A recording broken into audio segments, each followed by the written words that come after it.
I know this novel has already been uploaded by another YouTuber, but he only covered the first 100 chapters. Since this is such an amazing story, I'll be bringing you the complete novel so you can enjoy it till the very end. Chapter 1. Xavier Academy for Gifted Boys. Principal's Office. Clarion Daily News. Since Tony Stark admitted that he is Iron Man, in just 1 month, he has destroyed 6 criminal organization bases in a row. Iron Man once became a national idol, and the stock price of Stark Group has skyrocketed. In the past 6 months, the crime rate in Gotham City has been greatly reduced, and the Arkham Asylum is already overcrowded. There are rumors that the Wayne Group may invest in expansion. According to news from frontline reporters, the Metropolitan Metropolis will officially initiate the trial of Superman, but whether Superman will come to the trial is still unknown. Recently, the conflicts caused by Mutant have intensified again, and some members of Parliament proposed to restart the Mutant Registration Act. When Lynn opened the door, today's news was playing on the TV. What a messed up world! The corner of his mouth twitched imperceptibly, and he walked to Professor X's desk. Lynn, are you here? Professor X leaned on the back of the wheelchair, and seemed to be listening to the news intently. When he heard the movement, he turned around.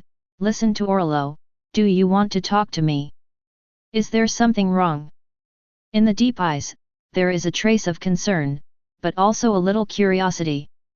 Lynn has been at Xavier School since she was 8 years old, and has been for almost 10 years now.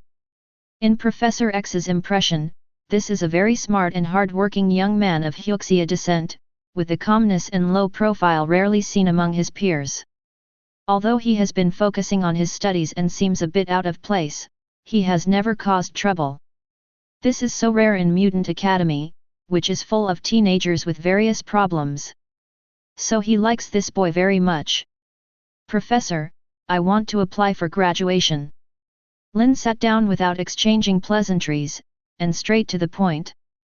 If it is said that before, he tried to avoid contact with Professor X, because he was worried about the other party's terrifying spiritual ability, and he could see through his inner secrets.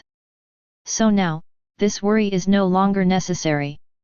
Just yesterday, he finally got the buff of spiritual immunity. Yes, Lynn is a time traveler. And his awakening ability is to create magic. He's not sure if it's Goldfinger, or a mutation of the X gene. Anyway, since the day he was 8 years old in awakening, he's been able to create a spell every day. And you can choose one of these magics and keep it in your body. Over the years, aside from the repetitive ones, he has obtained hundreds of kinds of magic one after another, covering various categories such as elements, mind, space, and soul, without any shortcomings. But he is not complacent. This world is really terrifying, and he will never go on a wave until he is not sure of his own strength and is strong enough to protect himself.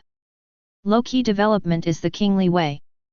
Because of this, almost all the constant magics he chose over the years were passive. Super physique, armor of thorns, armor of rocks.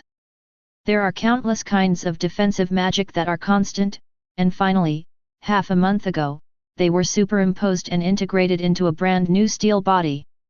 Men, it must be hard enough.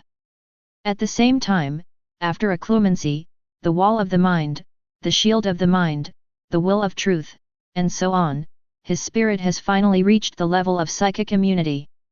Just yesterday, the palpitations he felt every time he looked at Professor X suddenly disappeared. This undoubtedly means that he has been able to block the mind scan of a top boss like Professor X. I feel a sense of security all of a sudden.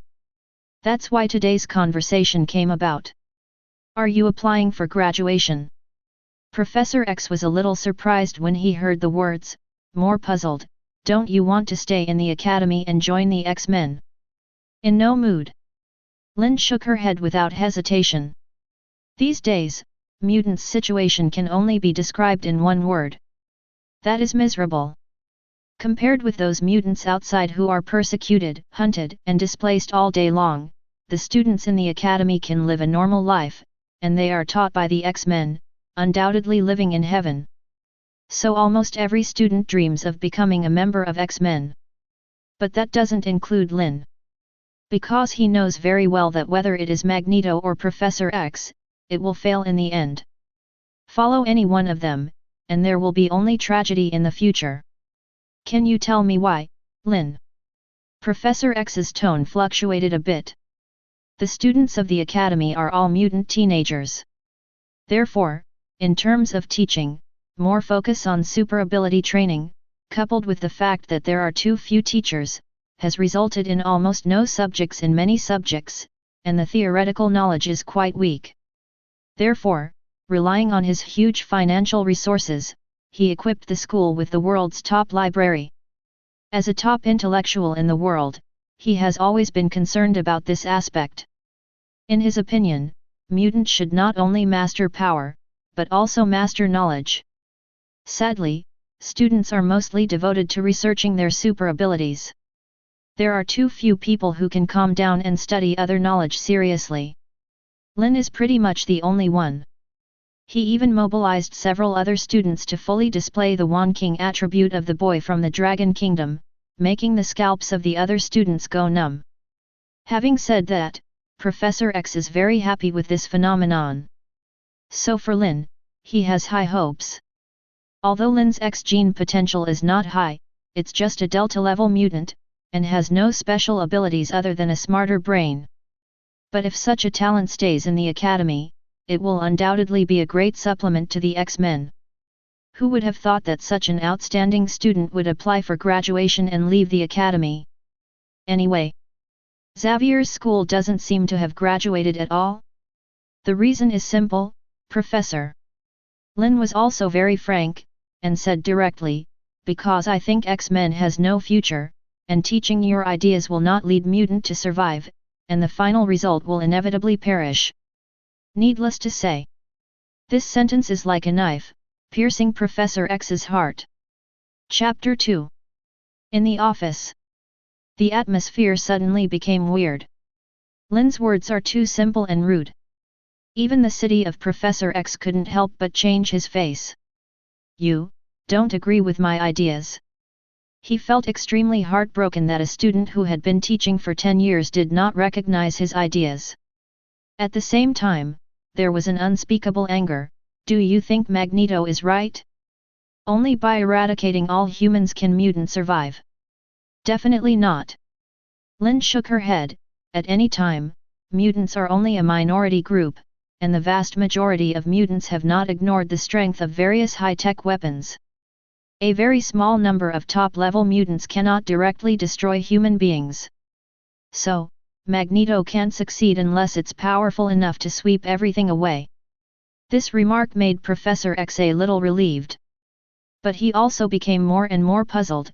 Since this is the case, why do you think that I will lead mutant to perish? Lynn sighed softly. Definitely what the plot told me. With all due respect, Professor, licking a dog will never be respected, blindly giving will not obtain true friendship. He looked at the old face of Professor X, and said seriously, Professor, you are too flattering and tolerant to human beings. The peace you got in this way is essentially pinning the future of mutant on the goodwill of human beings. This is like a castle in the air, false and dangerous. To be honest, Professor X is an indispensable spiritual leader of the mutant group. But he is definitely not a qualified leader. Our Lady is only one side. More importantly, he has huge amounts of thinking limitations. Perhaps because of being a high-level intellectual, he actually thought that if he showed kindness to human beings, he could gain human friendship. He didn't realize that this was a war at all. Between mutants and humans, between X-Men and Magneto, it's a war. The former is a struggle for the survival rights of two species. The latter is a battle of ideas. Anyone who has read the history of the Dragon Kingdom knows that in these two situations, the blood flowed like rivers of life and death. Victory leads to life. To lose is to perish. How can there be a third result? And what about Professor X? He has defeated Magneto several times before and after, but he has never killed him. Not long ago, he defeated the Mutant Brotherhood, X-Men 1 plot, at the Statue of Liberty, and only handed Magneto to human officials and locked him up. Definitely this can be explained by the fact that he needs the knife of Magneto to make humans feel threatened at all times in order to cherish the friendship of the Dove mutant more. What about Jean Grey?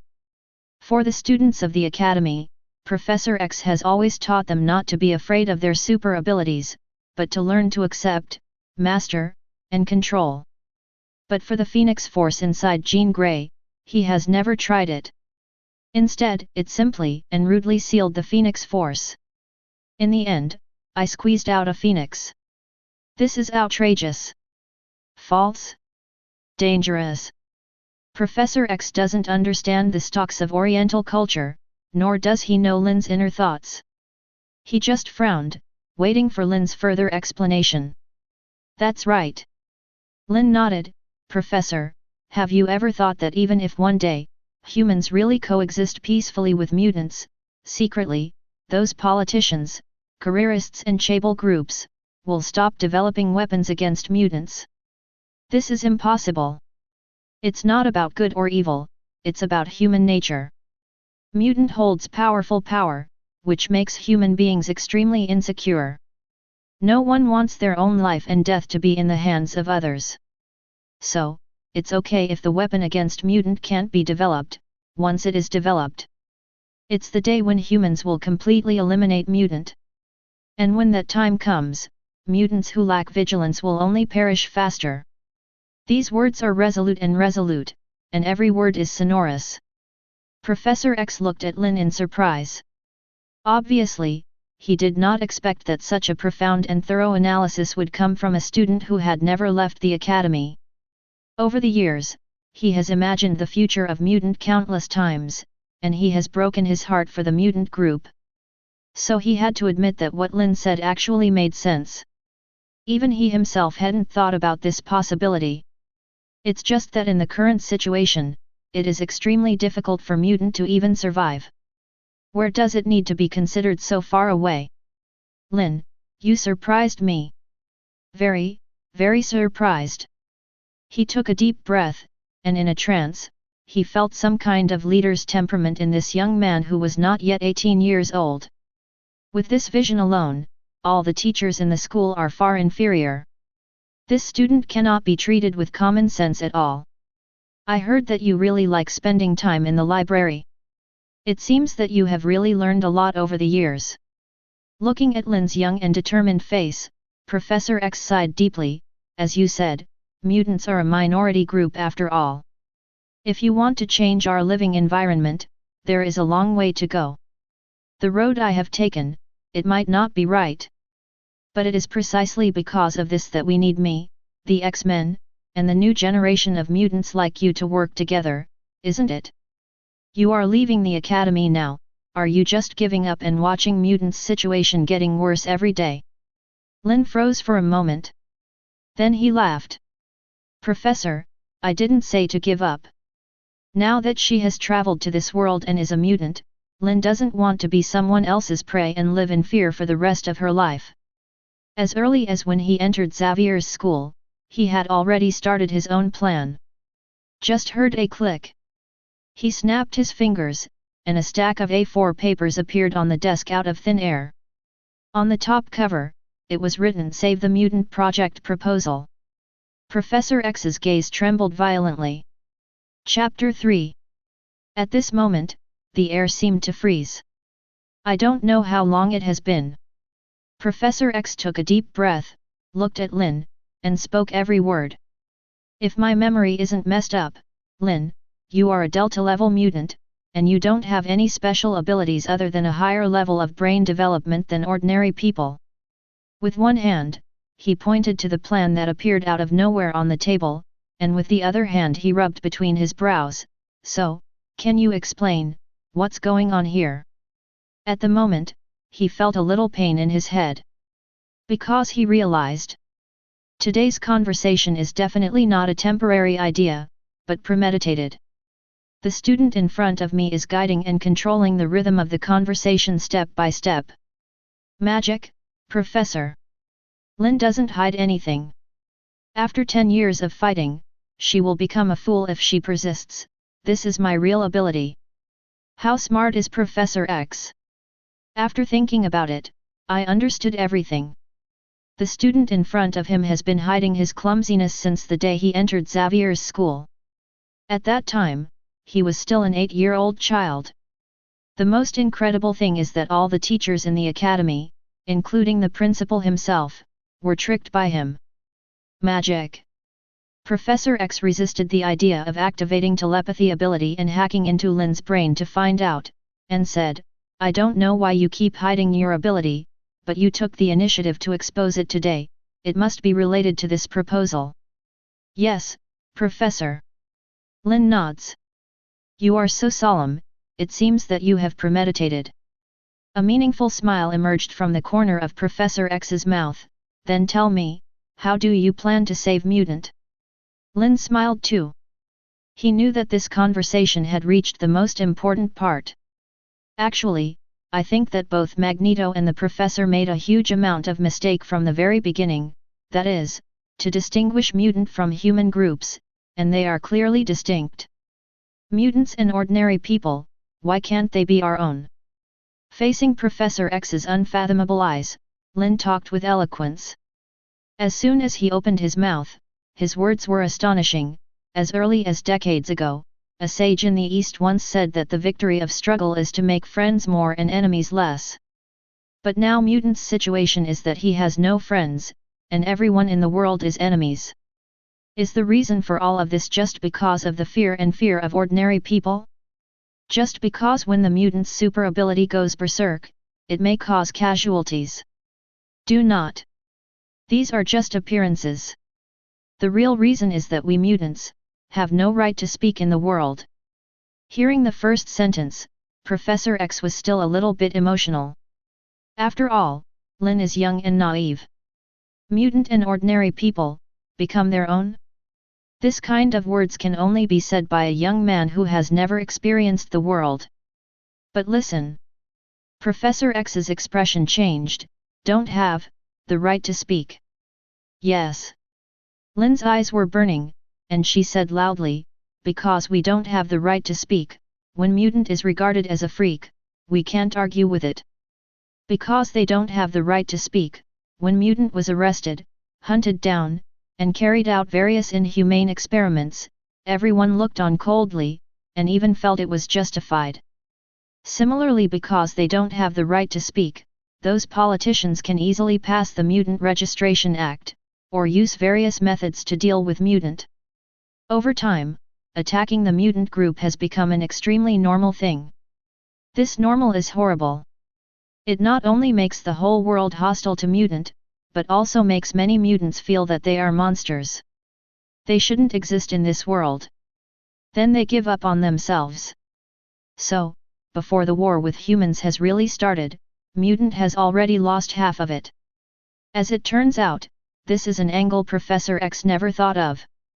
He was stunned when he heard this, and wanted to refute several times, but found that what Lynn said was reasonable, and he almost uncovered the root cause of mutants' tragedy.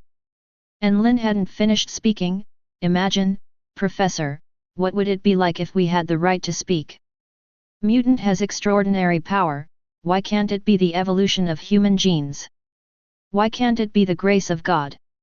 Why can't it be the sublimation of human civilization? If this trend of thought becomes mainstream, who wouldn't envy mutant? Who would yell at mutant? At that time, I'm afraid those who still reject mutant will be heretics. If Professor X has seen the black-robed pickets, he will definitely regard Lynn's words as the most reasonable words. Unfortunately, he didn't see it. But this does not prevent him from yearning for the picture described by Lynn. At the moment, the world's top spiritual ability user undoubtedly received huge amounts of mental shock. He stared blankly at Lynn. Lynn, what kind of books do you read, to think of these? Okay. Lynn didn't keep up with the rhythm for a while, and said after a while, Professor, are you interested? I can recommend it to you. He snapped his fingers, and a large stack of books appeared in front of Professor X out of thin air. The top one is Mao Xian. Is the culture of the ancient Eastern country really so broad and profound? Professor X took a breath. Then, in your opinion, how can mutants' right to speak be improved?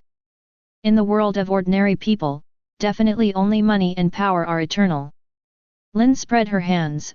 When we become a world-class consortium, when we control the lifeblood of the global economy, when politicians from various countries are filled with our own people, when the whole world is promoting that mutant genes are the evolution of human beings, and mutants are human beings.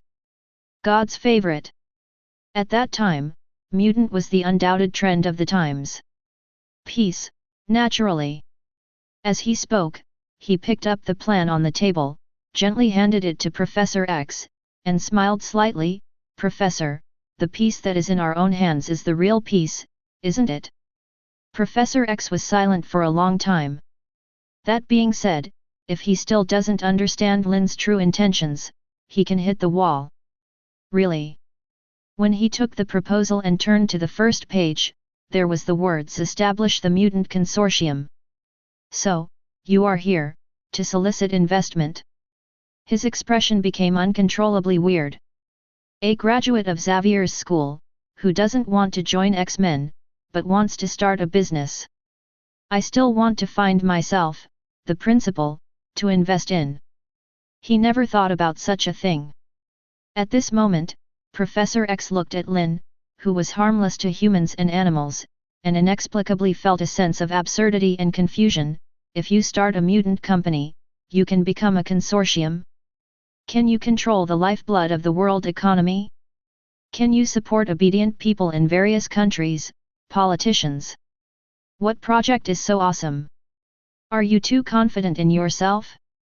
This is definitely not an ordinary project. Lynn knew well about Professor X's doubts, so he smiled and snapped his fingers again. Welcome to the world of magic, Professor. Chapter 4. A black box appeared out of thin air. The box is not big, about the same as an ordinary computer host.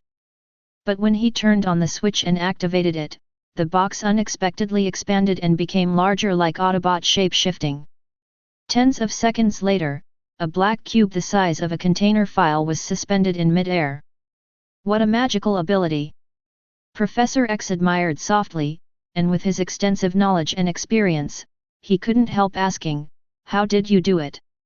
"It's just a simple traceless stretching spell." Lynn didn't get entangled in this aspect, and introduced, "This is my invention, and I named it Oasis. Definitely, it's just the first-generation machine. In simple terms, it is a server that can virtualize a world that does not exist. Through the interface, Lynn created a bracelet, a helmet, and a dormant capsule out of thin air, that's all. People can enter this virtual world and experience another life in person. Like a game." Professor X narrowed his eyes slightly. "It's not just a game, I'd rather call it the second world." Lynn flicked her fingers slightly, and the bracelet slowly flew in front of Professor X. Professor X pondered for a while, and put it on slowly. Ding! Accompanied by the pleasant start sound, his eyes flashed. The next moment, the surrounding scene suddenly changed.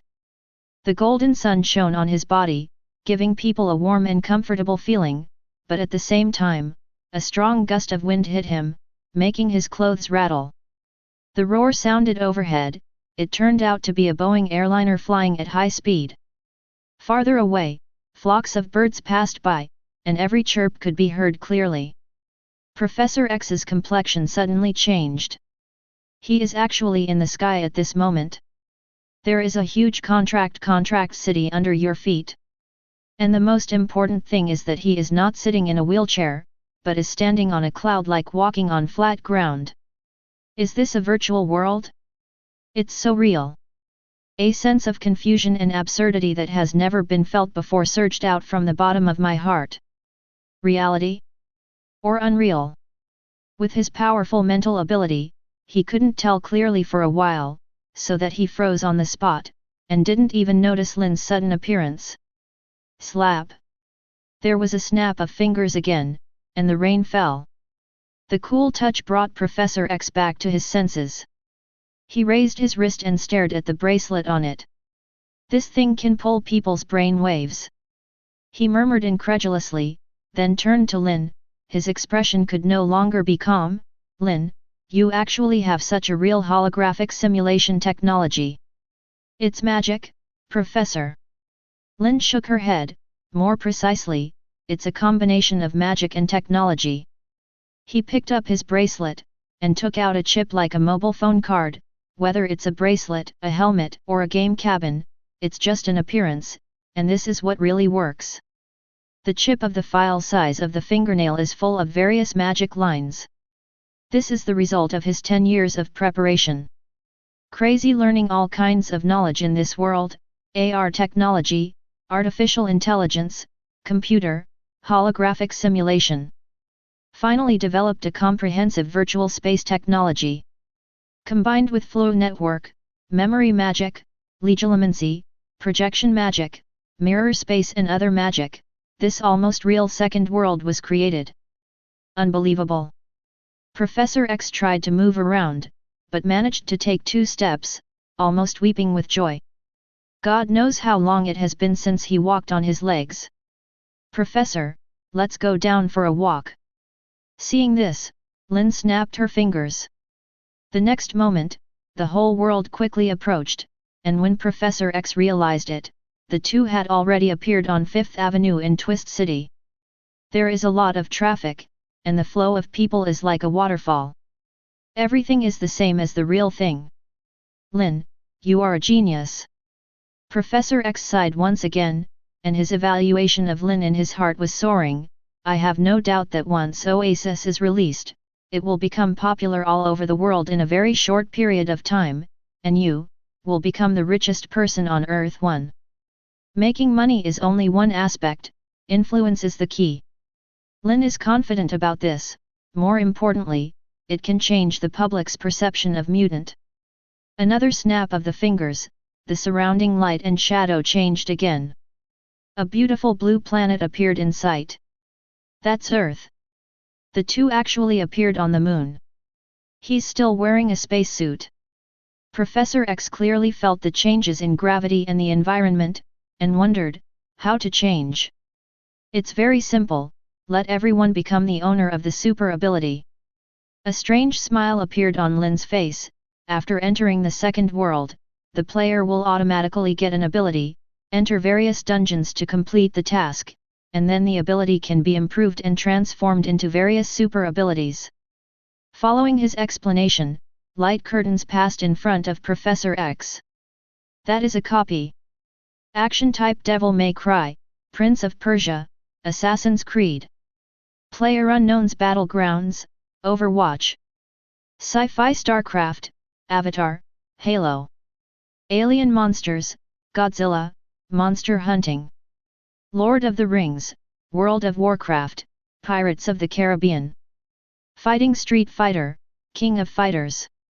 Definitely, there will be many copies of classic horror like The Shining, The Grudge, etc. There are also Kung Fu type Huang Fihung and Xiangxia type A Huxia ghost stories specially designed for Eastern players. There are no fewer than hundreds of densely packed copies, and Professor X's scalp is numb. Although many have hints of insufficient development, obviously there is only a framework, and there is no content to fill the copy, but it also fully demonstrates that Lynn is fully prepared. He even prepared a lot of leisure copies of various NBA, FIFA, Beach, Seabed, etc. for those players who like leisure. No wonder he called Oasis the second world. A completely real, yet extraordinary experience of the second world. There are so many games in this world. In the past, players could only watch their characters flying into the sky and killing all directions, but in the second world, they can experience it for themselves. Lynn is very satisfied with Professor X's expression, although in reality, they are still just ordinary people, but as long as they want, they can experience the extraordinary in the second world at any time, become extraordinary. By that time, will their attitude towards mutant change? Professor X was too shocked to speak. Lynn randomly clicked a copy. Dungeon of World of Warcraft, enter. Accompanied by a burst of light and shadow changes, the next moment, the two of them appeared in a vast world. In the forest below, a dense army of orcs rushed out of the canyon, shouting for the horde, while on the opposite side of them, the human coalition army was waiting in full force, with various skills and magic lights shining endlessly. Don't human beings hate those ugly mutants, so let them become orcs in the second world. After a long time, the professor thinks, will they care more about powerful strength or ugly appearance? Lynn's voice seemed to ring directly in the soul. Professor X's mind shook violently. He is the top psychologist in the world, but at this moment he suddenly realizes that his grasp of human nature is not as good as that of the young student beside him. A game, it is definitely impossible for ordinary people to recognize mutant. But this game is so real. Real and personal experience is no different. Who can say no to such an experience?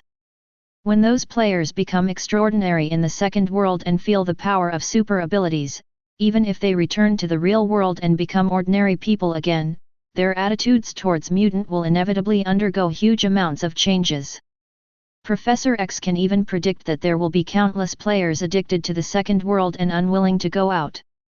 So, what Lynn envisioned?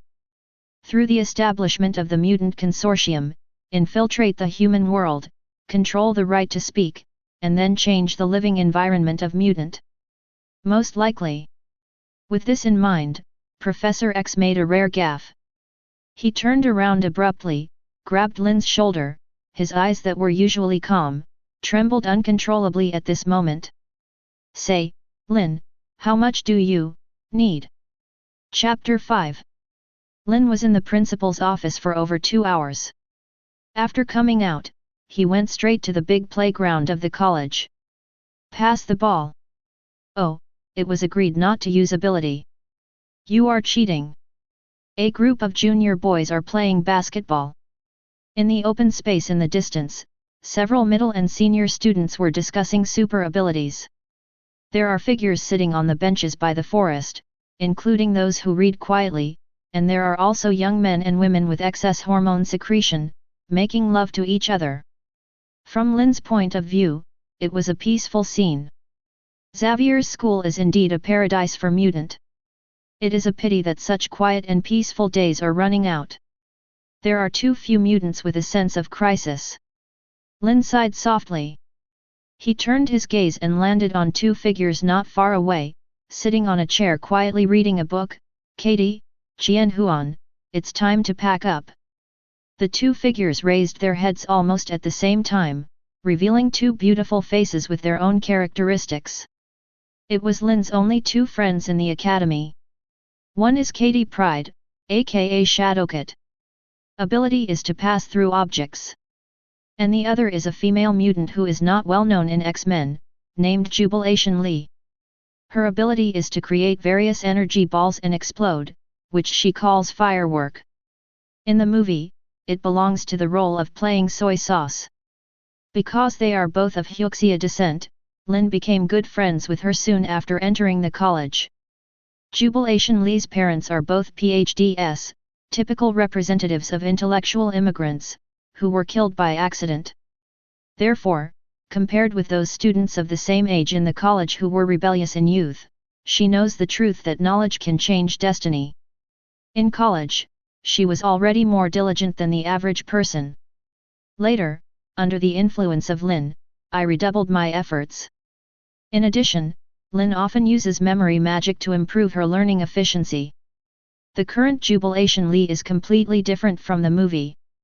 Not only does he control his own abilities far better than other students, but he is also quite accomplished in mechanical engineering and artificial intelligence.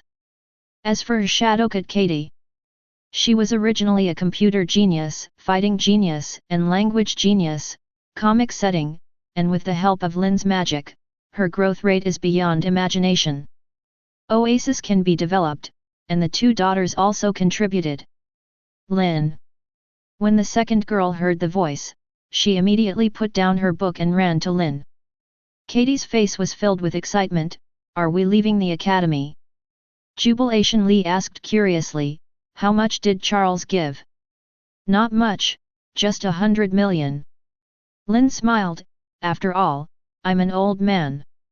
I lack drive and courage. I still want to be more cautious. Let's see our results first. 100 million is less. Both Katie and Jubilation Lee were shocked. Neither of them had ever seen so much money in their dreams. How many people in this world have a startup capital of 100 million for the first time? Charles is simply too bold. Don't open your mouth so wide, it will make people fantasize. Lynn made a joke. I didn't think much of it before, but now that the investment has been settled, and I'm in a good mood, I look at Katie and Jubilation Lee again, and I suddenly realize. The two little friends have grown up without knowing it. Although she is not considered a peerless beauty, she has a graceful figure, with a thin waist and round buttocks, and her chest has begun to take shape. Shaking her head, Lynn's expression changed. Hurry up and pack your things, the recruitment is over, and we're leaving. Recruitment. The two women looked at each other, their faces flushed a little. Besides the two of us, you still want to recruit in the academy? Charles agrees. Lynn nods. In such a huge college, with hundreds of students, how many talents can we pick out? Different from what was shown in the movie, Xavier's school has not a small number of students. Apart from the junior boys, there are about 30 mutants who have grown up or are close to grown up. This is also considered normal. Professor X has been setting up the academy for decades, and has been helping mutants from all over the world. If there are only a few students in the movie, it would be a failure. Katie was about to speak. The voice of Professor X suddenly rang in my ears. All students over the age of 18, please arrive at the big playground within 5 minutes, Mr. Lynn will conduct selection and recruitment here. Mr. Lynn? Who? All over the college, the moment a group of students heard the voice, they were a little dazed, and then they reacted. Then Kikai was shocked. Why is Charles's tone a little polite? Is this the attitude towards the students? Wow, it seems that our library trio has suddenly gained the principal's attention. Several adult mutants who were discussing on the other side came over immediately, and one of them looked at Lynn and said casually, Lynn, sir? What did you do to the principal? Could it be that you memorized it in his office? Books for a day. The crowd burst into laughter. Idiot! Did he think he was being funny? When Katie and Jubilation Lee heard the voice, their faces sank slightly. Lynn didn't need to look to know that the person talking was Fireman John, the kind of bullying character that often appears on American campuses, tall, with outstanding ability, and feels good about himself. He is an alpha-level mutant, and his ability is to manipulate flames, but he cannot create flames. There are 6 kinds of mutant, namely Omega, the strongest, Alpha, the ability is strong and controllable, Beta, the ability is strong but uncontrollable, Gamma, the ability is strong but has major flaws, Delta, the most common and common, Epsilon, the monster is not strong yet. This classification can basically be roughly equal to potential. As we all know, potential and strength are never the same thing. For example, Iceman is a genuine Omega-level mutant, but after staying in the academy for many years, the level of ability development is actually not as good as that of the Alpha-level Pyroman. In terms of combat power, the current Iceman is only level 2. Burning John, on the other hand, has reached level 3. Wolverine, before transformation, and Storm are only 3 levels. Professor X is only 4 levels. So it is conceivable that Fireman John, who has outstanding abilities and a high degree of ability development, feels good about himself, which is not surprising at all. He can't even look up to Iceman, let alone just a Delta-level Lynn. It's just that he doesn't know. In Lynn's eyes, he is not even a soy saucer. This kind of naive guy who advocates brute force and has no brains at all, once he leaves the protection of Professor X, he will die faster than anyone else. John, my time is precious, so don't join in the fun. Lynn was not polite at all, and his eyes were always on the other mutants rushing in all directions. John's face changed suddenly. Chapter 6. Not long after, all the lower grade students left. The playground was full of senior mutants who were about to graduate. All eyes were on Lynn. What's going on? Why did the principal suddenly ask us to gather? Recruitment? What recruitment? Could it be the selection of X-Men? Can we join the X-Men and do missions like the teachers? If that's the case, how could it be Lynn who chooses? Where are the teachers? While whispering, there was a thunderclap in the sky. I saw a black-clothed and white-haired figure galloping along with a gust of wind, and in an instant, it landed in front of everyone. Teacher Orlo! Everyone exclaimed. Envy and reverence appeared in the eyes of many people. It is Storm. After she landed, she gave Lynn a very strange look in her eyes. Then he scanned the audience. This is not the selection of the X-Men, but Lynn is going to perform a secret mission. The principal asked him to select a few teammates among you. Secret mission. Everyone was stunned for a moment, and after realizing it, they were all eager to try. In their view, being able to carry out Principal Charles's secret mission at this time will definitely be a huge bonus when the X-Men actually start selection in the future. Even Fireman John's eyes showed excitement. Lynn, pick me. And I. Someone looked at Lynn eagerly on the spot, and recommended himself. Lynn smiled slightly. These people can be regarded as nodding acquaintances with him. Although they are not as familiar as Katie and Jubilation Lee, they will greet each other when they meet on weekdays. If you were someone else, you might choose someone you are familiar with. But Lynn won't. Entrepreneurial teams need reliable members. Therefore, he values character, IQ, and obedience more than super ability. People like Pyro John were ruled out early on. Under the watchful eyes of everyone, Lynn looked around at everyone and said calmly, except for Katie and Qian Huan, those who got a B evaluation in the exam last night in the dream stood up, and everyone else can go. How do you know I dreamed about the exam last night? How do you know? Almost the same doubts surfaced on the faces of several people. Before they finished speaking, these people were all stunned. Are you dreaming too? You took the exam too. What did you test for? I don't remember clearly, it seems to be survival at the end of the day. Humans wiped out the mutants with a new type of weapon, and the remaining mutants are hiding in a secret base, and we are the last soldiers, accepting the test of the instructor. The content of the assessment is to leave the base, be surrounded by enemies, and struggle to survive. Shit. Damn it. Voices sounded one after another, and everyone was stunned to find out that they had exactly the same dream last night. The only difference is that the results of the assessment are different. Assessment in a dream. Storm was also stunned, and immediately looked at Lynn, his eyes full of disbelief. Although the professor has told her that Lynn has been hiding her true ability, she can't believe that Lynn can control more than 30 mutant dreams at the same time. Regardless of the strength of the ability. Rather, this is right under Charles's nose. Storm is very clear, at least before this morning, Charles did not show any unusual importance to Lynn, that is to say, what happened last night, Charles did not know. That is the world's top spiritual ability. How can that be?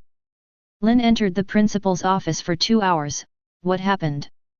He obviously discussed something with Principal Charles just now, but last night, these students were assessed in their dreams.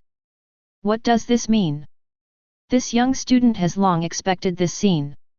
He decided that the principal would let him agree to his request. Thinking of this, Storm gasped. It is also her student. Lynn is calm, and secretive, but the students in front of her are a mess of surprise. This made her suddenly feel helpless. She couldn't help shouting, "Quiet!" Thunder rang in the sky. Everyone's scalps went numb for a while, and their bodies seemed to be surrounded by static electricity. They quickly put their minds away and looked at Storm. According to what Lynn said, those who get a rating of B or above stand up. They looked at each other in blank dismay. A figure came out one after another. Iceman Poppy, Colossus Peter, Sunspot Roberto. The Mimic Carl, the Shapeshifter Kevin. Lucas Bishop who can energy absorbing, Petra who can manipulate the earth and earth. There are 7 in total. It's all future X-Men, the elite of mutant.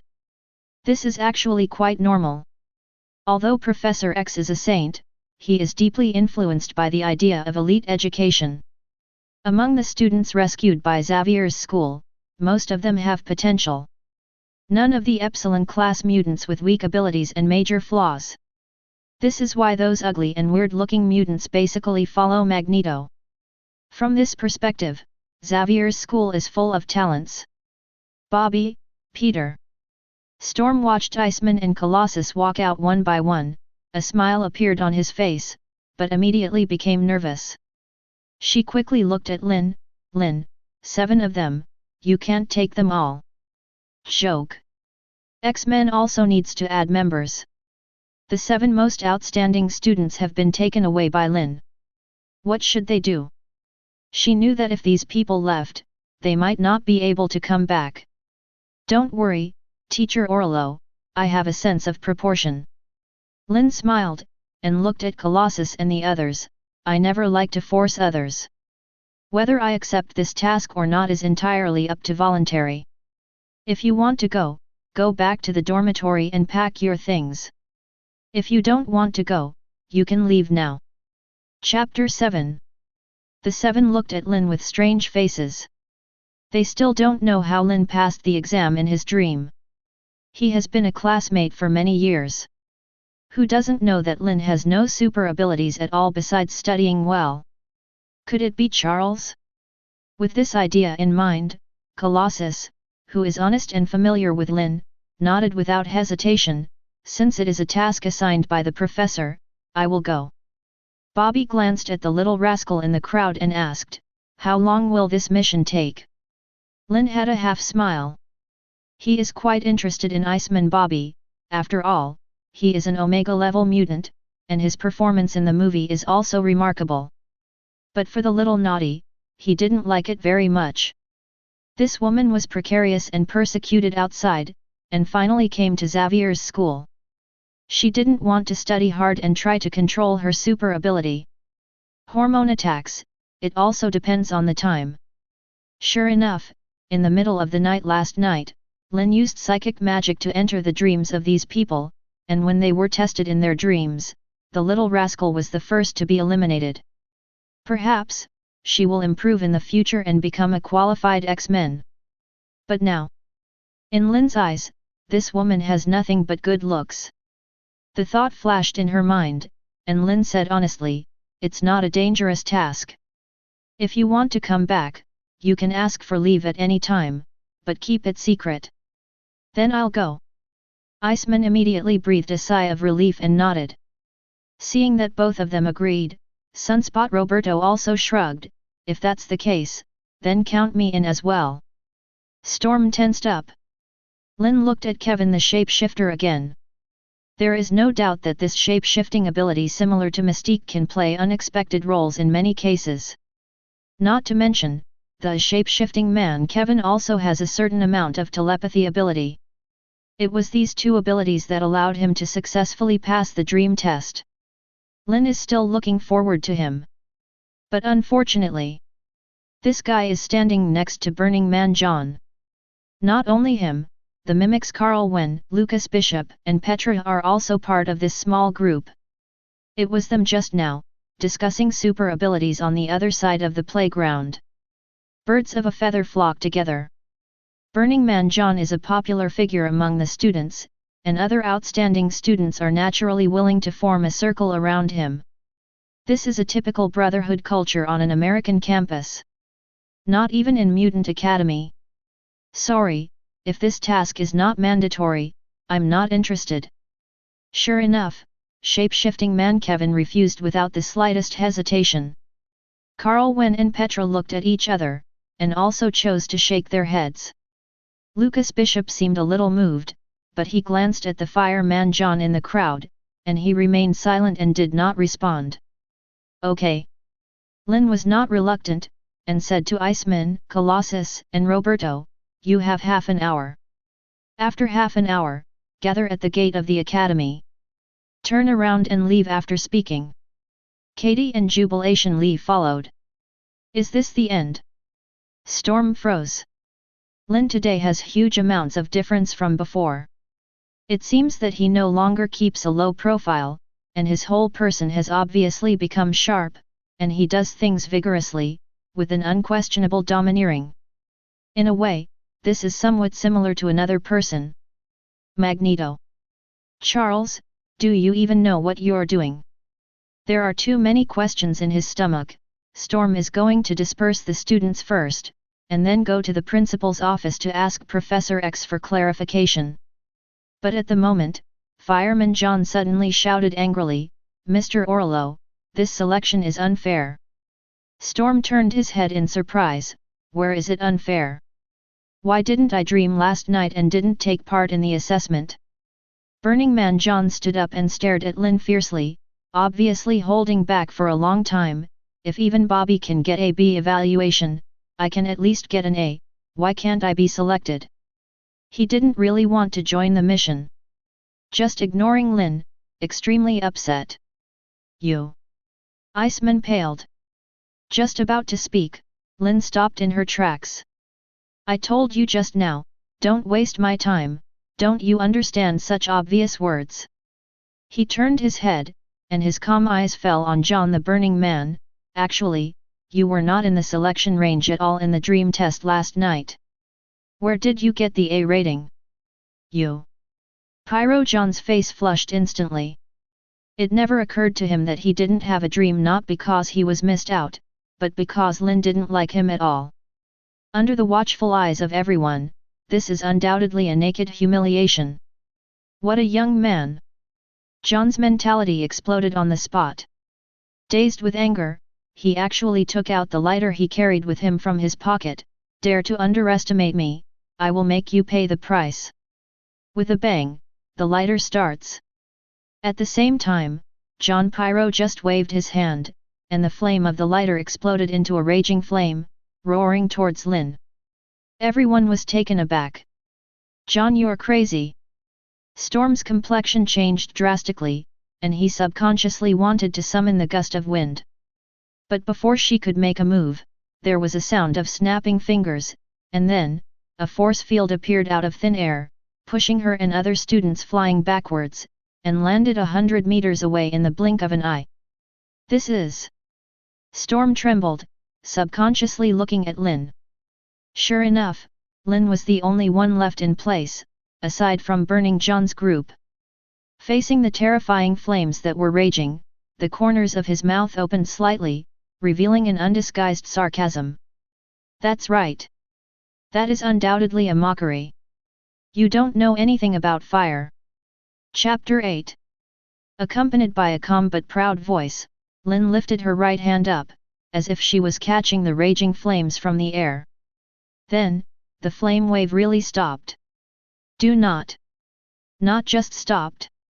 In less than a second, the blazing flame disappeared at a speed visible to the naked eye, pouring into Lynn's palm like a long whale sucking water. Second ring magic flame absorption. This is impossible. Before Pyro John could react, Lynn was already shooting with his fingers. Fireballs the size of basketballs suddenly shot out in the void, shooting out like continuous cannonballs. 3-ring magic serial fireball. For a mage, not being able to fireball is unforgivable, and there is no doubt that Lynn's mastery of fireball is enough to make Fireman John, a third-level mutant, despair. More than 10 fireballs arrived in no time, appearing in front of John the fireman in the blink of an eye. Careful! In the blink of an eye, Lucas Bishop on the side jumped out suddenly, his hands superimposed like a shield. The first fireball hit him head-on, but it didn't cause any damage, but was absorbed by him. His ability is to absorb various energies, and flame is naturally one of them. What he didn't expect was that Lynn seemed to have expected this. The second fireball suddenly compressed violently, and the moment it hit his body, the flame energy that erupted from it was more than 10 times stronger than the first one. With his current strength, how could he absorb so much energy at once? Shit! With a loud cry, Bishop instantly turned into a burning man and was thrown away. 3-ring magic pyroblast.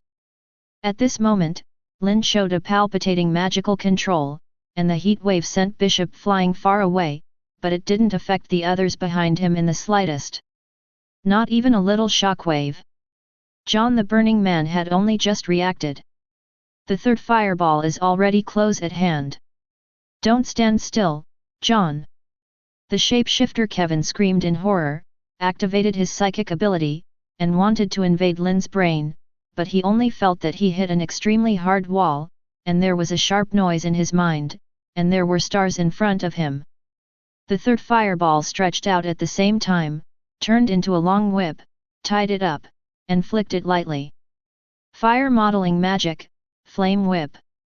Still 3 rings. Another figure flew away. Fireman John finally came to his senses, and hurriedly told everyone around him to dodge. Lynn didn't give them a chance, however.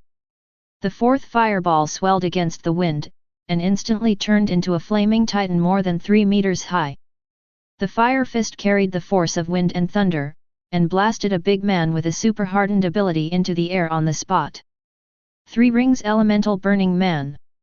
At the same time, the fifth fireball stretched quietly, and when it turned into a flame hammer, it smashed the suddenly appearing light shield into pieces.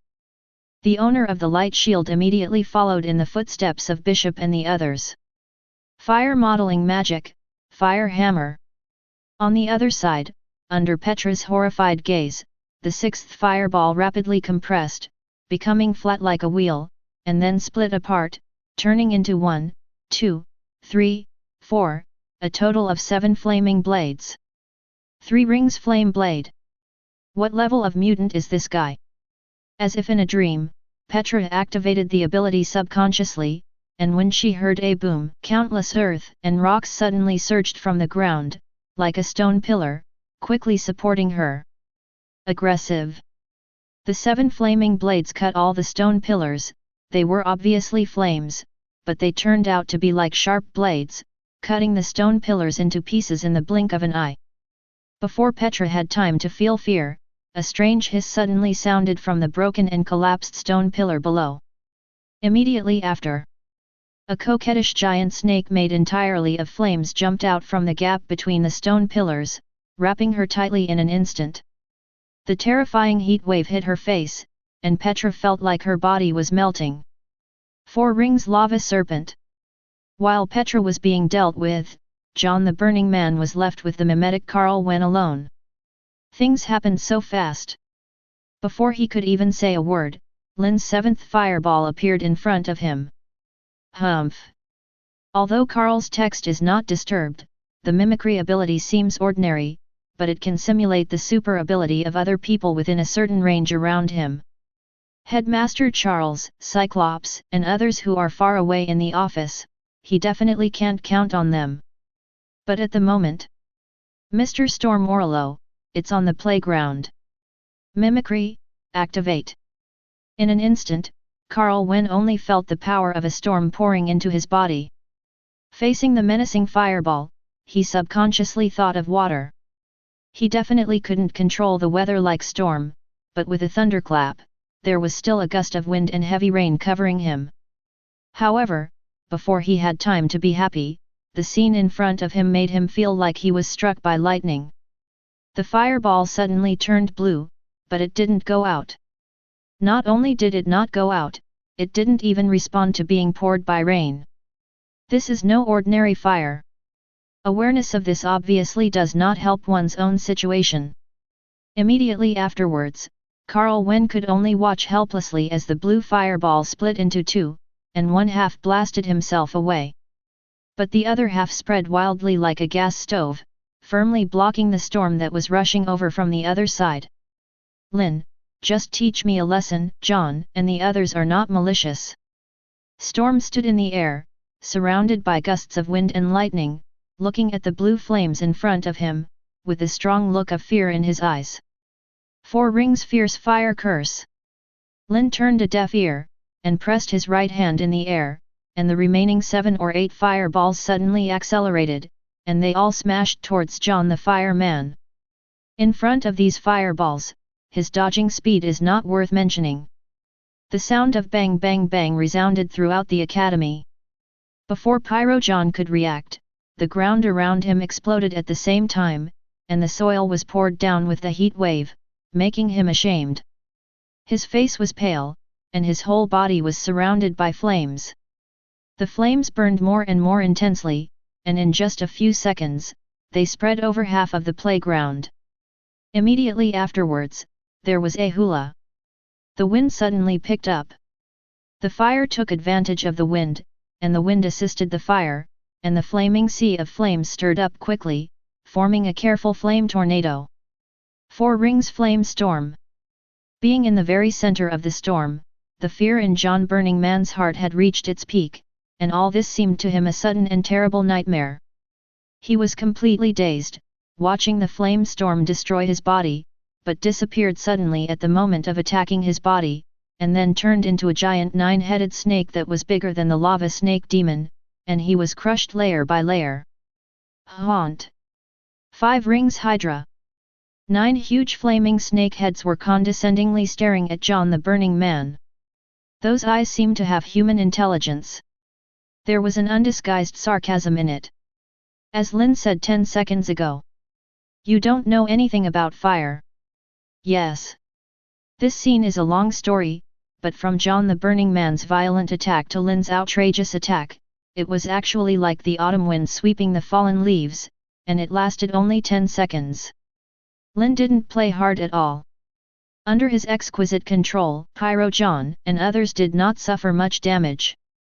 But even so, this scene is enough to be imprinted in the souls of everyone present, and will never be forgotten. All eyes are on Lynn, and there is only one feeling in my heart. It turns out, he is so strong. It's so strong that it makes people desperate. Chapter 9. Thunderclouds filled the sky. Flames blazed across the playground. This scene, if viewed from a distance, must be an extremely stunning landscape painting. It's just that the people in the painting don't feel wonderful. You and I.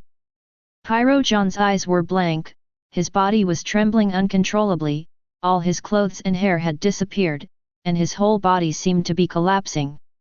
Seeing this scene, Storm quickly shouted, "Lynn, if you don't stop, I'm going to find Principal Charles. Teacher Orlo, I have told you to rest assured that I have my own measure." Lynn gave her a speechless look. Finger snapping sounded again.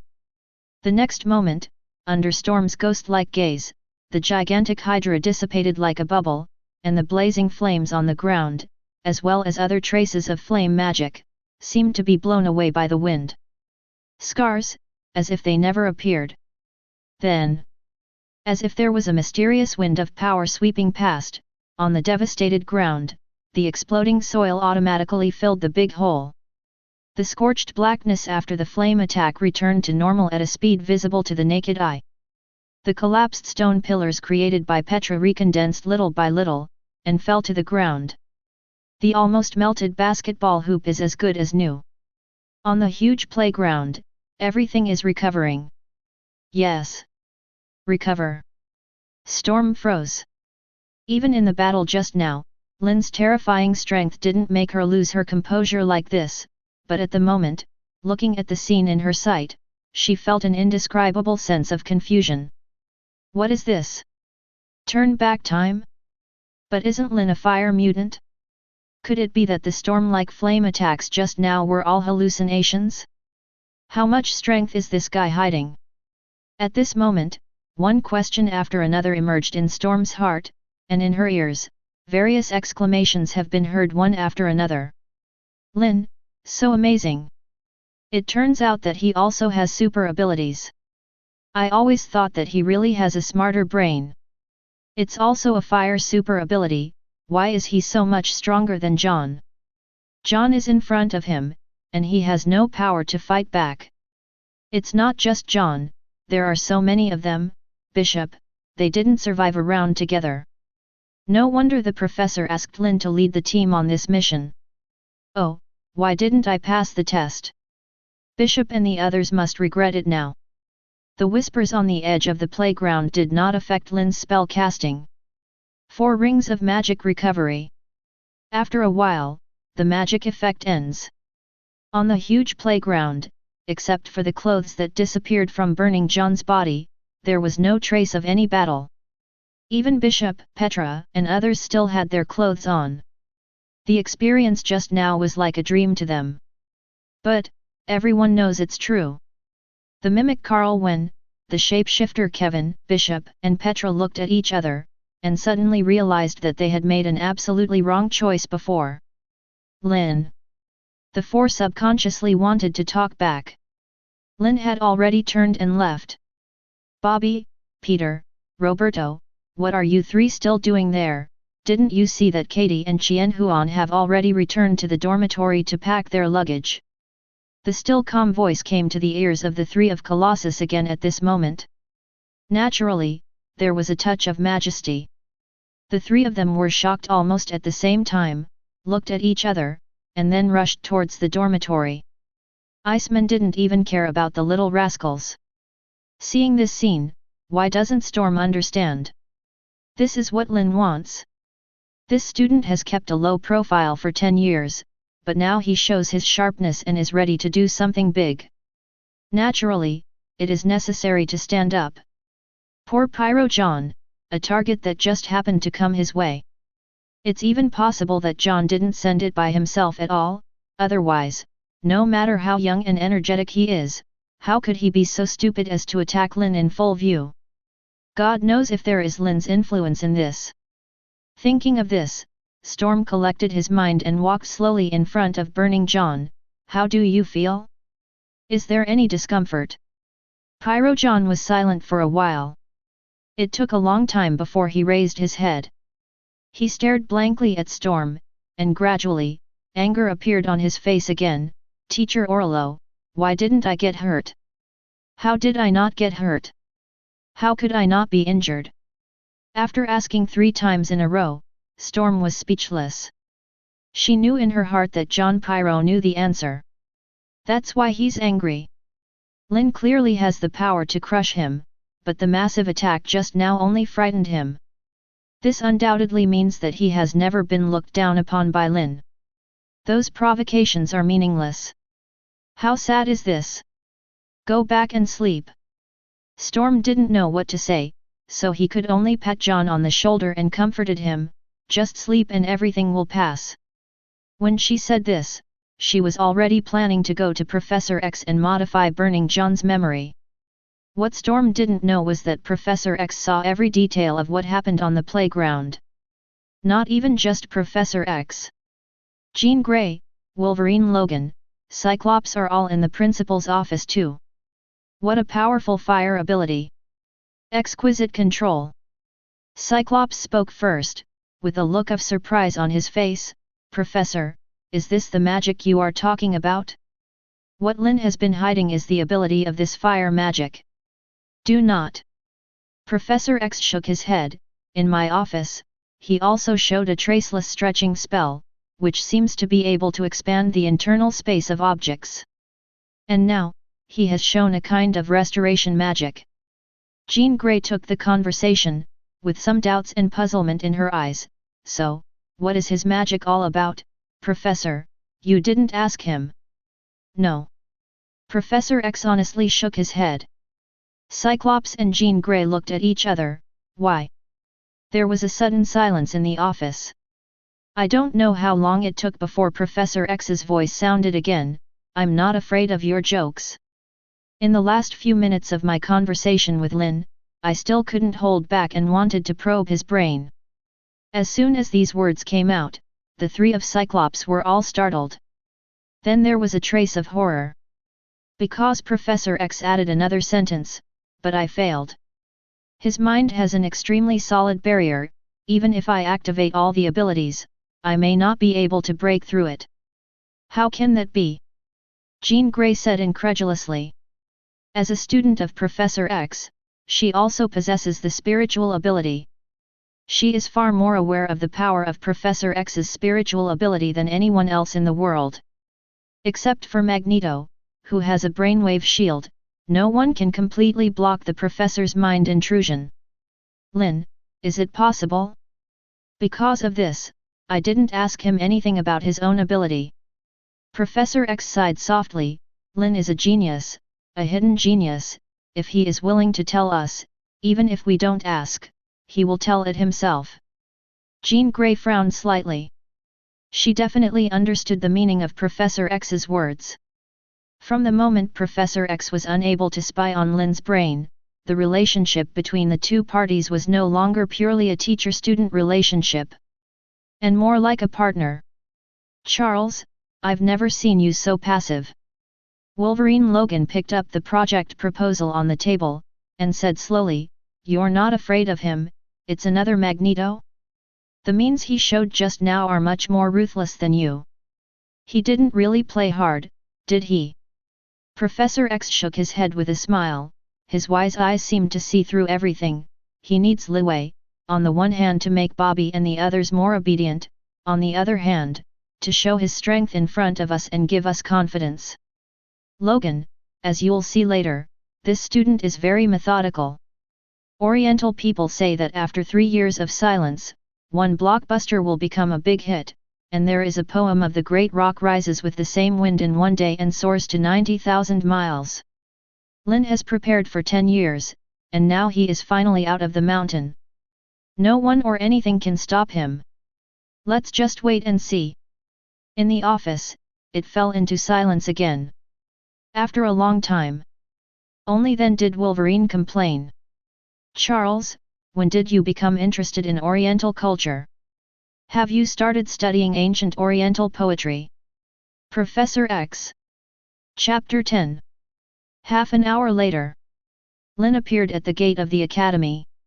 He's carrying a box in his hand, just like Newt's in Fantastic Beasts.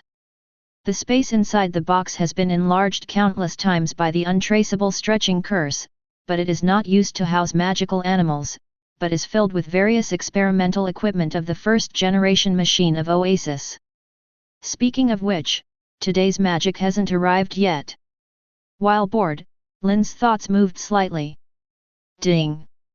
Obtain the 5-ring magic true mirror image. P.S. It's actually just a sign-in, it's just a new rule on the website, and book recommendations without a system are more important, so the system has been removed, and everyone knows it. Sure enough. After the thought is clear, even the character has improved.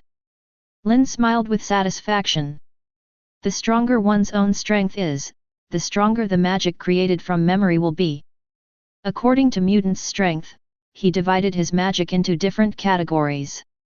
The power of the 4-ring magic is about equal to the super ability of the 4th level mutant. The 5-ring magic law is equivalent to the 5th level mutant. This real mirror image magic doesn't seem to have much power, but it can duplicate a completely real mirror image duplication. The strength is exactly the same as the deity, and there are many spells proficient in it. This is not as simple as 1 + 1 = 2. 2 Lyns, they can easily sweep Xavier's school. Although this mirror image can only last for half an hour, the magic level can be improved. 6 rings true mirror image can duplicate 2 mirror images. 7 rings can copy 3. 8 rings. 1 person is an army. Lynn is in a great mood to acquire a new powerful spell. He has officially stepped into the realm of the great magician of the 5 rings.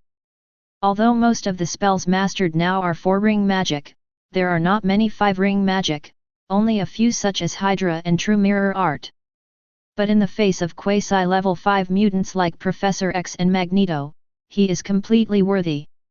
In particular, the 2 constant passive magics Steel Body and Spiritual Immunity on his body have reached an astonishing 7 rings. In a word, it is meat. Meat in both physical and spiritual senses. The ultimate romance of Faye is to become an unshakable mobile fortress, and this is also Lynn's positioning for herself. Just thinking about it, Shadowcut and Jubilation Lee came hand in hand. The two girls didn't even have a suitcase at all, but each had a beautiful beaded bag hanging on their waists. No need to ask, they have all been modified by Lynn with the traceless stretching spell. So, when Poppy Iceman, Colossus, and Sunspot Roberto, the fireman at the beginning of Reverse the Future, finally arrived with big bags on their backs, the scene was inexplicably a little awkward. Lynn, you said earlier that we had to ask for leave in advance when we were going back to college. I thought we were going to be out for a long time. While looking at each other, it was Iceman who spoke up and said with a sarcastic smile. You are right. In a short time, we will not return to the academy. Lynn didn't feel anything, just greeted her and was ready to go. Colossus looked blank. How do we go? There is no car here? I thought I had a chance to take a Blackbird fighter. The Blackbird fighter is the car that the X-Men use to carry out missions. Built at the expense of Professor X. I want to know this question too. A pleasant voice sounded suddenly, and everyone turned their heads subconsciously, only to see Phoenix Jean Grey, dressed in black leather, walking slowly on high heels. She looked at Lynn and said with a smile, the professor asked me to be in charge of the connection with the X Fund, and also asked me to protect you. Lynn nodded. After all, Professor X has invested 100 million yuan, and it is definitely impossible for Lynn, a few students who have not yet graduated, to operate at will. So Lynn was not surprised at all by the presence of the school teacher. I just didn't expect that this person would be Jean Grey. It's possible Blacken's Phoenix at any time, don't you keep it by your side and watch. Shaking his head, Lynn didn't think about this question, and lifted the box next to his feet with his left hand. Time doesn't wait, let's go. He didn't see any other movements, and ripples suddenly appeared in the void in front of him. A magician who cannot open space doors is not an excellent magician. Lynn is clearly not on this list. The next moment, under the stunned eyes of Jean Grey and the almost dull eyes of the three of Colossus, a radiant space portal slowly opened. Looking through the door, there are many tall buildings on the other side, which looks like Xavier Mansion. Phoenix exclaimed, once again feeling Lynn's secretiveness. Long-distance shuttle. This is obviously a brand new ability. Seeing that Lynn had passed through the door with Shadowcat and Jubilation Lee, Phoenix coughed lightly and looked at the three of Colossus. Let's go first. The three of Colossus took a deep breath and hurriedly followed. The scene in front of him suddenly changed. 1 second, I could smell the fragrance of flowers from Xavier's school, and the next second, I could feel the scorching and dull air of Twisted City. And everyone was on the roof of a building at the moment. Shadowcat stretched against the sun. Lynn, you said the professor helped find a place to stay, where is it? Definitely here it is. Lynn stomped her feet and replied with a smile, this Xavier building belongs to the X Fund founded by Professor X. From today, it is the headquarters of the Second World Technology Company. Iceman, Colossus, and Roberto gasped. Shadowcat's stretching movement stopped suddenly. Jubilation Lee opened his mouth in surprise. The two girls looked at each other, and said like a ghost, didn't you say that Charles is very cautious and just invested 100 million? That's right, 100 million is the startup capital. Lynn shrugged, this building is the office location, what's the problem? The second daughter was completely dumbfounded. Professor X is so big, but it is also called lack of courage? Lynn, next time you talk, please don't leave half of it. Not surprisingly, two eyes of resentment fell on Lynn. Phoenix, who was the last to come over, smiled slightly when he heard the words. At this moment, he felt a youthful aura from Lynn. Let's go, I'll take you to meet the person in charge of X Fund. Chapter 11. We all know Professor X is rich. This is reflected in at least two aspects. One is the super large manor where Xavier Academy is located, and the other is an unknown technology laboratory that helps X-Men develop various equipment. For these two items alone, huge sums of money are invested every year. Where does the money come from? X Fund. Unlike most mutants, Professor X is a visionary. Many years ago, he obtained a considerable family inheritance, but instead of sitting on the mountain, he used the funds to make various investments. Over time, this wealth has grown larger and larger. Later, when he founded Xavier's school, his energy was more focused on helping mutant, and he had no time to take care of the commercial landscape, so he established the X Fund and handed over this wealth to professional managers. Over the years, there have been losses and gains. Up to now, it has a scale of more than 3 billion. Compared to Stark Industries, it's definitely a drop in the bucket. But in the eyes of Shadowcat, Jubilation Lee, Colossus, and others, it is already the kind of existence that is so deep that it bursts. So much so that sitting in the luxurious office on the top floor of the building, looking at the Twist City outside the panoramic glass, the 5 students who had just left school were unconsciously a little restrained. Lynn didn't realize it. Calm eyes fell on Lewis Cameron, the person in charge of the X Fund. When will the 100 million funds arrive? Lewis is in his 40s this year, with a suit and leather shoes and shiny leather shoes. He looks like a business elite. He obviously didn't expect that Lynn would talk about business as soon as he came. Not even the slightest pleasantries. He was stunned for a moment before he received a call from Mr. Charles. I have asked people to go through various procedures for company registration. After the procedures are completed, the funds will be in place immediately. As he spoke, he raised his wrist, looked at his watch, and added, if there are no accidents, we should be able to finish everything before we get off work today.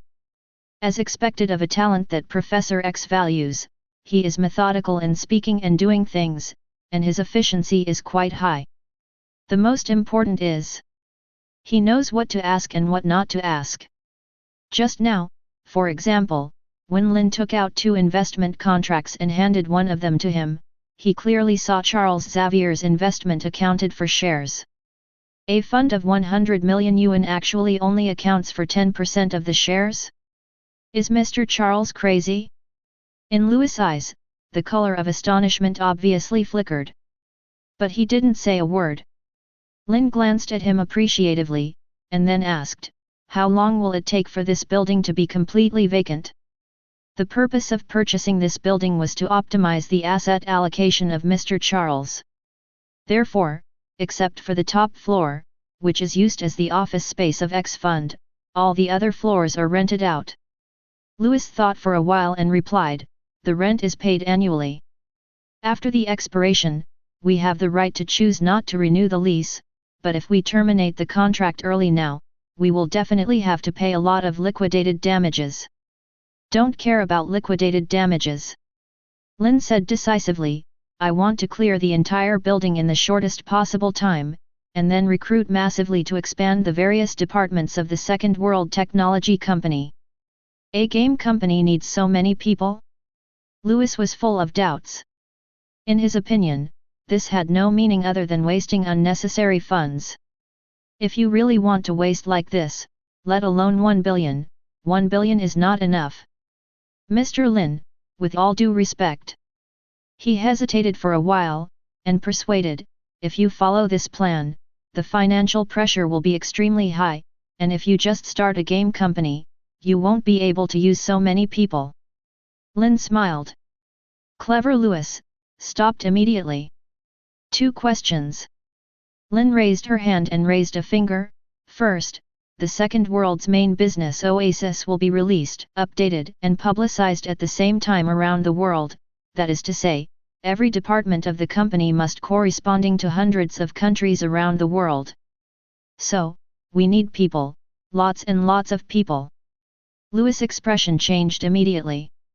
Obviously did not expect Lynn's ambitions to be so big. In this way, isn't every department in the Second World equivalent to a small company? The cost is too high. Lewis has been in the mall for a long time, and he thinks he is well informed, but he has never seen Lynn like this. Just don't follow the routine. This is not like rushing to make money. Could it be that Mr. Charles did not hesitate to spend 100 million just to have fun with this young man? Rich people have a new game? Thoughts tumbling.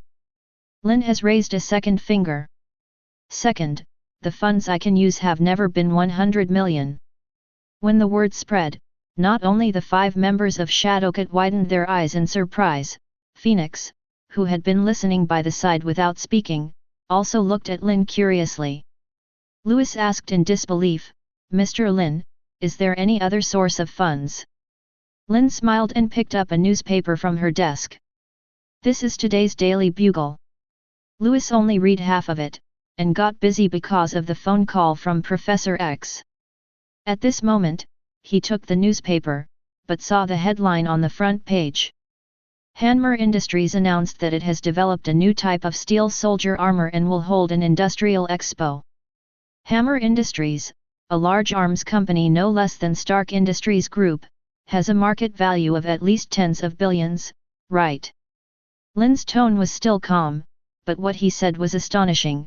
"Help me find some of the best traders on Wall Street, an initial capital of 100 million, and the largest leverage. Short its stock." As soon as the words came out, everyone in the office was dumbfounded. "Mr. Lynn, are you crazy?" Louis stared like a ghost, almost thinking he was hallucinating. "The 100 million funds have not arrived yet. Just ready to invest in the stock market. Also want to be the stock of Hanmer Industries, which is in full swing in the Air Force fire industry. Is this what normal people do?" Chapter 12. I have to say that Lewis Cameron's work ability is top-notch. In just a few days, he formed a financial team, all composed of Wall Street elites, who only waited for Lynn's order to be issued, and then began to trade, shorting the stock of Hanmer Industries. At the same time, he also recruited a group of young talents from X Fund to build the basic framework of Second World Company. The technical department is definitely the core. The main framework of the world of Oasis has been built, but in the future, the dungeons will be constantly expanded, the data balance in the game will be improved, and even the design and development of new dungeons will need to be carried out. In this regard, Shadowcat Katie and Jubilation Lee are jointly responsible. Over the years of assisting Lynn in the development of Oasis, they have not only mastered enough technology, but also accumulated enough experience. The second daughter did not directly enter the working state. Before that, Lynn planned to take them to visit Iron Man Tony Stark. The world of Oasis is too large. After it is actually launched, a super-intelligent GM is needed to manage it. He combines technology and magic, with the assistance of 2 daughters, and finally develops the artificial intelligence Alice, which is already qualified for this job. But it always feels that compared with the J.A.R.V.I.S in the movie, something is worse. The ruler is long and the inch is short. You still need to consult a professional about this matter. When it comes to artificial intelligence, who in this world can compare to Iron Man? Lynn, are you sure this works? For this visit, neither Shadowcat nor Jubilation Lee had much expectations. That is the core technology of Stark Industry. Mr. Stark will be willing to show it. Some time ago, the military wanted him to disclose the technology of the iron armor, but he was sprayed with blood, and there was no dignity at all. As friends who have known each other since childhood, the 2 daughters are determined to follow Lynn all the way to the end. But they still feel that they often can't keep up with Lynn's rhythm. Shorting the stock of Hanmer Industries was whimsical enough. Still want to ask Iron Man for artificial intelligence technology? Is this a bit too definitely? Definitely is not asking him to take it out unconditionally. We can cooperate completely. Lynn obviously had a plan long ago, explaining, the company has just started, and Oasis wants to go online in the shortest time. The biggest shackles are the procurement of raw materials and the production of terminal equipment. It is impossible for us to slowly build a production line from scratch. Too slow. In this regard, Stark Industries has factories and equipment all over the world, and a mature procurement and transportation system, which can obviously save us a lot of time. Isn't it good for both parties to cooperate and win-win? Shadowcat and Jubilation Lee looked at each other. That's right.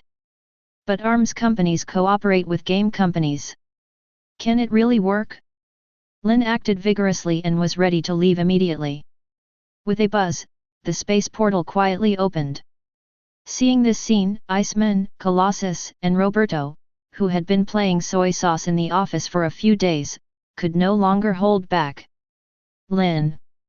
The three jumped up from the sofa almost at the same time, stopped Lynn, and asked, "And us, what are we going to do?" They have been sitting on pins and needles these days. I thought that following Lynn was to carry out Charles's secret mission, but who would have thought that this mission would not require fighting at all? Seeing that Lynn, Katie, and Jubilation Lee have been busy, they can only watch from the sidelines. That feeling, don't mention how uncomfortable it is. Study. Lynn definitely didn't forget about them, and deliberately left them alone for a few days to stimulate their enthusiasm. At this moment, he said without any hesitation, "You should treat yourself as interns, go around all the departments of the company, how to operate, how to manage, and learn all useful knowledge and skills. You only know whether to study super ability fighting or not." Promising. The voice fell, and the person had disappeared. Shadowcat and Jubilation Lee followed. The space door dispersed. Iceman, Colossus, and Roberto looked at each other. "I learned to control super abilities in the academy, but now I leave the academy, but I want to learn the knowledge of ordinary people? What is this called?" The three subconsciously looked at Phoenix on the sofa. "Don't look at me, you are employees of Second World now, and Lynn is the president of Second World." Jean Grey held a glass of red wine in her hand, and took a sip comfortably. She is very clear about her position. The task Professor X gave her was to see how Lynn would carry out the plan, so these days, she has been observing and never pointing fingers. Unless the students are in danger, she will treat herself as a vacation. There was silence in the office. After good. Ugh. Three sighs sounded almost simultaneously. The roof of the Stark building. A red ray of light approached rapidly, appearing extremely bright in the night sky. Tony Stark controlled the Mark IV generation steel battlesuit, and soon came to the sky above the roof, and the floor below spread out automatically, extending a landing platform. The steel mask opened, revealing a distressed face. J.A.R.V.I.S, quickly help me take off my armor, I can't wait to have a good drink. The tired voice was full of unconcealable depression. That fellow Rhodes, you really don't show mercy at all, I feel like my waist is about to break. If I hadn't been poisoned by the palladium element, I would have lived for a few days, and I would have beaten him to the ground for teeth. I don't know if it's right or wrong for me to let him take away the Mark-II battle suit on purpose. After I die, he should miss me. Maybe it's because he's in an extremely bad mood, or maybe he's returned to his private space. He chattered endlessly to himself. But as he spoke, he was suddenly taken aback. For some reason, none of the mechanical arms that disassembled the steel battlesuit moved. Also at the moment, a strange voice suddenly sounded, "Mr. Stark, it seems that tonight is not particularly good for you." Who? Tony's complexion changed suddenly, he almost subconsciously raised his right arm, and the laser cannon in his palm lit up.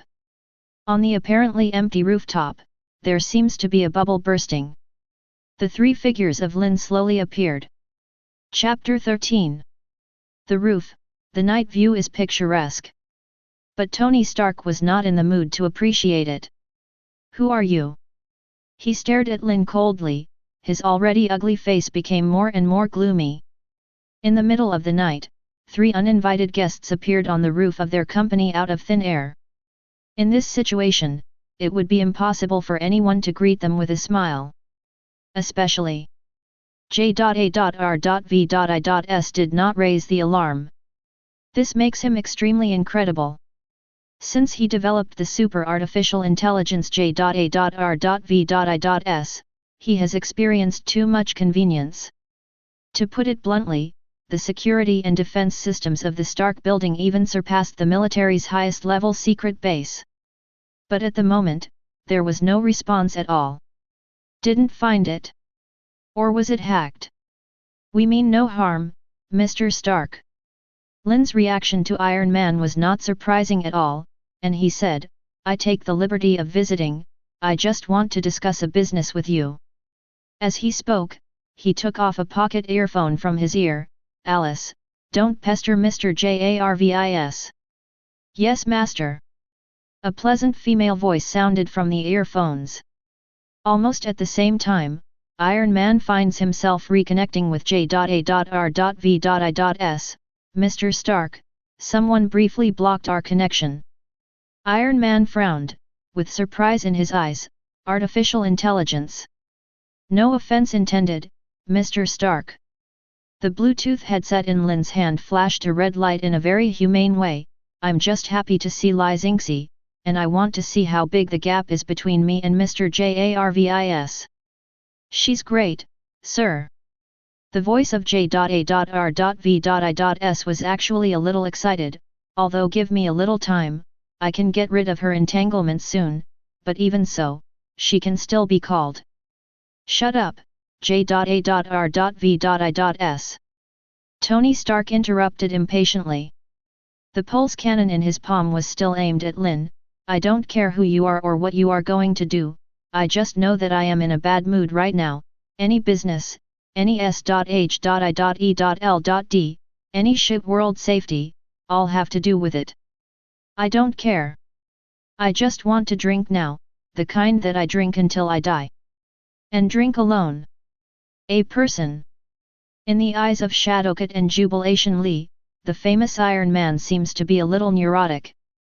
This irritable appearance is more like a drunkard than a superhero. Accompanied by the night wind, a distinct smell of alcohol came to his nostrils. How much did you drink? Drunk driving. What S.H.I.E.L.D?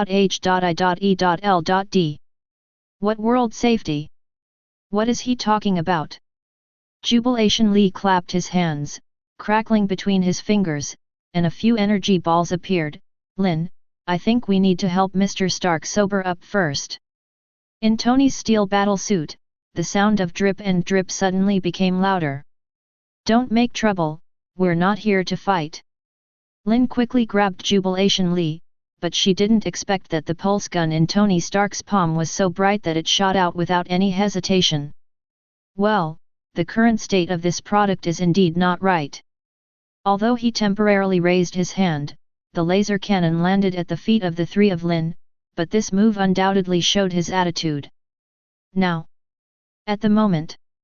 Nothing matters more than drinking. Conscious that you must die, so your mentality has changed. Lynn's eyes lit up, not surprised but delighted. The more intense Tony Stark's reaction was, the more serious his psychological problems were at the moment, so the purpose of this visit would be easier to achieve. That being the case, let him vent first. Thinking of this, Lynn did not retreat but advanced at the critical moment, sending herself into the firing range of the pulse gun. So fast!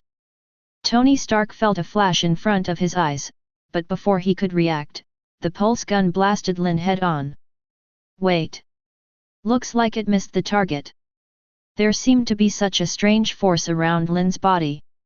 The moment the pulse gun hit his body, it deflected strangely and shot into the sky.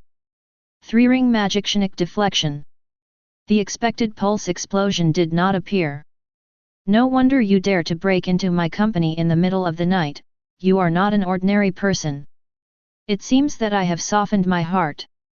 Tony's expression changed, drunkenness surged, both palms were aimed at Lynn, and 2 fast and powerful pulse guns whizzed out.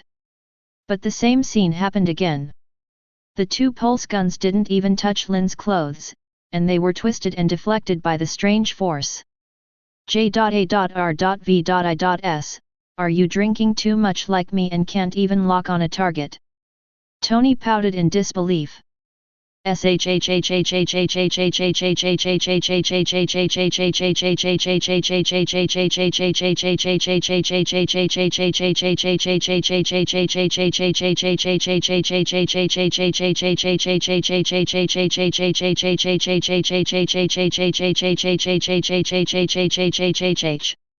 However, what made him extremely irritated was that this was of no use. The voice of J.A.R.V.I.S came from the ear, with a hint of grievance. "Sir, I'm sure I locked the target. Then why can't you hit him?" With a roar, Tony leapt into the air with a sudden leap. The armor on the shoulders of the battlesuit was opened, revealing several rows of mini howitzers. The sound of whoosh and whoosh pierced the night sky, and dozens of mini cannonballs bombarded Lynn from all directions. "Tisk tisk, the duel between technology and magic," Lynn said with great interest. "These mini cannonballs are not energy, and the magic force field formed by sonic deflection obviously cannot produce effects." So, he snapped his fingers. 3-ring magic distortion field. Centering on where he, Shadowcat, and Jubilation Lee were, the force field within a 10-meter radius changed quietly. The next moment, under Tony's unbelievable gaze, dozens of mini cannonballs with automatic locking systems seemed to have lost their way, and all of them passed Lynn. Lynn didn't come to fight, so none of these shells landed on the roof, but like pulse guns, they all shot into the sky. Boom boom boom boom boom. The shells exploded like a firework. Chapter 14. Damn it! Tony's mentality exploded on the spot, and the hot weapon had no effect, so he controlled the steel battlesuit and swooped down, swinging his steel fist towards Lynn. Lynn took a few steps forward without changing her expression. But the distortion field quietly shrunk, covering only his body. So, in the eyes of Katie and Jubilation Lee, they saw that Iron Man's fist was clearly aimed at Lynn, but inexplicably shifted the direction on the way, and finally only brushed Lynn's face with a slight difference. Boom! The powerful and heavy punch hit the ground, revealing a pothole made of reinforced concrete. This scene looks like Iron Man's conscience found out after punching, and he took the initiative to get out of the way of the target, but because of huge amounts of inertia, he cheated himself. Shit! I can't believe I can't beat you. Tony was furious, the thrusters under his feet whirred, he turned over in a volley, and his right foot swept across Lynn's lower body like a whip. Can't hit the face, my legs are so long, can I always hit the target? The scene that made him despair happened again. Obviously, this leg will definitely hit Lynn, but on the way, he first felt a huge repulsive force, and then a strange traction force, which made this leg, and finally with a slight distance, just brushes past Lynn's right leg. Still missed the target. Inertia added to the body, the steel battlesuit spun a dozen times like a top before it stabilized. Tony was dizzy right away. Then, it fell to the ground with a bang. "Sir, the force field around this person is constantly changing. Give me a few seconds, and I can calculate how fast and strong I need to break the limit of this force field. J.A.R.V.I.S is worthy of being a top artificial intelligence." In a short period of time, it discovered the abnormality of Lynn's magic. Tony's head was buzzing. He reopened the steel mask and took a big gulp of air. Was about to speak. There was a sudden thunder in his ears. "Mr. Stark, are you sober?" This voice definitely came from Lynn's mouth. It was as calm as ever, but for some reason, in Tony's ears, it seemed to be amplified hundreds of times. "Do not. This is not ringing in the ear at all. It's more like it exploded directly from my mind. 4-ring magic mind whiplash. Vomit." Tony felt that his brain was exploding, his eyes were full of gold stars, and there was a wave of heat in his stomach, and he couldn't help but vomit. J.A.R.V.I.S voice suddenly stopped. Even if it's just an artificial intelligence, it knows very well that even if it finds a way to hit Lynn, it's useless in Mr. Stark's current state. The atmosphere suddenly became a little awkward.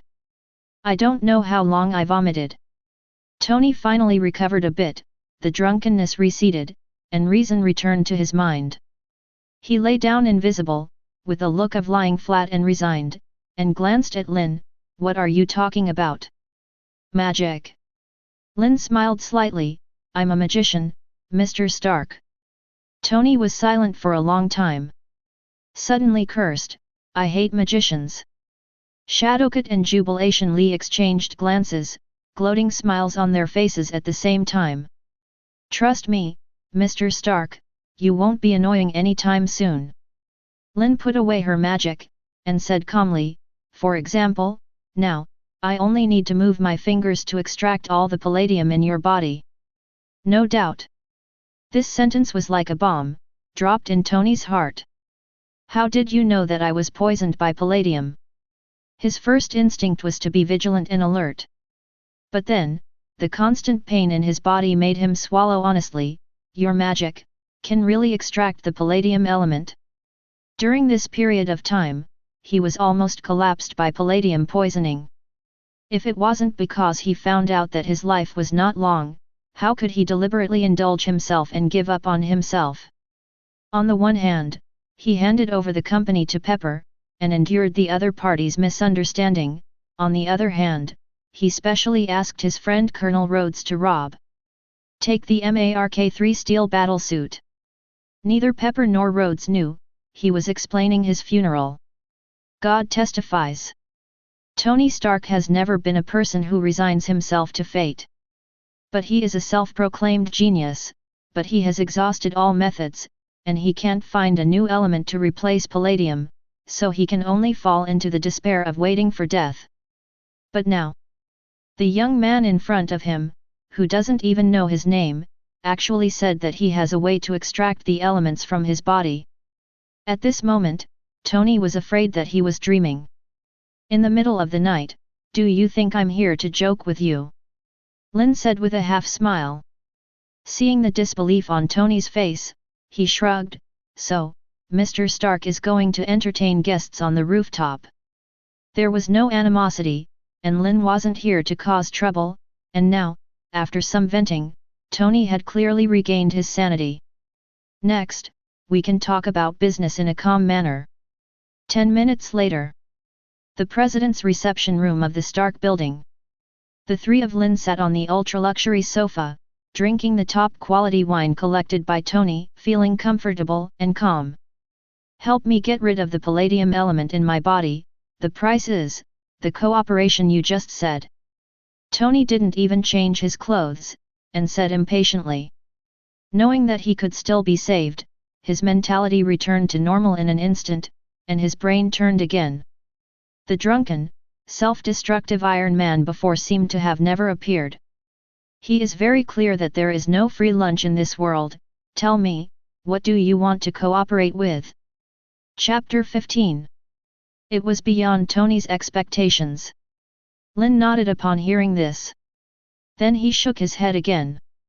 "I did come to you to discuss business, but I didn't threaten your life." Lynn took a sip of her wine, with a serious expression on her face.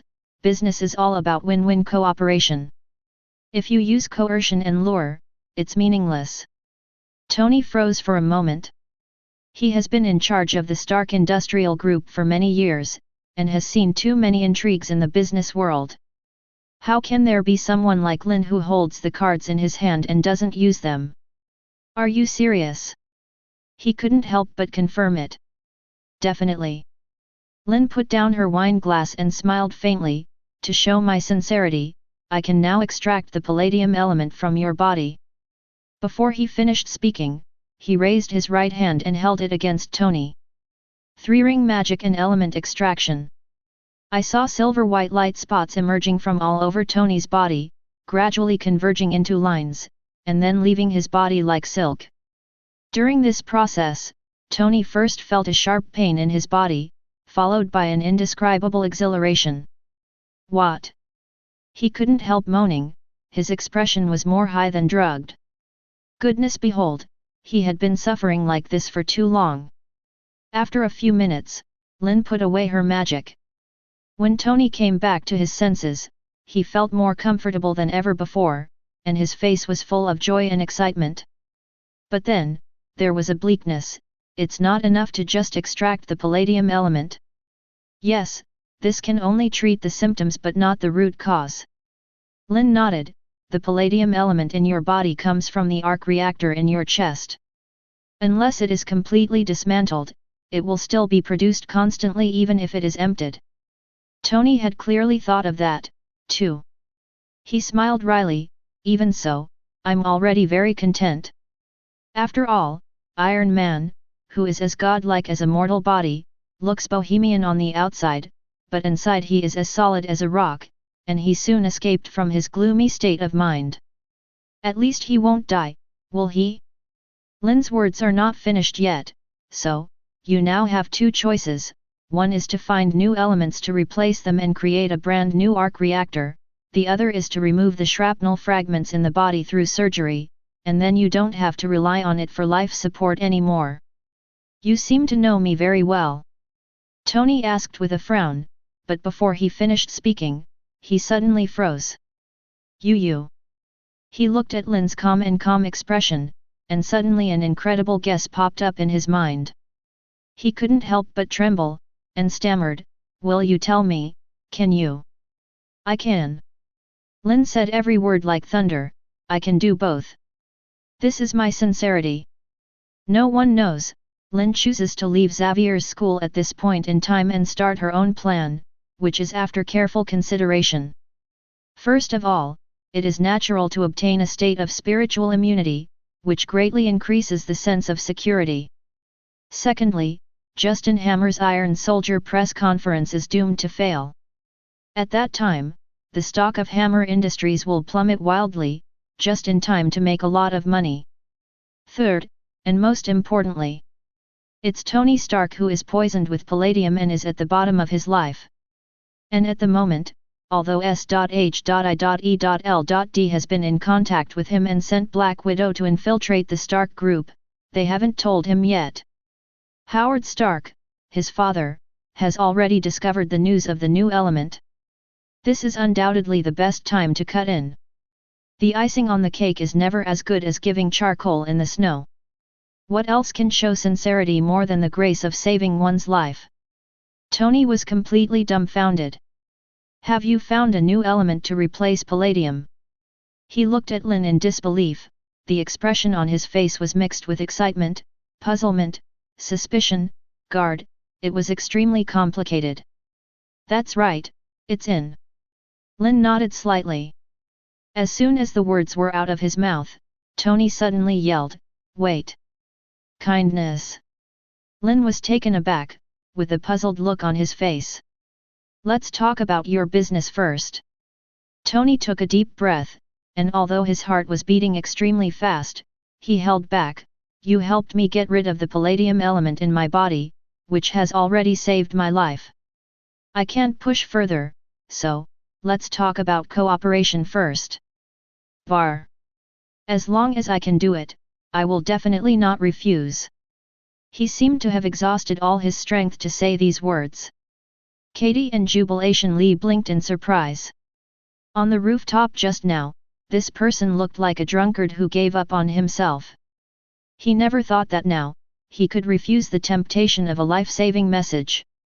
Could it be that this is the real Iron Man? Thinking of this, the second daughter couldn't help giving Tony a high look. Lynn was also a little surprised. "It's not about making progress. What I need is a lively partner. If you die, it won't do me any good." As he said that, he didn't wait for Tony to refuse, and quickly said, "Just go and see what your father left behind, the three-dimensional model of the Stark Expo." Before Tony could interrupt, he was startled when he heard this. "You mean, my dad discovered the new element long ago?" This news obviously had a big impact on him. Lynn nodded. "It's just that the technology level at that time couldn't be synthesized." Tony fell silent. After a few minutes, he sighed deeply. "No wonder he let me keep that model." He didn't know what he thought of, but he didn't doubt the authenticity of the news. But at the same time, he didn't go to the model for the first time, but looked at Lynn, so, after I synthesize new elements, my body will never have any problems again. Lynn smiled and said, "You are a professional in this regard." Tony asked again, "And at that time, if I want to completely remove the shrapnel fragments in my body, are you willing to help me? Use your magic?" Lynn nods. "No other conditions?" Tony's eyes gradually became sharper. "No." Lynn looked at him impatiently. "I said it, this is my sincerity." Tony suddenly laughed. "If that's the case, I'm starting to be interested in the business you're talking about."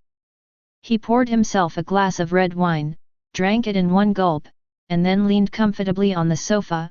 "I'm curious, what kind of business do you do as a magician?" Lynn smiled too. He snapped his fingers, and a black game bracelet appeared out of thin air, slowly flying towards Tony. Now that he got to the point, he didn't mean to talk nonsense. There are 3 items of cooperation. First, artificial intelligence technology. Second, a brand new arc reactor. Third, as a partner, our company would like to invite the famous Iron Man to be the Chief Experience Officer of the Second World of Oasis. Chapter 16. Bring the game bracelet and enter the Second World of Oasis. A faint light quietly covered the whole body. Tony lay on the sofa with his eyes closed, his brainwaves entering a state of light sleep. The next moment, his eyelids trembled slightly, and a starry sky suddenly appeared in his originally pitch-black sight. The stars are bright, and the Milky Way is like a belt. This feeling. His heart beat slightly, and he felt like he was in space, but when he looked around and suddenly turned around, a beautiful blue planet suddenly came into view, and an unparalleled shock hit his mind. Earth. Very real Earth. Since having the steel battle suit, Tony has conducted high-altitude flights more than once, overlooking the vast land. However, the battle suit of the Mark IV generation cannot escape the gravity of the Earth and enter space. So it was his first time to look down on the Earth in space like this. He was pretty sure it wasn't true. But I can't find the slightest sense of falsehood. How is this simulated? Just rely on a bracelet. His eyes widened in disbelief. Could it be that technology has developed to this level in a corner that he doesn't know about? While he was in a daze, a pleasant voice came from beside his ear. "Mr. Stark, you are welcome to enter the Second World of Oasis. As the Chief Experience Officer of the company, you will have the authority to experience the real identity, and you can enter all copies at the same time." Alice. Tony recognized immediately that this was the artificial intelligence invented by Lynn. He had an inexplicable sense of absurdity. Use artificial intelligence as a game GM? This is too extravagant. Okay, then let me see what is so wonderful about this second world.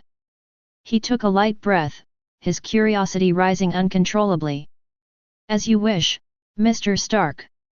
As soon as Alice's voice fell, a strong sense of weightlessness suddenly came. Tony was quite familiar with this feeling. He once turned off the engine of a steel battlesuit at an altitude of 10,000 meters, allowing himself to fall from a high altitude, just to experience the thrill that is 100 times more intense than bungee jumping. So he wasn't too alarmed. "I just didn't expect to experience the same feeling in a game." What made him even more strange was that when a person encounters a sudden strong stimulus in his sleep, he will definitely wake up, but at the moment, he has not escaped from the second world. Could it be that he is not in a state of sleep at the moment? How did that get into this virtual world? What is the principle? One question after another emerged from my mind, and at the same time, the scene in my sight changed rapidly. The magnificent land and sea, cities and streets, finally became a skyscraper with more than 100 floors. Stark building. A breeze gathered under his feet, slowly supported his body, and landed on the street. The flow of traffic is like a waterfall and the voices of people are noisy. At this moment, Tony felt exactly the same shock as Professor X. Without him, it's too real. At the entrance of the building, NPC employees came in and out, and when they saw him, they greeted him, Mr. Stark. Mr. Stark. Mr. Stark. It was clear to Tony that these were not real people. But there is still a sense of confusion in reality. Is this real identity substitution? Tony did not enter the building, but wandered around curiously. The more he walked, the more frightened he became. No wonder it is called the second world. This can completely experience another life in this virtual world. In the second world, you can do whatever you want, sir. Alice responded. Anything. Tony obviously didn't believe it, including creating a steel battlesuit and transforming into Iron Man. Definitely, this is your ability. Along with Alice's voice, a light curtain quietly emerged.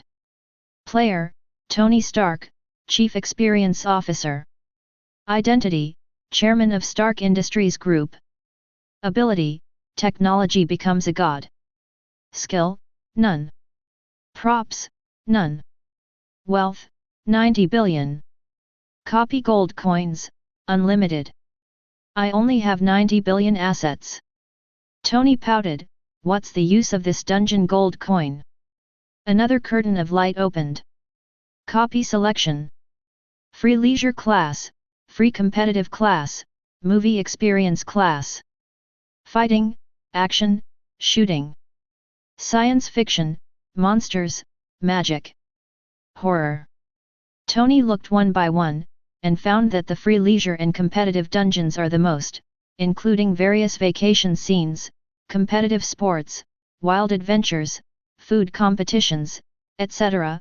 There are at least hundreds of them. Experience everything in the world without leaving home. Tony didn't need to think about it, he also knew the temptation of these dungeons for those casual players. However, as a top rich man, what hasn't he seen? So he was not interested in these things, so he turned directly to monsters and found a copy called Jurassic World. Jurassic? Dinosaurs. I haven't seen it yet, go and see it first. He chose this copy without any hesitation. Player Tony Stark, choose a copy of Jurassic World. Enter. After a while, the surrounding scene changed drastically. Giant trees are towering and bushes are overgrown. The air is mixed with a thick salty and humid smell. It seems to be an island. As soon as this idea came to Tony's mind, he saw a giant dinosaur with a height of more than 10 meters, exuding a terrifying aura, running on a rampage all the way. The pore all over his body stood up at this moment. The instinctive fear of human beings rushed straight to the head. Great Crab Special! Tony only had time to yell before he felt the sky darken, and a large shadow enveloped him, and the big feet of the giant dinosaur had come into close contact with him. Boom! His body was crushed on the spot and turned into a large piece of gold coins. At the moment when his eyes went dark, Alice's reminder seemed to come from his ear. Mr. Stark, before entering the instance, you at least forged a steel battlesuit. Tony swears. He definitely heard the sarcasm from this voice. Chapter 17. As it turns out, the world of Oasis is irresistible. Iron Man is no exception. Tony Stark's first trip to Oasis lasted a full 11 hours. When he was kicked out of the game by the system because of hunger, it was already dawn. And he is still excited. I'm done with this deal. Eyes fixed on Lynn excitedly, Tony found that he didn't feel tired, but was full of energy, not like staying up all night, but more like sleeping all night. He was even more surprised immediately. Resting my body and mind while I'm gaming? This technology is against the sky. You sure? Lynn slept soundly on the luxurious sofa all night. Hearing this, he stretched his waist and said, don't think about it anymore. After all, Stark Industries is in the arms business. Lynn, I'm a playboy, not a fool. Tony rolled his eyes, a completely real second world, where ordinary people can experience all kinds of joys of life, while ambitious people can experience extraordinary power in it and become the world of their dreams. Look. I don't think there is anyone in this world who can reject Oasis. This is an epoch-making invention. Once it is released, it will definitely sweep the world. At that time, the second world technology companies will make a lot more money than we sell arms. For Stark Industries, there is money to be made, and a lot of money at that. Why not? Speaking of this, he restrained his expression and looked at Lynn seriously. I accept all the 3 conditions you mentioned. In addition, Stark Industries factories, production lines, and transportation lines around the world can also be shared. How much can you give me? Shares. 10%. Lynn answered without any hesitation. Tony didn't realize it all at once. 10%. That's right, 10%. Lynn's expression didn't mean to be joking at all.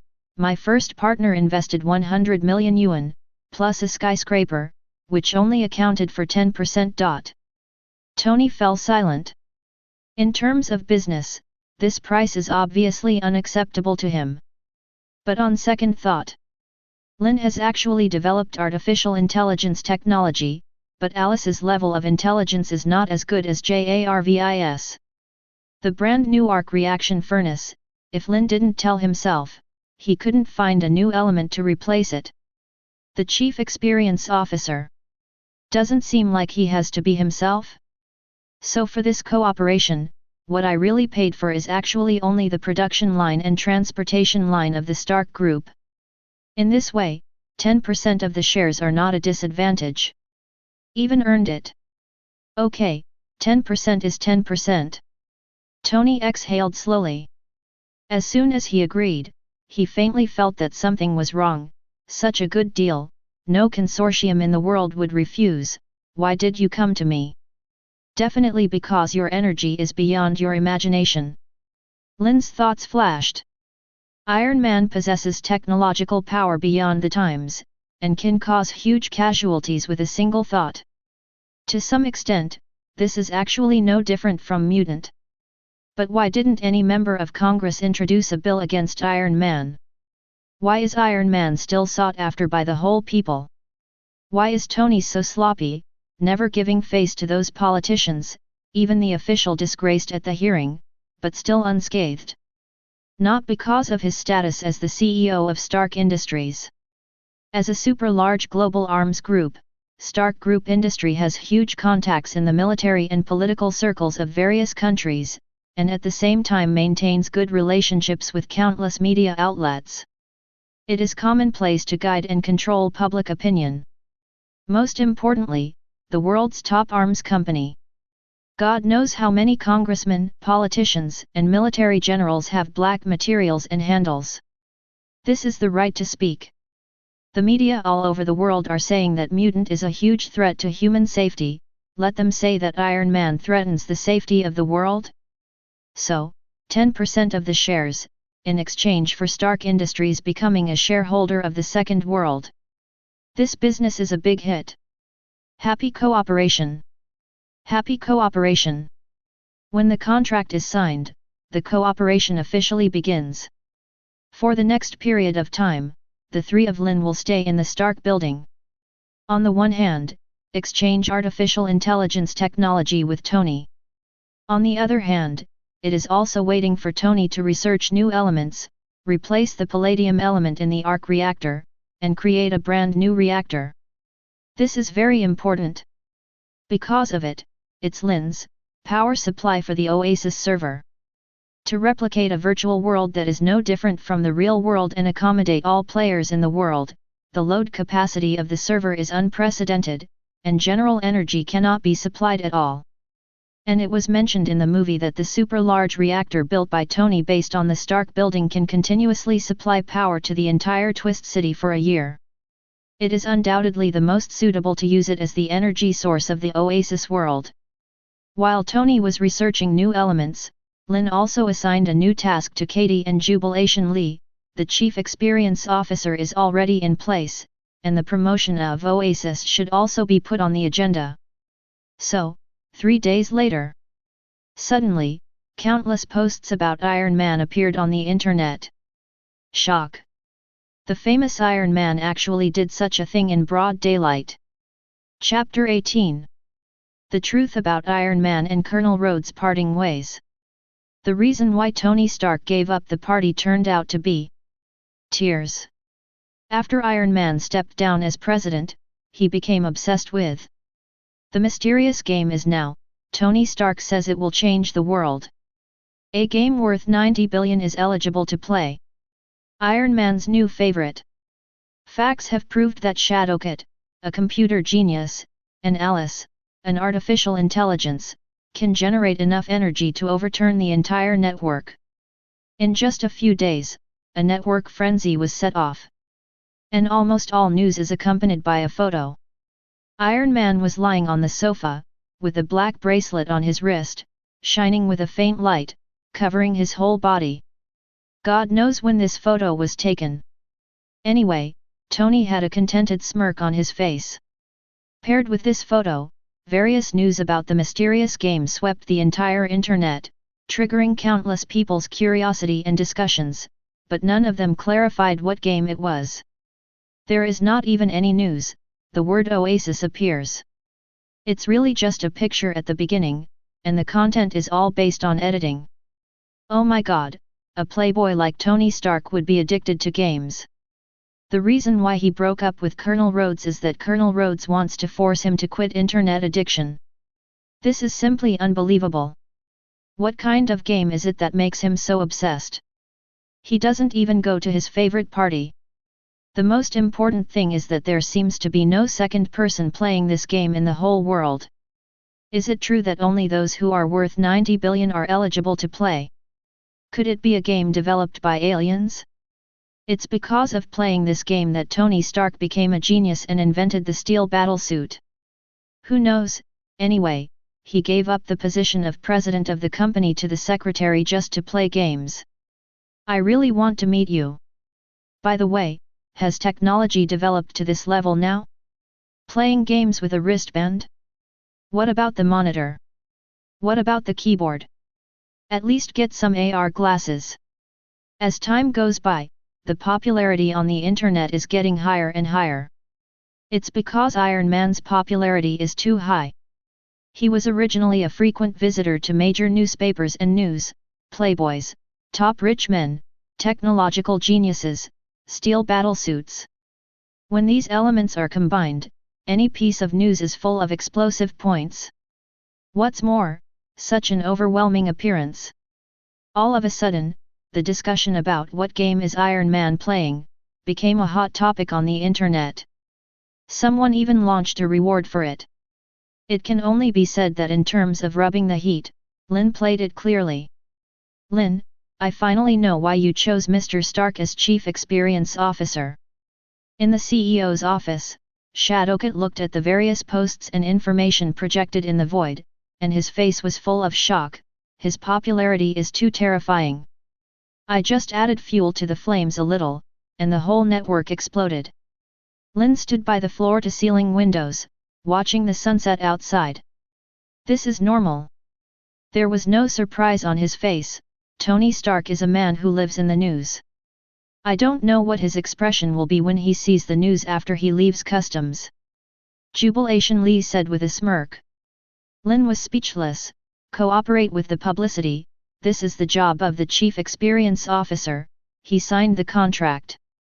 I guess when he signed the contract, he never imagined that we would use such a publicity method. Shadowcat also laughed, and then, doubts appeared on his face. In the current situation, are we really not going to announce some information about Oasis? Do not. Lynn shook her head. This is just the first wave of warm-up. The purpose is to arouse the public's curiosity. At this time, the more mysterious Oasis is, the longer this discussion will last, and the more people it can influence many. Needless to say, this is typical hunger marketing. The first step is to expand your popularity. After a pause, Lynn turned her head and looked at the two little friends. Don't forget, our goal is to have the entire population of the world become gamers. Now, how can we get there? Shadowcat and Jubilation Lee looked at each other. They all nodded in agreement. The impact of this cyberstorm affects far more than ordinary people. S.H.I.E.L.D. headquarters. When Nick Fury received the report from his subordinates, he couldn't help being slightly taken aback. Phil Coulson, what do you think Tony Stark is thinking? He left the thick stack of reports on the table, looked at his subordinates and said, according to our information, he is not poisoned by palladium element. Do you think he is going to die? A few days ago, you were still giving up on yourself, and in a blink of an eye you were at home playing games. Is there still such an uproar? Phil Coulson, the village chief of Marvel Novice Village, obviously felt that he couldn't keep up with Tony's brain circuit. Perhaps. He organized his words, and said, do you feel that you are going to die anyway, so why don't you just live happily in the last period of your life? What? Nick Fury sneered, besides alcohol and women, I believe there are other things that can make Tony Stark happy, but tell me, there is a game in it. Well, Mr. Stark is not one to play games. Phil Coulson also felt that his idea was unreliable, but according to the news from Natasha Romanoff, he has indeed not shown up for half a month, and he has locked himself in the top floor laboratory all day long, not knowing what he is doing. Yeah, it's been half a month, I haven't participated in any party, I haven't worn a steel battle suit to fight crime, I haven't even found Pepper. What the hell is he doing? Nick Fury was lost in thought. I don't know how long it took, but his expression was slightly concentrated. Contact Natasha Romanoff, I want to meet Tony. It's time to tell him about Howard's discovery of new elements back then. Phil Coulson grimaced, now. I have an ominous feeling that I can't wait any longer. In Nick Fury's one eye, the brilliance was fleeting. He has been working to form a superhero alliance to maintain global security. For this reason, he has delineated a lot of candidates. Tony was an extremely important one. Not only because of the power of the steel battle suit, but also because of the huge energy of Stark Industries, which is of great benefit to him as S.H.I.E.L.D. director. You know, there is a security council on top of S.H.I.E.L.D. Because of this, he already knew that Tony was poisoned by the palladium element, but he never told him about the new element. He knows very well that icing on the cake is far worse than giving charcoal in the snow. He has been waiting. When Tony is completely desperate, give Tony a little light of hope. In this way, the value of this news can be maximized, and Tony's gratitude can be maximized. Only now, he suddenly had a premonition. This matter will not go so smoothly. As if to confirm his premonition, when Phil Coulson contacted Black Widow who had sneaked into the Stark group, and then through Pepper, he finally called Tony. Tony said in a vigilant and weird tone. I have already researched the new element. Nick Fury was stunned on the spot, with only one thought in his mind. The cooked duck, fly. Chapter 19. The secret research base of Hammer Industries. What the hell is Tony Stark doing? Justin Hammer also saw the uproar on the internet, but unlike Nick Fury, although he was weird, he was more happy. Although I don't know what happened, but recently, Tony Stark's state is very strange. This is really great. With a light and cheerful pace, Justin Hammer couldn't help but took out a bottle of fine wine and poured himself a glass. Interestingly, as a competitor, he has lost to Stark Industries in the arms market share all year round, but he himself looks down on Tony Stark from the bottom of his heart. In his opinion, Tony is a so-called rich second generation. I was lucky enough to tinker with an epic-making technological weapon like a steel battle suit, but I never thought about using it to make money. Instead, I wore it to fight crime everywhere, and even wanted to give up the core arms business of Stark Industries to do new energy. I'm afraid the brain is squeezed by the door? You're an arms dealer. Thinking about saving the world all day long? Every time Justin Hammer thinks of these things, he feels extremely excited. He has no doubt that, following this rhythm, the country that Howard Stark conquered back then will be defeated by Tony in a short time. This is undoubtedly a great joy for Hammer Industries. During the recent period, the Playboy first made the official look ashamed at the hearing, and then fought with Colonel Rhodes, and his relationship with the military deteriorated greatly. In a rage, the military cancelled all orders from Stark Industries and instead purchased from Hammer Industries. This is an order with huge profits. Dear Tony, keep going like this. When my Iron Soldier press conference is held, the whole world will know that the weapon technology of our Hammer Industries has far surpassed that of Stark Industries. I, Justin Hammer, am the veritable king of the arms industry. And you, Tony Stark, are just a joker. After drinking the red wine in the glass, Justin Hammer stared at Yvonne Vank, who was concentrating on assembling the armor on the console. Tony, it probably wouldn't occur to you. I fished out this whip chain that also mastered the arc reactor technology from the prison. With his skills, the Iron Soldier's project will be a great success. Just wait and see. I don't know if it's a coincidence, but Yvonne Vank seemed to feel it even though he didn't look up when Justin's eyes came. The corners of his mouth curled up slightly. Soon. The time for revenge is near. Time passed in an orderly manner. On this day, Lynn opened her eyes from the big soft bed, with a new magic in her mind as usual. 5 rings magic early warning. A constant active magic. Lynn was slightly taken aback. This magic is very interesting. During the duration of the magic, it will automatically warn when encountering danger, producing the effect of moving in the heart. In the past, a heartbeat was just an adjective. But in the future, it is real. And the most important thing is, this magic can still be constant in oneself. It is equivalent to becoming a passive skill. Magic version of spider telepathy. Lynn smiled slightly, and chose constant without any hesitation. Good luck today, must be a good day.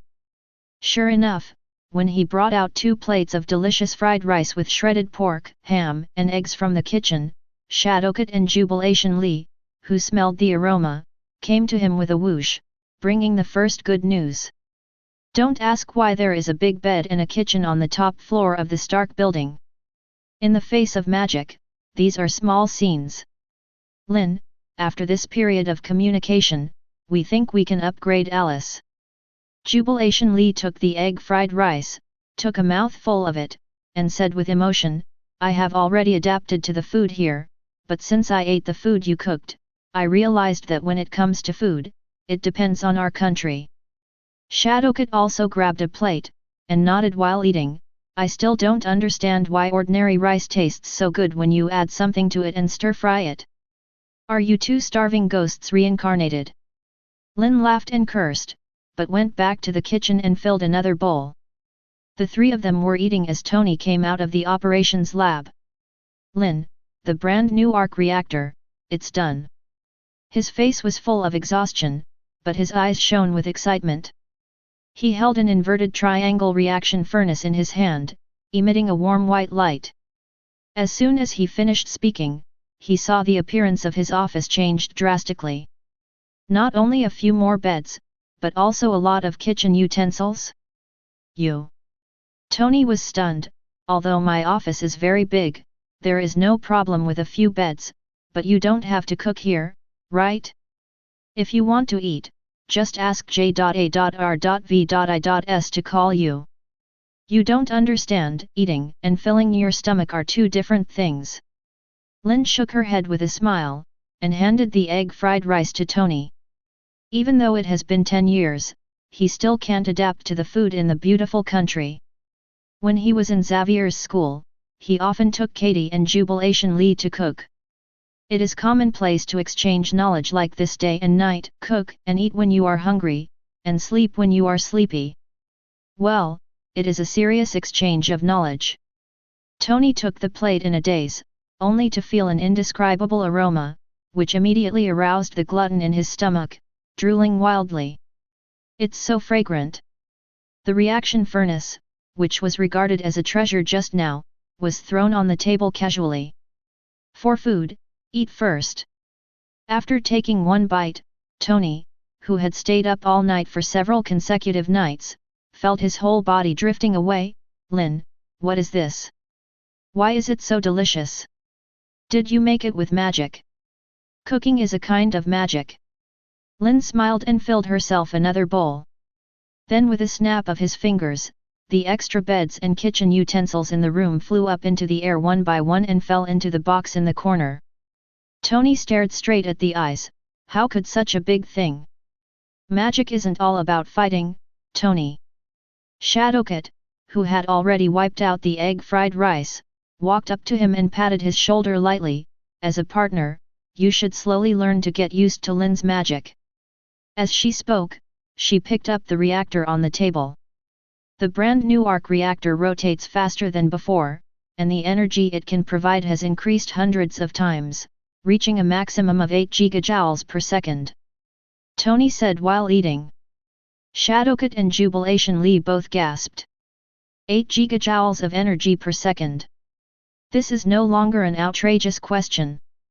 It is said that it is no problem to surpass the current technology of human beings for 100 years. The most important thing is, how big is the volume of the arc reactor? Randomly install 10 or 8 of them, and the energy they can provide cannot be against the sky. No wonder Lynn asked for it to power the world of Oasis, it works so well. The second daughter sighed again and again. Lynn had already expected it, but she was not surprised. Then, the construction of the Oasis energy tower will be left to you. No problem. Tony buried his head in the rice. After I use the new reactor and upgrade the steel battle suit, I will start building it. Before he finished speaking, the voice of J.A.R.V.I.S. suddenly sounded in the office. Mr. Stark, Justin Hammer sent an invitation letter, inviting you to participate in the expo of Hammer Industries. No. Tony has no interest in this, no hesitation. Lynn's eyes lit up. Today is really all good news. Tony, since you don't want to go, why don't we go and have fun? By the way, how many more invitations do you want? Chapter 20. 3 days later. The Hammer Industry Fair was held as scheduled. Justin Hammer has made full preparations for this day. Not only have he invited influential figures from the military and political circles, but also major consortiums that have cooperated with Hammer Industries have also been invited. Definitely, the media and reporters are indispensable. In addition, he even planned to broadcast the entire expo online. This was an inspiration he got on a whim. It has been almost a month, and the discussion on the internet about what mysterious game Iron Man is playing is still going on. The heat made him extremely jealous. How can that guy become popular all over the internet just by playing a game, lying on the sofa and taking a picture? Why can't I have such influence? After today, Justin Hammer, will become a popular star. The world's #1 arms dealer. In such a state of mind, he attaches great importance to this expo, and vows to break the myth of Stark industry in the arms industry, and he will be ashamed. Especially when he learned later that Tony Stark actually asked for a few more invitations, and seemed to have plans to attend the expo. This feeling is stronger. Come on, Tony, let me crush you in front of the whole world. The silent roar echoed over the twisting city. Justin Hammer can't wait. Lynn couldn't wait any longer. The plan to short the stock of Hammer Industries has officially started. At this time, all he could do was embrace Shadowcat Katie with his left hand and Jubilation Lee with his right hand, and walked into the expo venue with hugs left and right, ready to add fire to this feast. The second girl pressed close to him, her pretty face flushed a little. Lynn, why are you in the mood to attend this weapon launch event? Behind him, all the X-Men members are present. Storm wore an ill-fitting dress and felt uncomfortable all over his body. Hammer Industries is an important weapon supplier to the military. If they really develop the steel armor of Tony Stark, the strength of the army will be greatly increased. By that time, there is no need to say much about the latter. The stronger the military, the greater the threat to mutant. Not everyone is a Magneto, manipulating metal all he wants, ignoring that steel battlesuit. I guess, what's going to happen tonight? Phoenix's dress is red, which makes her figure embossed, with an intellectual and elegant temperament. On this occasion, there is no pressure for her. Cyclops wore a pair of sunglasses and observed the venue vigilantly, so, Lynn specially called us here to see the excitement. Damn! If the professor hadn't agreed, I would never have come. Storm stepped on his skirt and almost fell to the ground. He couldn't help but let out a sweet breath. Wolverine Logan looked at them speechlessly. All right, since we're all here, why can't we relax a bit? If you're like this, it's easy to arouse suspicion. Logan, are you ashamed to say someone else? Storm couldn't afford to complain. Perhaps because of being separated from normal society all the year round, both she and Cyclops are a little uncomfortable, and their performance is a little worse than Phoenix, who is used to similar situations. But at least they are prepared. But what about Logan? This guy is really not nervous at all, and his demeanor is calm and complacent. But he was wearing a grey jacket with an unlit cigar dangling from his mouth. With his rough face, wolf-like beard, and hair, he had a high rate of turning heads. In terms of arousing suspicion, he is obviously the most likely to arouse suspicion in this kind of occasion. Take it easy, my dear teachers, don't be so nervous. Lynn didn't look back, didn't even move her mouth. But his voice was clearly heard by everyone. Tonight, everyone's attention is on the Iron Soldiers. No one will pay attention to you. Even if there is, you should get used to appearing under the spotlight. Everyone was startled. Dignified X-Men, they have saved the world more than once, do they want to hide their heads and show their tails for the rest of their lives? Lynn said lightly, maybe Charles didn't care about this issue, but in my opinion, you have a serious problem with your own positioning. X-Men, the leader of the mutants. It is to lead the mutant group to seek survival and development. If even you yourself are used to hiding and being transparent people who save the world but don't know about it, why do other mutants count on you? Having said that, Lynn couldn't help but sighed slightly. Teachers, times have changed. It doesn't mean that if you save the world will definitely treat you favorably. Look at Batman in Gotham City, desperately fighting crime, but he has become a famous wanted man. Look at Superman in Metropolis, how many lives have been saved over the years, but now he is being judged. On the other hand, Iron Man Tony Stark, even though he revealed his identity, is still popular and hot, and has become a superhero sought after by the whole world. This shows what? The Metropolitan trial of Superman was once a bummer. Everyone in the X-Men definitely knows it. Hearing Lynn mention it at this moment, Storm subconsciously asked, explain, what? It means that it doesn't make any sense to hide your head and show your tail. Explanation: superhero needs packaging. It shows that the personality is very important. It shows that as long as it works properly, mutant can also change from a monster that everyone shouts and beats to a superhero admired by the world. Lynn hit the nail on the head, and what she said was like thunder. Everyone's scalps were numb. The era of superhero has arrived. In this era, whether you are a superhero or a villain who threatens the world does not depend on whether you are fighting crime, but on, you fight crime at the same time. Has anyone seen it? Teachers, no matter what the X-Men do, the most important thing is to let the public know. So, take off your disguise. Enjoy tonight. For everyone in X-Men, this statement is obviously a bit deviant. But at the moment, they secretly chewed what Lynn said, combined with various things that the X-Men had encountered over the years. Thinking about it, they suddenly discovered. It seems that this is the truth. Saving the world without being known is tantamount to not saving. What the hell? I have lived for more than 100 years, and I was educated by students today. Wolverine Logan spat out the cigar violently from her mouth. He has not been an X-Men for a long time, but his experience is the richest among all of them, so at this moment, his feelings are also the deepest. He knew what Lynn had called them for. Chapter 21. At 8 o'clock in the evening, the Hammer Industry Fair started on time. Justin Hammer danced on stage, his saucy movements, exaggerated body language, like a parody of Tony, but he didn't know it. Painting a tiger is not an anti-dog, that is the best evaluation of him. Even so, the audience in the audience is still cooperating with him. Every time he tells a joke that he thinks is humorous, the audience will laugh like thunder. Because none of it matters. All favors are directed at the iron armor.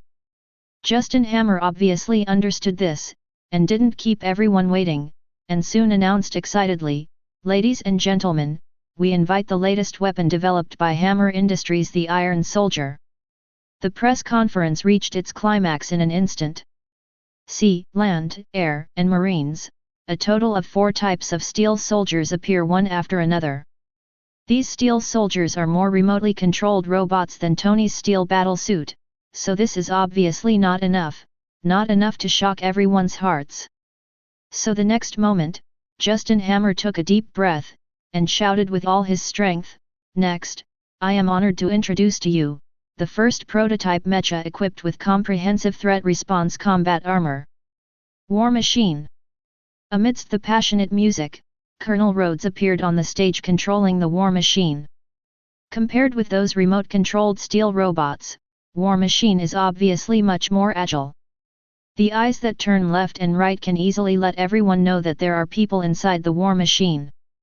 Sure enough, after a salute, the steel mask fell, revealing the face of Colonel Rhodes.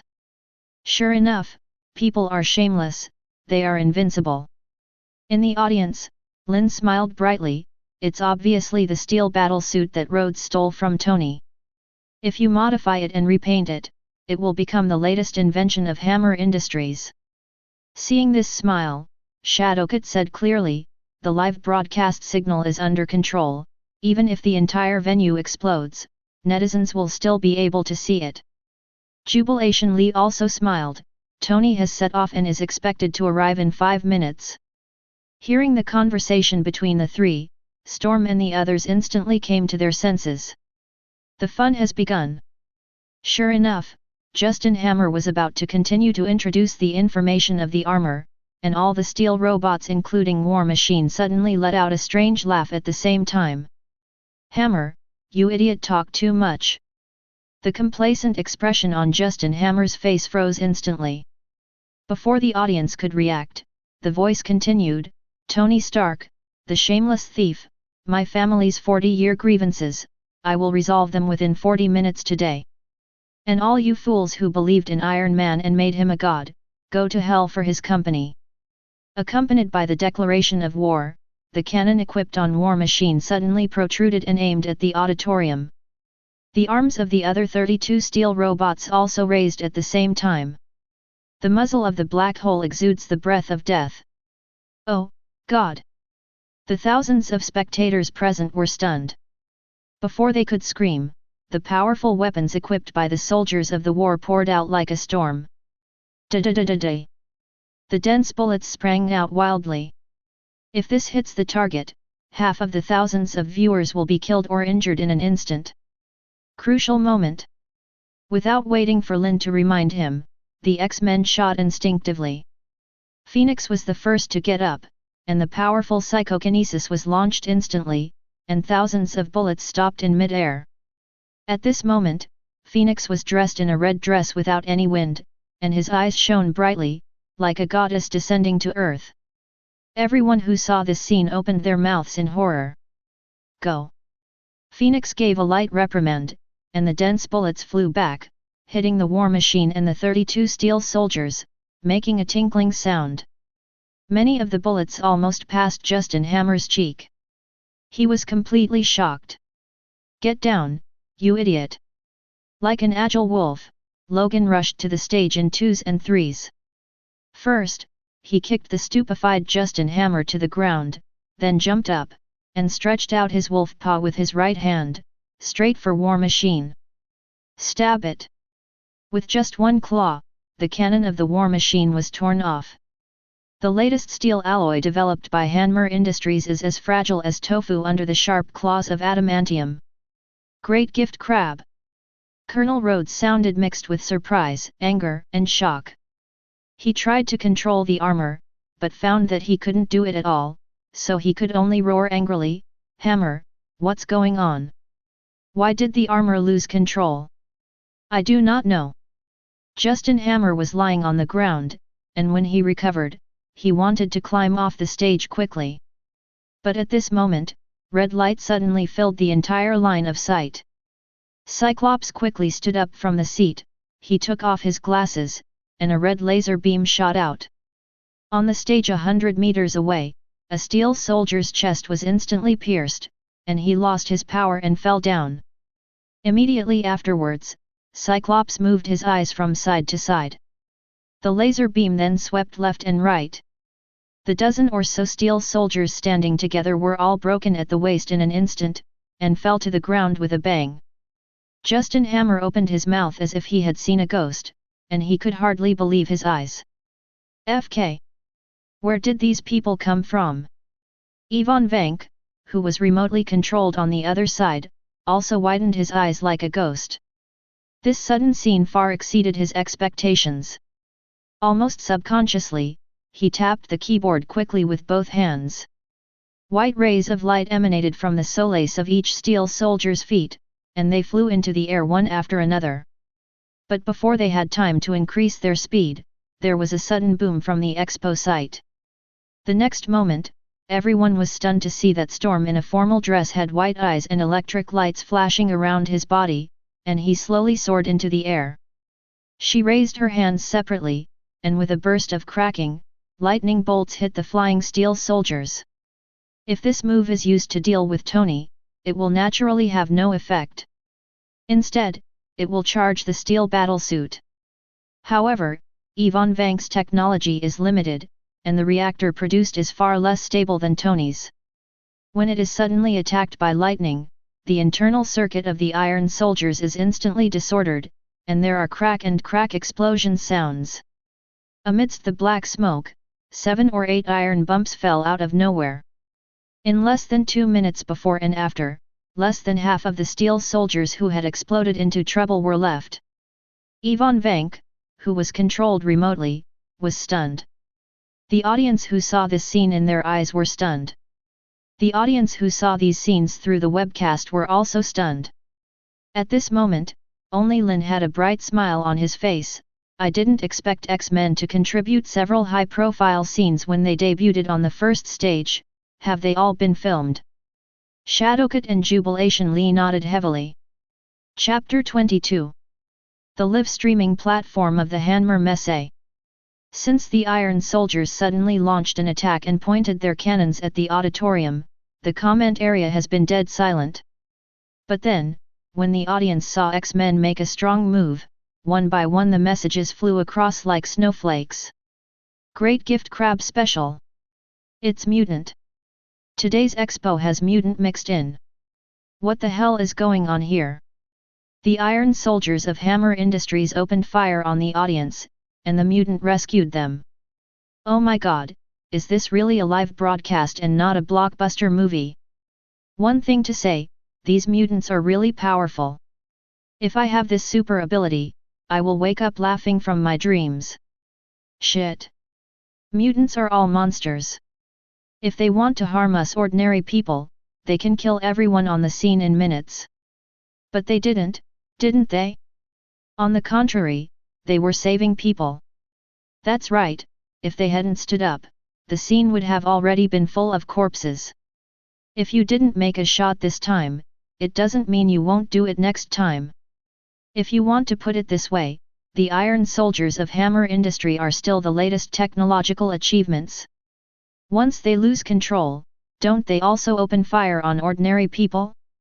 If they lose control once, they can lose control a second time. Super ability can kill, and technology can also kill. Why is technology good and super ability bad? Upstairs is Mutants' undercover agent, the identification is complete. All those who watched the live broadcast were shocked by huge amounts of mind. There are so many people interested in Iron Man that Hammer Industries publicly announced that it has developed more advanced weapon technology than steel battle suits, which has attracted the attention of countless people. In order to achieve the best publicity effect, Justin Hammer even reached a cooperation with several major TV stations to broadcast live simultaneously. So there are millions of viewers in this live broadcast. With such a huge amounts of audience base, although many of them reject Mutant, there are also people who sympathize with Mutant, and there are also people who are more rational and respect objective facts. These people all sent messages, and it was conceivable how chaotic it was. Basically anything. While leaving messages, everyone was still staring at the live broadcast. It can be seen from the screen that with Phoenix, Wolverine, Cyclops, and Storm making a strong attack, the Iron Soldiers have no power to fight back, and it seems that the remaining half will also be wiped out. But Ivan Vank is obviously not reconciled to failure. He doesn't have an artificial intelligence assistant, and he needs to tap the keyboard to remotely control these steel soldiers. The speed is too slow. If they take off one by one, they can only be the living targets of Storm and Cyclops. So in a rage, he simply gave up the manipulation.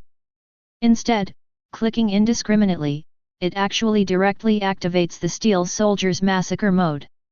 In the tearing air sounds of, all the weapon systems of the Steel Soldiers on the stage are fully activated, densely packed with bullets, cannonballs, mini-howitzers, all in seconds. There is no target selected, just random shooting. Great Crab Special. Although there were audiences who saw this scene, they all gasped. With so many shells exploding, the whole building would definitely be turned into ruins on the spot, and the thousands of spectators inside would definitely die here too. At this moment, no matter what their attitude towards Mutant is, there is a touch of hope in everyone's mind unconsciously. That red-haired female mutant, can you block it? If you can't stop it, you have to stop it. Buzz. Phoenix's face became extremely solemn, and her psychokinesis exploded to the extreme in an instant. All the bullets and shells roaring towards her were frozen in the air by her. Even so, there are still more than a dozen cannonballs with tricky angles, shooting from the sky and turning around on both sides to the auditorium. Phoenix Force is not yet awakening, her ability is still limited. Scott, Orlo. Amidst the roar, Cyclops and Storm also rushed to attack. The former adjusted his gaze, and when he closed and opened his eyes, a cannonball was hit by the laser light and exploded in the air, while the latter waved his hands repeatedly, striking out lightning bolts, causing the target cannonball to explode. The faces of the two were pale, and they almost used their ability to the extreme. In just a few seconds, all shells that slipped through the net were hit. Fortunately. But just after they breathed a sigh of relief, they saw a burst of flames dissipate in mid-air, and there was even a mini-howitzer that fell through the flames. The cannonball was too small, and it followed a big cannonball, so neither of them noticed it. At this time, if you want to intercept it, it is too late. It's over. The hearts of the two sank suddenly, and the audience also exclaimed at the same time, and many of the live audience even covered their eyes. Everyone saw that the howitzer landed on a 13 or 14-year-old boy. The young man was obviously a family member of a certain big shot. He was brought out to see the world, and suddenly encountered an accident. In a panic, he ran to this corner for some reason. His parents were just a few steps away, and their faces were as white as paper. Frightened and desperate. When time is running out. A figure suddenly jumped up high, fell under countless unbelievable gazes, and hugged the boy in his arms. He actually used his broad and solid back to block the young man's blow. Next moment. Boom! A violent explosion resounded throughout the audience, and a terrifying heat wave agitated along with the shockwave. The flesh and blood on the back of the figure exploded, and even half of his body was blown away. It's Wolverine! God, he actually used his body to help others block shells. God, am I dreaming? There are still such people in the world. Everyone who saw this scene was dumbfounded. Especially through the high-definition live broadcast, the audience could clearly see that Wolverine was terribly bombed, but she didn't even let out a miserable howl, but immediately looked at the boy in her arms. With a calm expression, he took out a cigar from his jacket pocket, put it in his mouth and said with a smile, "Little friend, next time you encounter such a dangerous situation, don't run around." The boy opened his mouth wide and his face was dull. The audience watching the live broadcast seemed to be dazzled by the gusts of wind and sand. Tears. At this time, he is still, so gentle. This is a real man. What's his name? From today on, he's my idol. FG Mutant is a monster, in my heart, he is a hero. A real hero. Countless messages almost brought down the server. Suffering such a serious injury, everyone thought Wolverine would not survive, and for a moment, there was unprecedented admiration and sympathy for Wolverine. Sure enough, in the scene, Wolverine's companions suddenly let out mournful cries at the same time. Logan. Phoenix, Cyclops, and Storm's expressions changed drastically, and they couldn't pretend at all. In their eyes, this small injury was nothing to Logan, whose self-healing ability had almost reached the full level, and he was alive and well in minutes. But today, at the moment, Logan's exploded body has no self-healing. Chapter 23. It has to be said that Logan's appearance at the moment is horrible. He was already used to being injured. When he was in the Neon Country, he even endured the damage of a nuclear bomb from a long distance, and he was still alive and well afterwards. Because of this, his mind can be so relaxed. But with the cigar in his mouth, he felt something was wrong. An extremely intense pain came from his back, not only did not show any signs of weakening, but it was strange, as if a fiery force rushed straight to his forehead, which made his eyes go black for a while. My self-healing ability, gone. As soon as this thought appeared in his mind, his tall and burly body fell down with a bang. Surprised and anxious, Storm and Cyclops rushed over. "Logan, how are you feeling?" Logan was trembling all over, half of his body was gone, blood gushed out of his body as if he didn't want money, soaking his whole body in blood in an instant. But his eyes were dim, and he wanted to speak, but when his lips were closed, he couldn't make a sound. Seeing this scene in the eyes of other people at the scene, it looked like he was dying. What's going on? Storm's heart trembled, and he subconsciously turned his head. Lynn. She immediately thought of Lynn's magic. Although Lynn has not shown any medical abilities, but with this student's hidden character, what if he can save Logan? Just from this glance, the three Lynns who were sitting with them just now, they're all gone. Before he had time to think about it, Storm looked at Jean Grey again. Phoenix has the ability to combine mind and psychokinesis, and is also proficient in some medical knowledge. At this time, it is obviously more useful than her and Cyclops. But at a glance, Jean Grey's condition was actually quite wrong. Obviously, Logan's injury stimulated her mind, and she heard a scream of awe, and the countless bullets and shells intercepted by her in midair quickly gathered and bonded in midair, and turned into more than a dozen bursts. Out! Boom boom boom boom! All the remaining steel soldiers turned into fireballs and exploded in an instant. This power! Storm's heart skipped a beat. She keenly sensed that Jean Grey's ability didn't mean to stop at all. Bang bang bang! Lynn, who had applied invisibility magic to herself, Shadowcat, and Jubilation Lee, suddenly had her heart beating faster. The early warning technique worked. The sealed Phoenix Force, is it about to get out of control after being stimulated? He had expected this a long time ago, and without any panic, he quietly activated a three-ring spiritual magic. Mind communication. The next moment, Jean Grey, who was on the verge of losing control, suddenly felt the surrounding environment change, and was quietly pulled into her inner spiritual world. In addition to her, there is also a huge black cage here. In the cage, a group of violent black and red flames looked like a monster, revealing a vicious power and madness, and were madly attacking the cage. Jean Grey suddenly panicked. In these years, she has actually been able to faintly feel this power in her body, but she has never really touched it, because she knows that once this power is released, it will cause a devastating disaster. So she has always been afraid of this power like a tiger.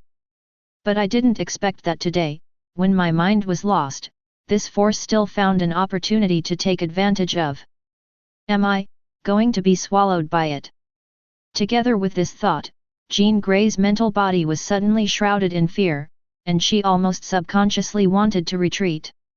But at the moment, a faint voice sounded from behind her. "Relax, teacher."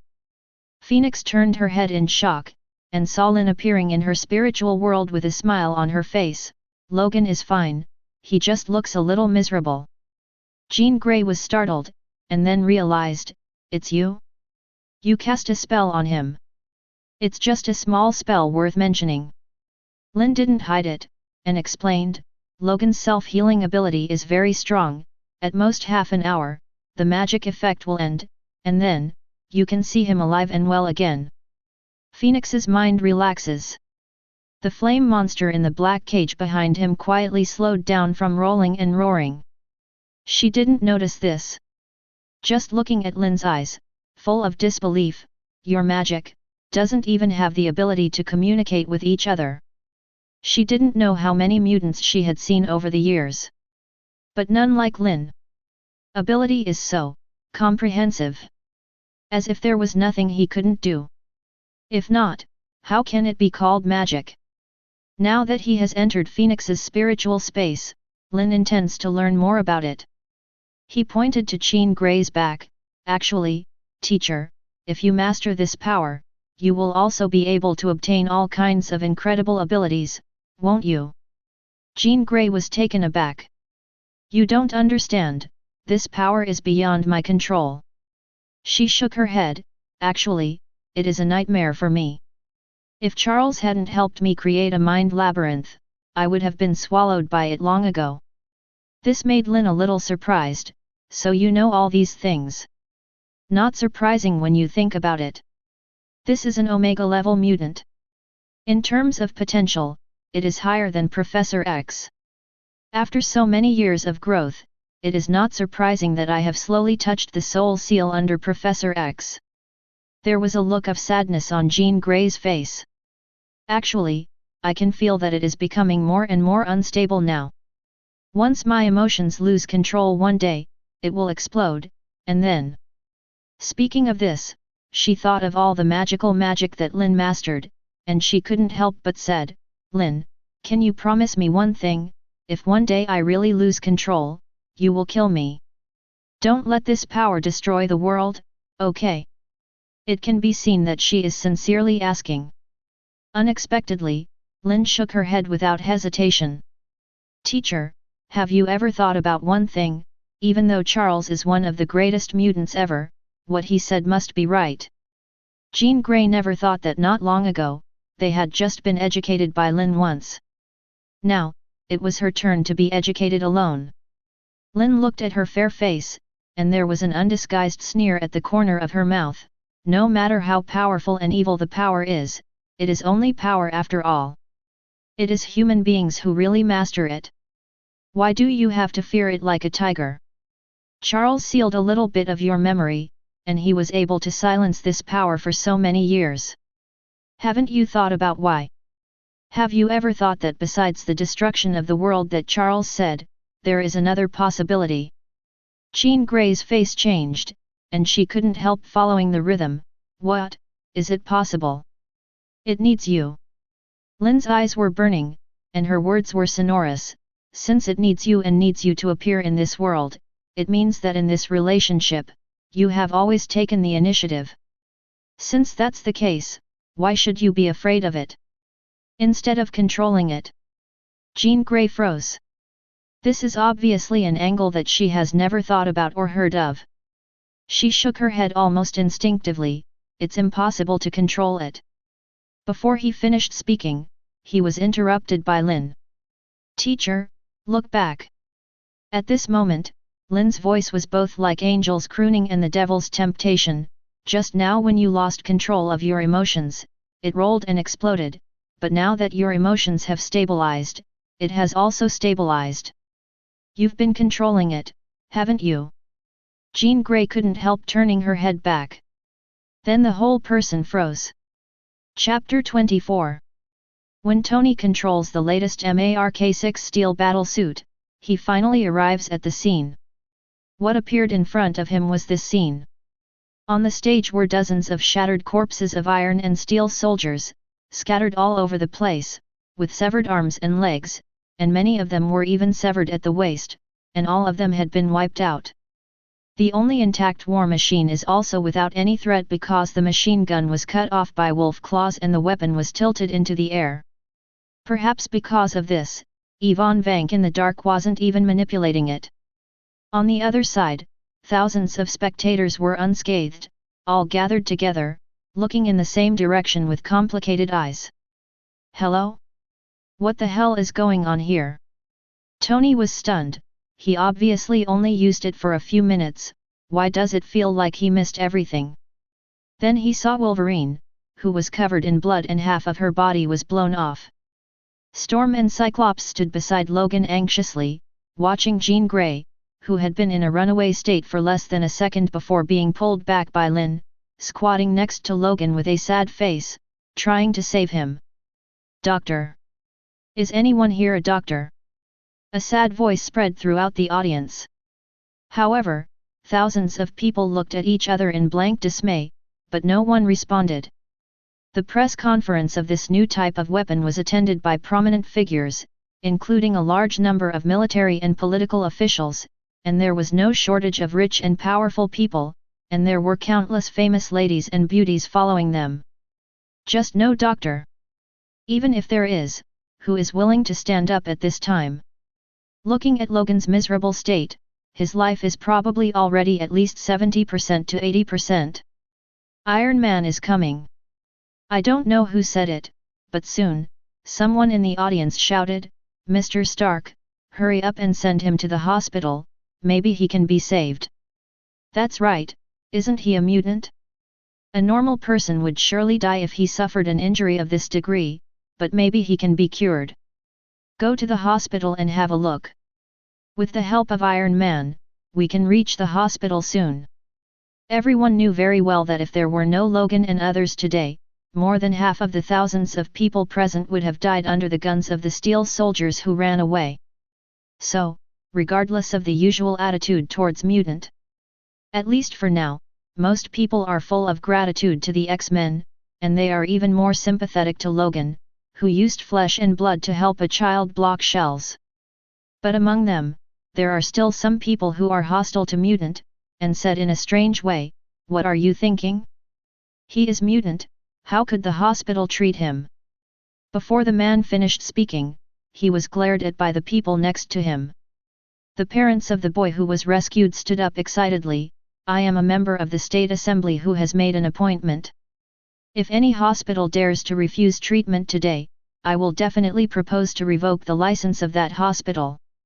The son, who was supposed to die without a doubt, was unexpectedly safe and sound under the protection of Wolverine, and the parents were obviously extremely grateful to Logan. He looked at Tony sincerely, "Mr. Stark, please help me, send him to the hospital quickly." "Okay." Tony originally wanted to find Lynn, but he responded without hesitation. It's just that he was about to move. Justin Hammer didn't know where to get up, they can't let them go. What happened tonight has nothing to do with mutant, and they absolutely can't let them go. At the moment, the man at the helm of Hammer Industries was ashamed and embarrassed, and he was no longer the chic self-confidence he had before. He stared at Storm and the others, his eyes were extremely ferocious. The latest steel soldier developed by Hammer Industries opened fire on the audience at the press conference, almost causing huge amounts of casualties, but those audiences were all big shots with heads and faces. This is enough scandal to shock the world. No one would believe that this matter has nothing to do with him or Hammer Industries. Even if he has 100 mouths, he can't explain it clearly. Afterwards, the anger of these big shots, the anger of the public, and the anger of the government will swallow him into slag. So at the moment, he urgently needs to clear his suspicions, and the sudden appearance of a few mutants is undoubtedly the perfect scapegoat. Absolutely, don't let them go. All of this is their conspiracy, my steel soldiers were invaded by them. Justin Hammer almost used all his strength to yell out these words. Thousands of people in the audience were dumbfounded. Countless eyes gathered on him in an instant. Many people who resented Mutant felt that what he said made sense, and subconsciously wanted to agree. But more people stared at Justin Hammer in disbelief, roaring again and again, Hammer, are you still human? He just saved your life. In order to save people, people use their bodies to block shells, this is already the case. You can still say such a thing. Today's matter is the problem of your hammer industry. Do you want to shirk responsibility and treat our thousands of eyes as decorations?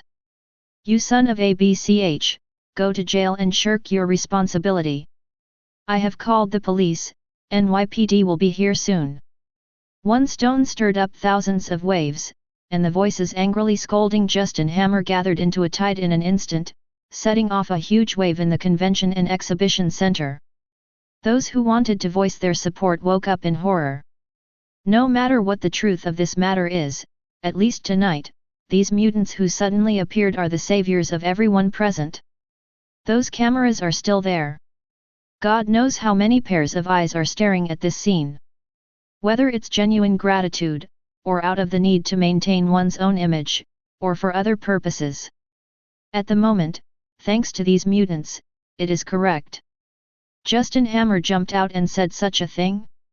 Want to slap everyone in the face? This is courting death. Are you all crazy? Justin Hammer's face was pale, and his eyes were full of despair. He knew that he was finished. But he is not reconciled. Is it possible that the well-prepared press conference will lose everything and even be arrested and imprisoned? In his already chaotic mind, he tried his best to think about the way to break the situation, and at the moment, he seemed to hear a voice in a trance. You haven't lost yet. All of this is obviously a conspiracy by Ivan Vank. As long as he appears now, kill everyone present. The responsibility is not on you. God is sorry, Justin Hammer thought he had an auditory hallucination. He was not sure if the voice was real, but his brain responded quickly. Ivan Vank, why don't you come out, UBCH? Under the watchful eyes of everyone, Justin Hammer suddenly hissed and roared ferociously. As if in response to him. Boom, a loud noise.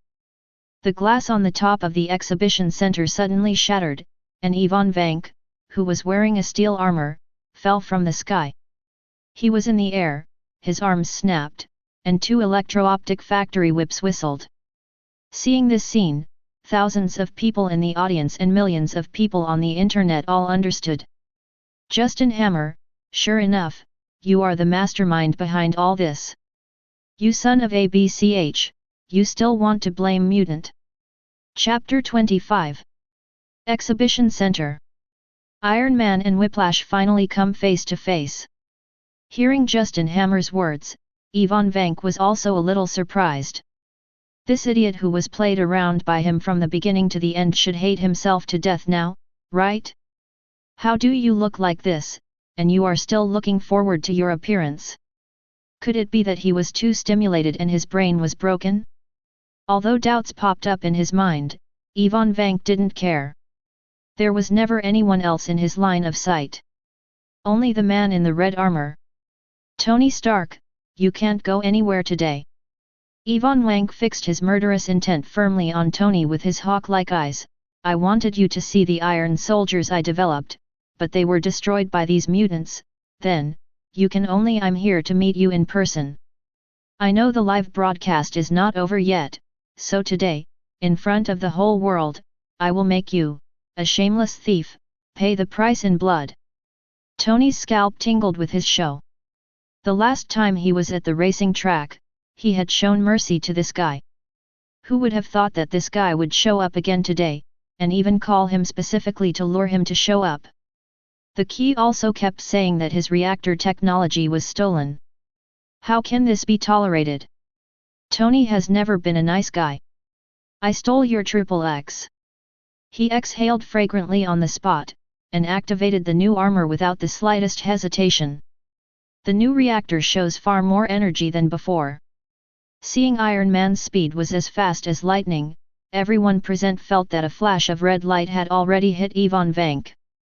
Ivan Vank didn't even react, he was carried and flew into the sky. It quickly turned into 2 black spots. Give me 3 minutes and deal with him.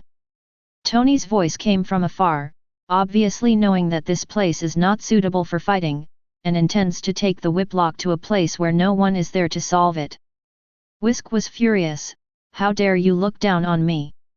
The sound quickly disappeared. Thousands of people looked at each other. The sudden change interrupted what had happened before. The father of the boy who was rescued looked back at Logan again, and saw that his complexion was getting worse and worse, as if he had vented more and breathed less. Can't wait for Stark to show up, we have to take him to the hospital. Among the crowd, a sexy beauty with big red waves and a figure so good to burst suddenly rushed out. My car is right outside, carry him to the car. Quick! Storm and Cyclops looked at each other and wanted to find Lynn. Jean Grey was already moving. When psychokinesis was activated, Logan's body floated up by itself, and under her guidance, he quickly moved towards the door. Everyone quickly moved away. This scene appeared on the live broadcast screen, like a freeze frame, and countless pairs of eyes saw it. Wherever Logan passed, the dripping blood on his body formed a red blood road on the ground. The eyes of the audience turned red one after another. God, bless him! The appearance of the red-haired beauty surprised Lynn. Black Widow. He asked for all the invitations Tony received, so Pepper did not participate in this expo. Unexpectedly, at this moment, Black Widow, who is Xia Jiao's secretary, came secretly. She has obviously been observing the development of the matter, and it is not surprising that she suddenly appeared at this moment. In all likelihood, she has received an order from SHIELD. What happened tonight will definitely cause huge amounts of sensation, and the 4 X-Men who turned out to be the most watched existence in the audience. If S.H.I.E.L.D. wants to find out the truth, it must make contact. It's a good way to take Logan to the hospital, isn't it? Lynn, Tony, do you want to go and have a look? Shadowcat asked softly. Lynn shook her head without hesitation. That's Tony's personal vendetta, and it's definitely up to them to sort it out. His eyes were clear and calm, as if he could see through everything. Without those iron soldiers and the war machine, the whip is just another stepping stone to Iron Man's fame. While speaking, he moved his eyes lightly and locked on Justin Hammer on the stage. Mr. Hammer is the real protagonist tonight. Taking advantage of the diversion of everyone's attention, this prominent arms dealer was quietly and slowly retreating at this moment, obviously wanting to leave secretly. How could Lynn let him do what he wanted? Although the confusion curse is only a second-level magic, it is still very useful. Accompanied by his laughter, a team of heavily armed NYPD agents appeared from the gate, and as soon as they entered, they went straight to Justin Hammer. Mr. Hammer, NYPD invites you to go back for coffee and explain what happened tonight. Justin Hammer staggered. Instantly collapsed to the ground. On the other side, Black Widow Natasha Romanoff stepped on the gas pedal, showing a driving skill not inferior to that of a professional racing driver. Logan, who was severely injured, lay unconscious in the back seat. The 3 of Jean Grey drove another car and followed closely behind. Gentlemen. Natasha Romanoff spoke again and again, only to find that Logan didn't respond at all, so she relaxed. Nick Fury's voice came from the headset. Natasha Romanoff, take him directly to the nearest base number 3. Level 5 Agent Gemma Simmons is already on standby there. She is our best doctor and biologist. Clear. Natasha Romanoff quickly responded, even if he can't save his life, I can still take this opportunity to contact 3 other people. That's right, it's definitely not a coincidence that these mutants appeared at the expo, I want to know their purpose. Nick Fury's voice is unmistakable. After a pause, he added, I have asked Phil Coulson to lead the team there. If this mutant dies in the end, and you can't gain the trust of the other people, we must at least make sure to keep his body. As soon as this remark came out, Natasha Romanoff's eyes trembled violently. Chapter 26. Boss, you want to study mutant? In her mind, she unconsciously remembered the anti-human experiments she had seen in S.H.I.E.L.ds materials. Although the military has been secretly using mutant for experiments, it is not visible. Do we have to? Just in case, Natasha Romanoff. Nick Fury's voice slowed down slightly. He knew that Natasha Romanoff had received brutal agent training in the Red House, so he hated this kind of experiment that abandoned humanity. This order is very likely to arouse her resistance. In order not to let the best agent under his command think too much, Nick Fury hesitated for a while, and could only explain, well, Natasha Romanoff, I actually know the identities of these mutants. Natasha Romanoff was taken aback, you know. That's right. Nick Fury quickly said, they belong to the X-Men established by a top-level mutant. They are among the mutant group, tending to the human side, and are committed to combating mutant crimes. I have to say that the X-Men have really failed in these years. Even though they have saved the world more than once, they have almost no reputation. Even among the official human forces, only a handful of people know of their existence. This is of course because of Loki. But the official deliberate blockade is also indispensable. Otherwise, it is impossible for Black Widow, who is a level 9S.H.I.E.L.D agent, to know nothing about it. Only today, due to the live broadcast of the expo, the X-Men appeared in the public eye extremely abruptly. Regarding their existence, it is obviously impossible to block it. Director Nick Fury had no choice but to reveal to his subordinates, according to top-secret information, this mutant named Wolverine was once a member of the military's Weapon X program. His super ability is the self-healing factor and adamantium bone claws. Even if he is headshot, he can the kind that came alive. Under normal circumstances, it is impossible for him to be blown up like this by a howitzer. Now that he has become like this, there must be another reason. If we can leave his body behind, it will be equivalent to having a bargaining chip to get in touch with that top mutant. Most importantly, the X-Men have never been so high profile. I have a hunch that what happened today seems to be controlled by an invisible hand secretly. I need to know the truth, Natasha Romanoff. Do you understand? After speaking in one breath, Nick Fury felt that his attitude towards his subordinates was already gentle enough. Unexpectedly, Natasha Romanoff did not respond for a long time after listening. A hint of sullenness crept into my heart, Natasha Romanoff. Boss, did you just say that this big man can come back to life even if he dies? After a long time, Natasha Romanoff's voice sounded again. Nick Fury was inexplicable, that's what the intelligence said, what's wrong? I think I overlooked one thing. Natasha Romanoff sighed softly, the companion is seriously injured, why did the other 3 mutants hand him over to me without worry, but just drive behind? According to common sense, they should leave at least one person in the car to look after them, shouldn't they? Nick Fury's voice sank suddenly, what do you mean? It means, this guy may not be what we saw at all, he was not seriously injured at all. Natasha Romanoff voiced her guess. Nick Fury was shocked, why are you so sure? Because he's gone. The vehicle was already on the side of the road, and Natasha Romanoff turned to look at the empty back seat with an extremely ugly expression, I don't know when it was, and I don't know what happened, but he suddenly disappeared. She felt inexplicably being played. Missing. Nick Fury gasped. Not because of Wolverine's sudden disappearance, nor because of Wolverine's suspected fake injury, nor because this scene means that the X-Men's high-profile appearance tonight is probably not a coincidence. These, as long as he is given a little time and a little more information, he can find out. The reason why he is like this is purely because it is unbelievable. Could it be that X-Men? Are you selling miserably? Great Crab Special. Thinking of this possibility, Nick Fury felt his scalp go numb.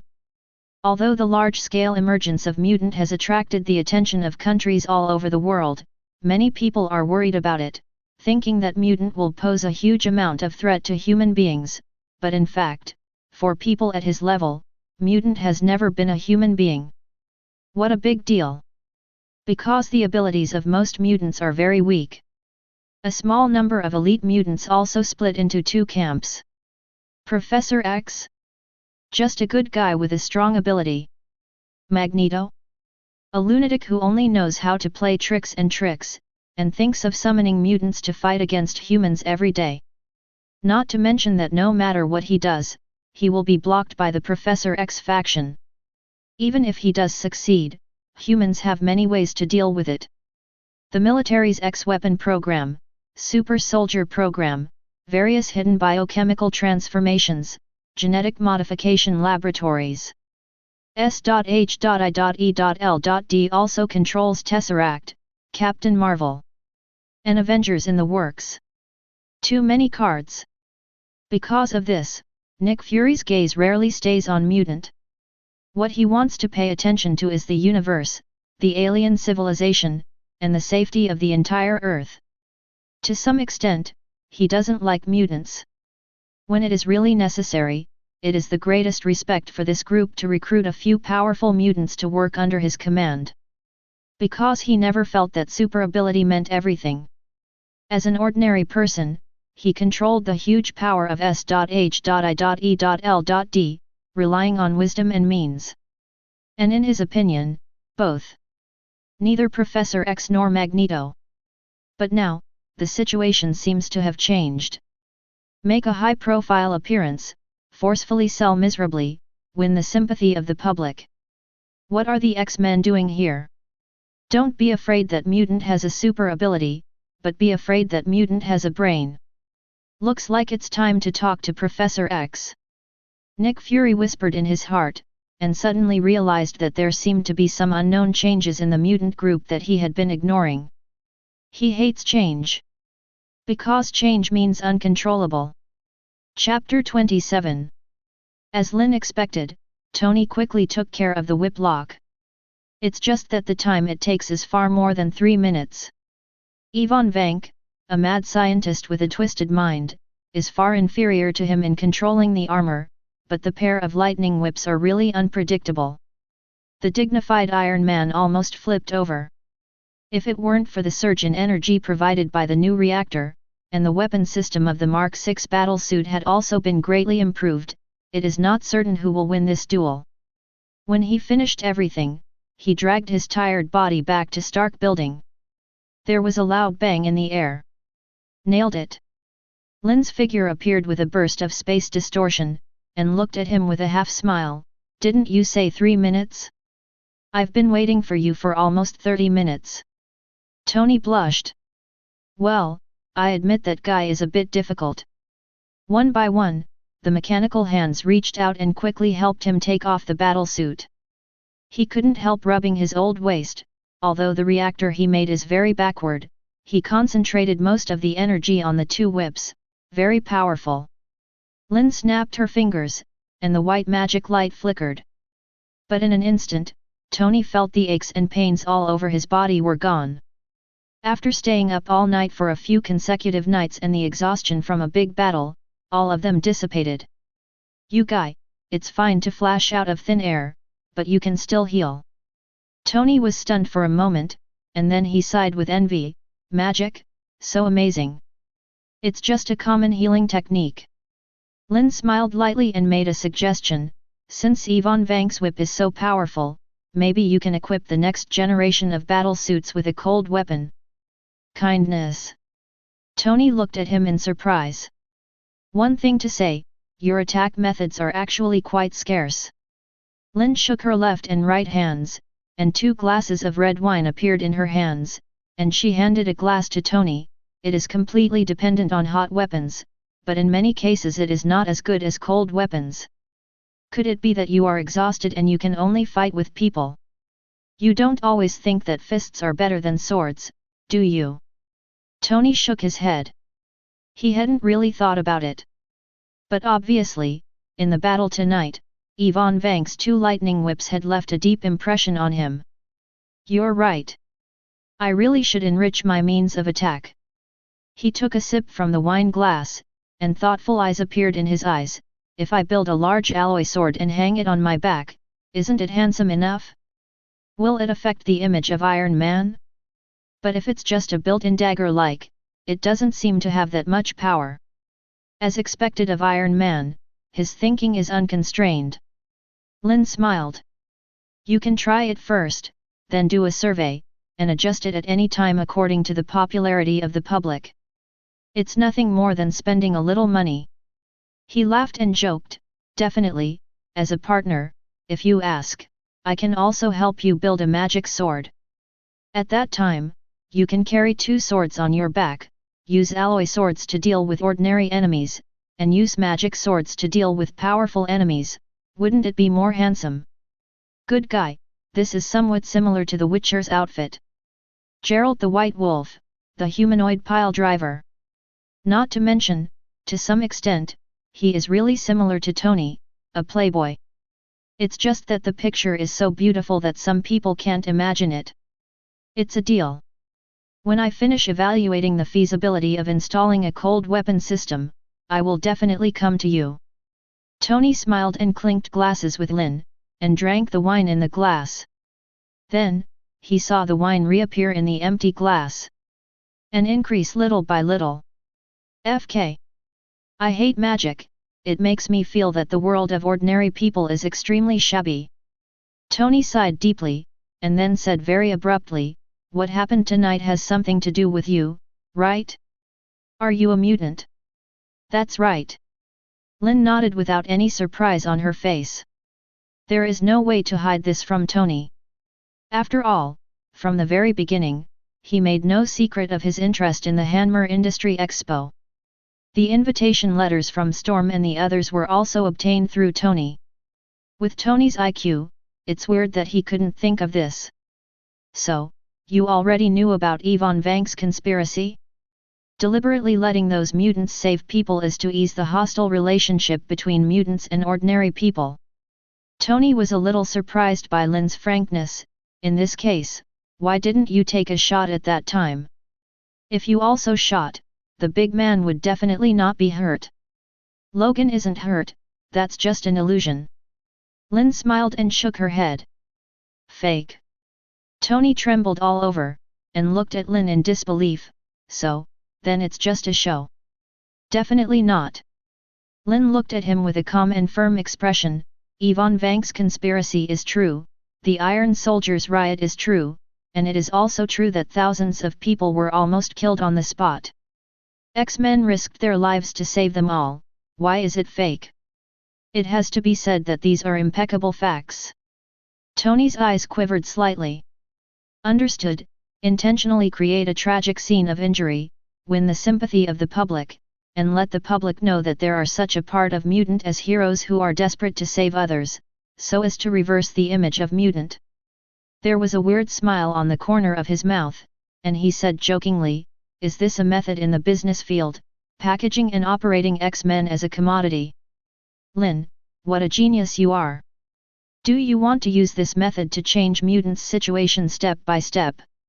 As expected of an Iron Man with an explosive IQ, he guessed what Lynn was thinking right away. After a long time of trouble, it turns out that I am working with mutant. With Tony's character, he has no resistance to mutant. He just looked at Lynn with some doubts. Why don't you hide these things from me at all? Just because we are partners? Definitely not. Lynn looked at him speechlessly. First, except for a small number of mutants, most mutants are not malicious to ordinary people, but are forced by ordinary people to have no place to live. There's nothing to hide about turning mutants' image around. Second. Having said that, Lynn had a strange look on his face. Why do you think we are just partners? Tony froze, not understanding what he meant. Let me give you some science. Mutants are divided into several types. Among them, the Delta-level mutants with the largest number of people have very weak abilities, and their appearance is no different from ordinary people, except that their physical qualities are far superior to ordinary people, such as strength and speed. Also like the brain. Lynn explained, in other words, not all mutants have super abilities, and it can even be said that the fact is completely opposite. Tony was still puzzled. Think about your father, Tony. Lynn smiled, and drank the rest of the wine in the glass. Mr. Howard Stark, under the technological environment decades ago, not only developed the prototype of the arc reactor, but also found new elements, this at least a few hundred years ahead of the times, right? 1 step ahead is genius, 10 steps ahead is super genius, what about 100 steps ahead? Just smart. Is the word smart enough to describe it? So, you never thought about. Having said that, Lynn put away the cup and patted Tony on the shoulder. Your father, Howard Stark, could be a mutant. And his super ability is a very clever brain. Even this ability is inherited from you. Those words sounded like thunder in Tony's ears. He was stunned. My dad is a mutant? Ability also passed on to me? That rounding up means that I am also a mutant? Great gift crab. Chapter 28. Whether Howard Stark is a mutant or not doesn't really matter. It is impossible for Tony to dig up his father's grave to verify whether there is an X gene in Howard's body. So this question will never be answered. Lynn's move is just to leave a seed in Tony's heart. Although with Tony's character, he will not target mutant, and the cooperation between the two parties will not be affected by this, but giving him a sense of belonging to mutant will always have more advantages than disadvantages. Look. You are not just a partner with us, you may also be your own person. If mutant needs anything in the future, are you ashamed not to help? Leaving Stark Building, Lynn's next stop is Xavier's school. In the principal's office. Boom. Lynn had just apparated, and saw the 4 of X-Men gathered together, and Professor X was sitting in a wheelchair watching the news on TV. Exactly what happened on the fair floor. Hey Lynn boy. The magic effect on Wolverine Logan has ended, and his injuries have completely healed under the powerful self-healing ability. He stretched out his right bone claw, cut off the cigar with a cheese sound, and put it in his mouth. But he glanced at Lynn. Although I have only been your teacher for a few days, before you cast a spell on me, shouldn't you have some minimum respect for the teacher? Like, tell me. Perhaps because of living too long, Wolverine's temper is no longer as violent as when she was young. Or maybe, Lynn is just a student.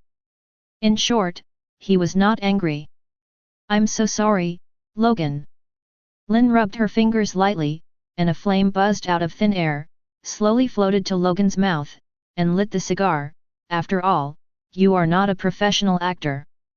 If I told you in advance, I am afraid that the performance will not be effective. Seeing him being so upbeat, Logan took a puff in satisfaction. For the sake of lighting my cigarette, I will forgive you this time.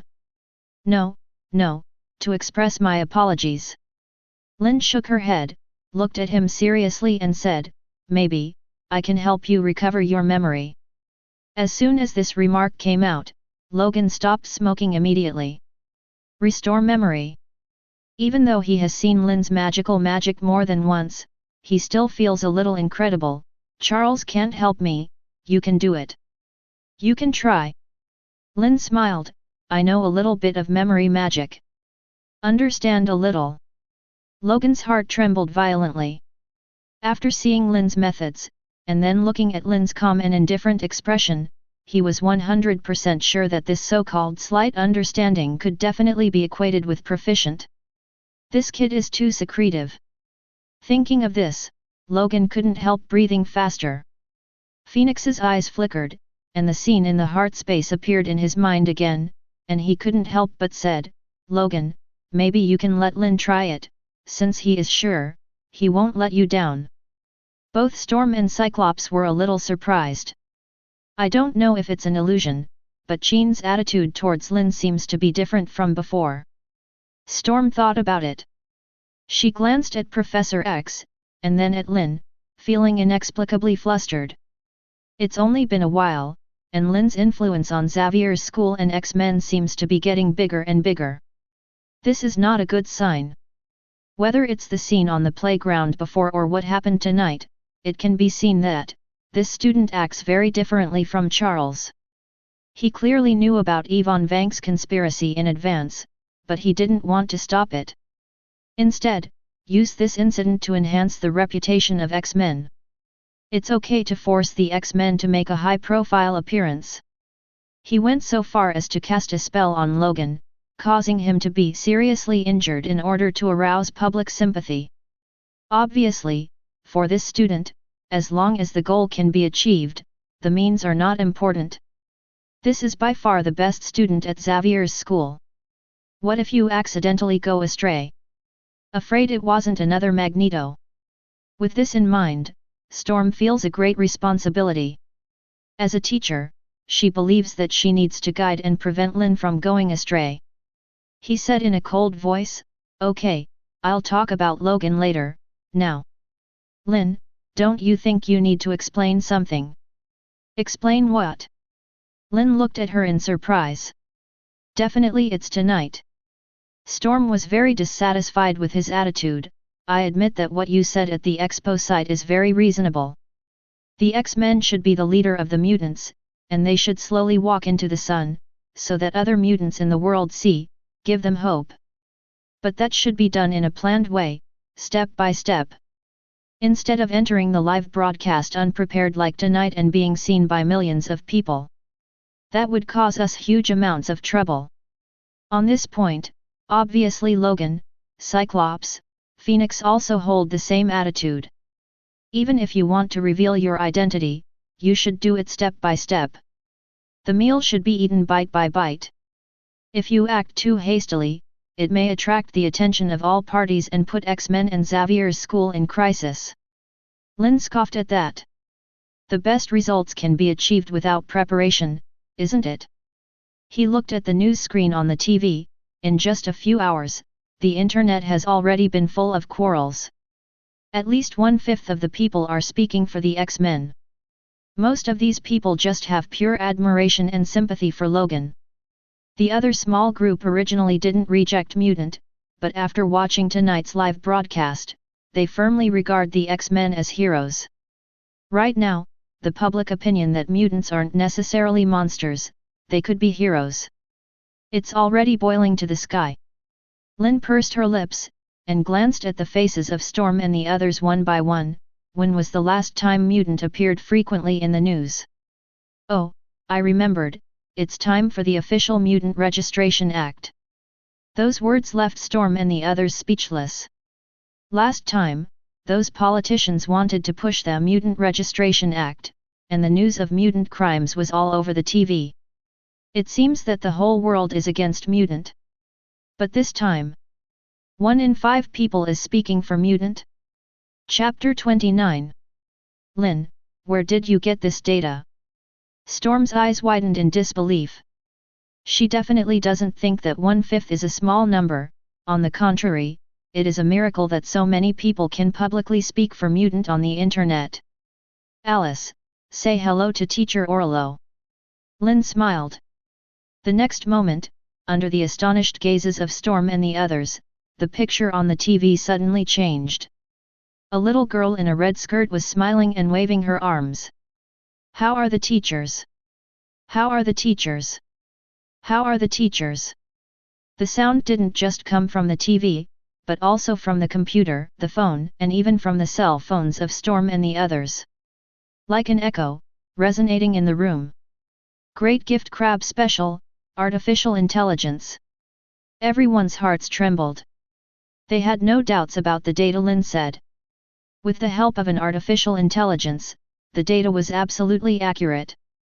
Only, are so many people really starting to change their attitudes towards mutant? The four looked at each other, subconsciously looking at Professor X. Professor X showed a contemplative look on his face, and finally said, "Lynn, are you competing with the authorities, for public opinion? More precisely, it's people's hearts." Lynn nodded, and said every word, "People's hearts are like an ocean, and the overwhelming public opinion is like a trickle of streams. When they gather together, they will become a huge trend. In the past, this general trend has always been in the hands of the enemy. Starting today, mutant. It has its own voice." The last sentence, like a thunderbolt, exploded in the office. Storm looked at each other. They finally understood why Charles valued Lynn so much just after reading a plan for saving mutant. Not only did he invest heavily in the second world, but he even let Lynn do whatever he wanted. It's vision. This student's vision even exceeds Charles's to some extent. He obviously only took the first step, but he has already seen the scene 10 steps away. None of the things he did was done on a whim, and all of them were prepared and purposeful. So today's event, on the surface, is our high-profile appearance of X-Men, but in fact, it is the first time mutant has made a sound. Storm stared blankly at Lynn, speechless for a moment. "That's right, if you don't make a song, you're done, it's a blockbuster." Lynn's smile was bright and gentle. "The first time I spoke out, it set off a storm of public opinion that swept across the United States, and it will soon spread to other countries. Is it okay?" Storm and the others didn't know how to respond. "Even so, that's not all of your plans, is it?"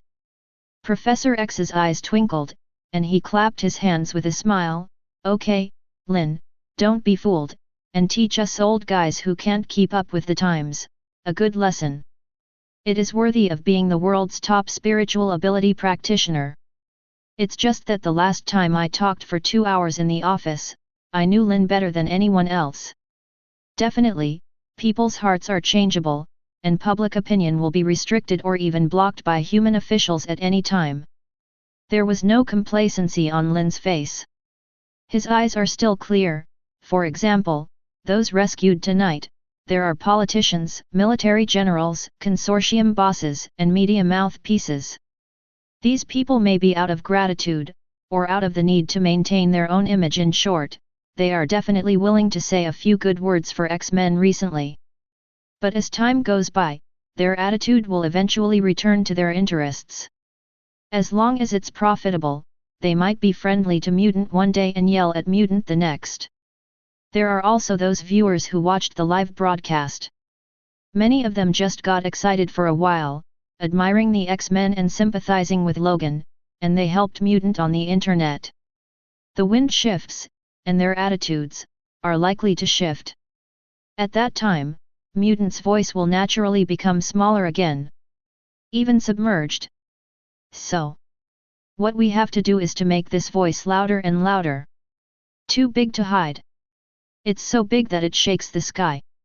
Unknowingly, the rhythm of the conversation in the office once again fell under Lynn's control. "Let the voice of mutant shake the sky." Storm and Cyclops muttered to themselves, only to be deafened. All of a sudden, there was a feeling that everything I did in the past was meaningless. Phoenix felt Lynn's courage, and unconsciously remembered the conversation in the spiritual space. Could it be that he could really try to control the evil power in his body? The cigar in Wolverine's mouth was almost burnt out. Professor X looked at Lynn thoughtfully. "How can let this wave of sound shake through the sky?" "The first step, channel." Lynn obviously had a plan in advance, and said with a smile, "The framework of the Second World Company has been set up. In the next step, in addition to large-scale recruitment, the promotion of Oasis will also be launched simultaneously. I plan to establish a new media company called Daily X. Then on the X Daily, open up an Oasis channel, a mutant special channel." Professor X nodded. Just as he was about to speak, he saw the familiar smile on Lynn's face, and couldn't help but feel a sudden in his heart. You don't want to ask me for investment again, do you? I just invested 100 million in a building. Lynn. The Four of Storm. No need, if there are no accidents, I will have a large sum of money in the account soon.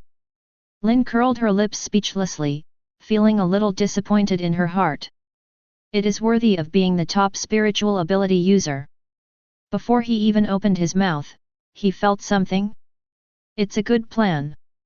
Professor X also smiled awkwardly. It's just that the media market has long been monopolized by major consortiums. It may be difficult for a newly established company to grab a share in a short period of time. It's the same sentence, times have changed, Professor. The gleam in Lynn's eyes is called the advantage of the traveler. In the internet age, new media is the kingly way, and new media only needs one explosive point to detonate the whole world. Professor X and others looked at each other. What kind of explosive point? Nowadays, what is the hottest topic on the internet? It's the X-Men. Lynn sighed softly. With a snap of the fingers, accompanied by the sound of bang and bang, 4 Oasis game bracelets appeared in front of everyone in succession. Professor X already has one. Facing everyone's puzzled eyes, Lynn put away the smile on his face and said solemnly, I want to use your memories to create an exclusive X-Men documentary. Wolverine Logan's eyelids twitched violently. Good guy. I just said that I want to help myself restore my memory, it is to pave the way for the present. Chapter 30. There was a long silence in the office. Memory is undoubtedly the most taboo place for a person, no one likes their brains to be invaded. Why does Professor X always restrain the use of the mind ability? Because he knows very well that once he uses this ability on others, the possibility of becoming friends is basically cut off. Who wants to trust a person who can spy on his own brain at any time? Even if you believe it for a short time, it will definitely not last long. Once the seeds of doubt are planted, it will take hundreds of times and 1,000 times of effort to eliminate them. Just like the last time, Professor X couldn't resist probing Lynn's brain. Apart from being surprised by Lynn's performance, there was another most important reason. He knew that Lynn would most likely not get angry because of it. Why? Because Lynn came to show herself at that time, she must have been mentally prepared.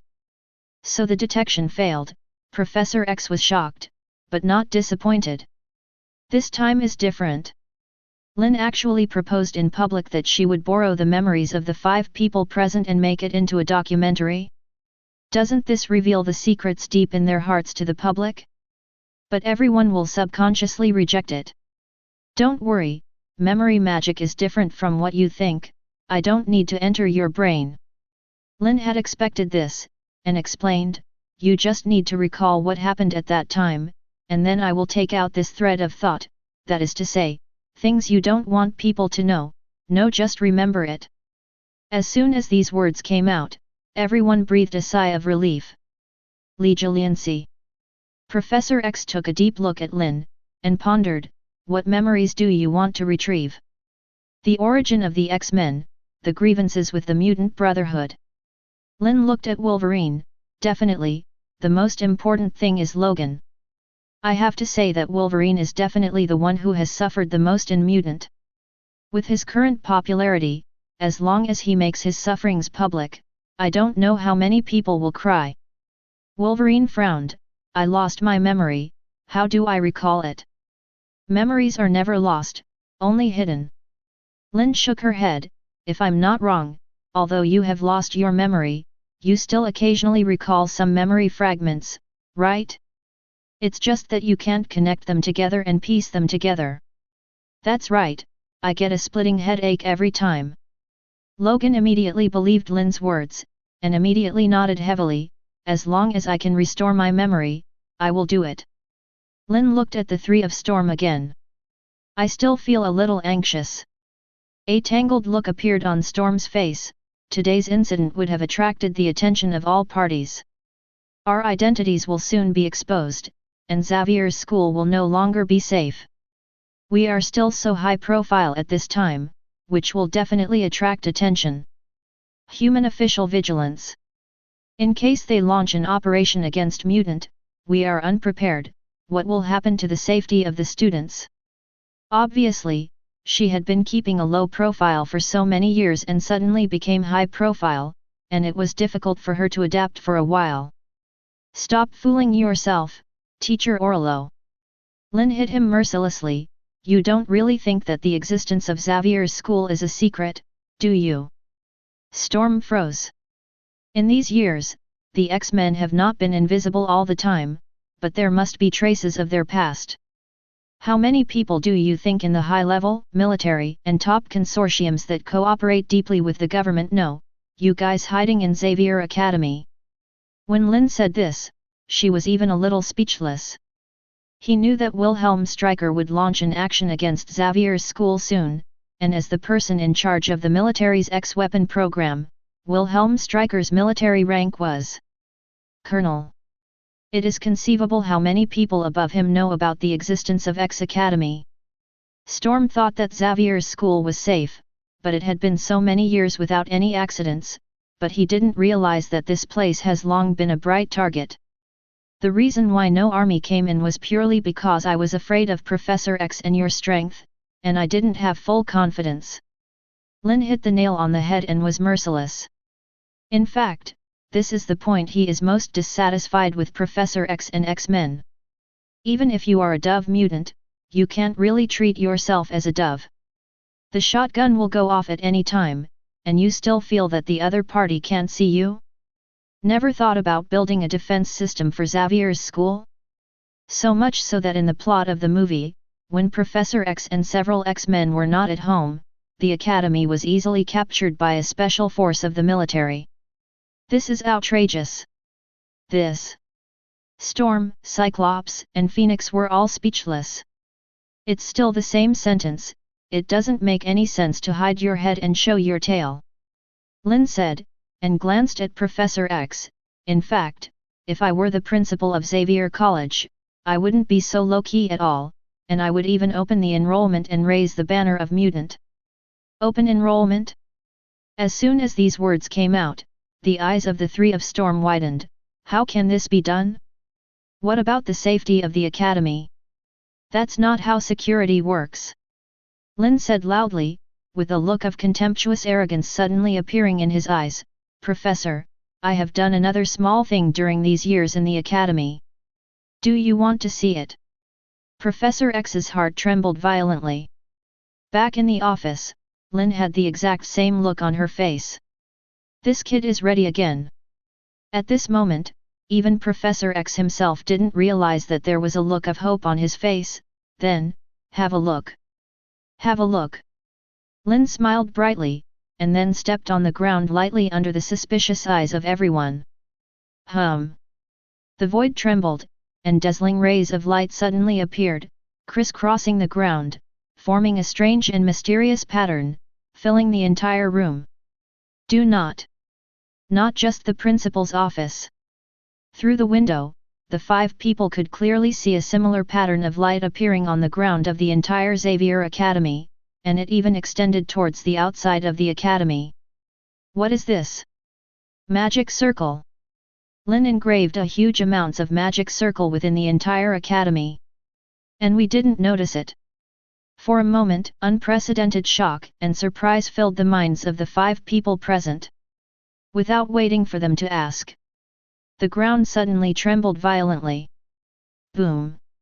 It was as if there were dragons rolling and roaring out from the depths of the ground. The desks and chairs in the office shook violently.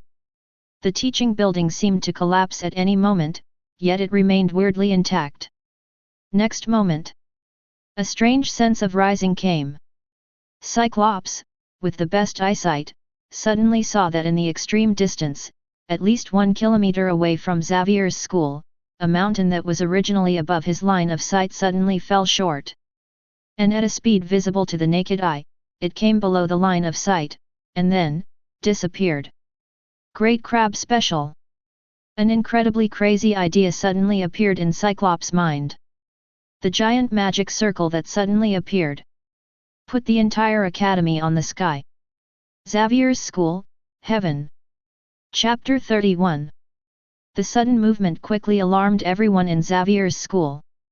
As the earth lifted into the sky, the power line broke, and the academy was suddenly pitch black, but this darkness only lasted for a few seconds, and the backup power supply was automatically turned on. What happened? Is there an earthquake? Everyone leave the room quickly and go to an open place. Where did the teachers go? Go find the teacher. A group of students who were resting in the dormitory ran to the playground one after another. Every face was full of panic, even the best among the students such as Burning Man and Bishop were no exception. This scene was definitely seen by everyone in the office. The expressions of Storm and the others were a little ugly.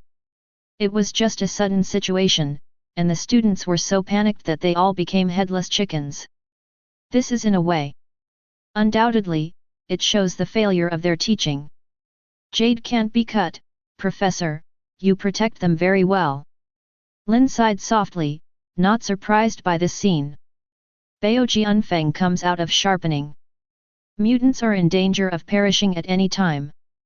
Those wandering mutants, such as Wolverine, Polaris, etc., which one has not been weather-beaten and has gone through disasters. Although it may not be possible for everyone to be calm, they will never be in a state of confusion. On the other hand, these students in the college may have experienced hardships when they were young, but since they came to Xavier's school, they have been staying in the ivory tower and never experienced danger again. This is obviously of no benefit to the growth of the mind. This has a relationship with the college's teaching philosophy, which has huge amounts of. Professor X wants students to grow up healthily and happily, but they ignore. Although they are teenagers, they are mutant teenagers. The end result is that the number of students in Xavier's school is quite large. It may be called elite, but there are only a few of them. They were all taken away by Lynn at once.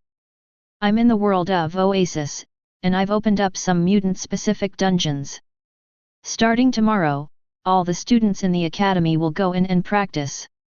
Lynn said. Before Professor X could answer, a mirror image duplication shook out from his body, and another apparition appeared in the middle of the playground. What are you panicking about? A loud shout shook the audience, covering the roar of the earth, reaching the ears of all the students. Such a trivial matter, so flustered, the teachers are not here, you are all out of your mind. Professor X's eyelids twitched violently. Things outside don't matter, Lynn's attention is always in the office. The range of this magic circle is 3 kilometers in length and width. Although it is not big, it is enough to expand Xavier's school. He glanced at everyone, and said in an orderly manner, the magic circle is driven by solar energy, and it can rise up to 500 meters. It also has flight and invisibility functions. It's just that the defense system is still very rough, but it is enough for the time being. If a satellite detects it, all I saw was a void. Everyone listened, gasping one after another. 3 kilometers in length and width, isn't that big enough? If this is expanded, how many mutants can it accommodate? Most importantly, an invisible zone that cannot be detected by satellites is still in the sky. Who can be against Xavier's school? This is simply a mutant base independent of the world. Lynn, UBD, you actually. Professor X's complexion changed again and again. For Lynn, even though he had already paid attention to it to the point where it couldn't be more important, he still didn't expect to have such a move. After 10 years of hiding, how much preparation has this student made? It's outrageous. The same idea was also surging in the minds of Storm and the others at the same time. In this situation, they still don't understand that what happened at the expo was just an introduction. Lynn's real purpose is to reform Xavier's school. Don't they think Xavier's school is not safe? Don't you think X-Men can't be exposed? Don't you think it's dangerous to rush to start a mutant channel and make an X-Men documentary? Don't you think that the college's open enrollment will lead to disaster? Okay. I directly made the academy invisible and disappeared from the world. Those forces that want to be unfavorable to mutant can only stare blankly at the huge pit that appeared out of thin air. Is this all right? You. Storm's face was flushed, his breathing quickened, and he didn't know what to say. It was really Lynn's handwriting, which was beyond her imagination. The same goes for Cyclops, Wolverine. Jean Grey's heart trembled, but she thought of something, the brainwave strengthening device and the Blackbird fighter plane in the underground of the Academy. Do not worry. Lynn snapped her fingers, and a portal quietly appeared. But it didn't stand still, but swiped from left to right. The figures of the 6 people present disappeared instantly. When it reappeared, it was already in mid-air. The levitation technique had already been applied to the 5 Professor X members in the midst of their thoughts, so at this moment, they felt as light as a hair, floating in the air. But in front of him, there is a huge and incomparably large island slowly rising. A series of translucent rays of light spread around the island. The whole island is becoming transparent little by little. Great gift crab! Wolverine murmured unconsciously. In his eyes, it was as if a big invisible hand dug out a piece of the earth. This island was at least 100 meters deep. The underground building of Xavier's school is only 50 meters deep. So whether it's Charles's brainwave strengthening room, X-Men's Blackbird fighter, or even Jean Grey's research room, all must be safe and sound. There is no need to worry about energy issues. Lynn stretched out her palm, and an arc reactor appeared out of thin air in the palm. The college's backup power supply should last for a few days. After I modify the energy system, I can use this thing as the energy core.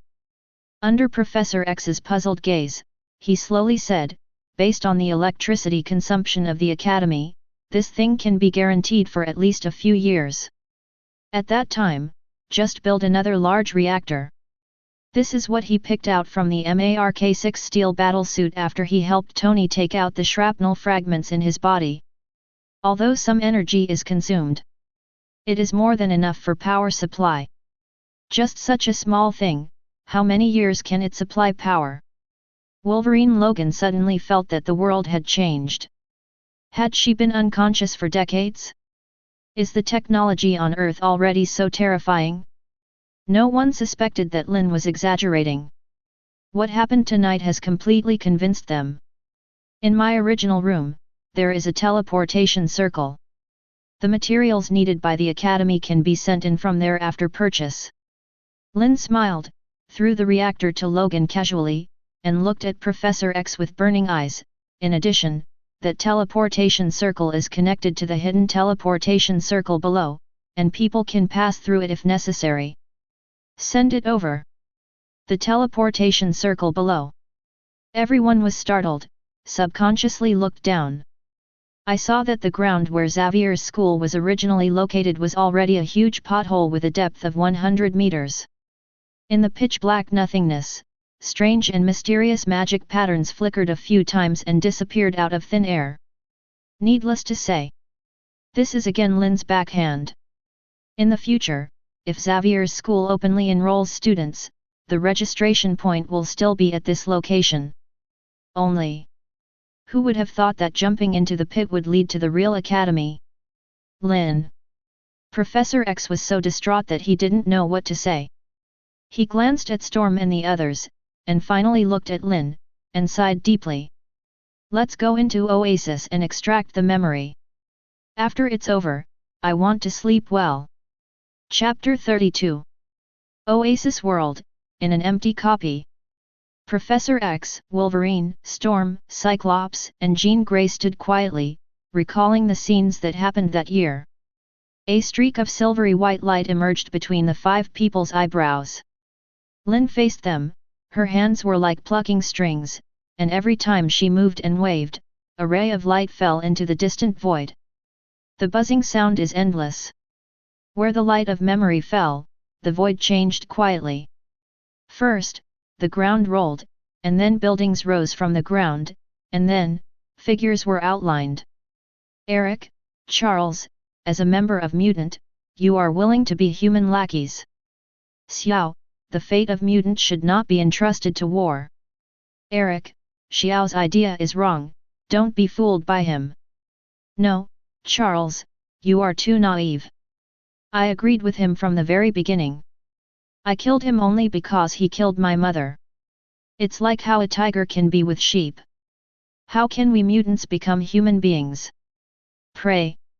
Look, after adamantium casts bone claws, you will become a brand new Wolverine, the strongest weapon that I, Wilhelm Stryker, has created. After today, ordinary people all over the world will become mutants. Eric, you madman, the mutant transformed by your broken machine, will die soon. First Class, Wolverine, X-Men 1. Accompanied by dialogues and battles, one classic scene after another is reproduced. Then it was recorded by Alice. Of these, Wolverine's memory is the most troublesome. But with his active cooperation, Lynn perfectly combined the four-ring magic legilimency with the virtual projection of the second world of Oasis, and it didn't take much effort to complete everything. Next, these real and classic scenes will be edited by Alice. In the end, a full version of the documentary was formed. Also known as Mutants Past and Present. When this documentary is released, the X-Men will come to the stage completely. In the eyes of the world, it will no longer be a secret. When everything was over, Professor X looked at the scene that was clearly an illusion made of memory, but was extremely real, with a solemn expression and a confused heart. With his character, he would not have agreed with Lynn to do this. But Lynn's performance twice in a row is really against the sky. And he is old. Whether he wants to or not, he has to admit that from the moment Lynn stepped into the principal's office, mutants' future is no longer in his hands. The future belongs to Lynn. This young man's wisdom, ability, means, vision, any aspect is enough to become the well-deserved leader of mutant. Even if I don't agree, I can't stop it.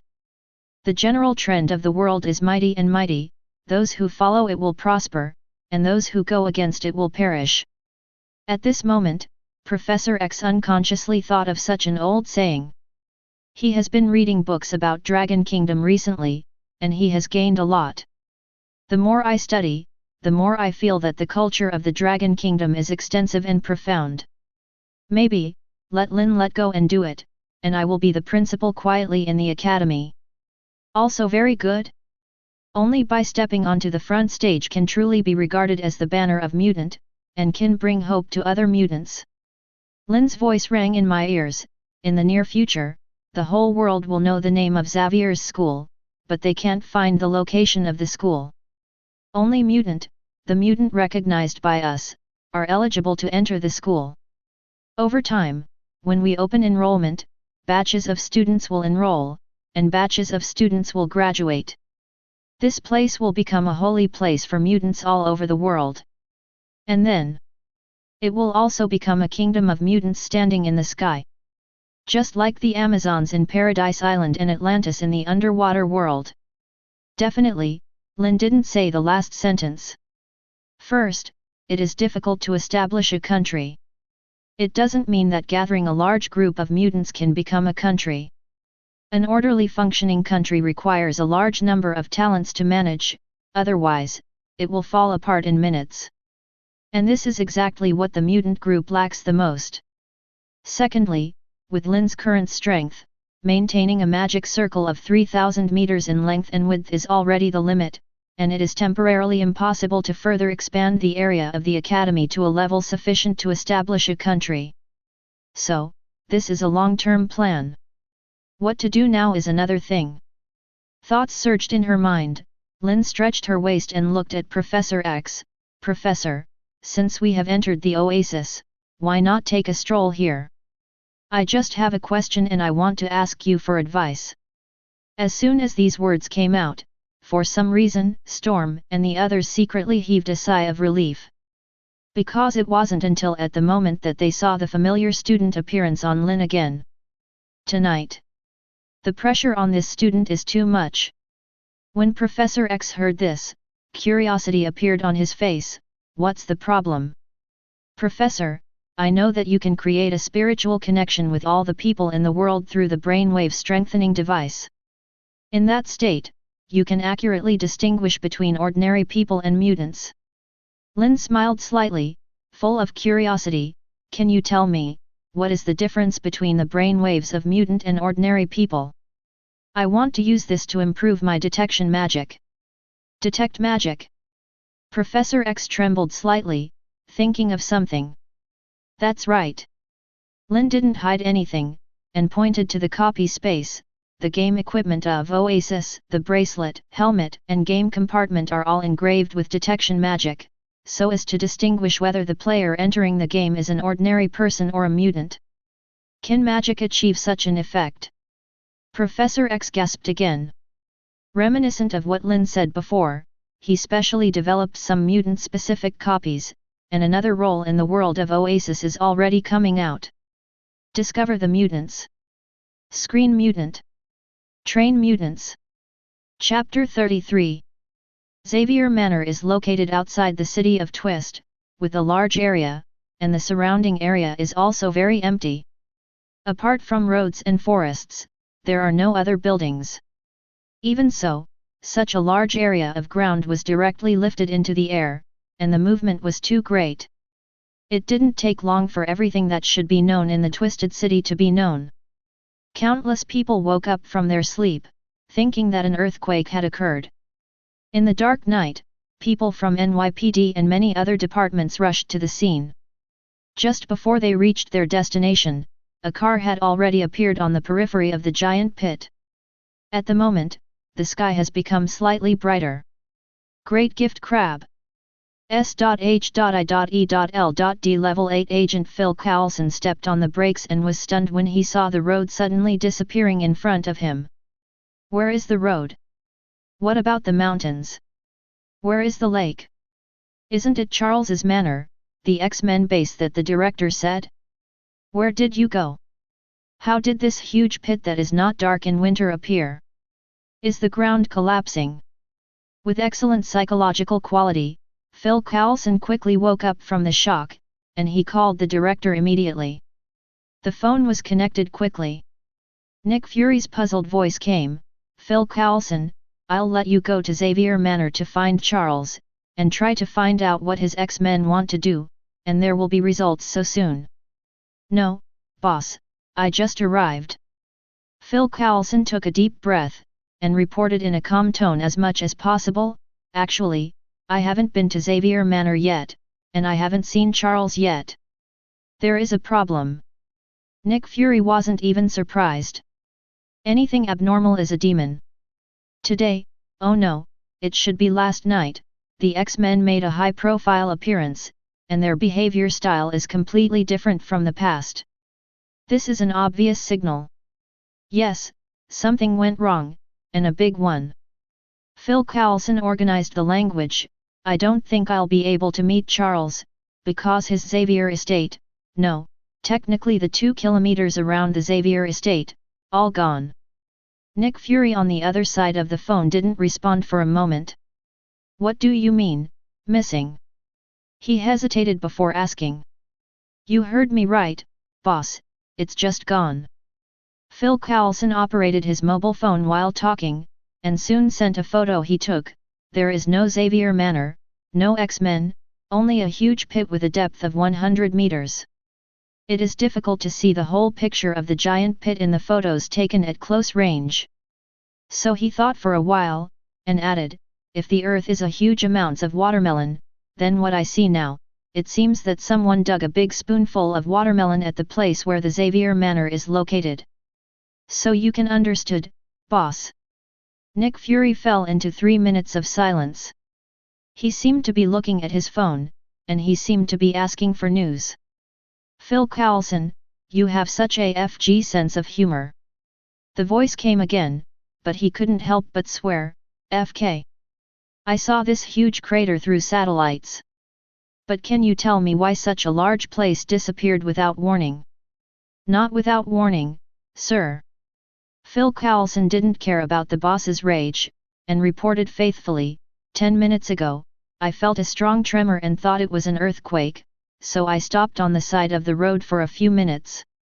Before he could finish speaking, he was interrupted roughly by Nick Fury. Are you trying to tell me that someone dug such a big hole in the earth, and it took just a few minutes?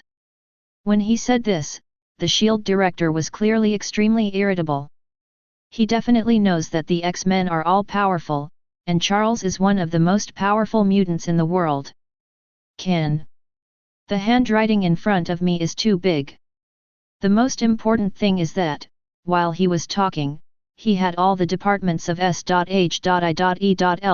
running at full speed. However, the information sent back was that there was no other movement except the tremors that lasted for a few minutes in the twisting city. All the satellites that S.H.I.E.L.D. can control searched with all their strength, and found no clues. It looks like a large piece of land has been dug away.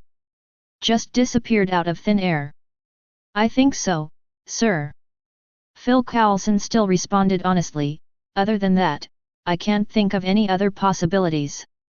It seems that about the Xavier Academy, there is a powerful force that we don't know about. Nick Fury took a deep breath and forcibly suppressed the emotions in his heart. The brain is running fast. This power is definitely related to X-Men. They just saved so many people at the Hammer Industries Expo, and a few hours later, the entire Xavier Academy disappeared. This is definitely not a coincidence. So, it's not that there is an external force that erased the entire Xavier Academy from the Earth, but that this force belongs to Xavier Academy. It made the entire Academy disappear from everyone's sight. What is this for? Thinking of this, Nick Fury felt his head start to ache. In the top secret information of S.H.I.E.L.D., Professor X has always been far more threatening than Magneto. His spiritual ability is enough to erase the brain waves of countless human beings in an instant. He is an existence that is 100 times more terrifying than nuclear bombs. Such a powerful mutant leader who was originally friendly to humans suddenly hit his base camp. Does this mean that his attitude towards humans has changed? But looking at the performance of X-Men, it doesn't look like it. Anyway, this is not a good signal. Nick Fury deserves to be the director of S.H.I.E.L.D. After thinking for a while, he still couldn't come to a useful conclusion. He simply stopped thinking about it and gave orders to Phil Coulson. No matter what they want to do, there will definitely be a next step to increase the monitoring of the mutant incident. As long as the X-Men show up again, they will report as soon as possible. In addition, let the weapons department speed up the manufacture of anti-psychic helmets. Hearing this sentence, Phil Coulson's complexion changed slightly. Boss. He was about to speak when Nick Fury's deep voice reached his ears. Phil Coulson, we're getting ready for a war. Chapter 34. A few days later. Lynn is back in the Second World headquarters again. He was in a pretty good mood, because when he woke up this morning, what came to his mind was a 5-ring magic. Super dynamic visuals. Another powerful magic that can stabilize one's body. Now, the passive magic on his body is 7 rings steel body, 7 rings spiritual immunity, and 5 rings early warning, which have initially taken shape to become a fort mage. But in this world, there is no lack of ability with outrageous speed. It is necessary to keep a super dynamic vision magic. Moreover, this magic will continue to superimpose. In the next 3 months, it will be a constant once a day, at least to the level of the 7th ring. Lynn made a decision immediately. Entering the conference room, Shadowcat, Jubilation Lee, Iceman, Colossus, and Roberto have all arrived, including Phoenix. In addition, there is Lewis, the head of X Fund. And the financial team hired from Wall Street with high salaries. Boss. Seeing Lynn, Lewis was the first to stand up and say hello. His tone and attitude were much more humble than before. Because just last night, Professor X called him and officially dismissed him as the head of X Fund, and appointed him as the Chief Operating Officer, COO, of the Second World Technology Company instead.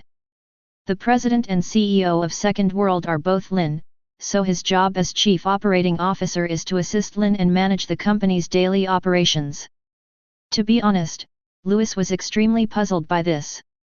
He and Mr. Xavier have been working together for many years, and they have been very happy with each other, and the operation of X Fund is also quite good. So he has no idea what Mr. Xavier is thinking, as if this second world is much more important than the Xavier family's fund. It's fine to invest a lot of money, but now you have to transfer yourself? The X Fund doesn't care anymore? When Lewis received the call, his first reaction was that he was fired, but when talking about the salary, Mr. Xavier offered him a price far higher than before. He was dumbfounded at the time. Then she faintly understood that this was her trust in him. It is precisely because of the foundation of many years of cooperation that this job will fall on him. It can be seen that Mr. Xavier attaches great importance to the second world far beyond his imagination. After figuring this out, he spent the night adjusting his mentality, and when he saw Lynn again, he had already entered the working state.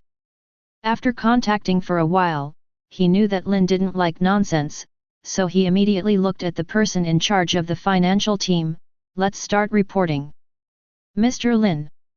The person in charge nodded, and reported excitedly, according to your instructions, we invested 100 million in small shares in batches, and made the largest double leverage, shorting the stock of Hammer Industries several times in a row. Since Justin Hammer was arrested, the stock of Hammer Industries has fallen off a cliff. During this period of time, the funds in all accounts have exceeded 500 million. P.S. After checking, it seems that shorting U.S. stocks has a maximum leverage of twice as much, and a maximum profit of 100%. The gains in the stock market did not surprise Lynn. Thousands of well-known spectators almost died at the gunpoint of the steel soldiers of Hammer Industry, and the impact was too great and bad. Even if it is found out afterwards that the manipulator behind the scenes is Unveiling, Hammer Industries cannot get away with it. Justin Hammer is about to face extremely serious charges. After all, his performance that night proved that he and Unveiling are in the same group, and the act of framing Wolverine under the eyes of everyone has ruined everyone's favor. The stock price plummeted, so normal. In such a situation, even if the other shareholders mobilize all their energies, it is impossible for the military leaders who have interests in them to come forward to help at the risk of the world. Even, I don't know how many people, wishing that Hammer Industries would be left alone.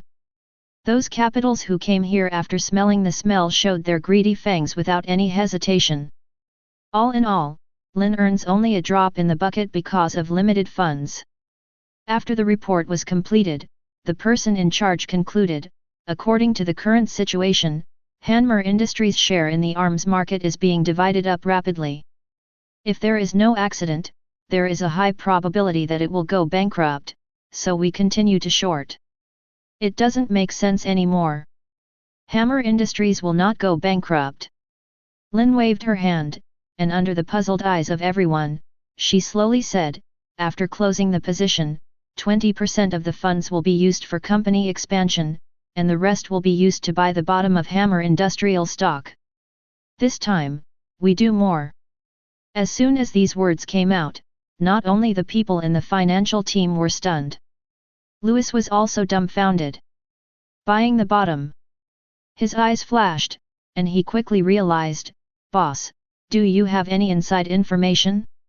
Is it possible that the military will end and keep Hammer Industries? Lynn shook her head and stretched out 3 fingers. In 3 days, Stark Industries will announce to the public that it will start the process of acquiring Hammer Industries. He's not worried about leaks.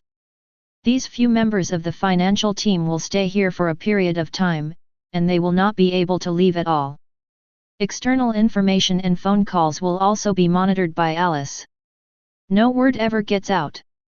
As for Lewis, he is considered half of himself now, and if he wants to follow suit, he can naturally make a fortune.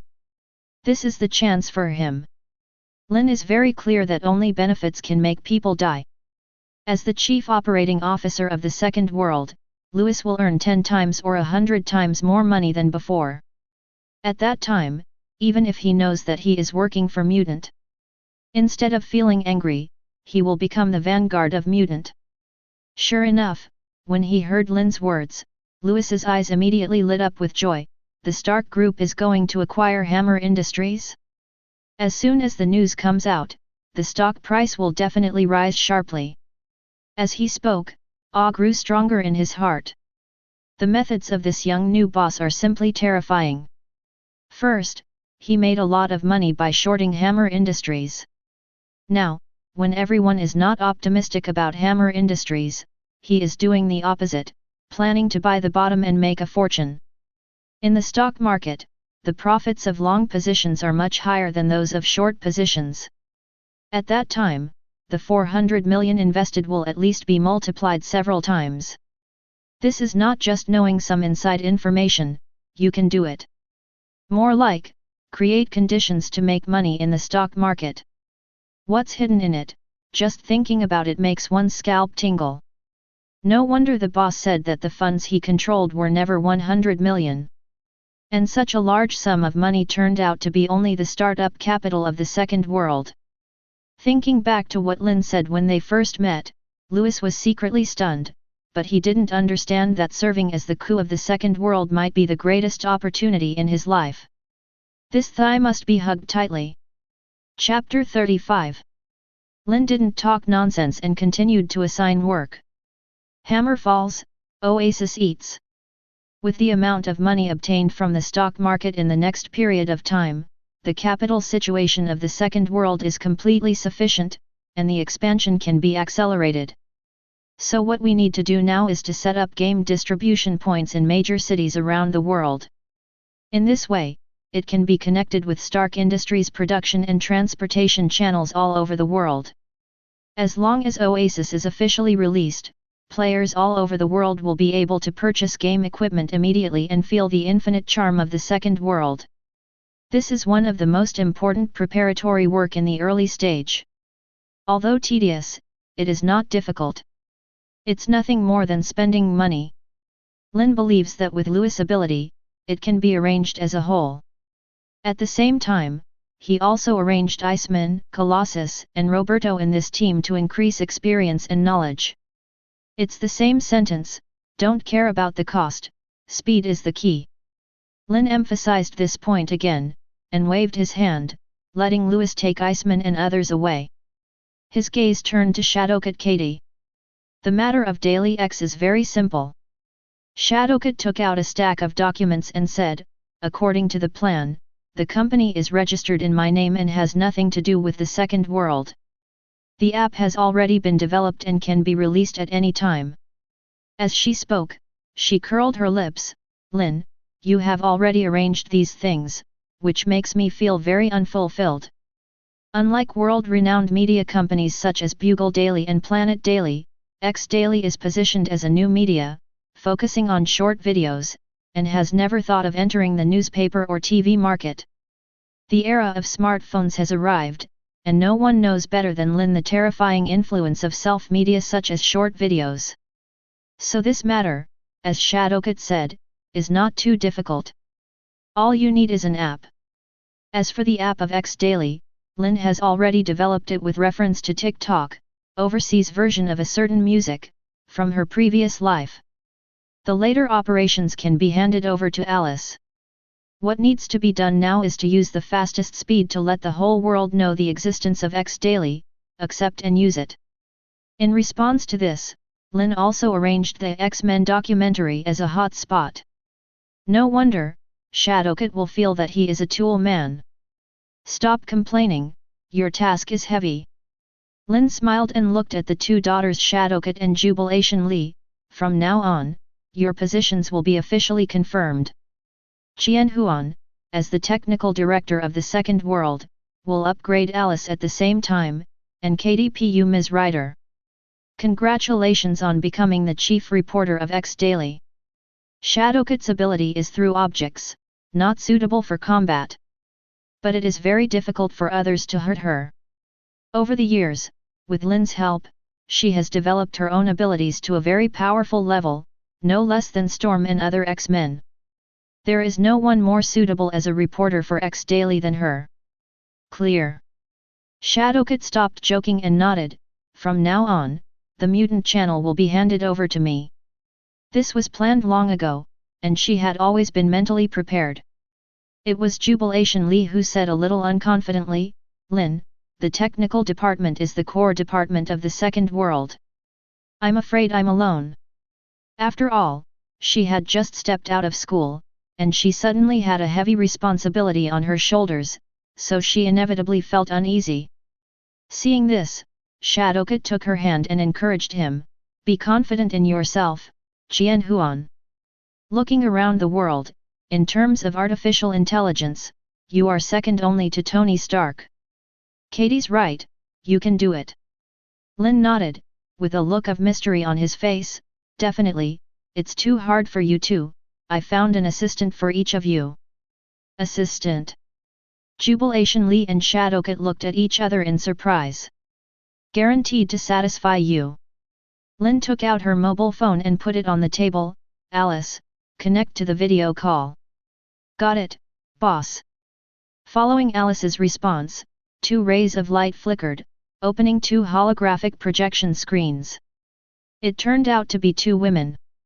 One of them is a typical Western beauty, with blonde hair, blue eyes, fair skin, and beautiful appearance.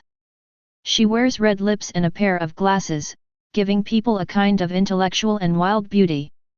Felicity Simok, an IT genius I recruited from the Star City Quinn group.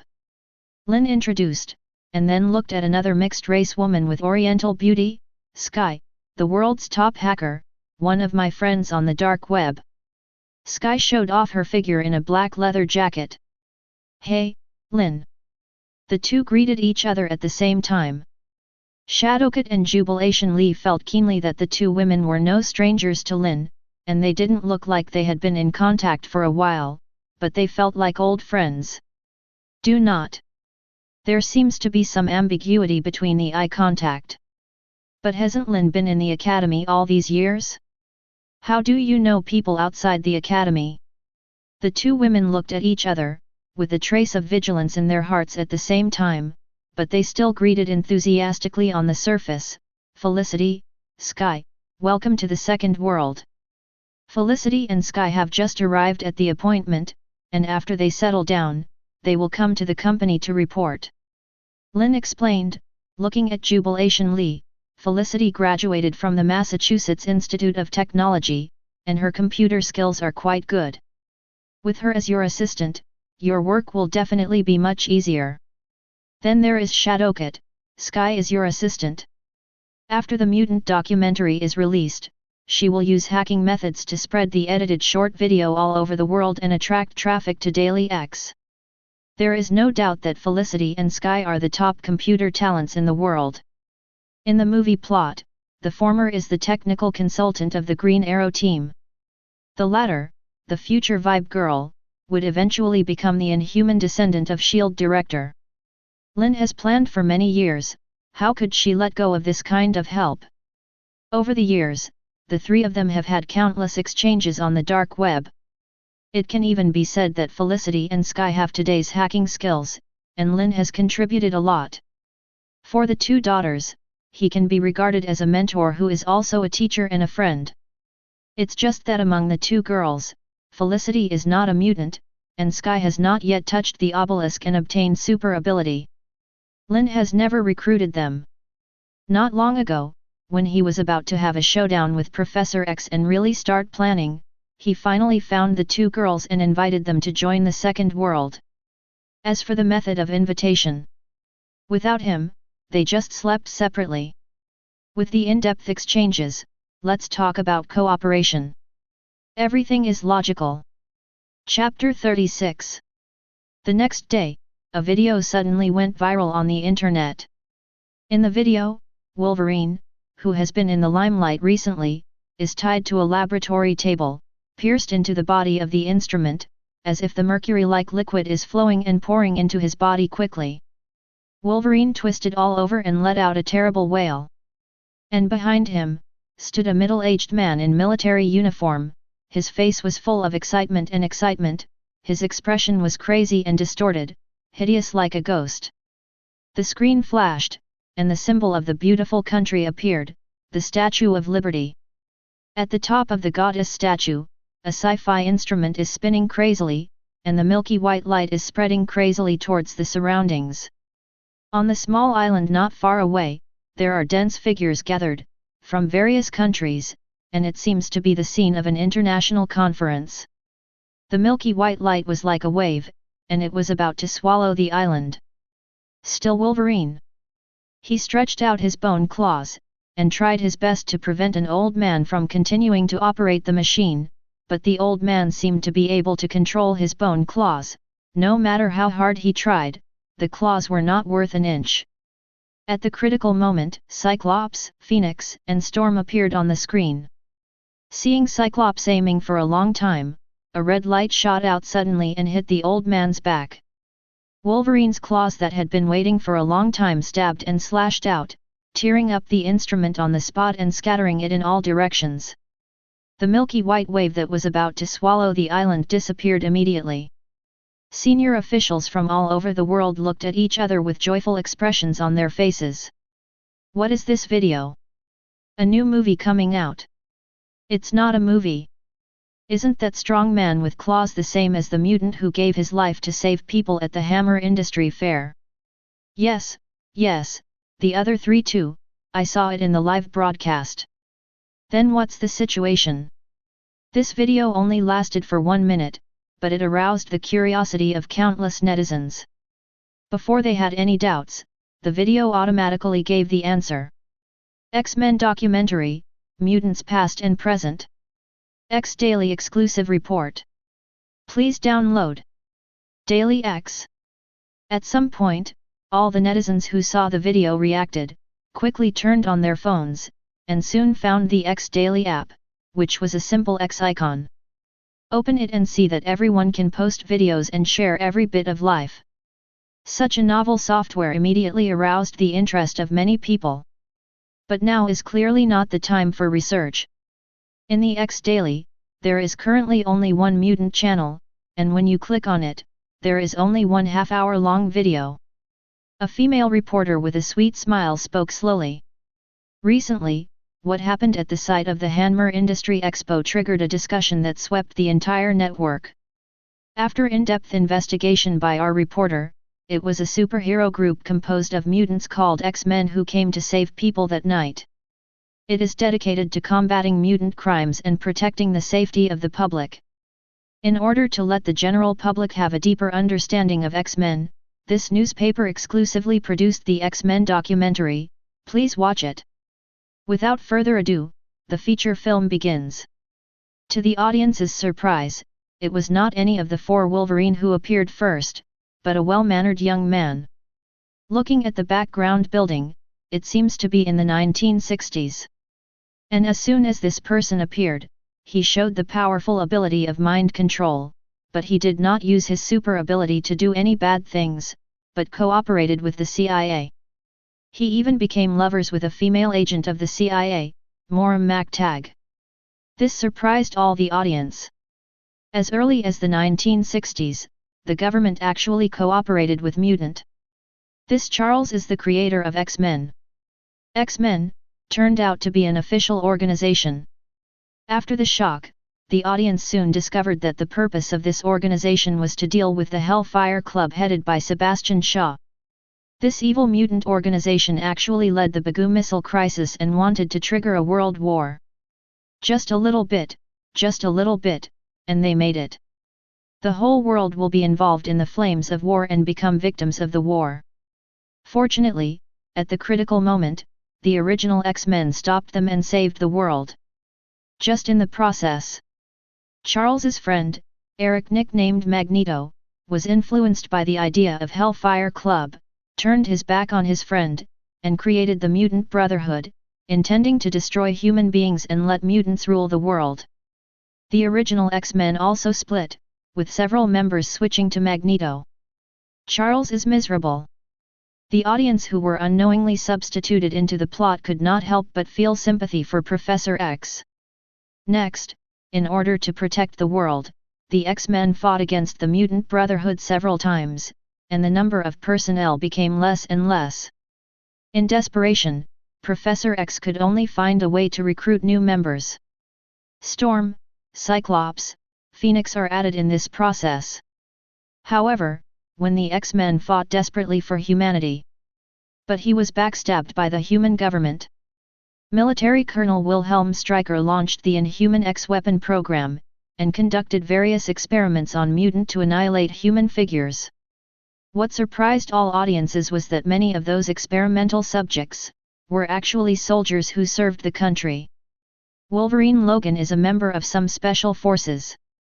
My God, this Wilhelm Stryker is not human. These are heroes who fought for the country. Just because they are mutants, are they going to be subjected to such inhumane experiments? What does the military want to do with this Weapon X program? Among the experimental subjects, there are actually many ordinary people, Deadpool, etc. They're trying to make an artificial mutant. Great gift crab, this Wilhelm Stryker should go to hell. Through Wolverine's memories, the audience learned about the military's X-Weapon program, and also saw the brutal human experiments in the base. At this time, anyone with a little conscience feels that the military is devoid of humanity. Everyone can't wait to cross the screen and beat Wilhelm Stryker to death. The audience breathed a sigh of relief as Wolverine rescued the imprisoned mutant and teamed up with Victor to defeat Deadpool. What makes them feel extremely sad is that Wolverine has suffered such inhumane torture, but she still maintains a kind heart. After meeting Professor X and formally joining X-Men, he did not turn his back on human beings, but stood up bravely to face Magneto. Even Magneto's super ability can restrain him naturally. Next, there is the content in the trailer. Magneto wants to use machines to transform humans all over the world into mutants, and that transformation seems to be successful, but it will actually kill people. The X-Men gather to fight the Mutant Brotherhood on the Statue of Liberty. Saved the world again. After watching the entire documentary, countless viewers fell silent. It turns out that mutants are not all freaks and villains, but there are also superheroes like X-Men. It turns out that in a corner we don't know, the X-Men have done so much for human beings. It turns out that the sinister human heart is more terrifying than the super ability of the mutant. Turn out to be. We've been misunderstanding the mutant group. As the documentary spread like a virus, everyone suddenly discovered that the official Fang Yin had kept so many inside information about mutant. A different kind of emotion quietly permeated the world. Although, just a trickle for the time being. But as time goes by, these emotions gradually magnify and converge, and sooner or later they will form a huge wave, which will turn the current mainstream public opinion upside down. Like bombs, they exploded in countless places around the world. The impact of this documentary has scared countless people. Chapter 37. In an unknown land, in a prison made entirely of plastic. Magneto has been here for quite some time. But he was in no hurry. The jailers who guarded him were very strange. Why was a mutant careerist who wanted to destroy mankind, after being reduced to a prisoner, still so calm, as if he was on vacation? The answer to this question has not been revealed until today. Whoosh whoosh. The 3 iron balls whistled back and forth under the control of Magneto, as if tens of thousands of bullets were fired at the same time, and the vulnerable plastic prison soon became ruins. With incomparable astonishment and unwillingness, the jailers turned into corpses. They died so fast that they didn't even react. All people who enter and leave this place will be strictly inspected, and it is impossible to pass if the iron content in the body exceeds the standard. Where did Magneto get the iron ball? Humans are a bunch of idiots. I haven't figured it out for such a long time. The reason why I was trapped here was never because I was caught, but because I lost to Charles. Magneto's eyes were indifferent, and the blood did not bring any fluctuations to his mind. Walking out of the prison, a blue figure appeared in front of him. Raven. A long-lost smile appeared on Magneto's face, from the moment I sensed that the iron element in the jailer's blood exceeded the standard, I knew it was you who came. Eric, sorry to interrupt your vacation. Mystique was a little excited, but quickly hid it. I originally planned to rescue you after I was fully prepared, but recently, the outside world has changed too fast, and we need your wisdom. Magneto was slightly taken aback. The rescue plan was launched earlier. Yes. Mystique nodded, took out a mobile phone and handed it over. Look at this. Magneto took it. What is playing on the phone is the X-Men documentary, in addition to some news collected by Mystique. After a long time. Charles? Magneto's eyes were full of shock and surprise, and he didn't speak for a while. Mystique understood what he meant, and spoke out for him. Charles, is not the same as before. Yes.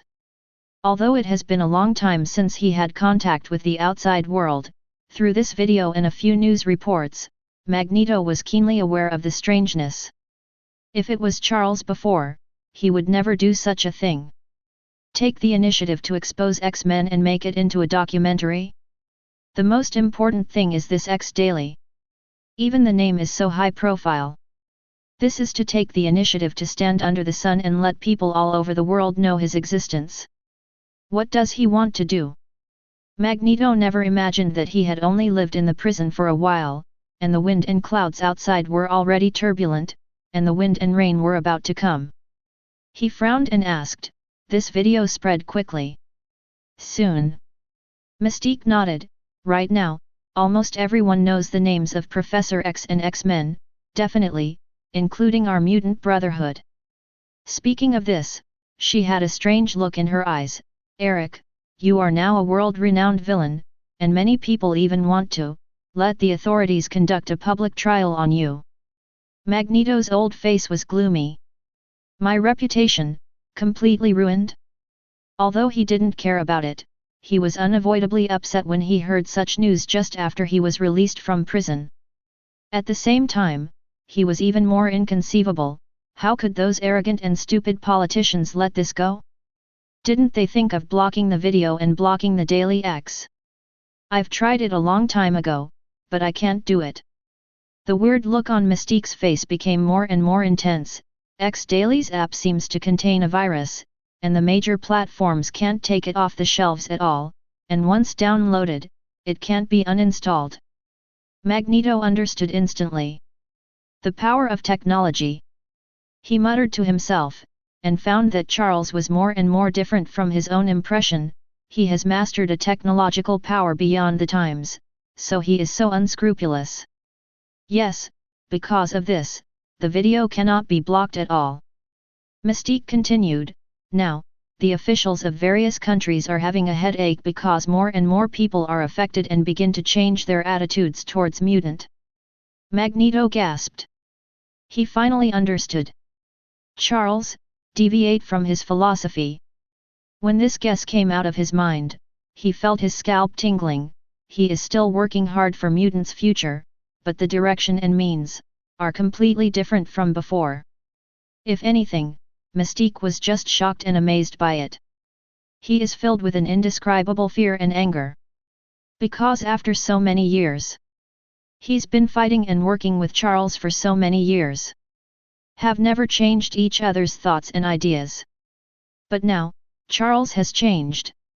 In this world, no one knows Professor X better than Magneto.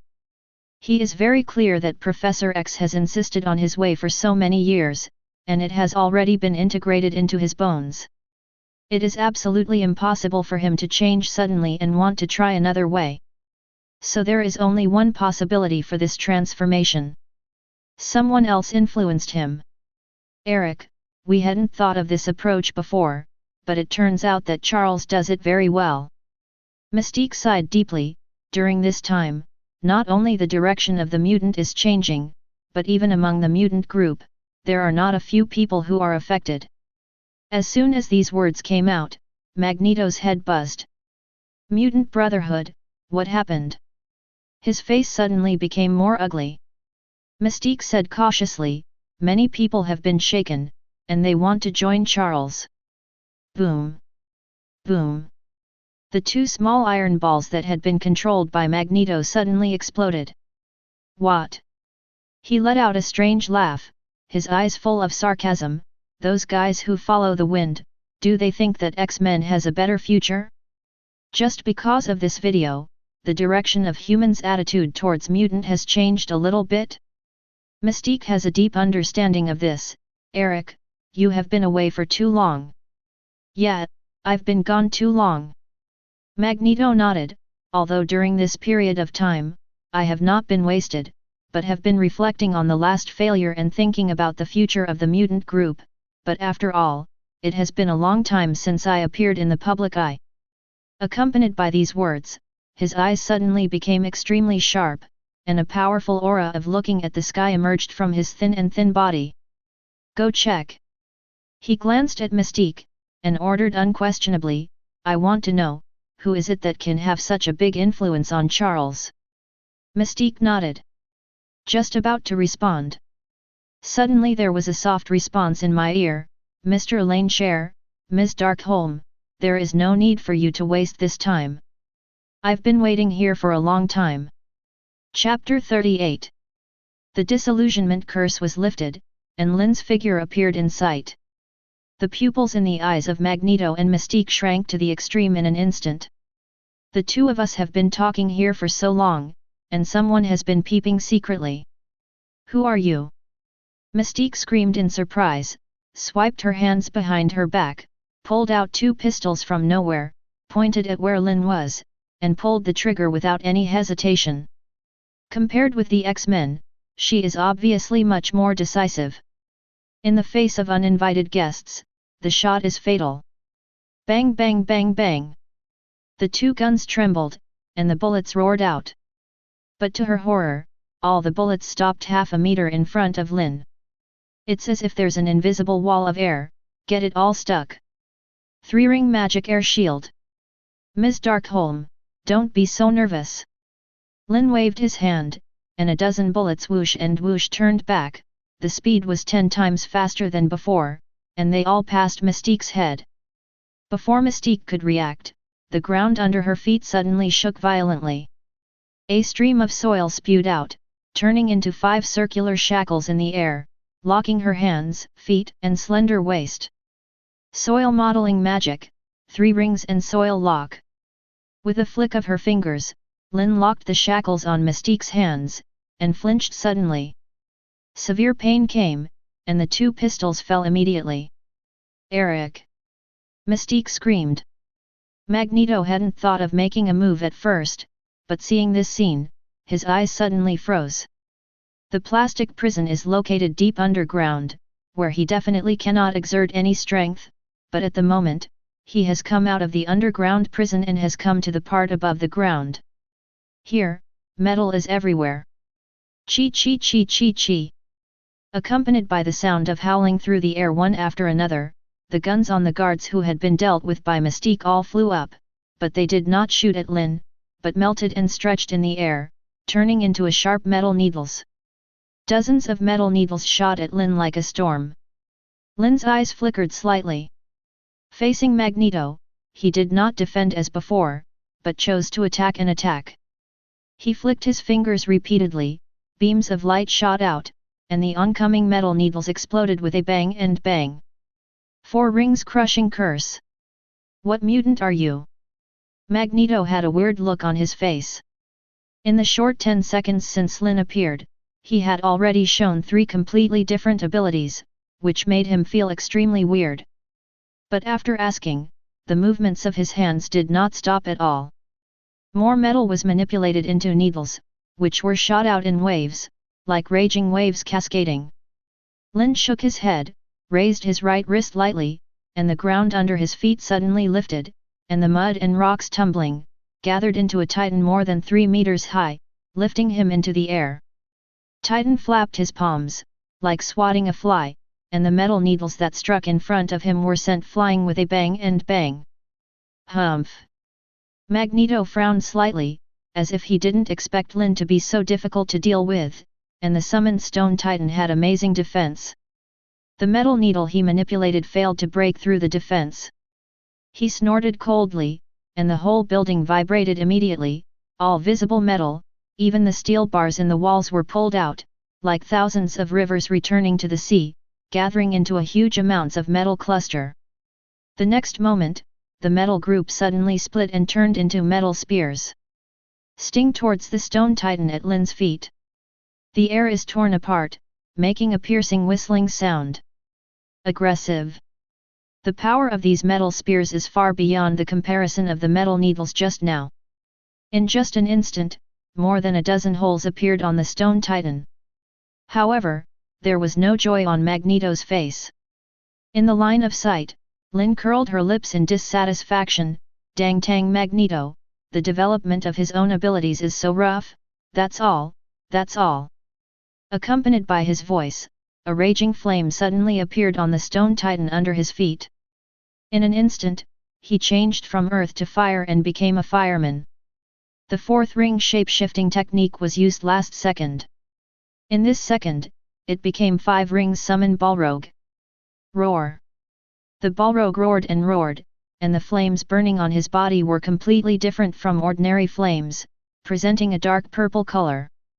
I saw his arms waving, and flames shot out like ropes, and the dozens of metal spears that pierced the stone titan were actually rolled back from behind.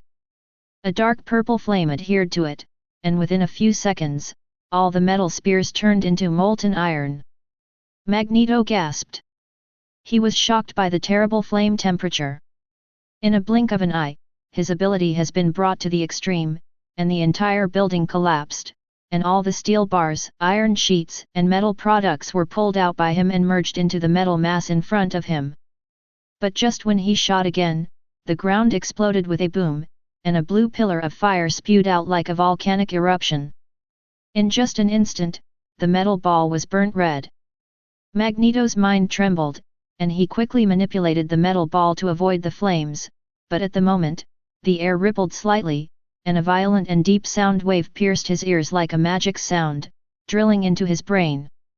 He only felt severe pain in both ears, and the originally condensed spirit was instantly dispersed. Taking advantage of this opportunity, Lynn snapped her fingers with her right hand, and thick vines with green branches and red leaves rose from the ground, entangled Magneto's hands and feet.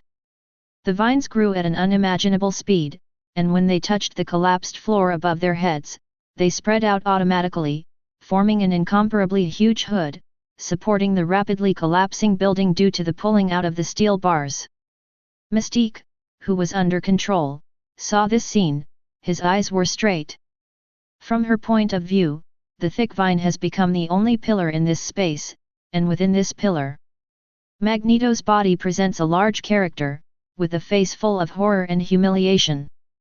The red leaf seemed to be on fire, and the position where it touched his body felt a burst of pain like a needle pique.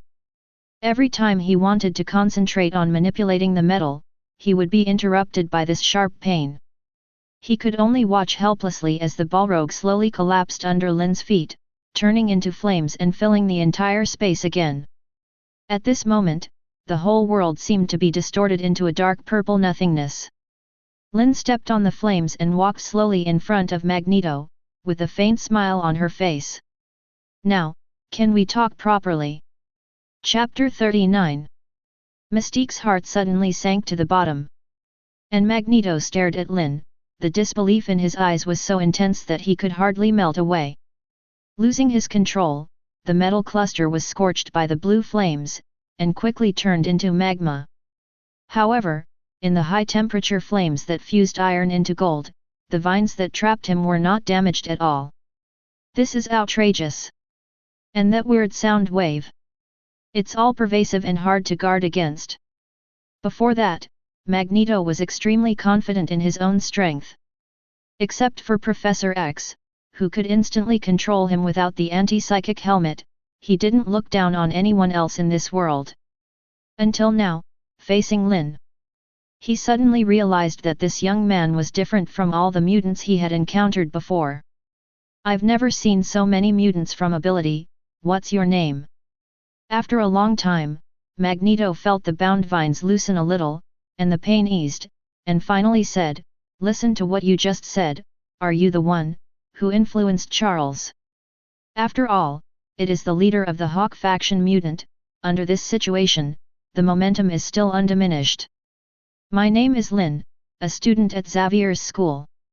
While introducing herself, Lynn was quite satisfied with her performance in the previous battle.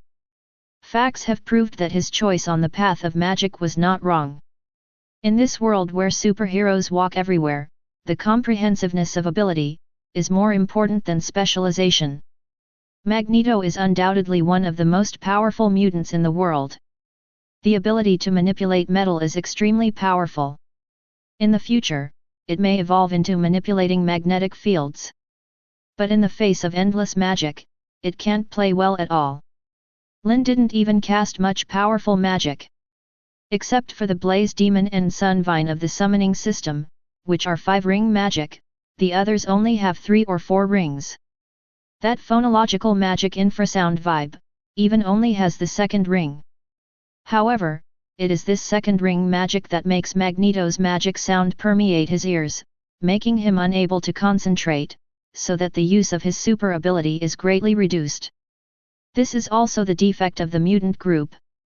They may have various super abilities, but most of them are relatively single, and they may be targeted. But Lynn is different. The comprehensiveness of magic makes him have no shortcomings in all aspects. Naturally, there is no weakness. Student. Magneto had an expression of "You're FG kidding me, your strength far surpasses those X-Men, what can they teach you?" Before he finished speaking, he found that Lynn's expression didn't change at all.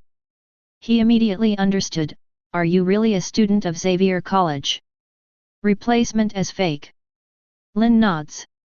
Magneto's eyes changed again and again, "So, Charles's way of doing things is completely different from before. In fact, he was influenced by you, a student? Are you going to tell me that the X-Men are listening to you now?" "In a way, that's true." Lynn's answer made Mystique's heart tremble. "Are the X-Men all here too?" His own plan to rescue Magneto has long been noticed by the X-Men? So just sit here and wait. Magneto obviously thought of this too, and his expression suddenly became complicated. "Charles is here too?" "No." Lynn shook her head and glanced at Mystique. "Actually, the professor didn't know that someone would come to rescue you. The reason I'm here is because I noticed Ms. Darkholme hacking into the prison network. That's all." Mystique was startled and angry. Magneto grasped the point of this sentence keenly. "You are monitoring here. To be more precise, spying on you, Mr. Lane Share." Lynn doesn't hold back either, she's telling the truth. Ever since the artificial intelligence Alice was developed, the first thing he did was to hack into the official network, find out the location of the prison where Magneto was held, and have been secretly monitoring it. For this moment, Magneto's scalp tingled. But at the same time, he felt slightly relieved.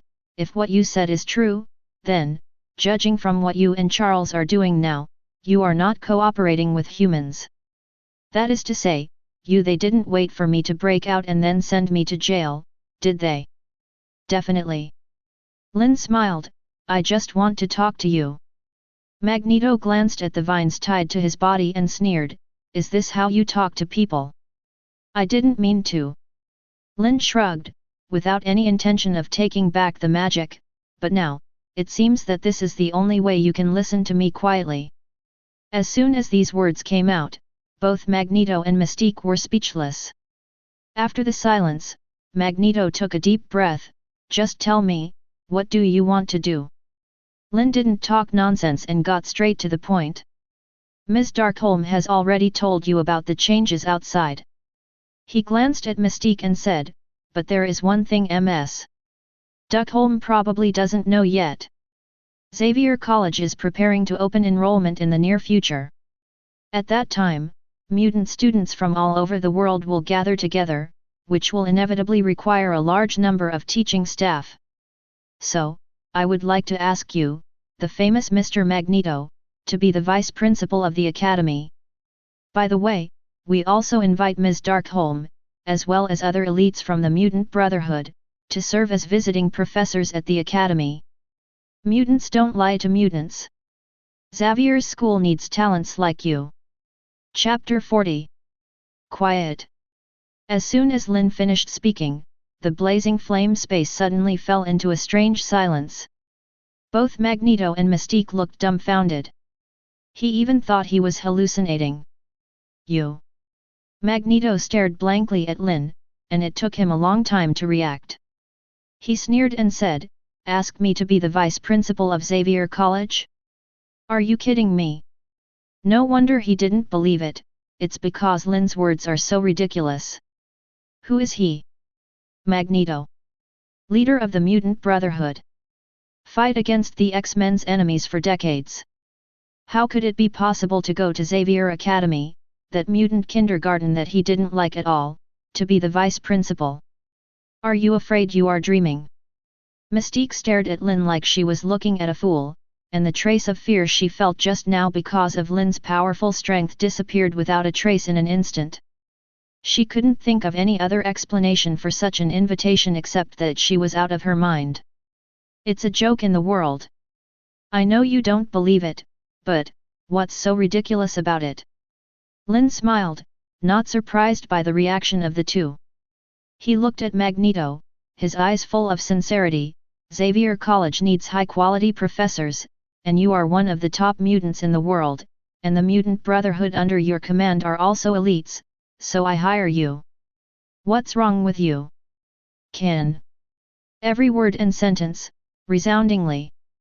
How can there be a little bit of joking? Are you serious?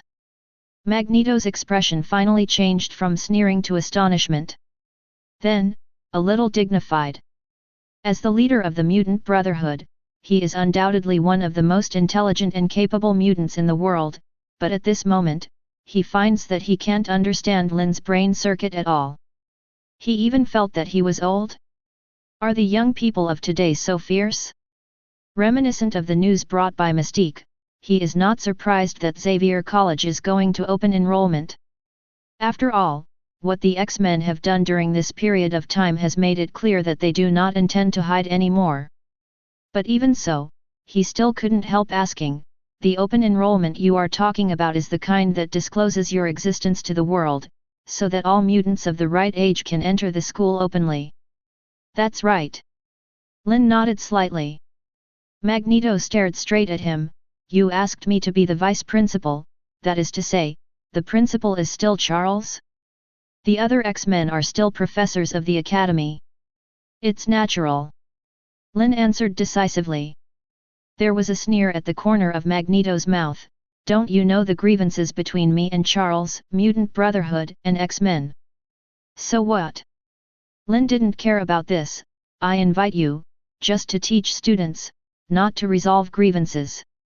As soon as these words came out, the pupils in Magneto's eyes shrank suddenly. An unbelievable idea emerged from his mind. You just want us to check and balance the X-Men. Are you worried that Charles will dominate the academy? You want to share his power. He thought he had guessed Lynn's plot, but after being shocked, he couldn't help admiring Lynn's means and courage. But I didn't expect.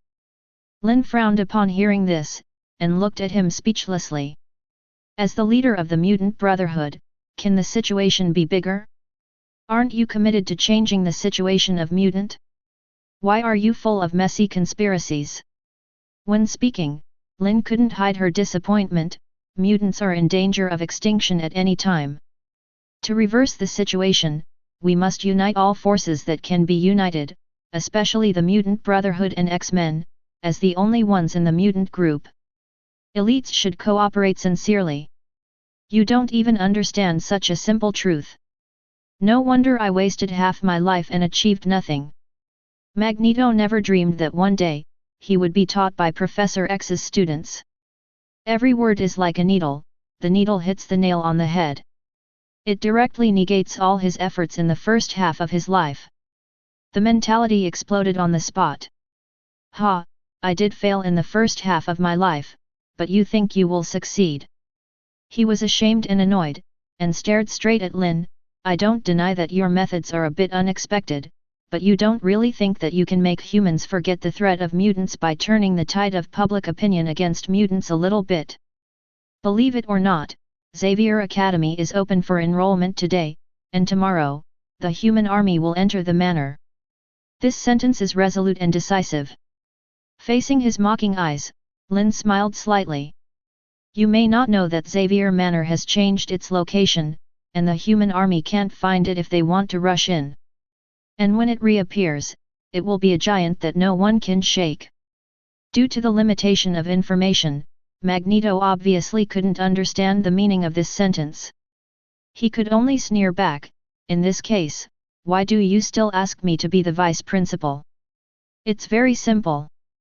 Lynn said lightly, although Charles is a respectable elder, he is not an excellent principal. His educational philosophy is too gentle, and he can only cultivate elites instead of warriors. In this regard, Mr. Magneto, you obviously more authoritative. And Xavier's school needs both elites and warriors. As we all know, Hogwarts, where only Dumbledore is the headmaster, has no future. It also needs a Grindelwald. In a way, Magneto and Professor X are the Dumbledore and Grindelwald of this world, fighting each other to no avail for the mutant group. But if their ideas can blend and collide in Xavier's school, the growth rate of the students will be predictable. Lynn is very clear that the students of Xavier's school must not be taught to be a group of sheep, nor can they be taught to be a group of war madmen. The combination of the two, with both kindness and thunderous means, is the talent that the mutant group really needs. Then, on this basis, learn all kinds of knowledge and improve various skills to survive in human society. For this, Lynn has even found out the third principle. Chapter 41. Xavier's school, need both elites and warriors. Magneto was taken aback. Lynn's frank treatment made him suddenly wake up.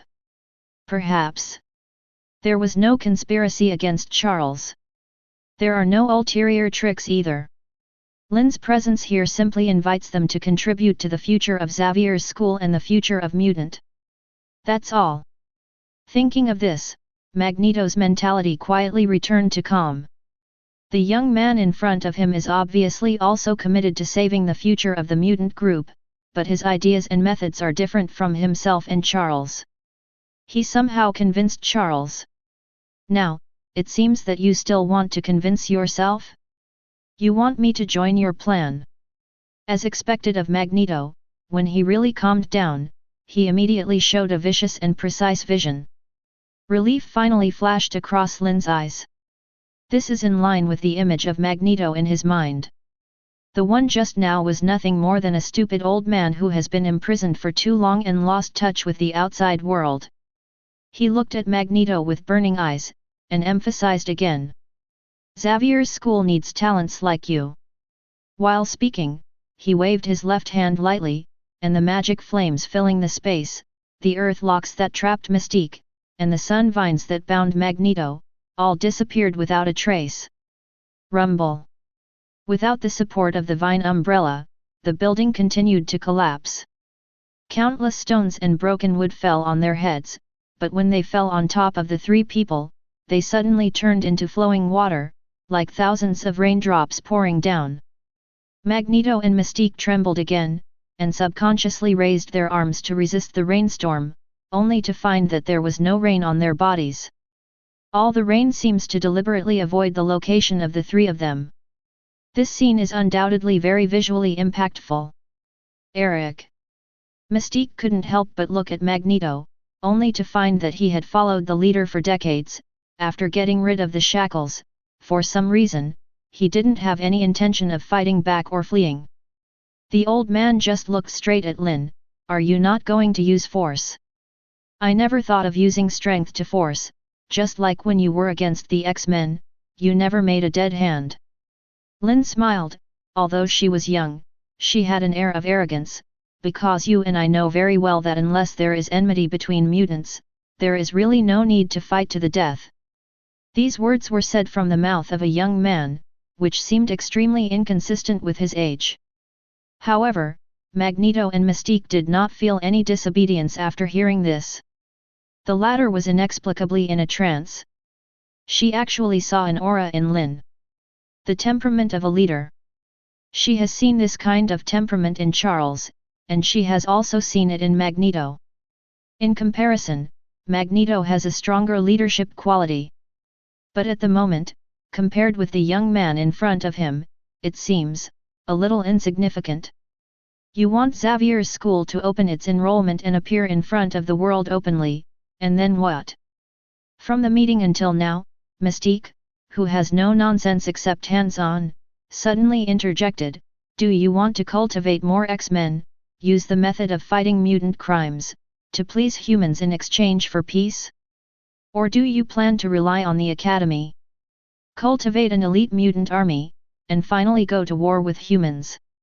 Magneto was slightly taken aback. Immediately afterwards, the expression became complicated. Like-minded for decades, no one knows Mystique's character better than him. In order to change the situation of mutant, this woman would not hesitate to pay any price and take any means. She was a rare ruthless person in the mutant group. Speaking suddenly at this moment undoubtedly means she is a little moved. Perhaps it was the strength that Lynn showed that was so powerful that she was impressed, or it might be that during this period, Lynn's achievements seemed to be more effective than their past decades of efforts. Anyway, this woman is already thinking about Lynn's offer. "Yes, young man, I would like to know too."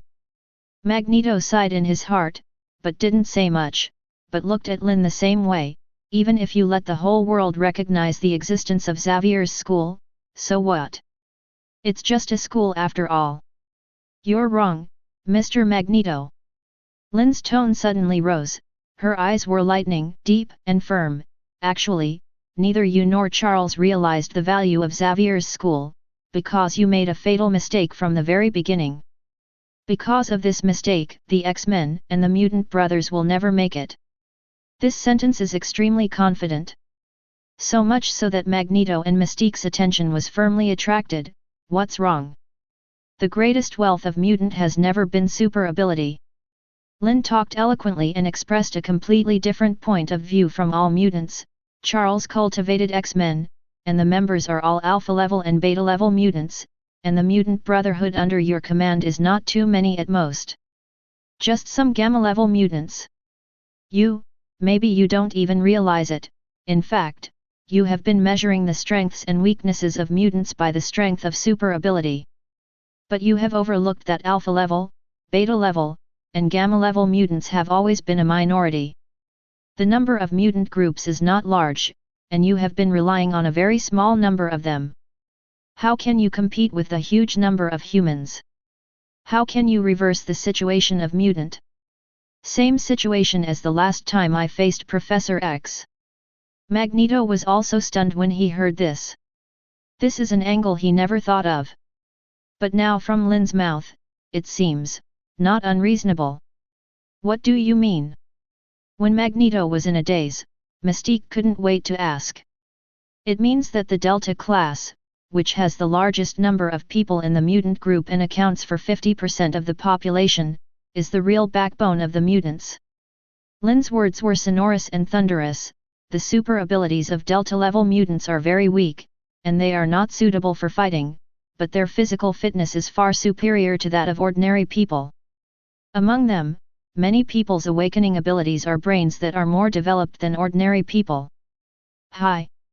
Leaving aside the identity of a mutant, do you know what such a person is in human society? Elite. These two words, like two bombs, exploded in the hearts of Magneto and Mystique. And human society has been an elite society since ancient times. The elites control power, control wealth, control resources, control public opinion, control everything. So, if mutant wants to completely reverse the situation of survival and exert the power of Delta-level mutant, it is far more useful than setting up an X-Men or mutant brotherhood to please humans or go to war with humans. It is much more useful. The open enrollment of Xavier's school is aimed at this group of people. In the future, the Delta-level mutant will become the real mainstay of the mutant group. When they graduated from Xavier's school, they dispersed and returned to human society. Can you imagine what's going to happen? Neither Magneto nor Mystique answered this question. They can't help but imagine the picture Lynn painted. Then, it's just numb. There is no way, the impact on the world view is too great. Chapter 42. As Magneto said, the X-Men documentary certainly set off a storm of public opinion around the world. But it is impossible for human officials to turn a blind eye. Almost every country reacted immediately, wanting to take X Daily off the shelves and block the dissemination of the documentary at the same time. But they couldn't do it. After the upgrade, Alice is an omnipotent god on the internet. No one can stop her except J.A.R.V.I.S. In fact, after finding out that there was nothing they could do, the officials of Pretty Country found Tony very cleverly, and wanted to use the power of J.A.R.V.I.S. But Tony directly slapped him back. It's not a crime, and it doesn't endanger the safety of the public. What does it have to do with me, Iron Man? Tony wasn't being polite at all. Tang Tang, the president of the Stark Group, is not an official running dog. He had no prejudice against mutants, and after Lynn hinted that night, although he didn't really believe that his father was also a mutant, he also had an inexplicable sense of identity with the mutant group. With such a mentality, he even felt that Lynn did a pretty good job. Faintly, he still has a feeling. The significance of this documentary is not limited to this. Lynn, there's a second hand. As it turned out, after what happened that night at the expo, Tony knew Lynn better than most people. The X-Men documentary does have another role. It's a bait. Lynn is fishing. Mystique and Magneto are just the first fish to catch. Another fish. It's Wilhelm Stryker. Alkali Lake, a secret base hidden under the dam. The military's Weapon X program has been going on here for decades.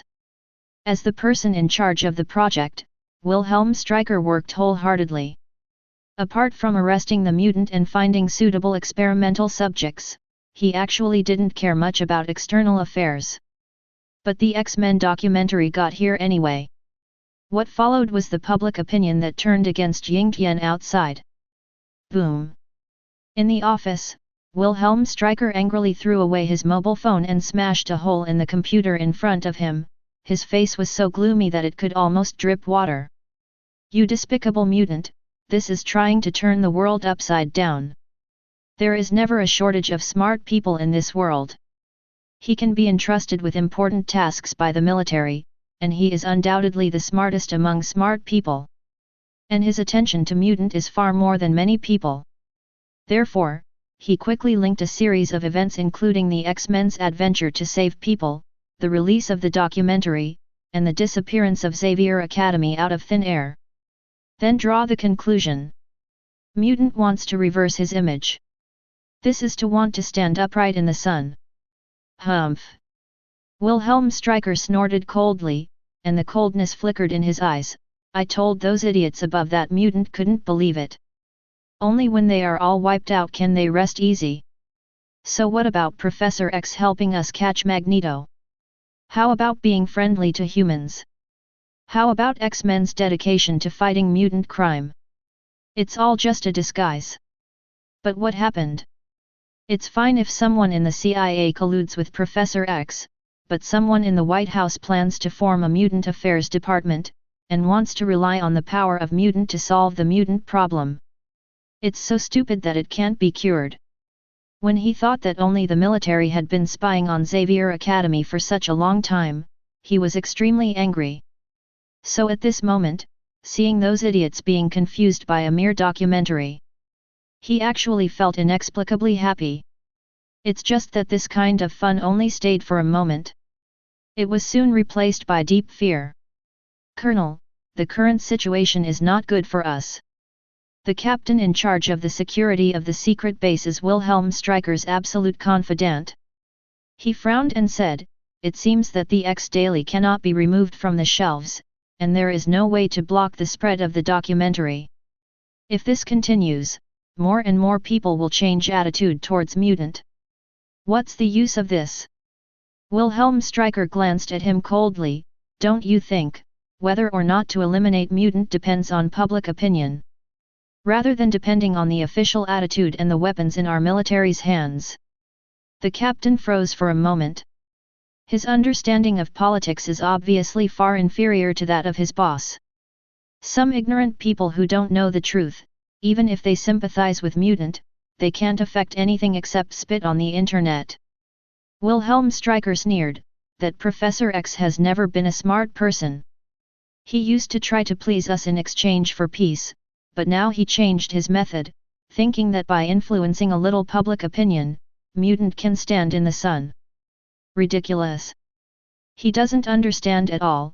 The more mutant jumps up and down like this, the more jealous those officials in the White House will be. Maybe, someone has brought up the Mutant Registration Act now. It has to be said that his vision is extremely vicious. No wonder it can become the enemy of mutant. The captain thought for a while after hearing the words, and nodded thoughtfully. However, the Xavier Manor has disappeared out of thin air now. We captured Professor X and controlled his plan to eliminate all mutants. After a pause, seeing that Wilhelm Stryker's face remained unchanged, the captain added, moreover, that documentary doesn't only affect ordinary people.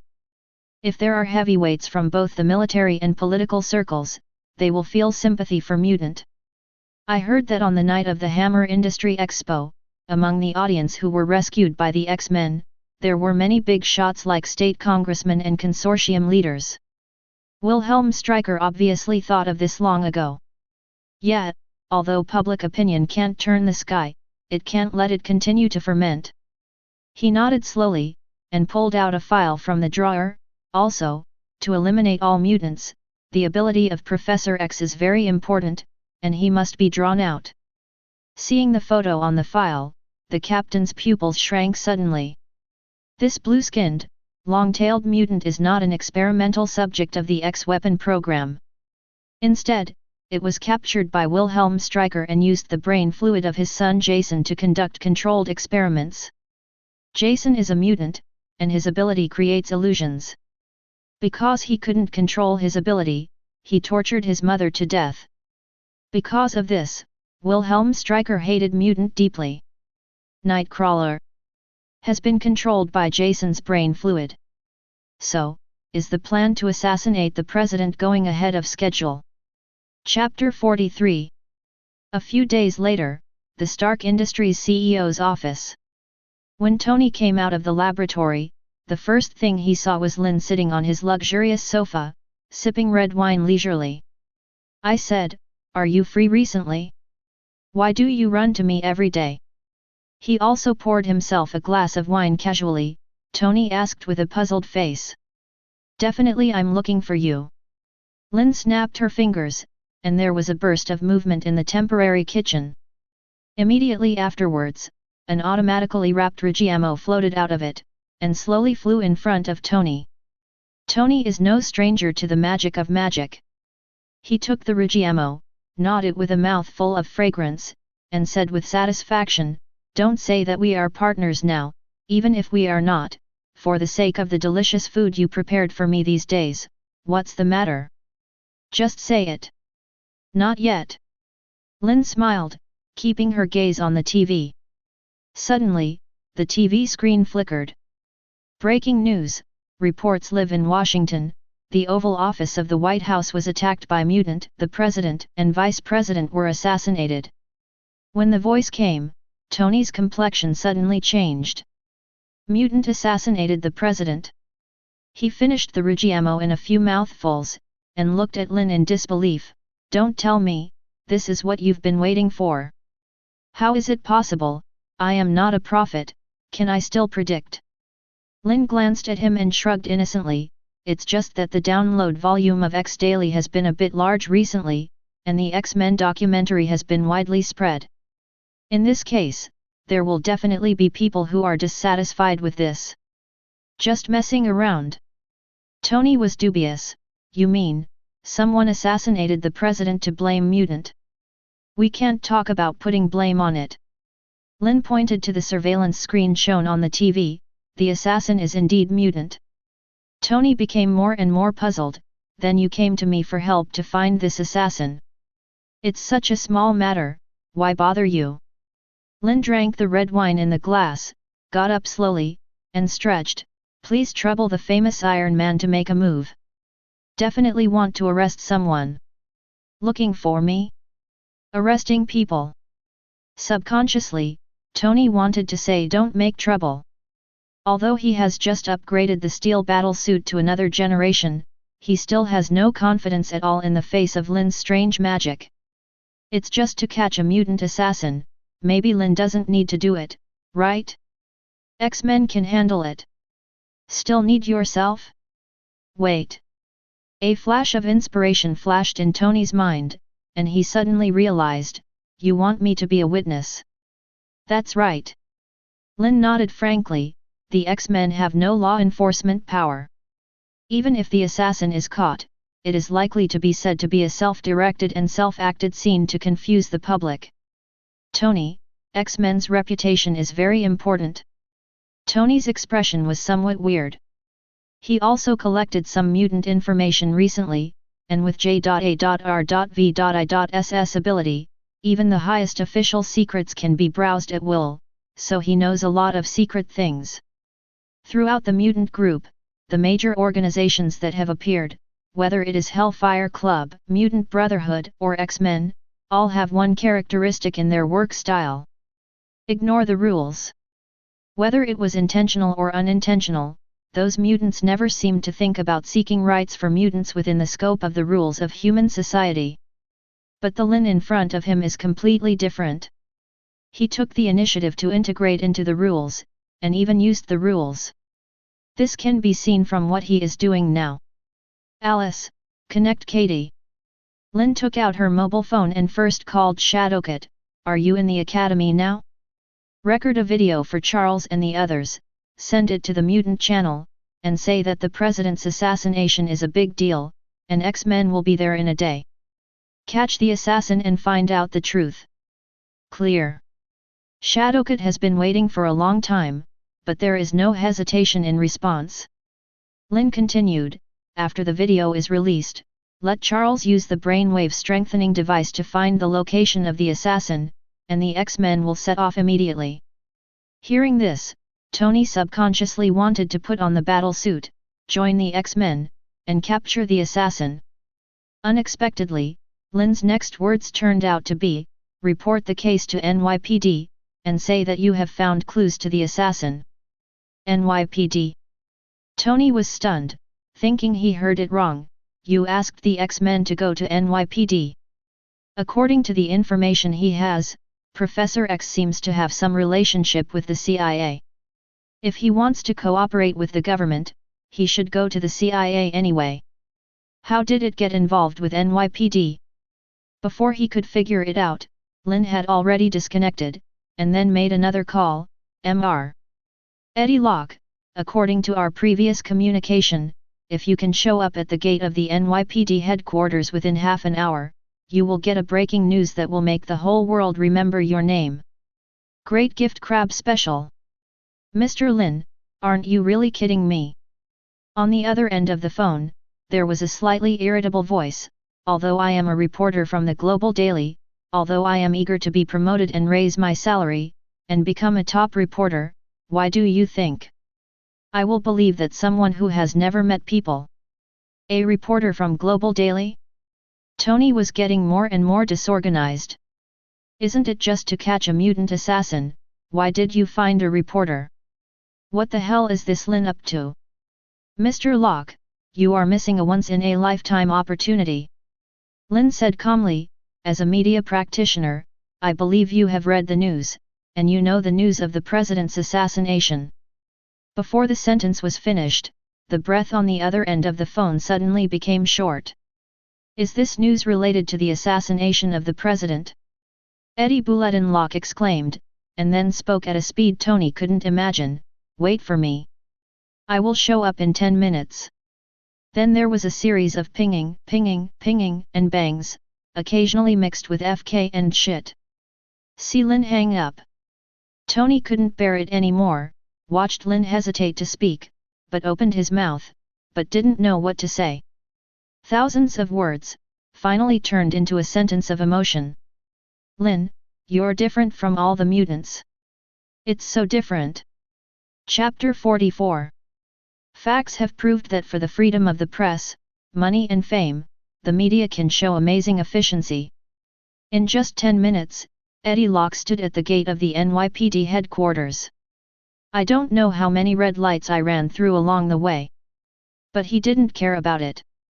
As long as he could get the first-hand news of the president's assassination, his status in the global daily would be greatly increased, and there was no suspense about his promotion and salary increase.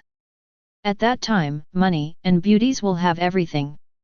Isn't that why you chose to become a reporter in the first place? And when he arrived at the destination, he found that the NYPD agents who came in and out were all talking about something with their mobile phones. After a little inquiry, he became more and more excited. The X-Men even issued a statement, to catch the assassin within 1 day. His keen intuition as a reporter instantly made him feel that things were extraordinary. Something big is about to happen. He immediately called his boss, and after communicating with him as quickly as possible, he asked the other party to be ready for the on-site connection at any time. Sure enough, only 10 minutes later, a flight with a strange shape flew over from a distance, and then hovered above the street in such an open and above-board manner. The drop valve opened, and figures jumped down in the air. It is the X-Men quartet. X-Men, what are you doing in NYPD? Everyone who saw this scene was stupefied, although recently, X-Men has gained a lot of fame on the internet, and many people have a good impression of it, and they are no longer as repulsive as before. However, appearing in such an above-board manner in Twisty City still made many people unacceptable. Eddie Bulletin Locke is definitely not one of these people. For him, the big news is the biggest news. What is the mutant? What is the threat to human existence? What does it have to do with him? What surprised him was that after the appearance of the X-Men quartet, they went to the NYPD to report the crime completely according to the normal procedure. What? Have you found clues to assassinate the president? Already locked the assassin's location. Because the X-Men don't have law enforcement authority, so come to NYPD to report? Let's send someone to arrest. Are you just assisting? After the agents of the NYPD General Bureau knew the purpose of Storm and others, they all froze on the spot. After working for so many years, this was the first time they received a report from Mutant. Haven't the X-Men been fighting against mutant crimes on their own? Why did it suddenly become normal? Are you still following the procedure? But how can there be any special process for this kind of thing? After receiving the report, the director of the General Administration was shocked and stunned, not to mention how tired he was. Now he just wanted to report to the higher UPS and kick this headache to the higher UPS. However, there were so many people outside who saw the X-Men and came to report the crime, even reporters appeared, even the cameras were set up. Is this accepted, or not accepted? Mr. Director, the matter is urgent. Assassins will change positions at any time. We must rush there as quickly as possible. We don't have time to wait for your report to make a decision. You don't want to miss the opportunity to solve the assassination of the president, do you? Phoenix saw the director's hesitation, and said straight to the point, we just need you to send a police detective with a small team of detectives. As soon as these words came out, the director woke up with a startle. Correct. The assassination of the president is a major case that has caused a sensation all over the world. As long as the case is solved and the person is arrested, it is a great contribution to NYPD and to him, the director. As for what to do after catching the assassin, what does it have to do with me? That's a headache for the higher-ups. Thinking of this, the director glanced at the camera in Eddie Locke's hand, and immediately said solemnly, it is about the assassination of the president, and the NYPD has a duty to do so. No matter what happens, we must first catch the assassin. As he said that, he looked at the police detectives behind him, who is willing to lead the team to carry out this mission. All the police detectives looked at each other, all acting like ostriches. They are all old fritters, and this kind of matter involving mutant is simply not something that small people at their level can get involved in. If the assassin is really caught, the chief must be credited. But the detectives who actually carry out the mission, God knows if he will be targeted in the future? Whoever likes to do it will do it, anyway, I won't do it. Almost all the police detectives had this thought in their minds, and they also believed that other people thought exactly the same as themselves. It's just that they didn't expect that, almost at the moment when the director's voice fell, there was a voice of appraisal from the crowd. I go. A beautiful police detective with a slender waist, round buttocks, and long legs came out, dressed in leather and boots, with a determined expression, showing a heroic demeanor. Chief, I am Catherine Beckett, the homicide detective of the 12th Precinct. Lead the team on this mission. All the detectives stared wide-eyed. The inspector of the 12th Sub-Bureau should come to the headquarters to handle business, right? How dare you accept this matter in public? Isn't this a slap in the face of all the police detectives in the headquarters? Want to make meritorious deeds and want to go crazy? It can be seen that this detective named Catherine Beckett has a certain reputation in the NYPD system. After all, as a policewoman, she can be promoted to detective, and she is also the detective of the homicide team, which means she has outstanding ability. What's more, this woman is so beautiful. The superposition of the two has absolutely unlimited future. Because of this, the police detectives couldn't understand her choice. Didn't she understand that catching the assassin was a great achievement, but at the same time, she would also offend many leaders who rejected mutant? The director made it clear that he was looking for the person responsible for it. It is good. Sure enough, when the director saw someone stand up, he ordered without any hesitation, Inspector Beckett, I give you 10 minutes to gather your agents and set off immediately. Yes. Catherine Beckett acted decisively and immediately picked up the phone. Don't be so troublesome, just get on the plane and pick them up. Phoenix said with a smile. She didn't use her mind-reading ability, but she could tell that this beautiful police detective named Catherine definitely had something to do with Lynn. Thinking of Felicity and Skyfa, who have already officially started work in the headquarters of the Second World. She couldn't help but her mind faltered for a while. That kid Lynn, who has been working on Oasis in the academy all these years, why does he have contact with so many outsiders? And they're all beauties. How much is that guy hiding? And how much preparation did you make? Chapter 45. The Blackbird is flying fast at high altitude. Among the fighters, Eddie Bouletinlock's face was full of excitement. He had been allowed to communicate with the Global Daily after arriving at the destination.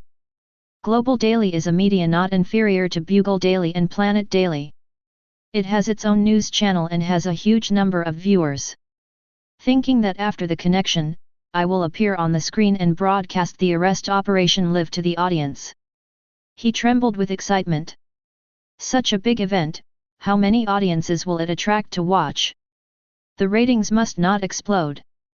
After this incident is over, those damned vampires above can no longer stop me from being promoted. The salary I will be given at that time must be in line with the value of this news. In this case, mortgages and car loans will no longer be a problem. And Annie, if you are rich and famous, your marriage will be smooth. Thoughts were raging in his mind. Eddie Locke had already begun to fantasize about a better life in the future, and he was also full of gratitude to Mr. Lynn, whom he had never met. He knew very well that Mr. Lynn brought all this. Although do not know the other party's purpose. But he can vaguely think of. My own value lies in my identity as a reporter from the Global Daily. So this live broadcast must not go wrong. That Mr. Lynn is very likely to be a mutant, and even the leader of these mutants. Just, why hasn't he shown up until now?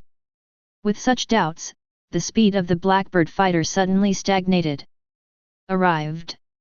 Storm, who was in charge of driving, said something, then turned his head to look at everyone. The coordinates provided by the professor are here, I'll wait here, you guys can make a quick decision. Don't worry, it will be done in 5 minutes. Wolverine Logan was smoking a cigar, a coldness flashed in his eyes. He has been waiting for this day ever since he regained his memory and had a secret conversation with Lynn. His bone claws are already hungry and thirsty. The Nightcrawler is hiding in a remote location, an abandoned church. After getting off the Blackbird fighter plane, everyone went straight into it. Cyclops, Phoenix, and Wolverine were in front, followed by Catherine Beckett with 5 or 6 agents. Eddie Locke was last. As soon as he entered the church, he set up the video camera and started connecting with the studio of Global Daily. Everyone, this is Eddie Locke's live broadcast. As everyone knows, half an hour ago, X-Men issued a statement claiming that within a day, the assassin who assassinated the president was captured. 20 minutes ago, because there was no law enforcement authority, X-Men went to NYPD to report the crime. NYPD sent Detective Catherine Beckett to lead a team of detectives to assist. And now, we have reached the place where the assassin is hiding. The picture was quickly transmitted to the studio. At the moment, outside the Daily News studio of the Global Daily, the person in charge who couldn't wait for a long time inserted the picture immediately. As a result, all viewers who watched the channel suddenly found that the program had become news. What's the situation? Why are you interrupting the news at this time? And it's still a live broadcast. Many people were dissatisfied with this, and they wanted to change the channel when they were cursing, but when they heard the voice of Eddie Bulletin Locke, everyone was stunned. Great gift crab special. This is, the X-Men are hunting assassins. A reporter was involved in the arrest operation? And the whole process was broadcast live. And the NYPD? Countless people's eyeballs dropped all over the floor.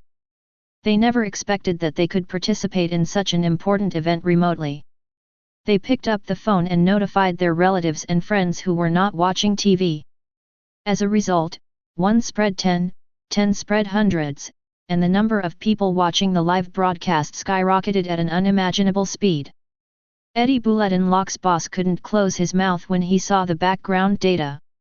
However, Eddie himself, who was at the scene, was calm on the surface and extremely nervous inside. The mutant hidden in the church dared to assassinate the president. As soon as this thought came to his mind, there were bursts of prayers in his ears. At the same time, in the middle of the church, a mutant with a whole body blue, a buttocks, a face and a tail was kneeling on the ground, piously. Confess to God. The gap between this scene and his imagination was so great that he didn't react for a while. And to hear his confession. What is he saying? Sinful. I don't know why it appeared in the White House. I don't know why the president was assassinated. The words of confession coming from the picture are not clear, so all viewers are confused. But it doesn't matter anymore. Cyclops and Phoenix are close. Sir, we are NYPD. Cyclops glanced at Catherine, who nodded and approached slowly with a gun. It's just that before she finished speaking, Nightcrawler's figure suddenly disappeared from her sight, and when she reappeared, she was on top of a tall beam. He can move instantly. The well-informed Cyclops immediately wakes up. Phoenix quickly stretched out his right hand. Psychokinesis launched. Nightcrawler's body was frozen instantly, and an invisible force restrained his whole body. He couldn't even move a single finger. Cool. Eddie Bulletin Locke let out a cry of surprise.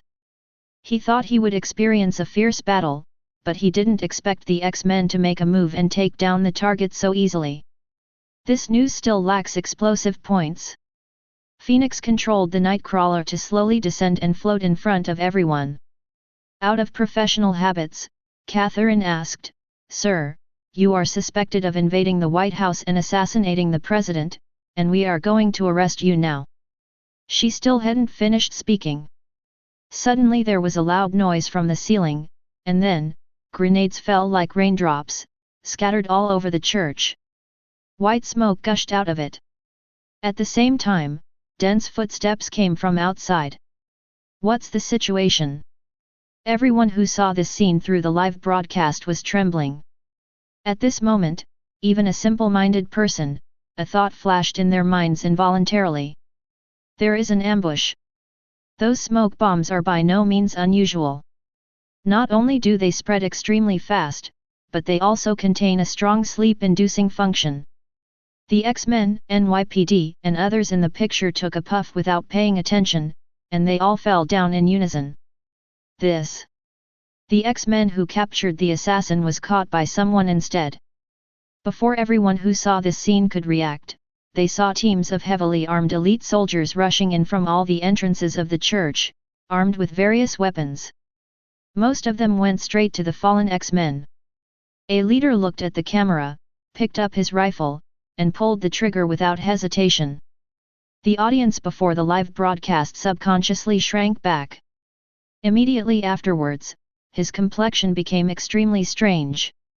The camera was shot and apparently no longer live. The screen is still there. Chapter 46. No one knows, it's on another beam on the right side of the church. Lynn, Magneto, and Mystique stood here, condescendingly watching what happened below. A transparent light shield enveloped the three of them. From the outside, it looked empty. Not even the slightest sound could be heard. It turns out that Wilhelm Stryker is your real target. Magneto's expression was extremely complicated. Compared to when he was just released from prison a few days ago, his spirit is much better, but the bewildered expression on his face is even worse than that.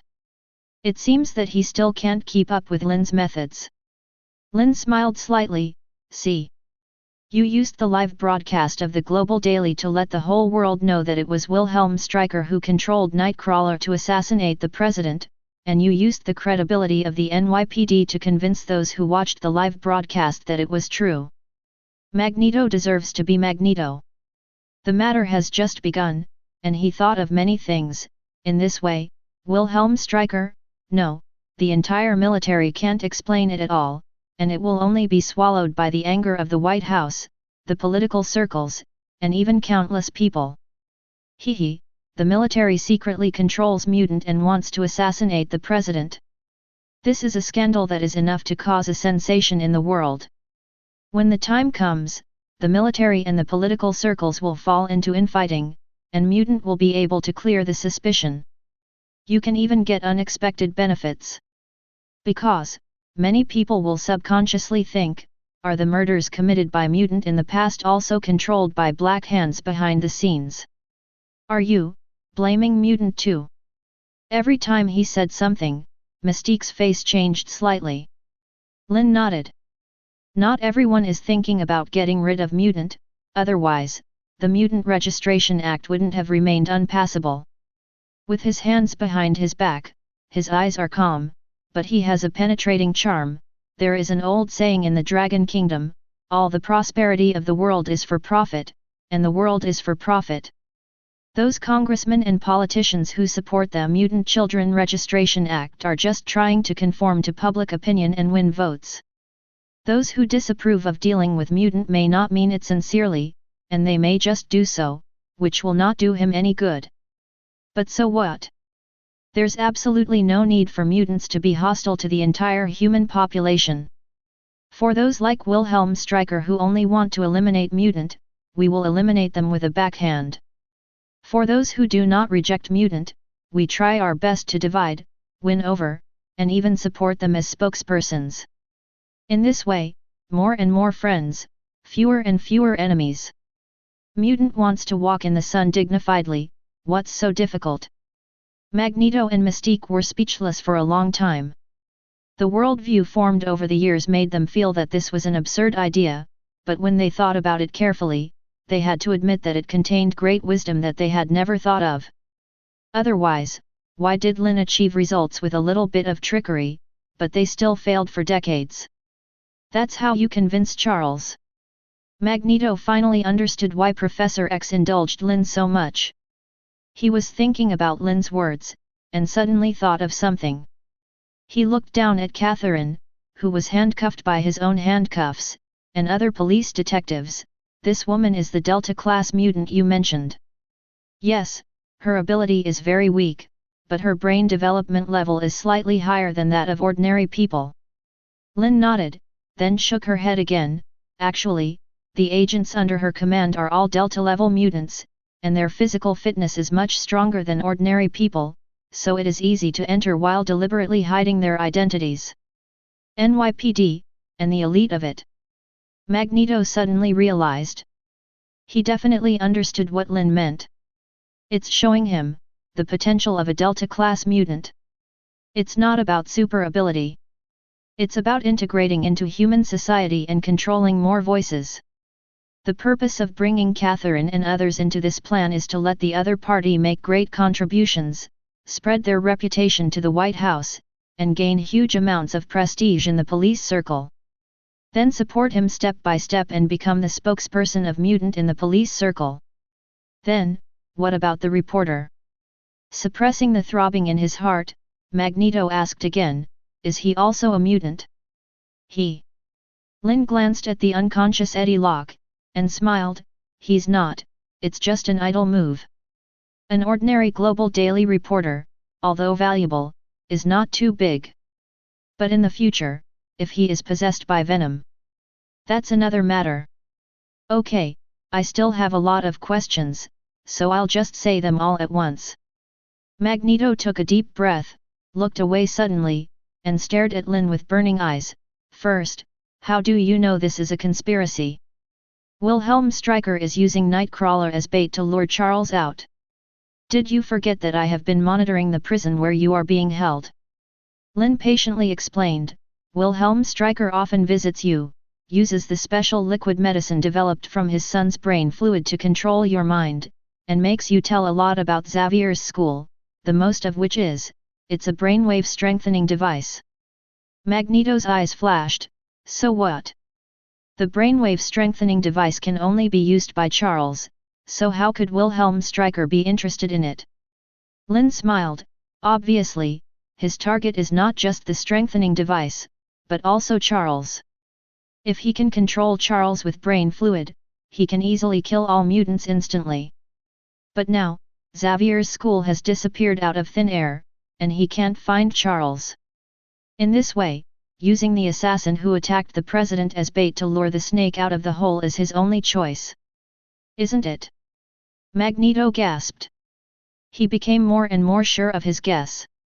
Transferring Xavier's school was not just for hiding, but also for a more important purpose, which was to lure Wilhelm Stryker. Luring the snake out of its hole. Wilhelm Stryker is the snake. His reaction was beyond Lynn's expectations. But how do you know that he will control Nightcrawler to assassinate the president? The more Magneto thinks clearly, the more doubts in his heart. This is the premise of all plans. If Wilhelm Stryker hadn't done this, none of what is happening today would have happened. For this, Lynn definitely won't say it because he knows the plot well. He thought for a while and said, there are many kinds of magic, and one of them is a very special branch called prophecy magic. Prophecy. Both Magneto and Mystique lost their voices, which was extremely unbelievable. The two looked at each other and were about to talk again. Lynn has already said it for them. You must still want to ask, since I know about Wilhelm Stryker's plan and I am going to use it, why do I let the X-Men make a high-profile statement? In this way, if he gets the news, it is very likely will you notice the anomaly and cancel this operation. That's right.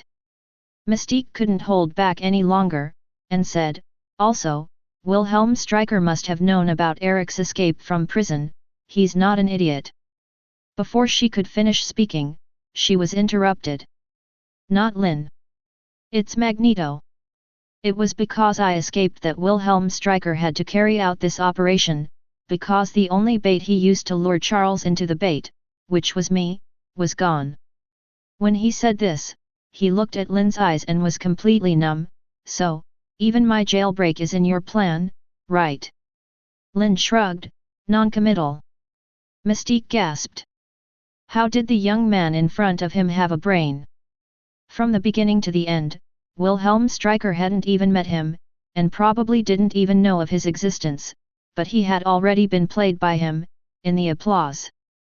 Mystique has no doubts that with Lynn's strength, he can easily crush Wilhelm Stryker. But he didn't do that.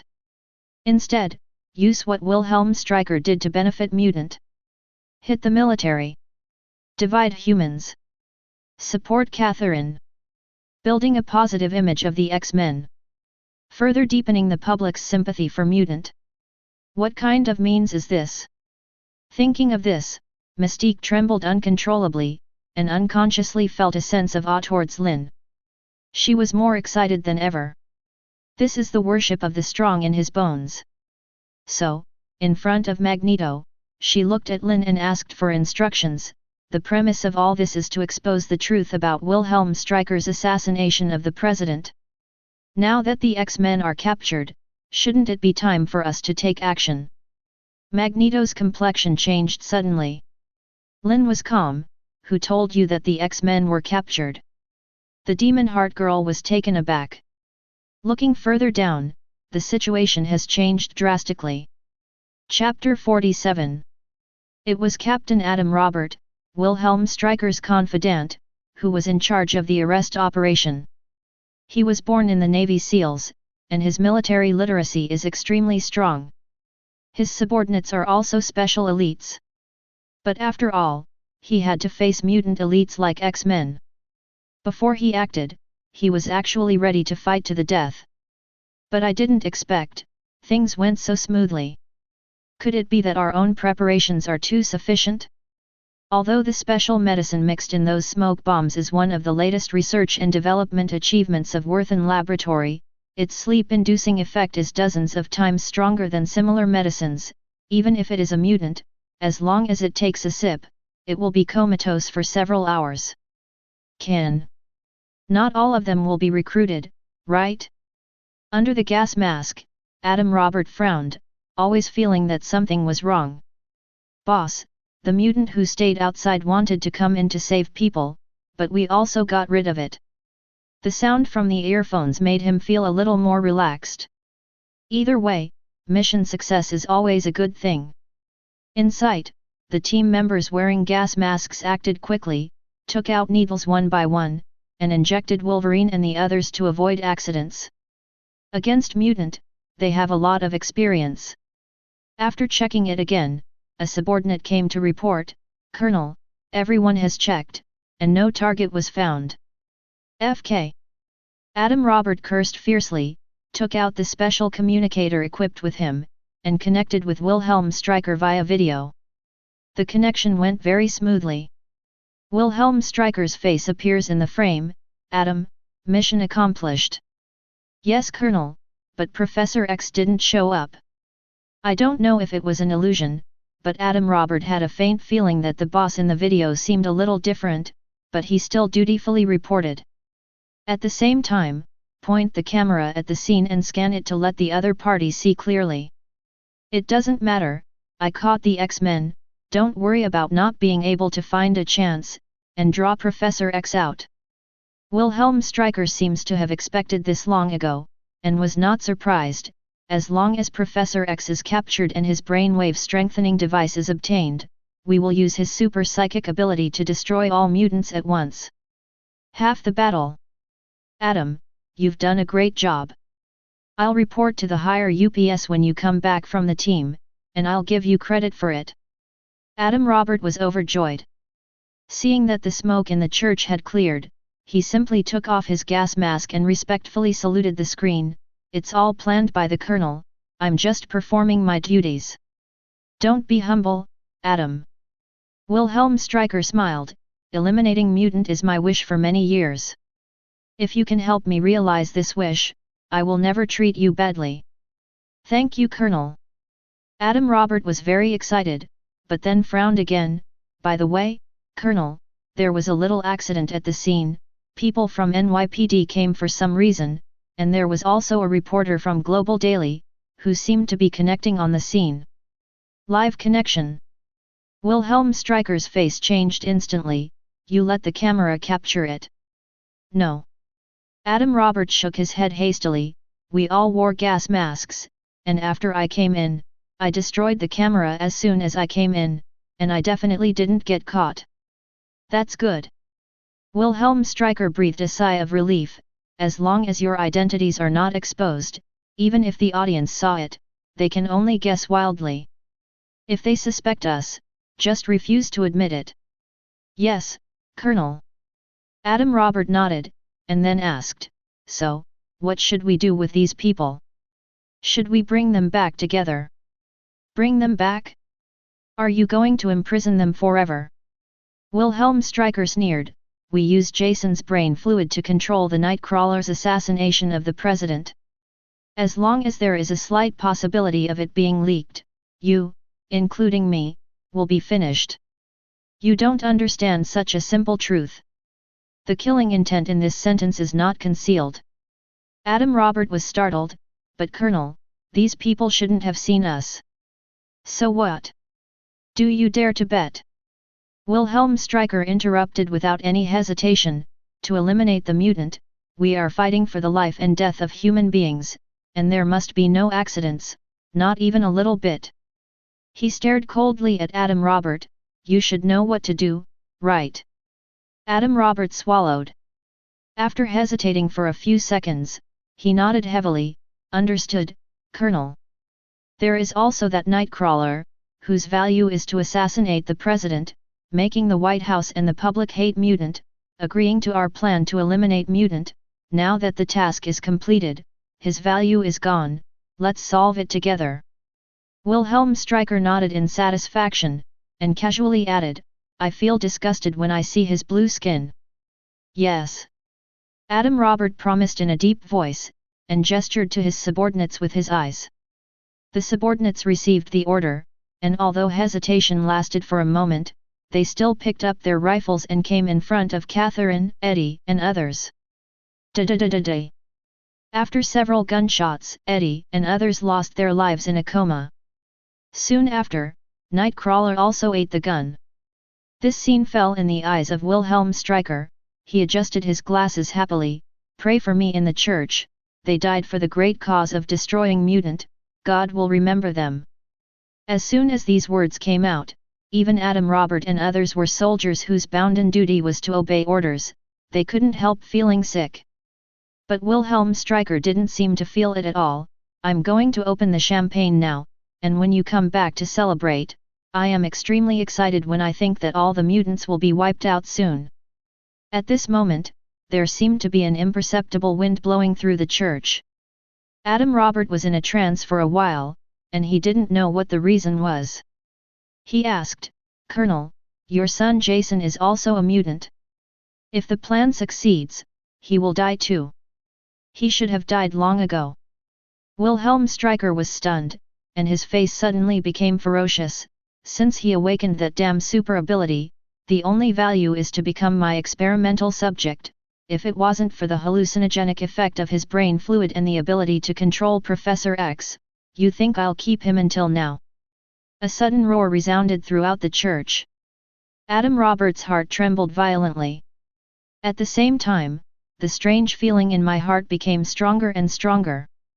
As Wilhelm Stryker's confidant, he definitely knows that this boss hates mutant, and he used his son as an experiment inhumanely, but deep down, he still has some father-son affection for Jason. Can't you say such a thing? What's wrong? It was too late to think again, the video had been unilaterally cut off. Adam Robert took a deep breath and was about to lead his men to retreat. Suddenly there was a loud bang above the head. Chapter 48. A red and silver two-color mecha penetrated the roof of the church and appeared in sight. Under the sunlight, it looked like a god descended from heaven. The mask was opened, and Tony Stark stood in the air, looking at them blankly. You, what are you doing? Kindness? Adam Robert was taken aback, but before he could react, the surrounding scene suddenly changed drastically. The loud noise that Iron Man smashed through the roof seemed to tear open an invisible light curtain. As the light curtain slowly disappeared, Catherine, Eddie and others lying in a pool of blood disappeared like bubbles. The same goes for Wolverine, Phoenix, and others on the other side. Everyone is gone. Watching this scene, Adam Robert and the others were horrified. Everyone subconsciously raised their weapons to look for the target, but only heard a light cough from the corner. They turned to look. The targets that were restrained by them not long ago were all standing there quietly. It's just that the eyes of the X-Men are full of teasing. But Catherine, Eddie, and the others who were clearly dead were shocked. Great crab special! Adam Robert was stunned as if struck by lightning. What's happening here? Adam Robert never dreamed that his actions just now, as well as his connection with Wilhelm Stryker, were all broadcast live. The audience saw it. The president and vice president in the White House also saw it after receiving the news. Even Wilhelm Stryker himself, FG, saw it. Yes. Wilhelm Stryker is a person who is afraid of death, so he didn't personally preside over the operation, but he has been watching the result of this mission in the base. Because of this, after the X-Men released the statement, he had already seen it immediately. With his IQ and city government, he sensed something was wrong at that time, and quickly wanted to cancel the operation, but found that he couldn't get in touch with this action team no matter what. Therefore, like other viewers, he can only watch his subordinates through the live broadcast screen and connect with himself live. Then they revealed all their plans to themselves.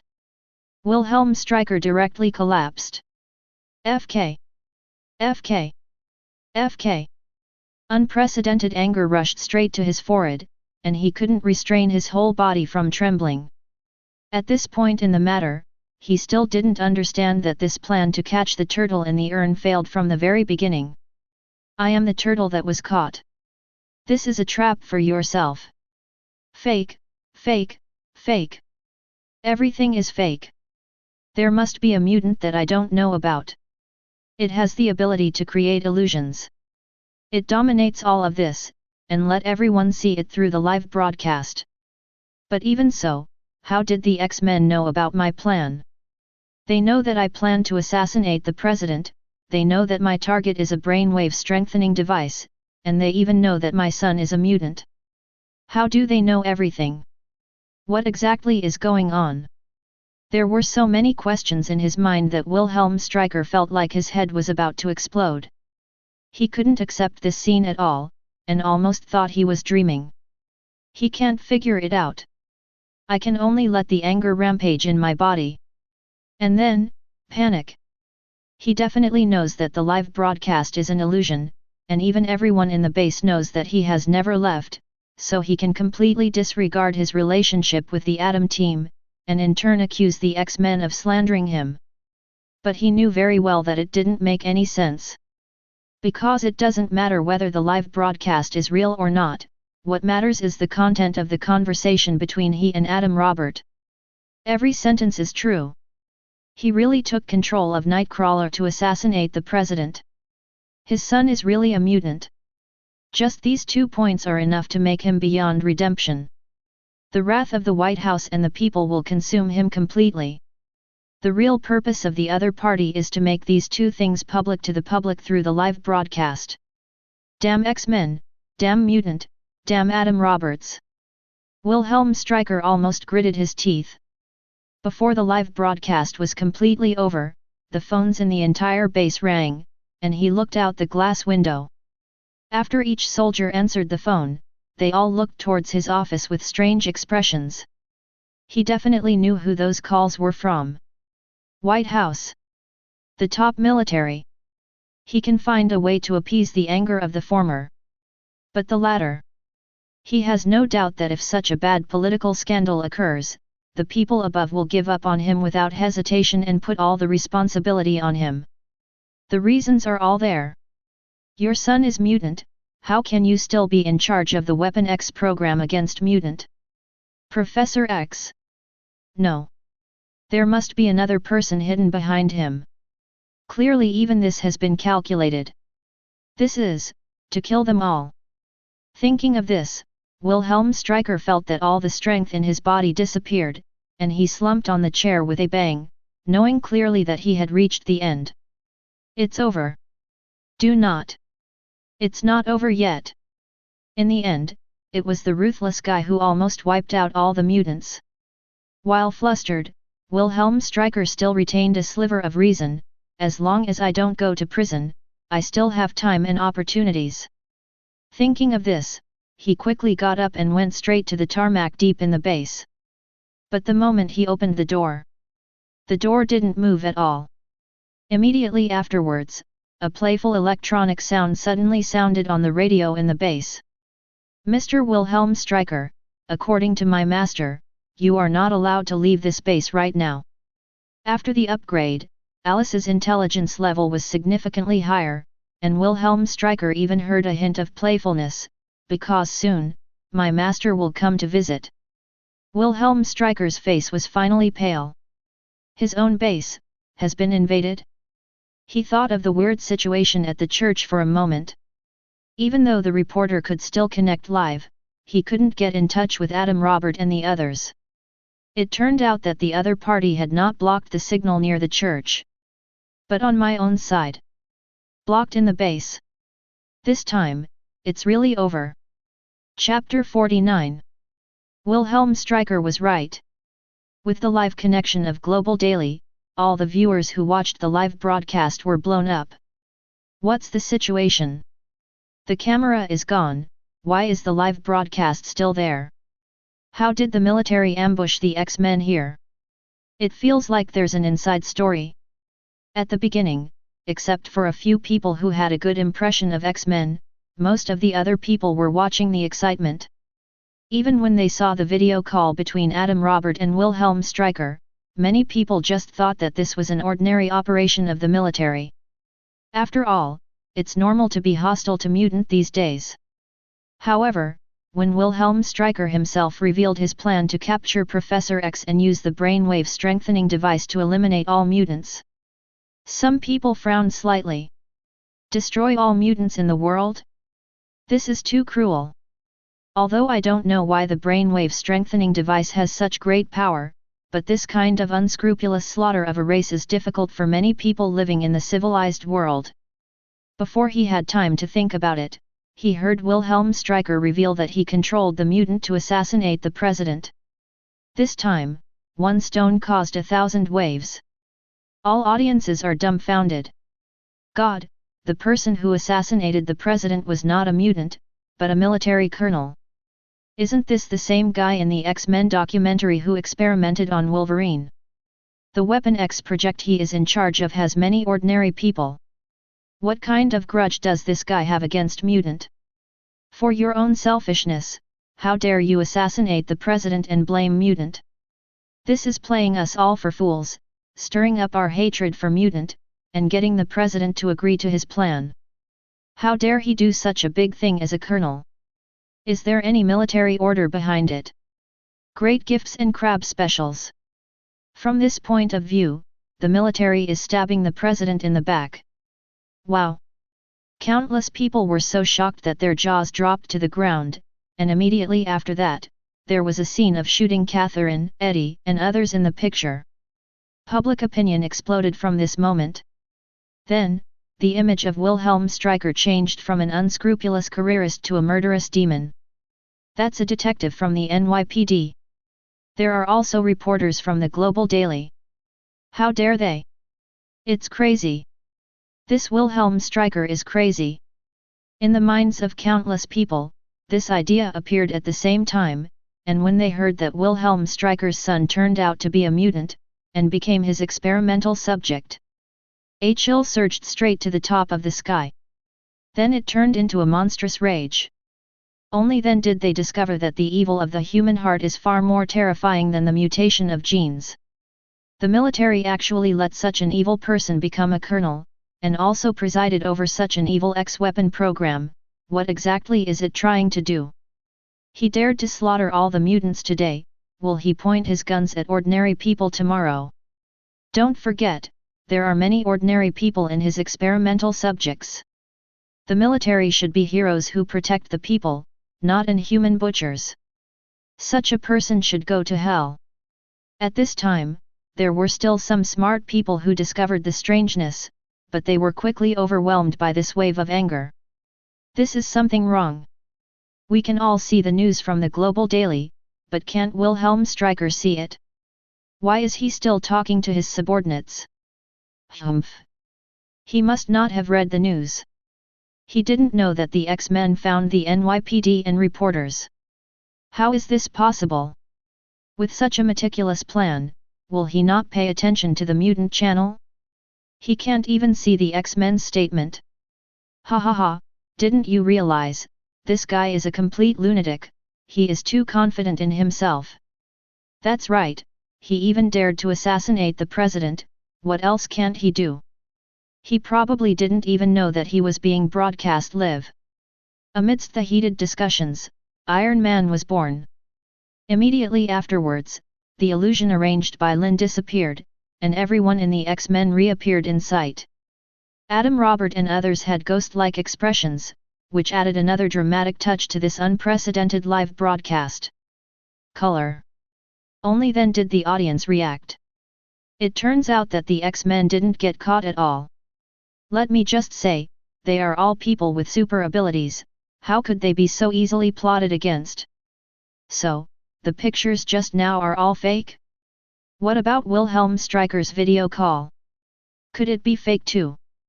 That must be true, just look at the expressions of those soldiers. Only Iron Man saw the real scene, so he felt weird.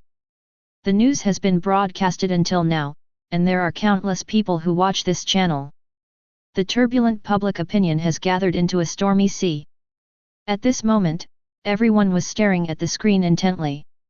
They desperately wanted to know the truth, and the best way to get the truth was undoubtedly to catch Adam Robert and others and confront Wilhelm Stryker in court. The appearance of Iron Man is like a referee. This confrontation has been made possible. He can do it. As a result, some people blurted out, some roared in their hearts. Countless sound waves, soundless and soundless, converged into one sound. Grab those soldiers and find out where Wilhelm Stryker is. As if responding to a wave of justice. On screen. Things are definitely going in this direction. Chapter 50. In the church, Adam Robert didn't know what was going on outside. But after he was dazed, he reacted instantly. Got it. Although he didn't know exactly what the trap was like, and he didn't know why Iron Man suddenly appeared. But there is one thing, he has an absolutely clear understanding. The words I said just now must not be spread. Once it gets out, the Colonel will finish playing directly. I will be doomed too. So, without any hesitation, he raised the weapon in his hand, and said two cold words, fire. The trigger is pulled, and the bullet is fired instantly. Da-da-da-da. A dozen special elites inside the church moved after hearing the sound. Densely packed bullets shot at Wolverine and the others from all angles.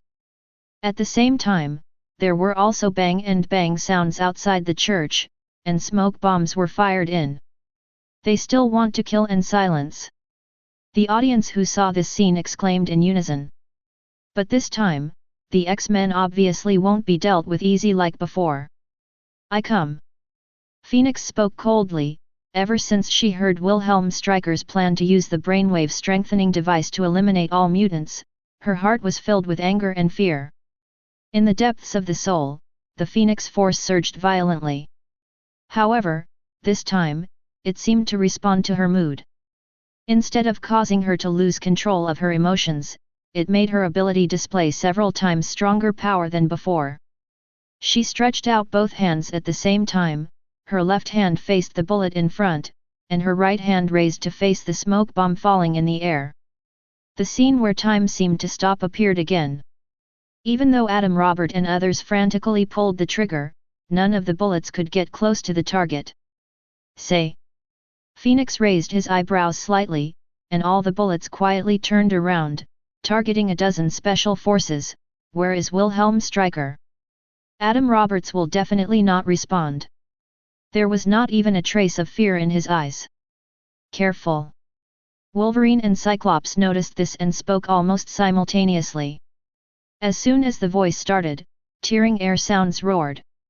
I saw a series of black figures smashing through the window, turning their bodies in mid-air, and killing everyone at extremely fast speed. There were a total of 7 of these people, all of them were tall and strong, holding long knives, with no expression on their stern faces, and even less expression in their eyes. Like a humanoid machine without emotion. Blade's direction is all directed at Phoenix. Cyclops and Wolverine definitely won't let them succeed. In the blink of an eye, the former presses the eye switch with his right hand, and a dazzling red light shoots out, hitting 3 targets in a row.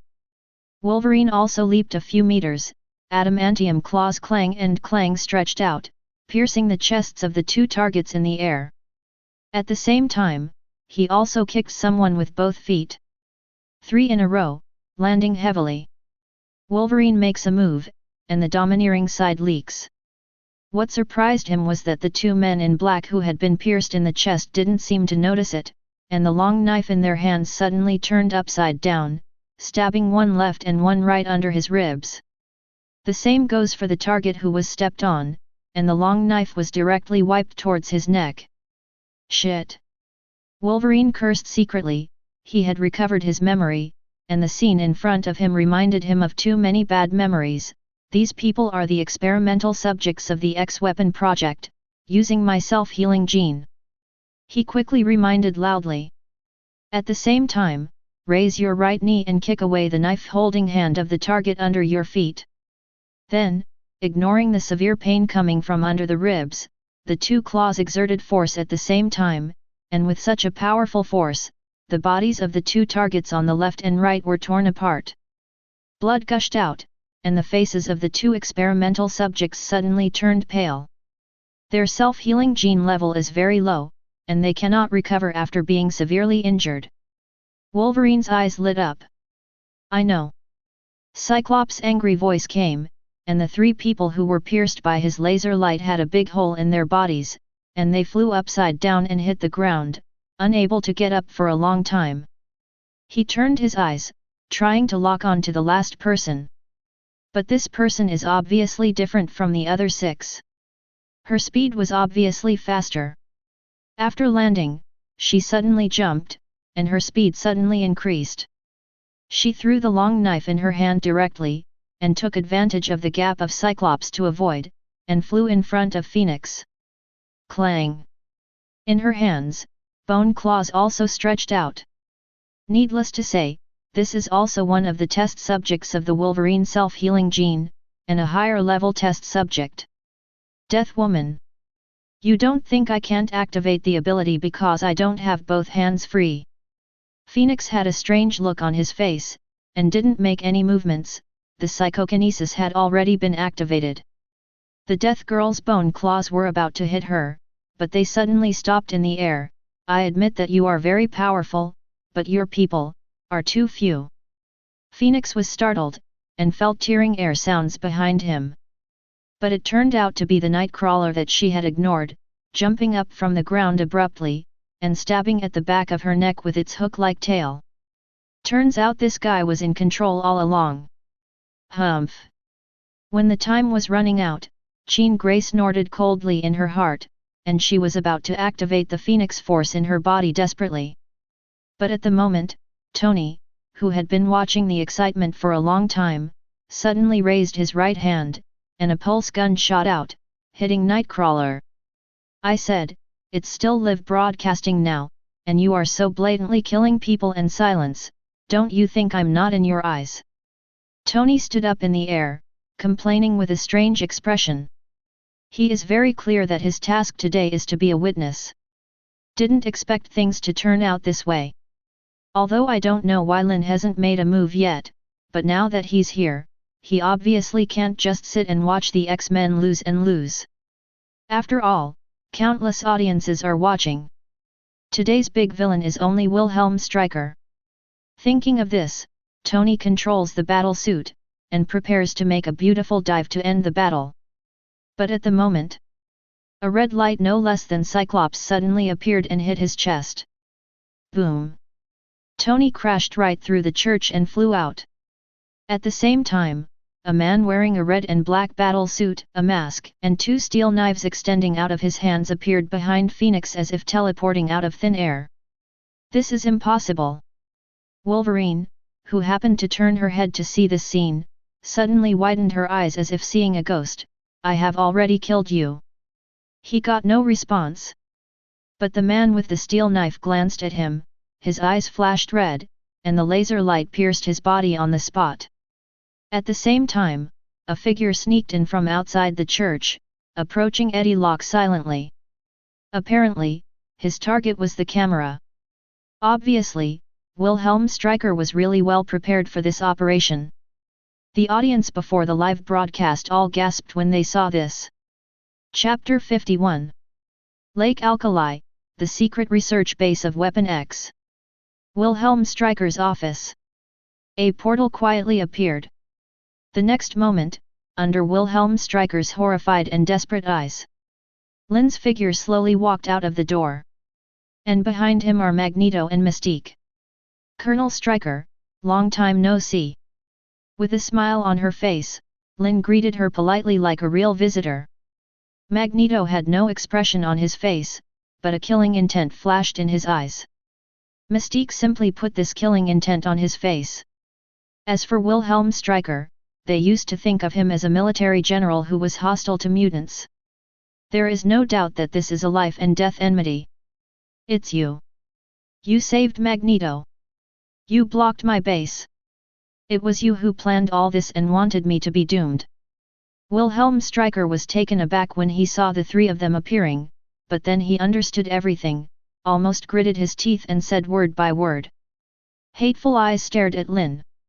Can't wait to eat Lynn alive. It seems that Alice has already greeted you. Lynn turned a blind eye to his gaze, and said lightly, let me introduce myself, my name is Lynn, and I am a student of Xavier's school. Charles asked me to say hello to you, but I think, you may not accept his kindness. The corners of Wilhelm Stryker's mouth twitched, his face grim. Lynn hardly hides her victorious attitude. And this gesture was supposed to be used by him to face mutant. How on earth did you know about my plan? Wilhelm Stryker took a deep breath and forced himself to calm down. Only Adam Robert and me and a handful of people in the entire base know about Nightcrawler's assassination of the president, and I'm sure none of them leaked the news. It has to be said that this person is indeed a character. In this case, he can still maintain a trace of demeanor. However, instead of answering his question, Lynn just smiled dismissively. Have you misunderstood your own strength? After entering the base, Lynn's whole person became a bit sharp. It's mutant that you want to destroy in your heart. Mutant's super ability is full of wonders. Knowing your plan, is it strange? As soon as these words came out, Magneto and Mystique were a little surprised. They could feel that Lynn didn't seem to like Wilhelm Stryker at all, and didn't even put him in his eyes from the beginning to the end. Wilhelm Stryker felt the contempt. His whole body trembled with anger. It seems that dealing with mutant was too smooth in the past, which gave you an inexplicable confidence in yourself, and Charles's kindness magnified your ambition. Lynn's eyes were burning, and he said every word, but obviously, you don't understand the truth. Professor X can take your life with just one thought, and Magneto can wipe out your entire base. In mutants' eyes, your so-called Weapon X program. Nothing. Magneto's eyes flashed suddenly. As the person in charge of the military's Weapon X program, Wilhelm Stryker is undoubtedly a truly powerful figure, which can be seen from his ability to plan a plan to eliminate mutant. However, Lynn's few words undoubtedly trampled all his pride on the ground. Wilhelm Stryker's eyes suddenly turned red. Why? Dissatisfied? Lynn's smile didn't change at all. The reason why you can play these schemes is because you are hiding in the dark and haven't been discovered by Charles. It's a joke, isn't it? Ha ha ha. The unscrupulous humiliation made Wilhelm Stryker laugh back angrily. What do you think a fabricated live video can do to me? Everyone in the base can attest that I have never sent Adam Roberts' special operations team on a mission, nor have I ever had a video call with him. Send these evidences to the White House, and everyone will know that I am innocent. The so-called live broadcast is just a conspiracy of your mutants." Lynn waited quietly for him to finish. The sarcasm at the corner of his mouth grew stronger. "Isn't it interesting to lie to yourself like this?" Shaking his head, Lynn actually asked a serious question. "Just one sentence." The momentum that Wilhelm Stryker had accumulated with great difficulty disappeared in smoke. "You don't know yet, do you?" Lynn took out her mobile phone, and under Alice's control, a light curtain was projected in front of Wilhelm Stryker. "The live broadcast is not over yet, the White House's statement came out, and you are going to have a public trial." The title of the statement was huge, and Wilhelm Stryker saw it at a glance, and his vision went dark. "And it's not over yet." Lynn flicked her finger, and changed to another news interface. In less than a minute, the spokesperson of the Ministry of National Defense also issued a statement, claiming that your plot to assassinate the president was purely personal and had nothing to do with the military. "Look, the military executives sold you out directly. They didn't even mention investigating the truth." Wilhelm Stryker staggered and almost fell limp to the ground. Although he had expected this, he still didn't expect it. "How could I be given up so simply and so thoroughly? This is to sacrifice oneself to appease the anger of the White House. A group of despicable and shameless villains." At this moment, anger, panic, fear, despair, like torrents gathered in Wilhelm Stryker's heart. His eyes were red like blood, and he was on the verge of collapse. But what Magneto and Mystique didn't expect was that he was not completely desperate, but stared at Lynn like a poisonous snake. "Even if I was betrayed, do you think you mutants won? The matter over the church is not over yet." When he said this, there was a strange smile on the corner of his mouth. "Did you mean him?" Lynn sat behind Wilhelm Stryker's desk, turned the computer screen and faced him directly. "This person is your trump card." In the live broadcast, it happened to be the time when Deadpool appeared and the X-Men were in danger. "Yes, his name is Wade Wilson, and he is my favorite work besides Wolverine," Wilhelm Stryker hissed, revealing the madness of a hero's end. "If you dare to kill me, he will kill all the X-Men and be buried with me." At this time, he actually wanted to threaten Lynn with the lives of all the X-Men. Lynn is happy. "You have Deadpool, I have Iron Man. And I'm still there." Chapter 52. Inside the church, Deadpool's sudden appearance undoubtedly exceeded everyone's expectations. Especially Wolverine Logan. After recovering his memory, he has already remembered what happened back then, and he has an extraordinary understanding of Deadpool Wade Wilson, a former colleague and later enemy. Because this guy used his X gene for experiments. So at the very beginning, this guy's abilities were only super self-healing, super strength, speed, and reaction. He was good at wielding dual knives. Although he was in the first echelon of X weapons, it was not outrageous. But later, Wilhelm Stryker went crazy and injected the X gene of Cyclops and Ghosts into this guy. The most important thing is that this guy survived the conflict of the three X genes. Therefore, Wilhelm Stryker sealed his never-ending mouth, and implanted some kind of control chip in his body, turning him into the strongest weapon under his command. To this day, Logan will always remember that in that battle, he and Sabretooth teamed up to fight Deadpool, but they were almost unable to fight back. If it weren't for the proper cooperation between the two and good luck, it would be impossible to kill each other. But now it seems. This guy's self-healing ability is not inferior to his own. His head was cut off by adamantium claws, and he fell to pieces from a high altitude, and he was able to recover. "Guys, we're in big trouble." Hit by Deadpool's laser light, Logan didn't suffer too much damage, but his face turned gloomy for an instant. Needless to say, Phoenix and Cyclops also understand that the situation is not optimistic. Deadpool's double knives had crossed to the former's head. "She doesn't have the self-healing gene, she will definitely die if her head falls off. When time is running out, "Hey, a bunch of idiots, have you forgotten me?" Storm's cold voice came from outside the door, and before her voice spread, 2 bolts of lightning had already struck out of thin air. One of the lightning bolts directly knocked away the experimental subject who was close to the camera and wanted to assassinate Eddie Locke, and the other one crackled towards Deadpool. Adam Robert was no surprise. Since Wolverine and others did not fall into a coma, the storm outside definitely cannot be easily dealt with. Everything is just an illusion. The speed of lightning is extremely fast.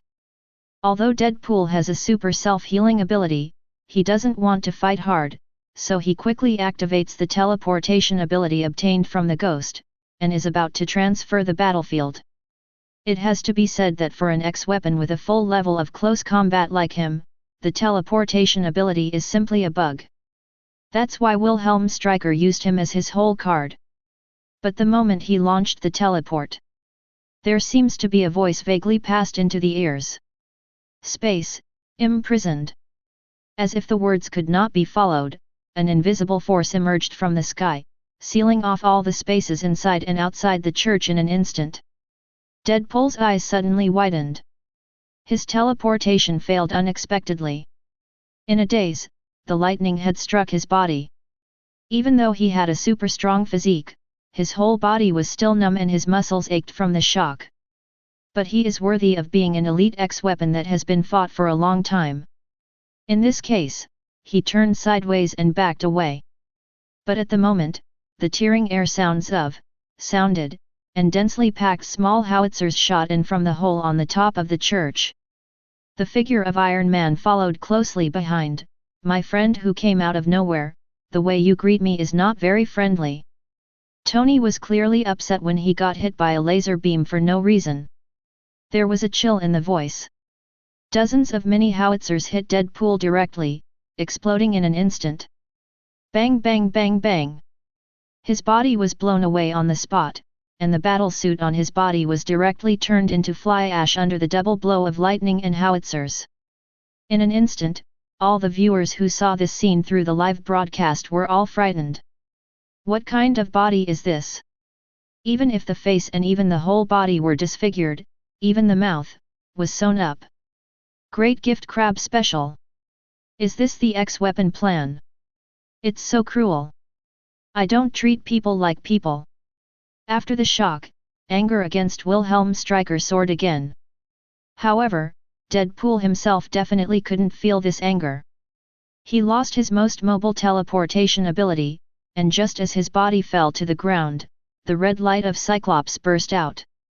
Completely out of instinct, the red light in his eyes also flashed.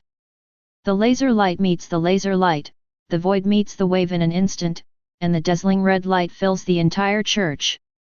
However, this pair of waves only lasted for less than a few seconds before disappearing. Because in just a few seconds, Wolverine had already dealt with her opponent, and with a leap, she appeared behind Deadpool's head, stretched out her claws condescendingly, and slammed down. Chi and chi twice. The adamantium claws easily penetrated Deadpool's shoulder blades on both sides. Severe pain hit him, but he couldn't make a sound. The red light in his eyes suddenly disappeared, and the red light of Cyclops drove straight in and hit his abdomen. At the same time, Storm took out a metal ball and threw it over. With a few swoosh and swoosh, it turned into a metal rope that shone with lightning, as if it had spirituality, binding his whole body firmly. This rope is obviously Storm's exclusive equipment. Once it is bound, it will be attacked by lightning all the time, and it will fall into a state of paralysis. Even so, it's still not safe enough for a target that teleports.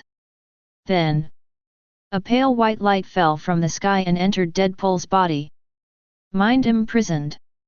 Just like the space confinement just now, it is a genuine 5-ring magic.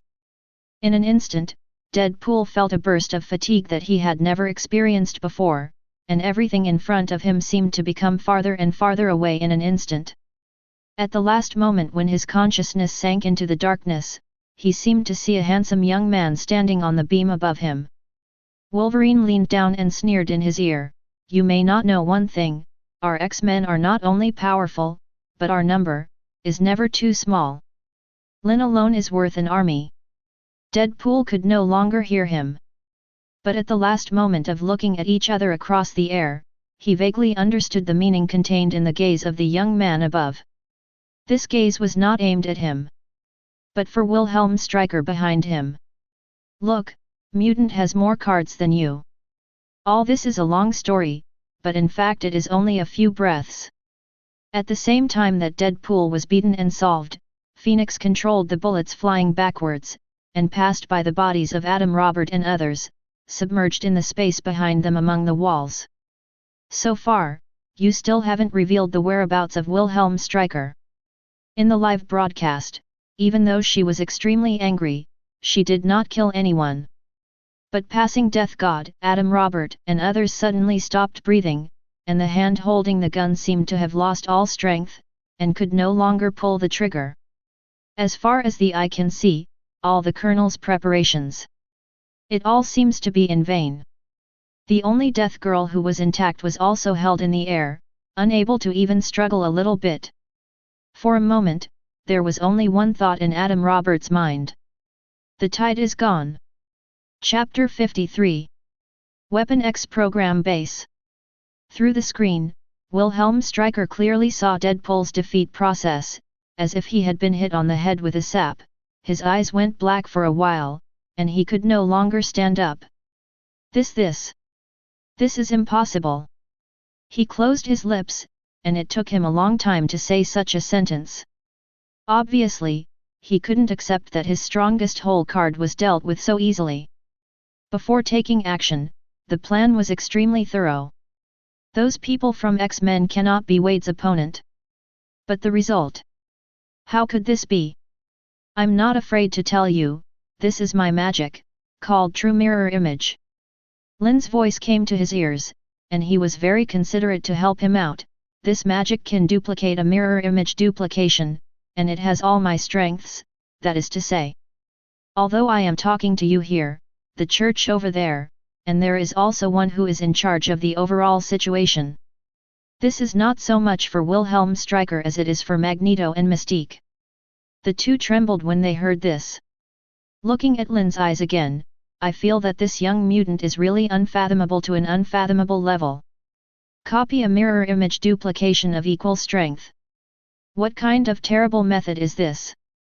Magneto couldn't help but tremble a little at the thought of two of himself shooting at the same time. To you.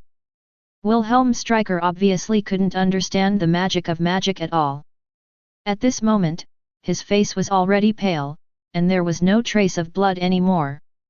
Because in the live broadcast, Adam Robert didn't have any hesitation, so he told the location of the base.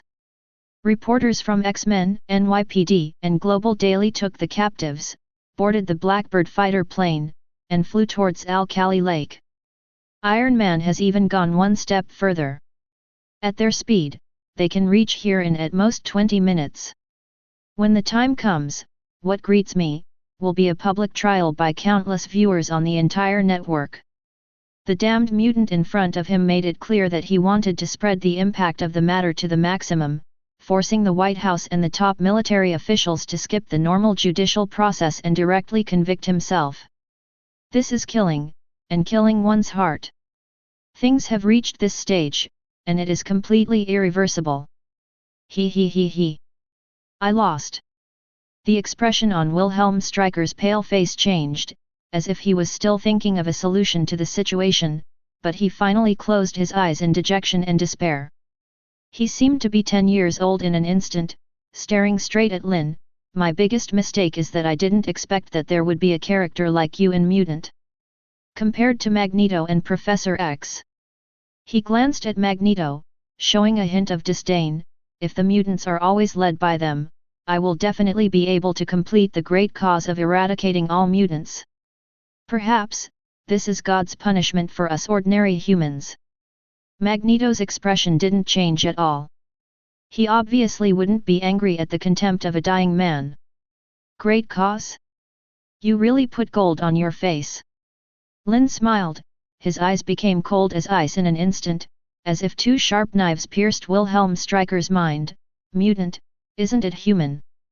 Don't forget, your son is also a mutant. He was conceived by your wife in October. It's just that in the process of human evolution, the gene has changed. If it wasn't for the fact that he couldn't control his super ability, causing your wife to suffer from hallucinations, and finally committed suicide unbearably, wouldn't you have always loved him more? So to put it bluntly, you hate mutant, never because mutant threatens the life and death of human beings, but just because you don't want to admit that your wife-killing enemy is your own son. Don't you dare to face this and put it all down to all the mutants. You are just a coward escaping from reality. If we talk about the previous conversation, it is just that Lynn, as a winner, is declaring his victory to the loser.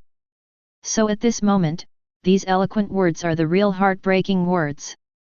Unscrupulously dug out the sad and shameful heart of Wilhelm Stryker. He broke the defense on the spot. You actually called me a coward. Like a fox whose tail has been trampled on, his old face suddenly turned from pale to red, and his limp body got up from the ground, roaring and roaring. The super ability of mutant can kill ordinary people casually. If you let your development continue, you will occupy more and more resources and more living space. At that time, all human beings will be reduced to slaves, will perish in the end. Perhaps, you haven't done this yet, but the powerful ability will definitely slowly breed huge amounts of ambition. Such a simple truth, those gentlemen in the White House don't understand, and neither do those stupid people. Do you think I don't understand either? I have lost now. You can kill me, you can humiliate me, but you must not insult me. I, Wilhelm Stryker, die for the survival of mankind. I am a hero. He said the word hero firmly and resoundingly. Both Magneto and Mystique were stunned. They had never seen such a brazen person. Lynn's smile grew brighter.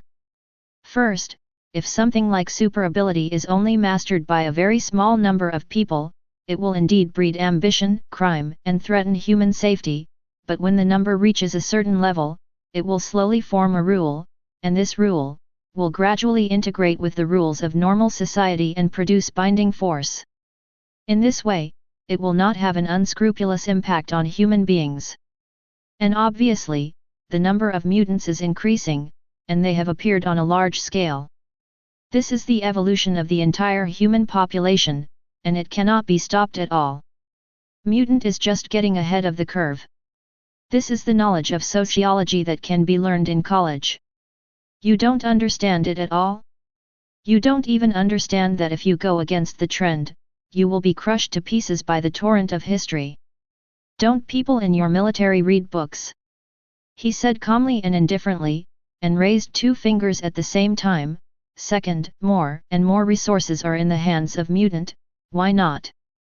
A person like you can occupy a high position, and mutant, who has a smarter head and a stronger body than you, can't do better than you. To put it bluntly, you are jealous of mutant's super ability, because you don't have it. I am also afraid of the brain of the mutant, because it will cause a huge change in the entire society, and it will have an unprecedented impact on the status of a vegetarian like you. So, where did you get the courage to say that you are a hero? After finishing this sentence, Lynn has no intention of talking nonsense with Wilhelm Stryker. He waved his hand and opened the portal. Say hello to Magneto, and Mystique is leaving.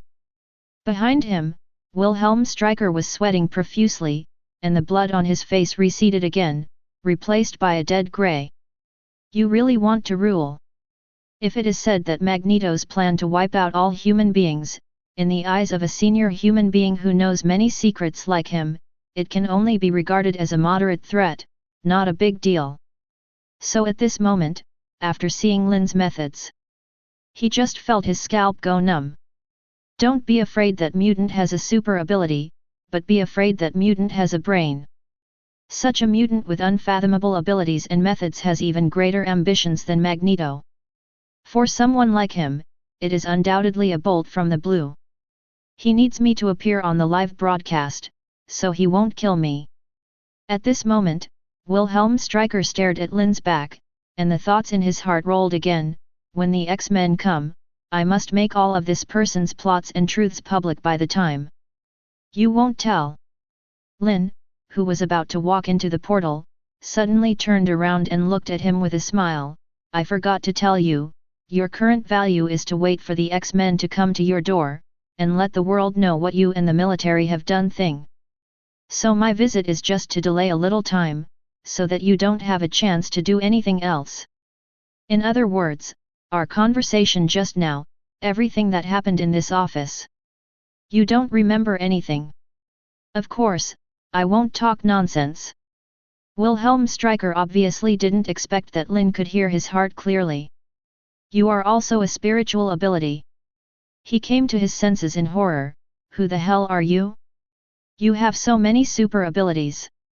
He is destined to never get an answer to this question. Because the fingers of Lynn's right hand were already aimed at his forehead. A moment of forgetting is empty. A ray of light shot out. Wilhelm Stryker was suddenly enveloped by an unprecedented sense of foreboding. Then, the whole world seemed to disappear. Faintly, he seemed to hear Lynn's domineering answer. My name is Lynn, King of Mutants. Thanks to the care of Colonel Wilhelm Stryker for many years, mutant today, 100-fold. Magneto and Mystique, who just stepped into the portal, heard this voice. The body trembled uncontrollably for a moment. Chapter 54. On the cold ground. Wilhelm Stryker was unconscious for 20 minutes before waking up. Apart from a headache, he didn't feel any other discomfort, but there was a trace of confusion in his eyes. In my mind, everything that happened in the past hour or so was completely blank. The memory stays in the moment when I saw the X-Men statement from the internet. Hey? Did I sleep in the office for more than an hour? It's not right. As a self-disciplined person, he finds this a bit unbelievable. Now is the critical moment of the plan. No matter how tired he is, how can he sleep in the office? Wait. What were you doing before you fell asleep? By the way, the X-Men gang suddenly issued such a statement, as if they were very confident in catching the assassin. This is very wrong. We must contact Adam Robert immediately. Shaking his head, Wilhelm Stryker hurriedly stood up, ready to make a phone call. But at the moment, there was a violent knock on the office door. A trace of anger suddenly appeared on his face. He turned his head and glanced at the one-sided glass, only to find that the outside has become a mess, and everyone is running around. An ominous premonition suddenly flooded into his heart, and he quickly opened the door. What's going on outside? The moment he opened the door, he felt something strange. This door. I don't seem to be locked. Before he could think about it, a terrified face appeared in sight. Colonel, the X-Men are calling in. What? Wilhelm Stryker was stunned and didn't react at all. What did they call in? Aren't they going to catch Nightcrawler? Kindness. The subordinate who knocked on the door was also confused. Colonel, what are you talking about? That happened more than half an hour ago. The special team brought by Captain Robert, as well as Deathwoman and Wade Wilson's Weapon X team, were all captured at the church. The whole process was broadcast live, and you can see it directly on the news. Although the face of this subordinate was full of horror, he couldn't help showing a strange look. If he hadn't finally knocked on the door, he would have thought the colonel had been assassinated in his office. How do you feel? The colonel doesn't seem to know anything about the whole thing. More than half an hour ago. Wilhelm Stryker's expression changed drastically, and he subconsciously looked at the timer hanging outside. In the next moment, he couldn't restrain himself from trembling. He had only slept for a while. How did things develop to this point? With all the best, you can't even handle a few X-Men? And was it taken over by someone in turn? FK. What the hell is going on? Having lost part of his memory, he couldn't figure out why. He subconsciously grabbed his subordinate's collar and shouted angrily, "Why didn't you notify me of such a big matter? We informed, Colonel. The officer under his command looked innocent. The incident at the church just happened, we came to you as soon as possible. It was you who said you could solve it yourself, so we don't have to worry, don't bother you. I said it myself. Even if Wilhelm Stryker lacked memory, he still felt that something was wrong, and his eyes flickered with shock, doubt, and disbelief. But at this time, there is obviously no time for him to find the answer. Boom! With a loud bang, the last layer of defense of the base was mercilessly smashed to pieces by Iron Man's pulse cannon. Figures rushed in from outside. The live broadcast of the Global Daily has continued. Even during the 20-minute boring flight, no one changed the channel. Arriving at the dam of Alkali Lake, Eddie Bulletin-Locke immediately picked up the camera, followed the X-Men, and continued to explain on the spot. Viewers, we have come to the experimental base of the X-Weapon project. Mr. Tony Stark has arrived first, and is looking for the secret entrance that Adam Roberts said. I don't know if Colonel Wilhelm Stryker will stay here after watching our live broadcast. Without saying a few words, I saw Iron Man who arrived first. After searching for a while, he found the secret entrance of the base and blasted away. The X-Men followed quickly. Eddie was holding the camera, surrounded by Catherine and others from the NYPD. Compared with the well-trained detectives, his physical strength was obviously much weaker. But at the moment, he was more excited than everyone else, and he didn't feel hard at all. The screen advances all the way. After entering the base, Iron Man didn't use any more firepower, but went on a rampage all the way, knocking all the guards along the way into the air. Soon, the secret laboratory of the X-Weapon project was exposed to all audiences. It can be seen that the interior space of this base is not large, but there are quite a lot of people, and it is divided into several floors. There is nothing unusual about the top layer. But on the second and third floors, the faces of Eddie Locke and all the audience changed. There are hundreds of iron cages densely packed here, and each mutant is locked in an extremely small space like a prisoner. These mutants have all kinds of super abilities, but they are all targeted without exception.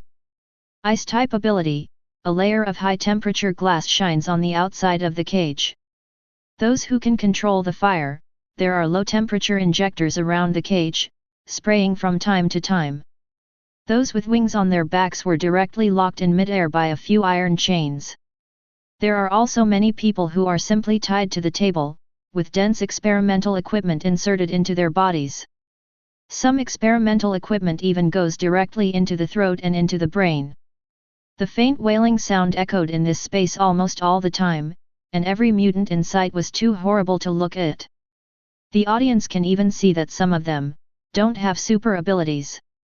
Obviously, they are all experimental subjects of ordinary humans. Everyone who saw this scene fell silent. The four of the X-Men were even more furious. With a roar, Wolverine stretched out her adamantium claws and jumped out. While running wildly, she tore apart all the drag chains of the cages. Stryker, you are damned! Angry roars resounded throughout the audience. The military has been conducting such inhumane experiments. At the same time, Iron Man came to the central computer on the third floor. Under the pulse gun, all the experimenters squatted obediently. He manipulated it proficiently, and one after another data was drawn across the big screen. Eddie Locke hastily aimed at the camera. Immediately, the audience saw the information of each experimental subject. One of them is Nightcrawler. And the experiments he has experienced are almost all brain fluid control. Sure enough, the man behind the assassination of the president is Wilhelm Stryker. At the moment, even those who reject mutant no longer doubt this point. Most importantly, they have seen a lot of things from these materials. List of mutants to be captured. Most of them have normal families and their parents have legitimate jobs. Teenagers, even children, not in the minority. At this moment, even Tony's face couldn't help but feel a chill. Madman! He found the inner entrance, blasted it open with a cannonball and broke in. Wilhelm Stryker, I assure you on the honor of the Stark family, you can only spend the rest of your life in prison. Wilhelm Stryker, who had just come out of the office, fell limply on the ground again. What is the situation? Why is Iron Man there? Why are there reporters behind the X-Men? Is that guy still broadcasting live? FK. This roar that integrated doubts, anger, unwillingness, and despair officially announced the era of Wilhelm Stryker, and it came to an end. Mutants' revenge, although late, has arrived. A&D. Murderous. Chapter 55. While the X-Men were sweeping the base, Lynn had a slightly weird expression on his face. After sending Magneto and Mystique away, he returned to the base alone, but he did not join Logan and others, but came to a secret place.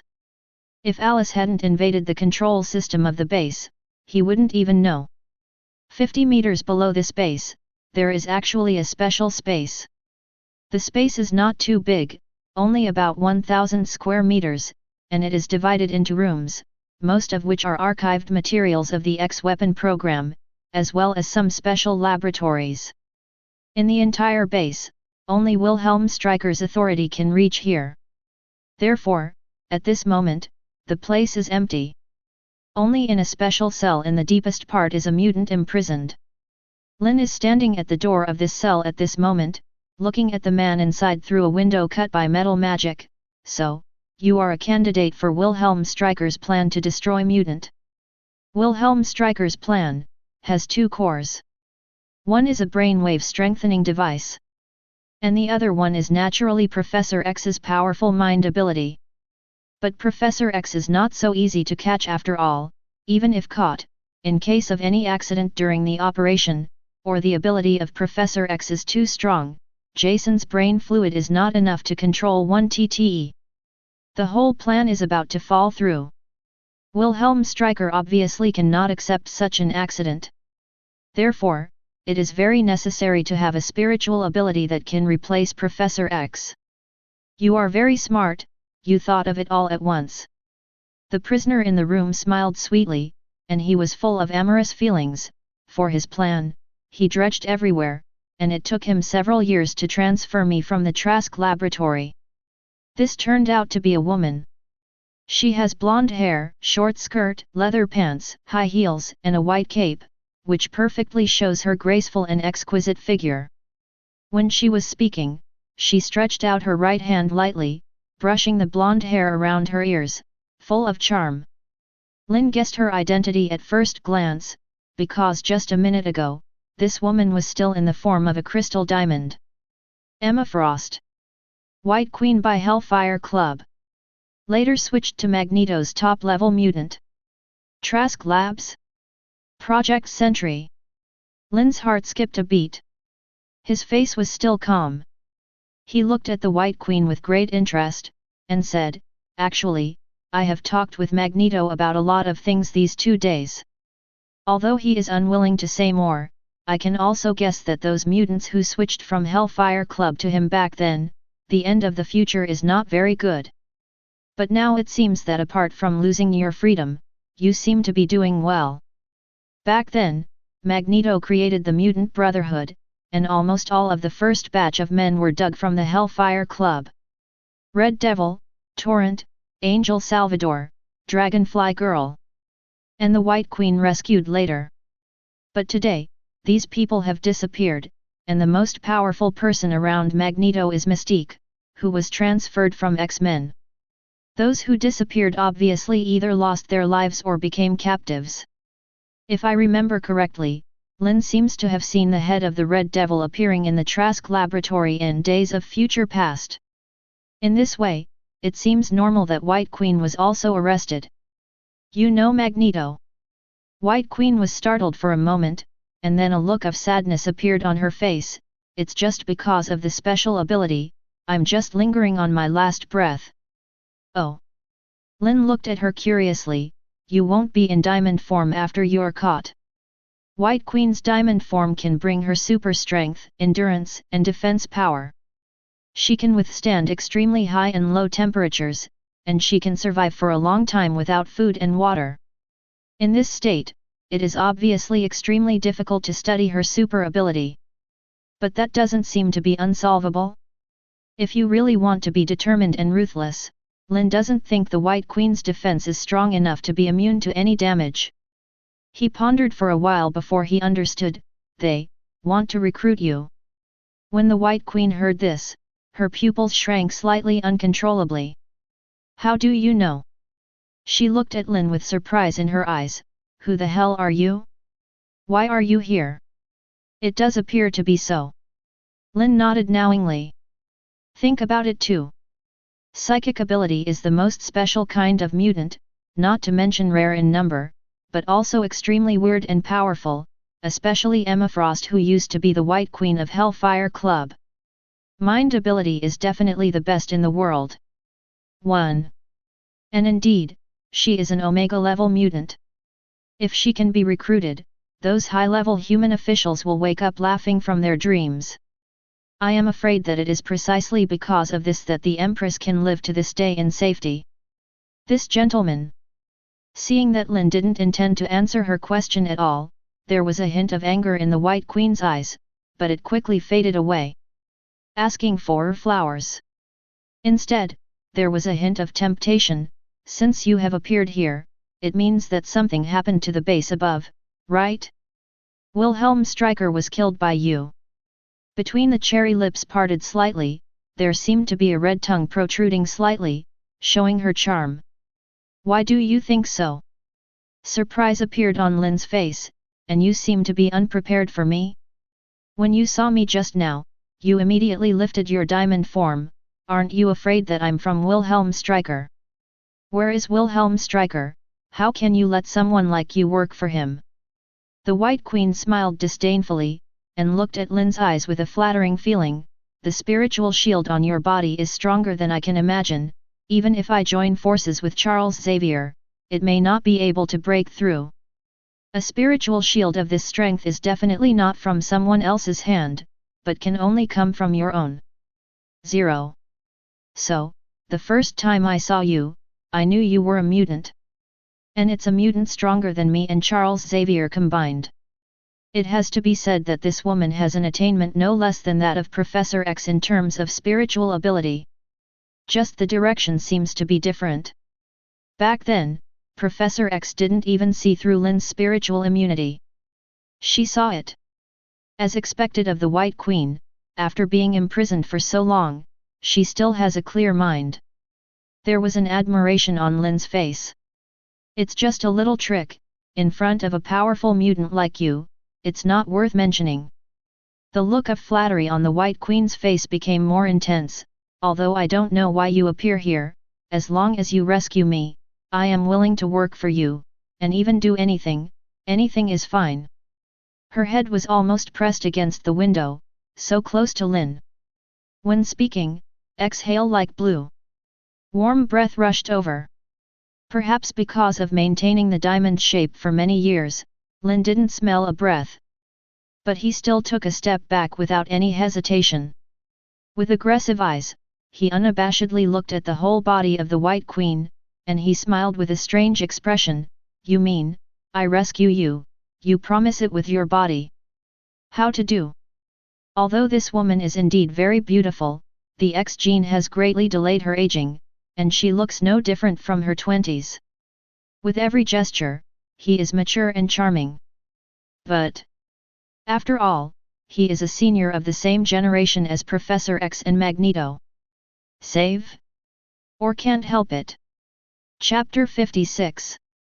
Lynn did not expect that this incident would end with driving. The White Queen also did not expect that her first meal after escaping from birth was only milk. Although this is just a transaction, there is no relationship between each other, even though she was forced to take a long hot bath before drinking milk. But after all, she got huge amounts of happiness from it, and the depression of being imprisoned for many years was greatly relieved. She wouldn't mind drinking it again, given the chance. Especially, after witnessing how Lynn raises his hand, water waves roll, flames blaze when he flips his hand, life creates inexhaustible hot water in the prison, and later draws a portal. She suddenly felt that this deal could be completely faked. This young man is ridiculously strong. Compared with Sebastian Shaw back then, 813 is not enough. Definitely worth your allegiance. There is no doubt that White Queen has never been a good person who keeps her promises. She was ready to turn her face and run away from the very beginning, but after this idea surfaced, she suddenly became less anxious. Then, she met Magneto and Xingfa, whom she hadn't seen in many years. I also found out that these two old friends, when they looked at Lynn, there was a trace of awe in their eyes, although it was hidden deep, it really existed. God, am I dreaming? Magneto bows to a young man. What the hell is going on outside? White Queen suddenly had the illusion that she couldn't keep up with the times, and this feeling, after knowing what Lynn did, was magnified to the extreme. She suddenly understood a truth. Times are different.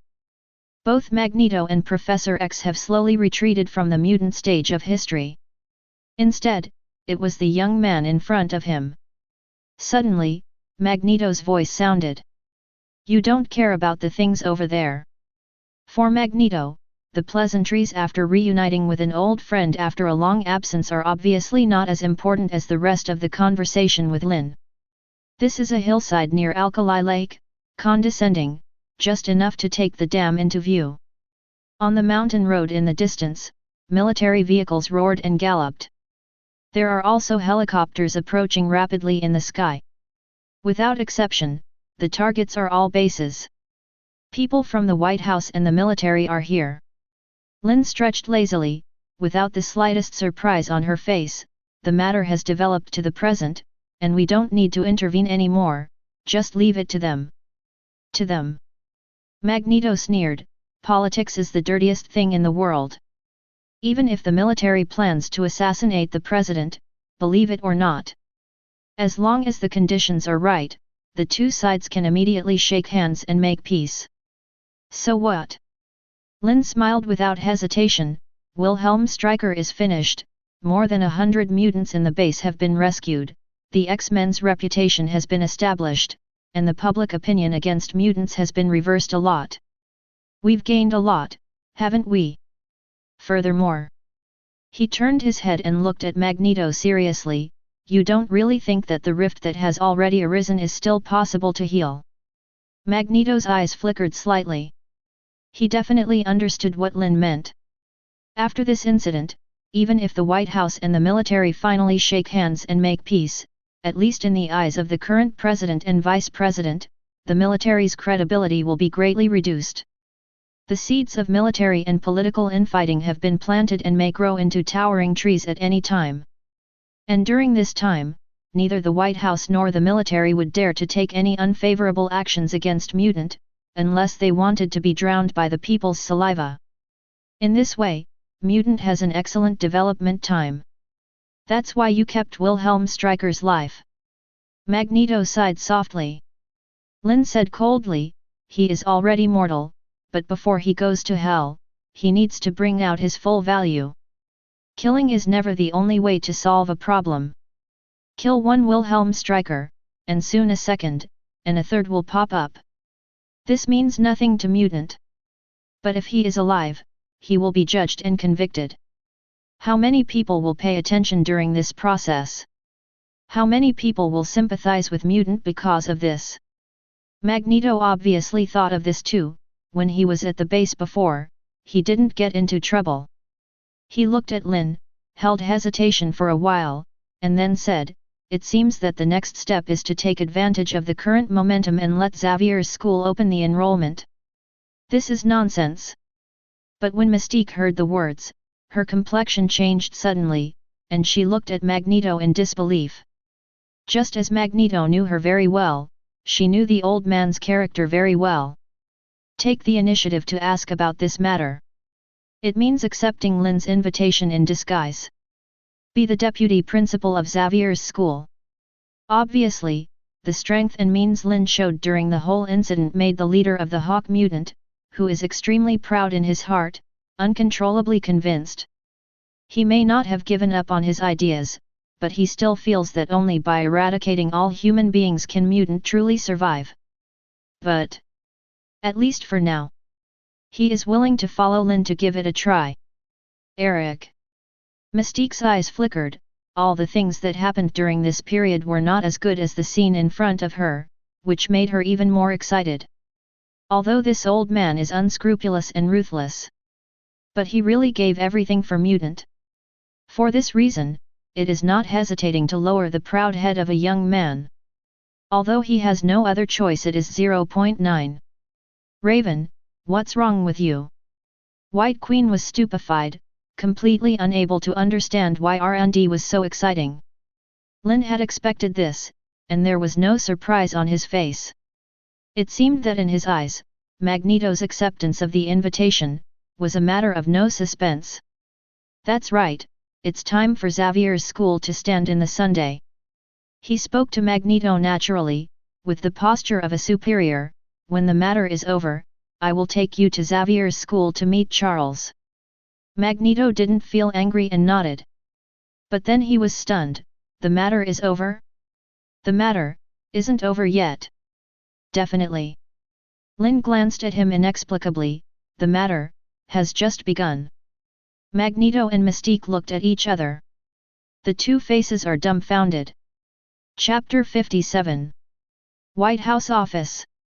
A high-level meeting was urgently held in the middle of the night. Attendees are all heavyweights in the military and political circles. The White House is naturally headed by President Matthew Ellis and Vice President Rodriguez, while in the military seat, the highest rank is Army General Scudder. The meeting was full of gunpowder from the beginning. What does your military want to do? You want to rebel by controlling mutant to assassinate the president? Mr. President, this matter has nothing to do with the military. It is entirely the personal behavior of Wilhelm Stryker. We didn't know he would be so crazy. Assassination of the president is such a big thing, you say you don't know about it? Do you think we are fools? But the fact is true. Wilhelm Stryker has been arrested. As long as he is interrogated strictly, I believe the truth will be found out soon. The truth? In order to deal with mutant, did you not hesitate to assassinate the president to get the White House to agree to the truth of your plans? Every plan we put forward is for the country, for the people, and for the survival of mankind. But your plans are inhumane, and each one costs a huge budget. I have to emphasize one point, this is a war. If human beings don't want to be overthrown by mutant, aren't they willing to pay the price? Ha, to put it nicely, where did those budgets go? Do you dare to disclose it? You are slandering. Could it be that someone in our military is enriching himself? Isn't it? After spending so much money, are there any reliable results today? When the X-Men project was launched, you swore that you could create an elite mutant army that would obey our orders. What about the X-Men? 10 pots are served. The Weapon X program is not considered a failure. Because of our intervention, all the information has been sealed. As long as there is a chance, it can be restarted at any time. Do you still want to restart? Are you afraid that you are dreaming? There is no experimental subject, so go outside to a rest? Do you know how many pairs of eyes are staring at us now? It doesn't matter, the most indispensable thing in this world is mutant. As long as we want, we can find enough experimental subjects in no time. 17 Are you crazy? Don't forget that the Mutant Registration Act didn't pass, and even if it did, mutants aren't legally criminals. The words came from Vice President Rodriguez. As soon as he opened his mouth, the noisy and red-faced people immediately fell silent. Who can attend this meeting, who is not a scheming old fox? Almost everyone understands the meaning of this sentence. In the final analysis, whether it is the X-weapon plan or other plans against mutant, there is no legal support. In other words, these plans are shady. And the military's biggest mistake this time was to expose the X-weapon plan to the public view. This is a huge amount of blow to the military's prestige and Yu Zhang's reputation. Everyone, I hope you all understand one thing. Mutants are not pigs to be slaughtered. Rodriguez stretched out his fingers, slammed the table in front of him, and scanned the audience with majestic eyes. Look at the wind direction outside. Do you know how many people are scolding you now? And how many people, because of this incident, and changed his attitude towards Mutant. Accompanied by his words, a secretary quickly manipulated the computer, and pictures appeared on the big screen. It is a screenshot of the X Daily. This damn app cannot be uninstalled, and the installed capacity has reached a terrible number. In addition, it allows people to post videos and share their lives. It is very popular among users and is about to sweep the country. Rodriguez said in a deep voice, "You would never have imagined that within a short period of time when the Weapon X program was exposed, how many people sent videos angrily denouncing Wilhelm Stryker as a butcher, condemning the X-weapon program, and suspecting that the military has evil intentions. There are even those who demand that the White House severely punish Wilhelm Stryker and investigate the military conspiracy." FK. The faces of all the high-ranking officers in the military became gloomy.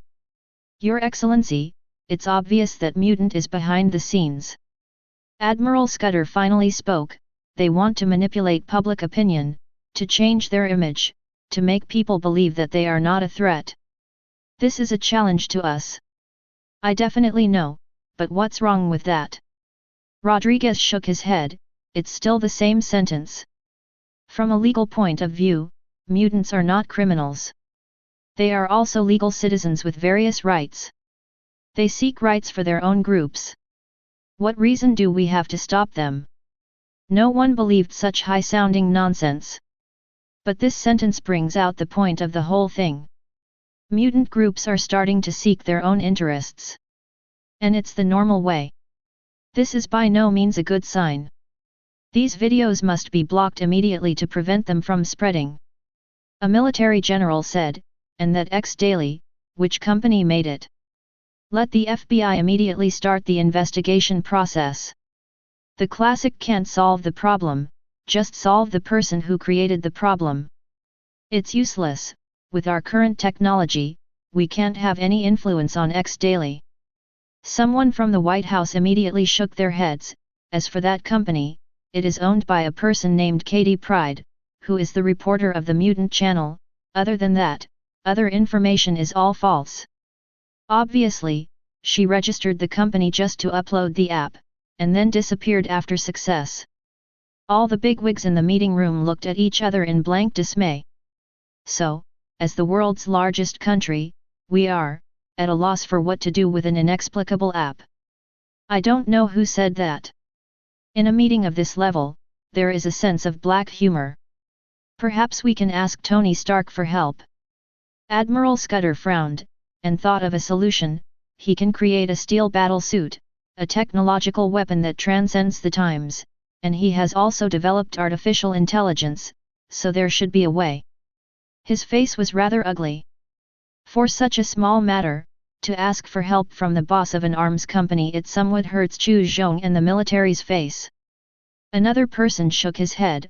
"I've tried this method too, and Mr. Stark's reply is that he can't do it either." "Can't do it?" "I think he doesn't want to do it." Admiral Scudder snorted coldly. "Why did he appear this time? Could it be that there is some kind of connection between him and Mutant that we don't know?" Everyone fell silent again. This question cannot be considered carefully. That's the crux of the matter. Rodriguez sighed deeply. "Who is Tony Stark?" "A procurement partner who has cooperated with the military for many years and has a very close relationship with the government. He is also a super elite among us ordinary humans. But after this incident he actually publicly expressed his sympathy for Mutant and his dissatisfaction with the military in the live broadcast." "What does that mean? Don't you understand?" "Everyone definitely understands. It means that the storm of public opinion in the recent period has had an impact on Iron Man, a human elite who holds a lot of wealth and resources. Can he be influenced? What about other consortium bosses, human elites, and officials at all levels? We'll start to sympathize with Mutant too. Everyone here is very clear that the resources of this society have been in the hands of a few people since ancient times, and the voices of ordinary people can be ignored, but if there are more human elites like Iron Man who change their attitudes, for them, it will be a huge amounts of hit. Mutant must be struck.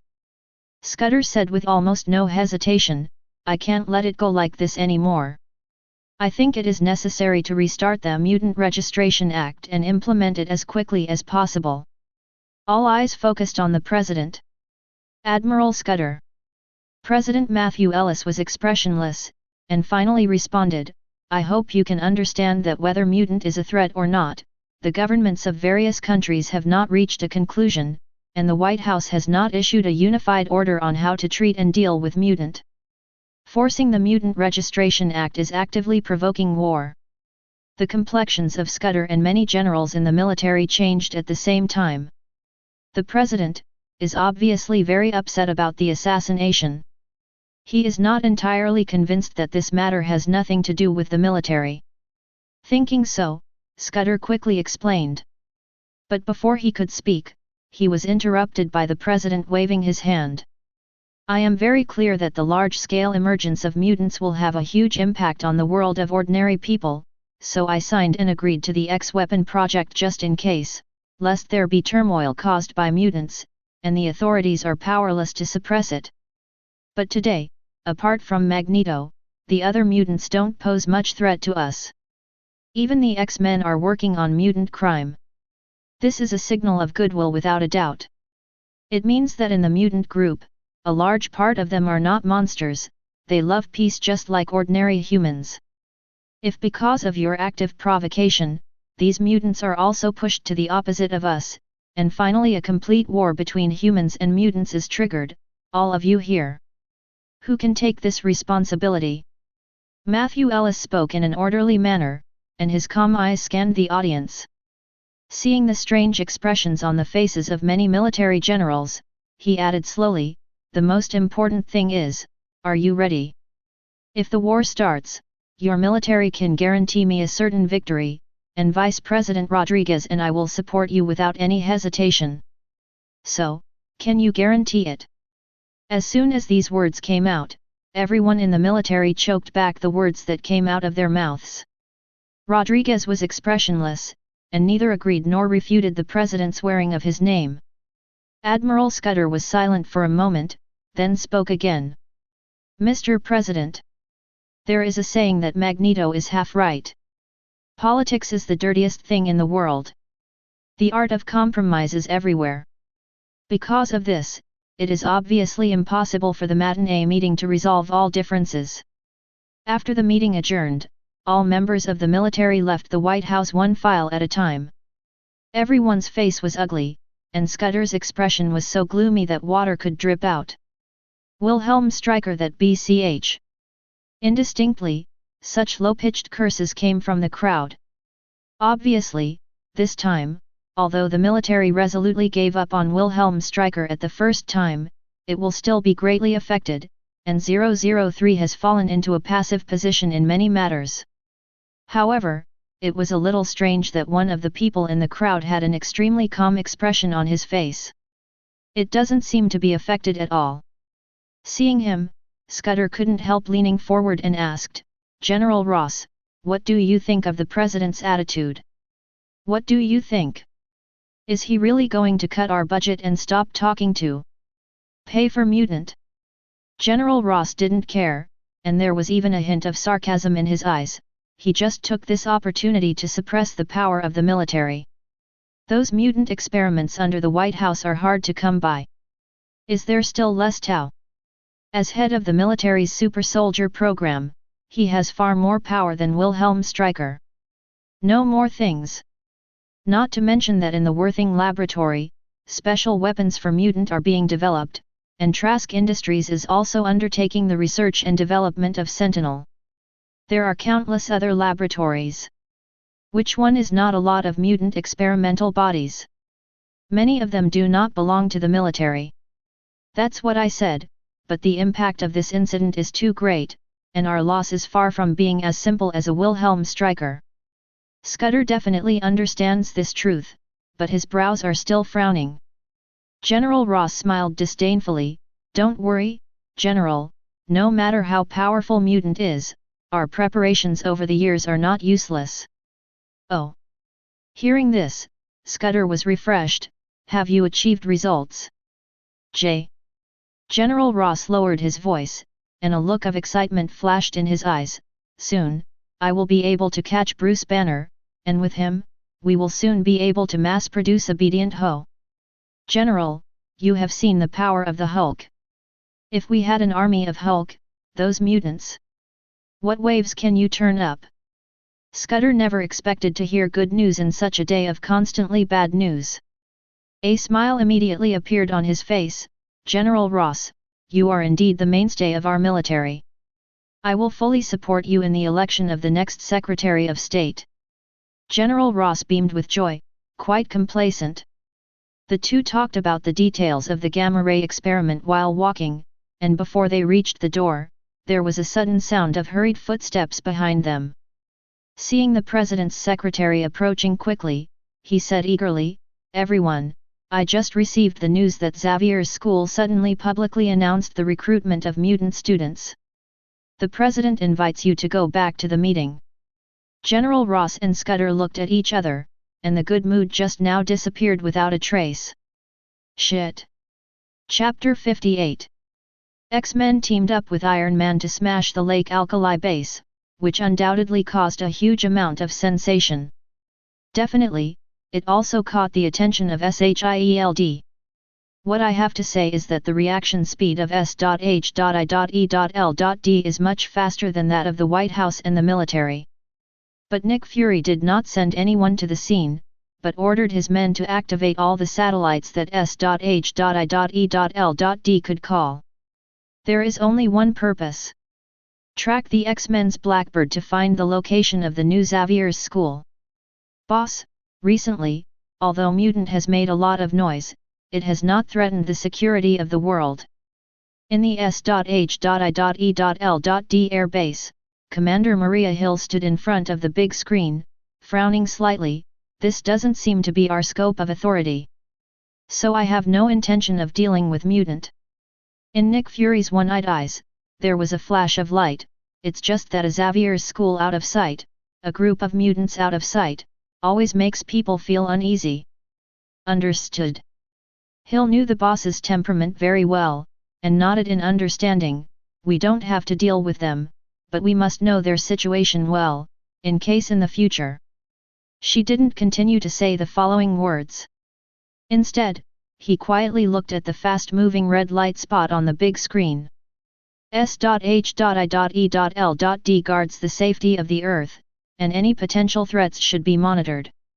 Nick Fury half responded, half whispered. Hill's eyes trembled slightly.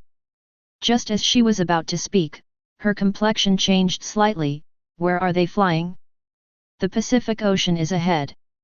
Before he finished speaking, the red light spot on the big screen suddenly disappeared. Kindness. Nick Fury asked in a deep voice, "What's going on?" "Boss, the target signal is gone." A group of agents manipulated the computer skillfully, and quickly came to a conclusion, looked at each other, and reported like a ghost. The fighters did not show any signs of slowing down, so they must have not landed, but just so suddenly, disappeared. It's missing again. Nick Fury now has a headache hearing those three words. Last time, the Academy disappeared from place. This time, the Blackbird is in high-speed flight. Can this go away too? Don't they also have invisibility technology? Hill subconsciously thought of this possibility, and the S.H.I.E.L.D. air base can also quickly become invisible. But then, she denied herself, probably not. It takes at least a little time for such a big fighter to enter the invisible state, and it is impossible to disappear instantly, unless their stealth technology is more advanced than ours. Thinking of the X daily that couldn't be deleted, she felt that it was not impossible. Nick Fury shook his head. Intuition tells me that the direction of their flight is not the location of Xavier's school at all. He didn't know what he thought of, and his eyes became more intense. Perhaps, Xavier's school has some kind of space technology for long-distance movement. Space technology? Hill was startled, and subconsciously thought of the blue-skinned mutant that could teleport. The research on Tesseract is about to speed up. Nick Fury's character made his sense of security plummet after making such a guess. But he still ordered in a deep voice, Phil Coulson went to the southwest to perform a mission. Hill, you personally lead the team to the location of the target hour, and see if there are any clues. Clear. On the Blackbird fighter plane. More than 100 mutants who escaped from the Weapon X base saw the fighter plane pass through a cloud layer with their own eyes. The next moment, the scene outside the glass was completely different. It's like stepping into another world. But no one was surprised. Because when they boarded the fighter plane, they had already experienced this unbelievable magic. Although the internal space of the fighter is not small, it is definitely not enough to accommodate so many people. But at this moment, with more than 100 people staying inside, it doesn't even feel crowded. This is clearly not normal. Okay, everyone. Storm's voice broke the silence. Welcome to Xavier's school, this is your home from now on. The crowd became slightly agitated. Through the window of the plane, they actually saw a huge amount of islands suspended in the air, with mountains, waters, forests, and even roads and signs. From the looks of it, this island seems to have risen directly from the ground. Is this our Mutants' own academy? The crowd looked at each other, inexplicably, a little curious about this place where they will live for a long time in the future. The fighter plane landed on the Xavier's school playground. Cyclops and Phoenix were in front, and Wolverine supported a middle-aged man who was the most injured, and the rest followed closely behind. As far as I can see, Professor X has already led the other students of the college, waiting for a long time. Welcome. Professor X's face was full of red light, but as soon as he spoke, he was startled suddenly. Immediately afterwards, an unbelievable exclamation came out of his mouth, Sean. Hey, Charles, long time no see. The middle-aged man who was supported by Wolverine greeted him with difficulty. His entire mouth was almost rotten, his throat had an obvious scar caused by intubation, and his body was covered with needle holes. It turned out to be the original X-Men Siren. Ability is ultrasound. I thought you had. With Professor X's chinfu, I couldn't help but get red eyes at this moment. At the beginning, in the first generation of X-Men he formed, Mystique switched to Magneto, and the rest of Beast, Kraken, and Shockwave had worked together for a long time. Later, Kraken and Shockwave both left for some reason. Unexpectedly, the former was captured by Wilhelm Stryker and became the experimental subject of the X-Weapon project. Seeing the Kraken's bruises, a deep sense of guilt surged into his heart. Professor X grabbed his hand, and then looked up at the top of the fighter, Lynn. Everyone followed his gaze, only to realize that there was a person standing on top of the Blackbird fighter. When will he? Could it be with us? All the mutants looked at each other. Don't be nervous, everyone, it will be fine in a while. Lynn nodded to Professor X, stretched out his right hand, and pressed his palm down lightly. The dazzling green light suddenly flooded the entire playground, and it seemed to be spiritual, dripping towards the sea monster and everyone else. The nerves of the mutants who had just escaped from the cage were instantly tense. If Lynn hadn't said something first, many of them almost subconsciously wanted to use their super abilities to fight and escape. It's just that quickly, everyone relaxes. The green light entering the body did not cause any harm to them, but turned into streams of warm currents, repairing the wounds on their bodies. Even the rot in the mouth of the most severely injured sea monster gradually disappeared. Not to mention the wound in the throat. Many people moaned comfortably, and then they couldn't help crying. This feeling of good health. It's been a long time since they experienced it. Remember this feeling, because starting today, the pain you suffered in the past will leave you forever. Lynn watched this scene quietly, inexplicably feeling sad. Among these people, the older ones are like sea monsters, the X genes of many mutants can delay aging, and the younger ones are just like middle school students, but they all suffered inhuman torture. For a long time to come, the psychological problems of these people will be the most troublesome thing for Professor X. Without interruption, the crying went on for a long time. Until the mood improved a little, one face after another raised one by one, looking at Lynn seriously. In the future, can we really live like normal people? Definitely. Lynn replied without any hesitation, not only you, all mutants will live in the sun, and they can also come here to study, learn knowledge, control abilities, and in the future, become a dazzling star that attracts the attention of the world. All the mutants stared in surprise and doubt. Lynn smiled and looked at Shadowcat at the edge of the crowd. Katie, are you ready? I can't wait. Shadowcat laughed out loud, took out his mobile phone, and projected a video of Xavier's school's open enrollment in front of everyone. Then on the mutant channel of the Daily X. Release. This day is destined to be recorded in history. Early in the morning, Twisting City, a dirty and messy mixed community. Boom.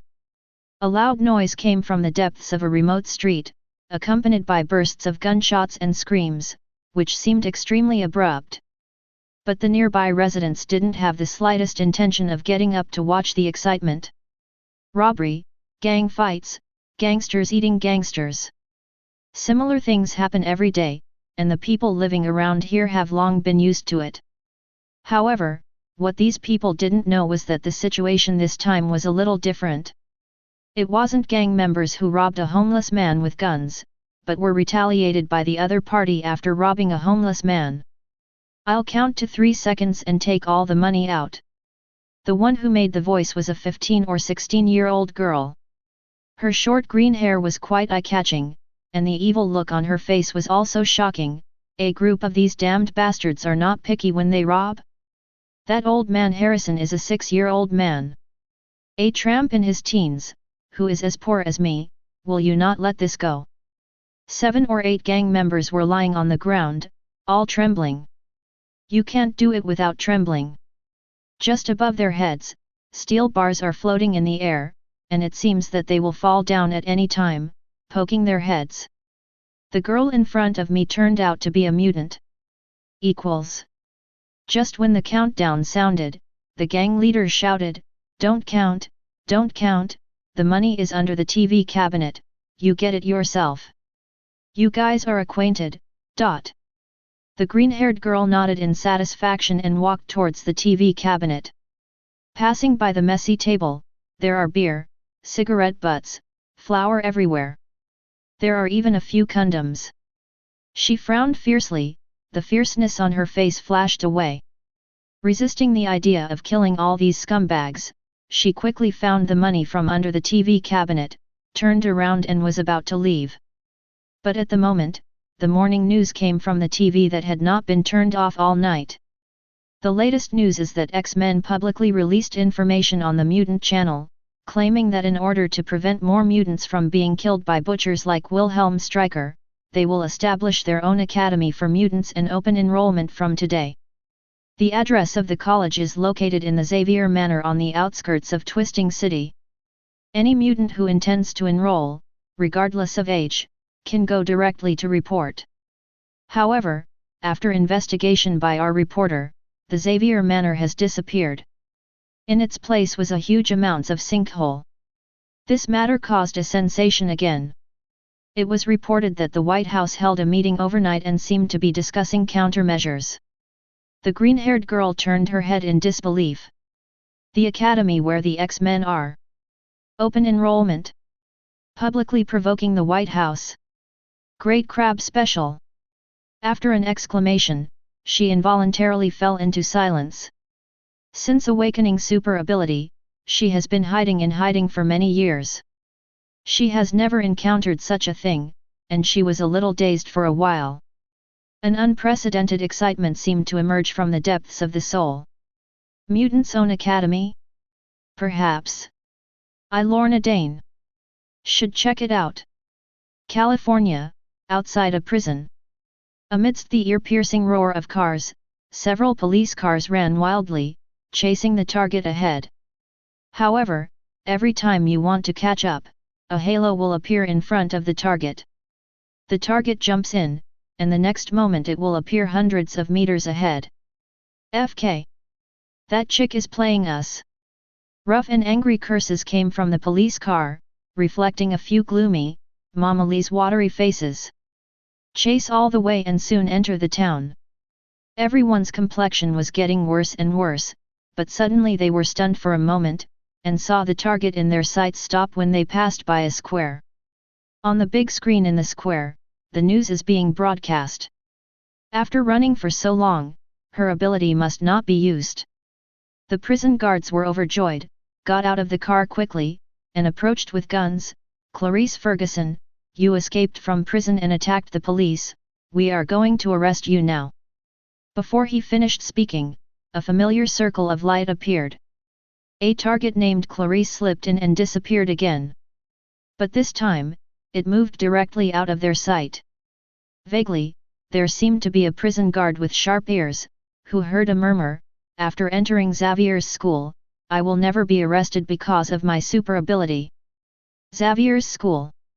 The prison guard shook his head and looked up at the big screen. After a few seconds, he couldn't help but gasp. Mutant is going crazy. Similar things happened in many places at the same time. In a casino in Las Vegas, a middle-aged man with unfathomable poker skills froze for a moment after seeing the news, and then, the corner of his mouth suddenly revealed an arc of interest. I heard that Logan is at Xavier's school, could it be that he made it? Twist City, home of Sheriff George Stacy. Gwen Stacy, who was about to leave for school, passed the living room and glanced at the news her dad was watching. The eyes freeze instantly. Mutant Academy. It seems that only those with the X gene in their bodies are considered mutants. People like me who have acquired super abilities after being bitten by a spider. Is it considered a mutant alter? Should I check it out too? A strong wind suddenly rises. The waves are monstrous. Chapter 59. The news of the new Xavier's school's open enrollment spread throughout the world as if it had wings. Interested people immediately sniffed out the unusual breath. A turbulent era has begun. However, as the person who single-handedly kicked off the curtain of the Great Era, Lynn clearly understands that even though the trend of public opinion on mutant has been reversed, there are still many people who cannot accept the sudden appearance of Mutant Academy. Even those who are no longer against mutant. Not repelling, doesn't mean you are willing to see mutant standing in the sun openly. These are two very different things. Human nature is like this, and it has been like this since ancient times. Thus, such a strange situation appeared. After the admissions video was released, it quickly caused an uproar, but almost all of it was confined to the internet. In reality, some people even gathered outside the White House, demanding that the authorities severely punish Wilhelm Stryker, but there was no word raise the basic rights of mutant as a human being. Lynn knows that it will take time to slowly ferment and slowly change. There is no rush. At the same time, he is also very clear that those mutants, or the parents of mutants, may not necessarily believe such an admissions advertisement. Although it was released by X-Men. After all, the news clearly captured the situation of Xavier Manor, where there is no School 167, only a bottomless pit. It's not Hogwarts, at least there is an owl to deliver a letter. In contrast, the new Xavier's school has only one advertisement, which looks very shabby. So, one more opportunity is needed. An opportunity that has been brewing for a long time. Before the opportunity came, Lynn started another action that had been planned long ago, recruiting famous teachers for the new Xavier's school and improving the faculty of the school. And the first one he visited was Iron Man. How is the development progress of Oasis? When is it expected to be released? Seeing Lynn's first words, Tony fulfilled his responsibility as a shareholder perfectly. During this period of time, apart from researching steel battlesuits in the laboratory, he spent his fantasy in Oasis and tried various new tactics. In the middle, he also took time to destroy the X-weapon base, which was equivalent to an actual combat exercise. Quite a lot of fun. Oasis can be launched at any time, the only difference is the number of copies. Lynn smiled and said, it's just that the number of logged-in devices is not enough, and the production capacity is limited, and only a few million sets have been produced so far. Is a few million sets not enough? Tony was taken aback, and subconsciously wanted to say, that's not how business works. But after thinking about it, with the quality and experience of Oasis that transcends the times, if it can only satisfy a few million users when it is launched, it will undoubtedly be a blasphemy. He shook his head, not to dwell on the problem. Recently you have made too much noise. Neither the White House nor the military can sit back and watch Xavier's school open enrollment. Next, you don't plan to go to war, do you?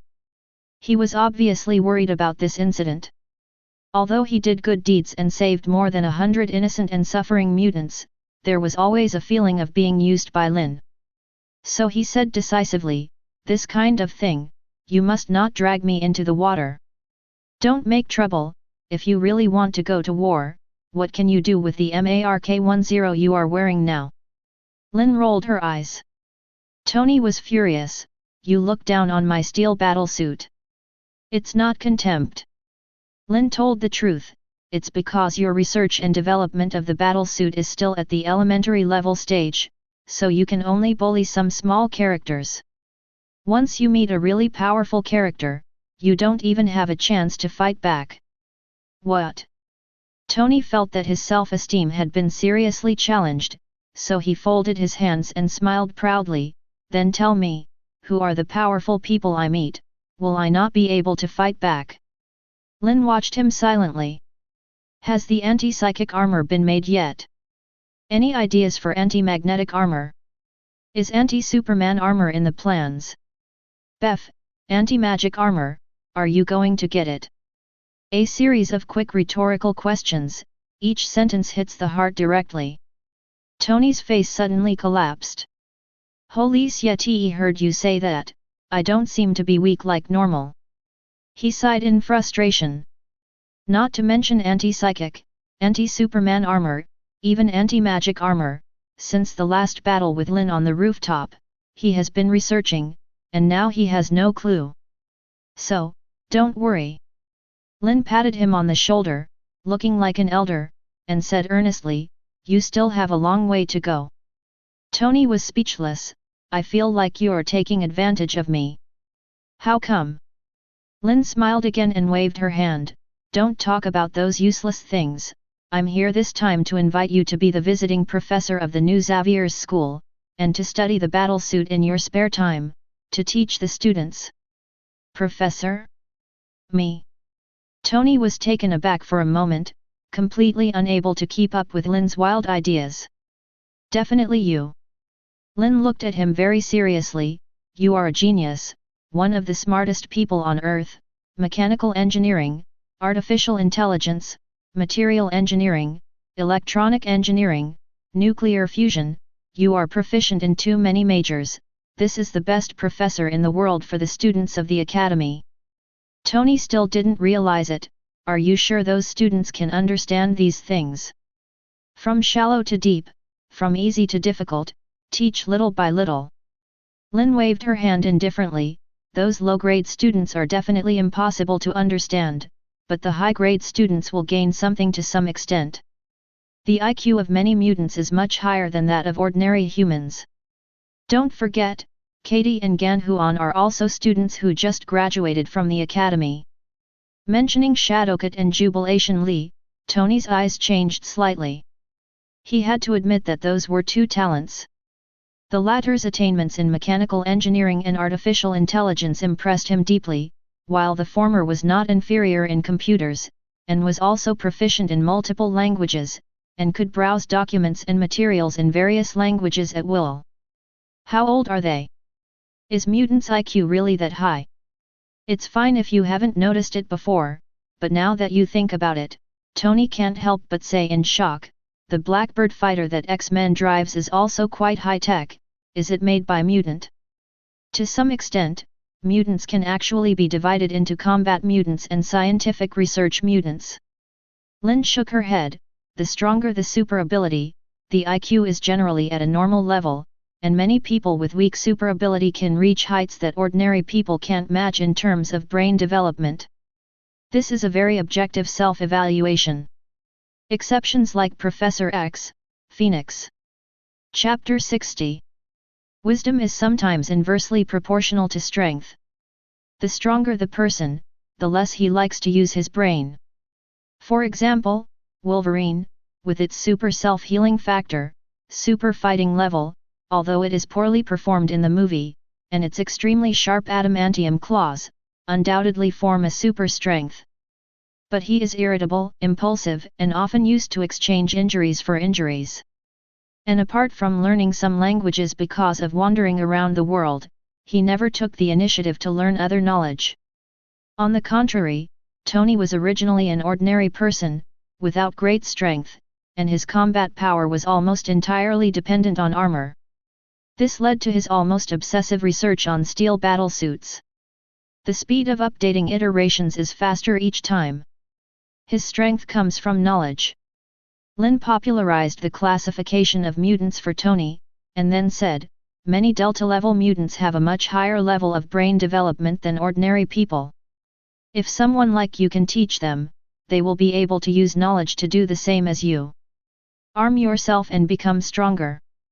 With a mortal body, you can stand shoulder to shoulder with a god. Tony, such a heavy responsibility is yours. What he said was sincere, and he did not hide his deeper plot.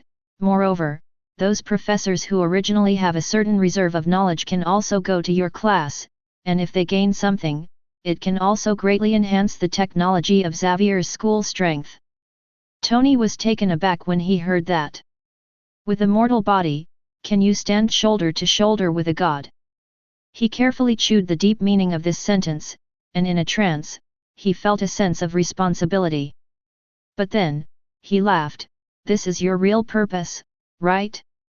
Why don't you just ask me to help you develop weapons? He was a little surprised by Lynn's frankness, and felt that Lynn's move was really a bit whimsical. Obviously he wants to let himself, the helm of the Stark industry, go to the new Xavier's school to be a part-time worker, but it seems that he is making a lot of money.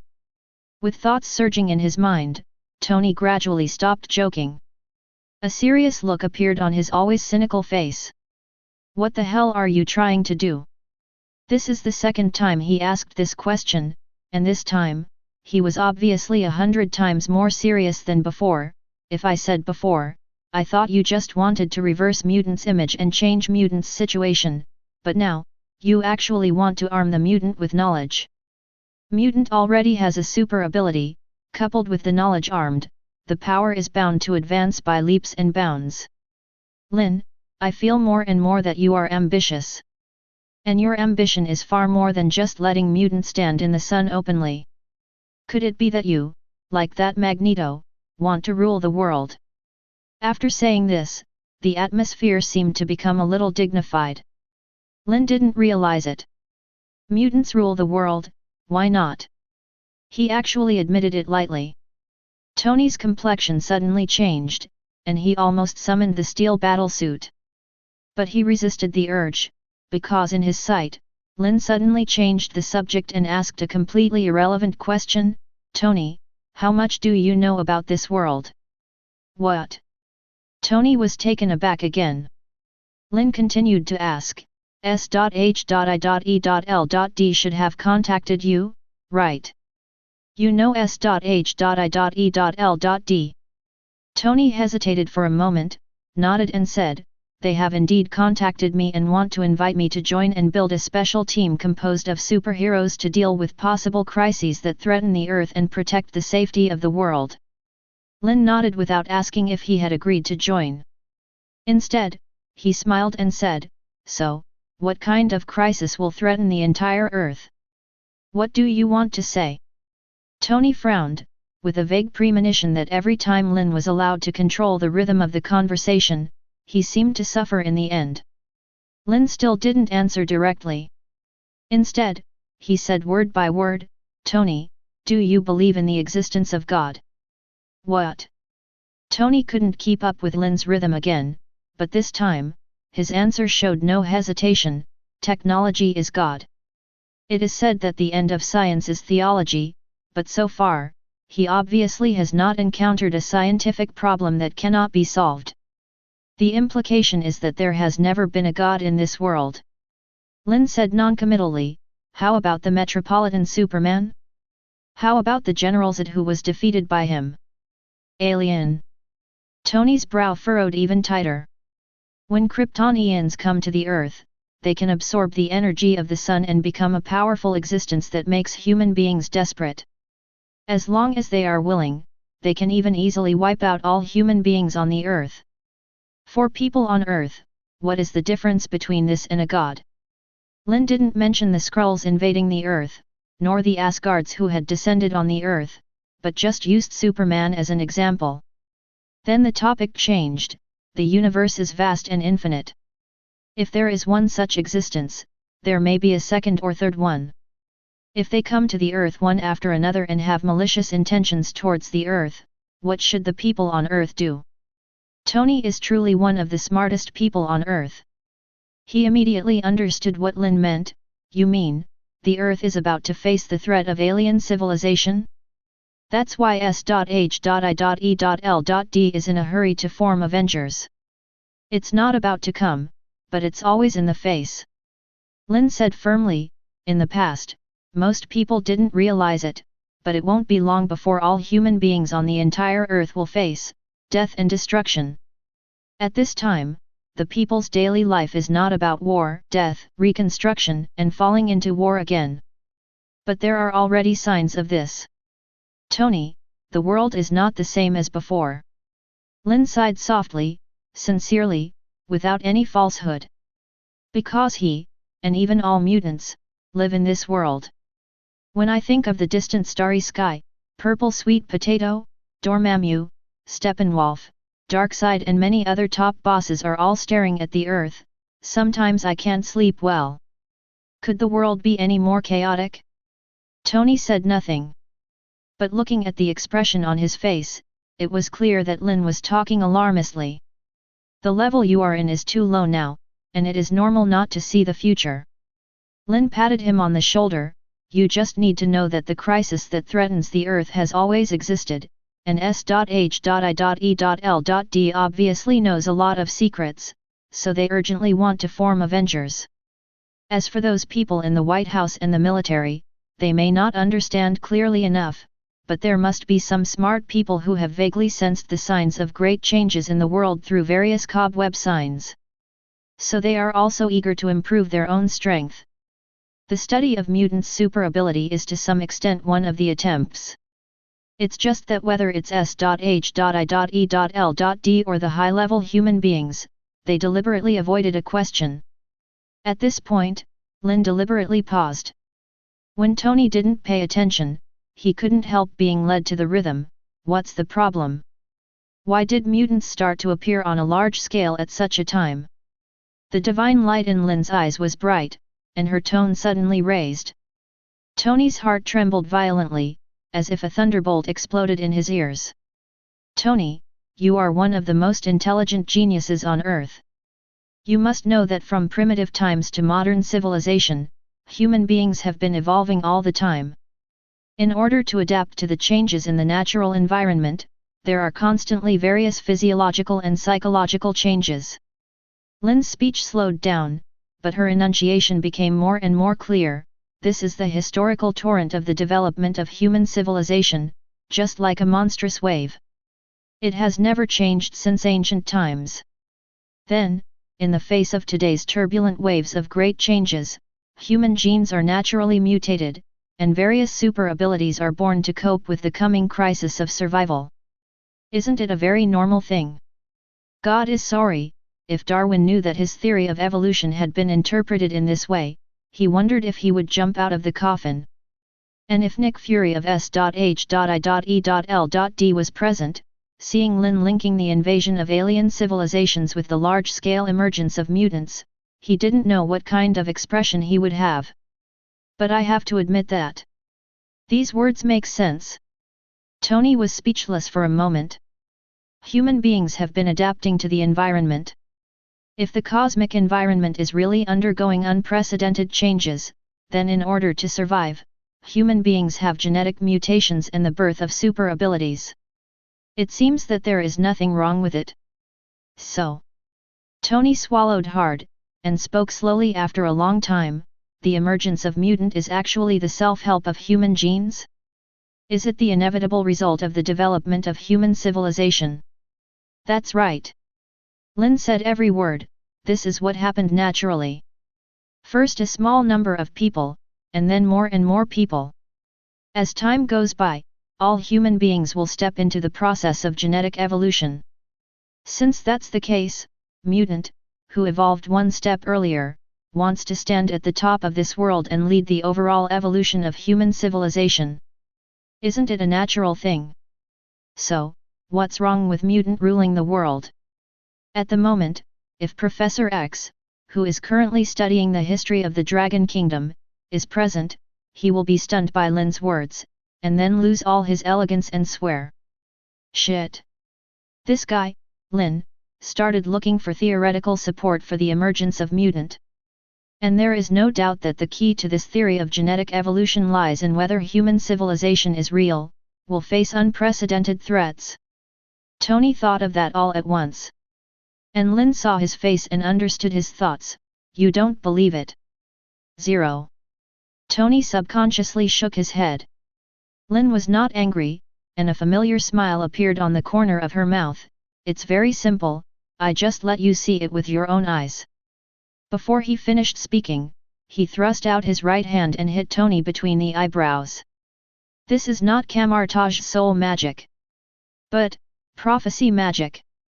Lynn didn't lie when she convinced Magneto and Mystique earlier.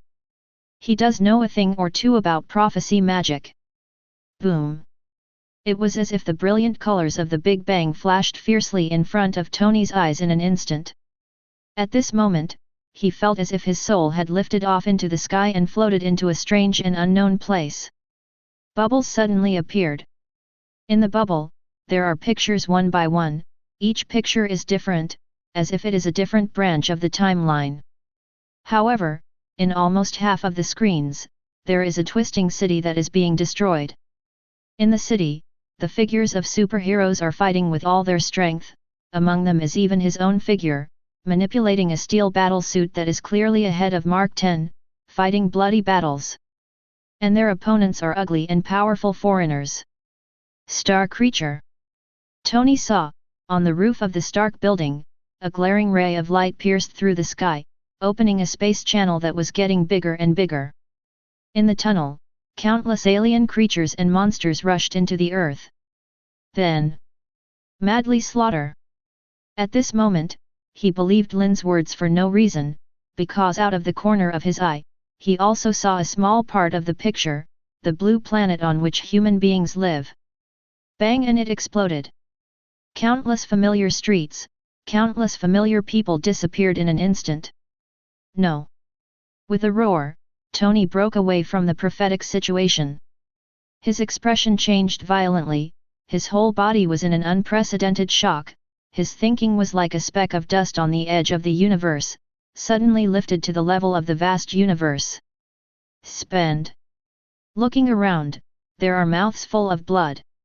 He is angry, frightened, desperate, helpless. Invasion of alien civilization.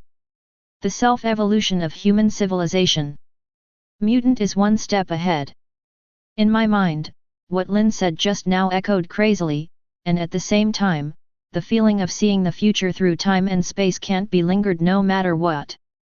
After a long while, Tony took a deep breath. He stared at Lynn, his eyes were red. Professor Mutant, I'm done. As long as human beings are not destroyed, as long as human civilization does not go to extinction. I'm Iron Man. Willing to make every effort. Willing to resist the gate of the gods with the body of a mortal. Chapter 61. Hell's Kitchen.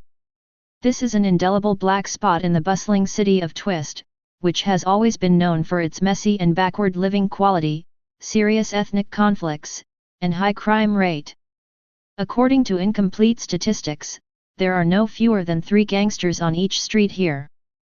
There are so many gangsters and endless crimes that the residents of more than 20 blocks nearby are like rats living in the sewer, and they will never see hope. But the light that grows in the darkness is an eternal truth. Daredevil, Matt Murdock, is the only light in Hell's Kitchen. A blind man has to run a law firm to make ends meet during the day, and at night wear a hood, go out to fight crimes, and fight wits and courage with vicious gangsters.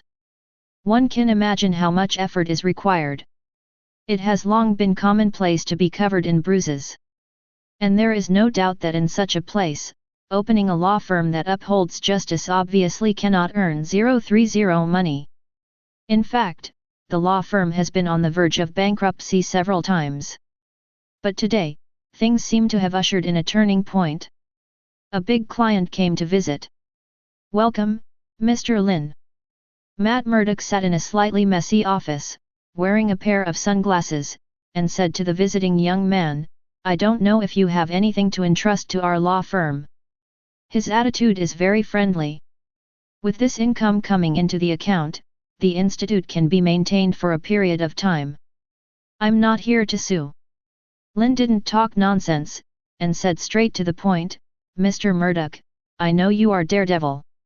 Ever since you lost your eyes, you have acquired extraordinary senses of touch, hearing, smell, and taste, as well as superb fighting abilities. So, I can offer you a job." Daredevil's face changed slightly.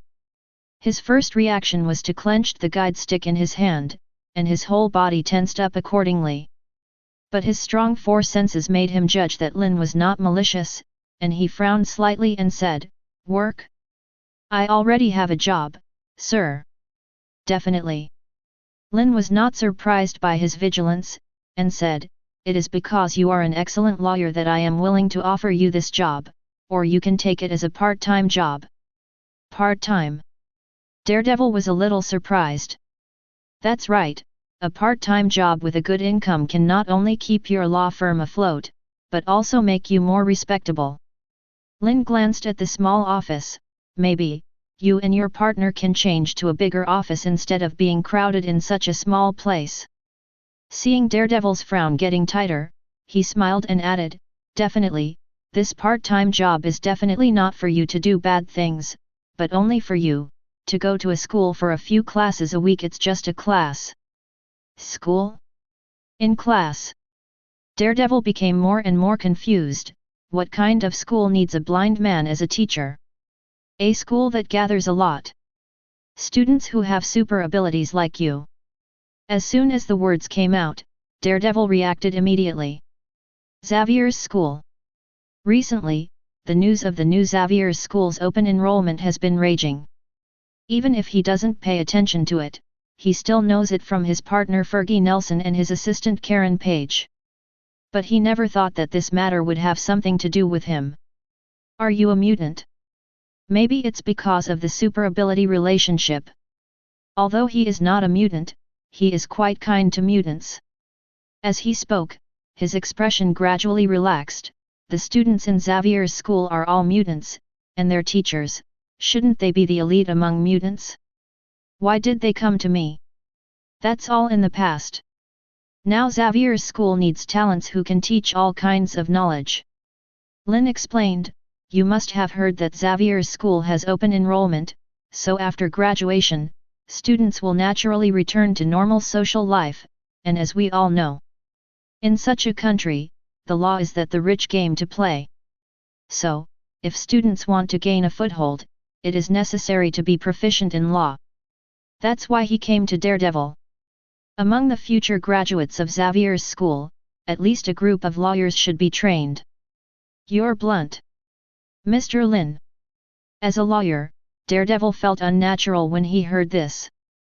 But he quickly adjusted, shook his head and declined politely, "Although I don't reject mutant, teaching is really not my strong point, and I still have work to do, I'm afraid I don't have time." Before he finished speaking, he was interrupted by Lynn. "Aren't you looking at the pay first?" Lynn snapped her fingers, and a check appeared out of thin air and landed on the desk in front of Daredevil. "This is your weekly salary, and your courses will not be too heavy, so you won't waste much time. This is an ordinary check, not for the blind. But Daredevil has a great sense of touch. When I touched it with my hand, my heart skipped a beat. Mr. Lynn is very generous. It's unbelievable to him, it's just a part-time job, and his salary is much higher than that of the world's top university professors. In order to recruit professors, Xavier's school obviously showed enough sincerity.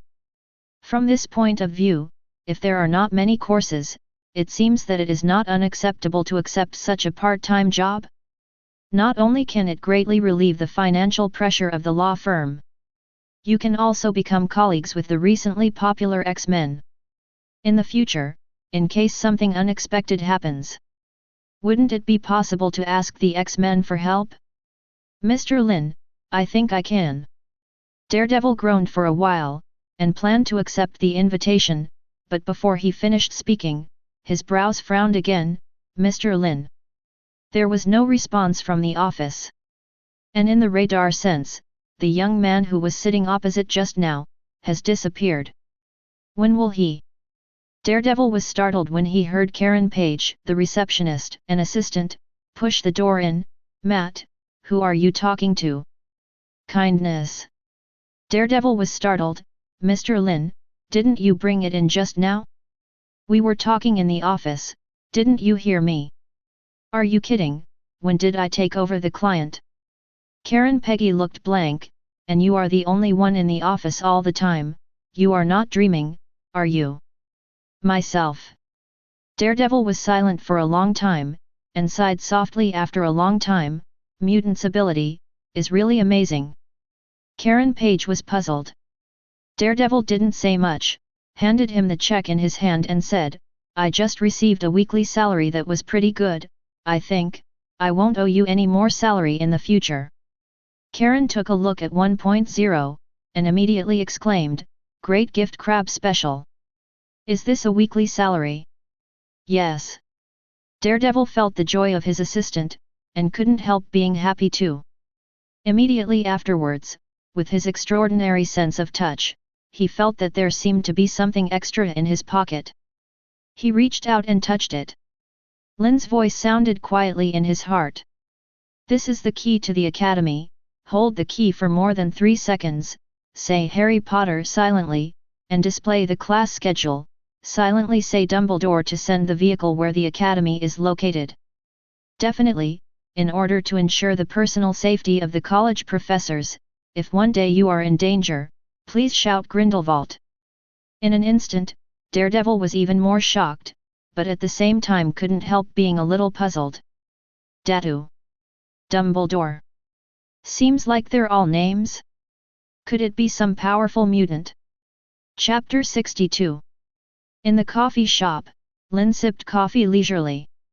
On the opposite side are 3 people. Mr. Lynn, you mean, you're willing to fund my research? Even help me build an astrophysics laboratory? On Jane Foster's fair face, there was a blush of excitement, her beautiful eyes were rippling between goo pan, and her good figure made the guests at the next table peek over frequently. Beside her, assistant Daisy Lewis also looked at Lynn curiously. Lynn noticed that the guest next door was peeking at Daisy rather than Jane Foster. No way, in this age of looking at faces, there is another thing that attracts more attention.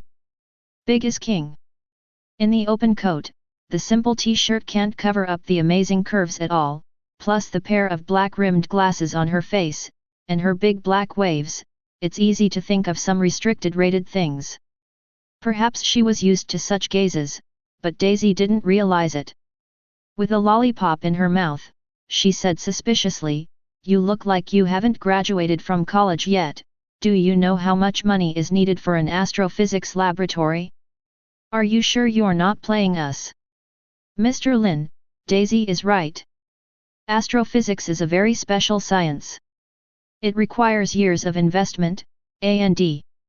Eric Savag also said seriously.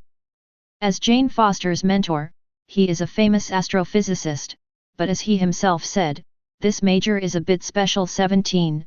Unless he is recruited by the state, it is difficult to have his own laboratory. After all, mankind has just entered the era of nuclear physics, and the truth of astrophysics is a bit far away, and it is difficult to convert the results of research into money. Those consortiums that like to invest in laboratories will naturally not pay attention to this field.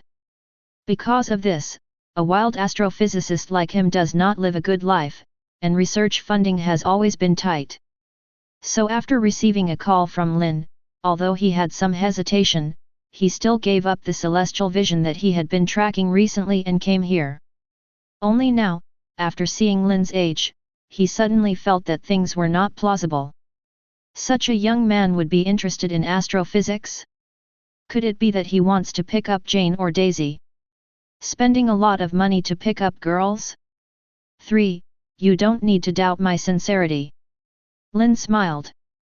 After the Stark Group announced the acquisition of Hammer Industries, the stock of Hammer Industries, which had already fallen to the bottom, has risen crazily recently.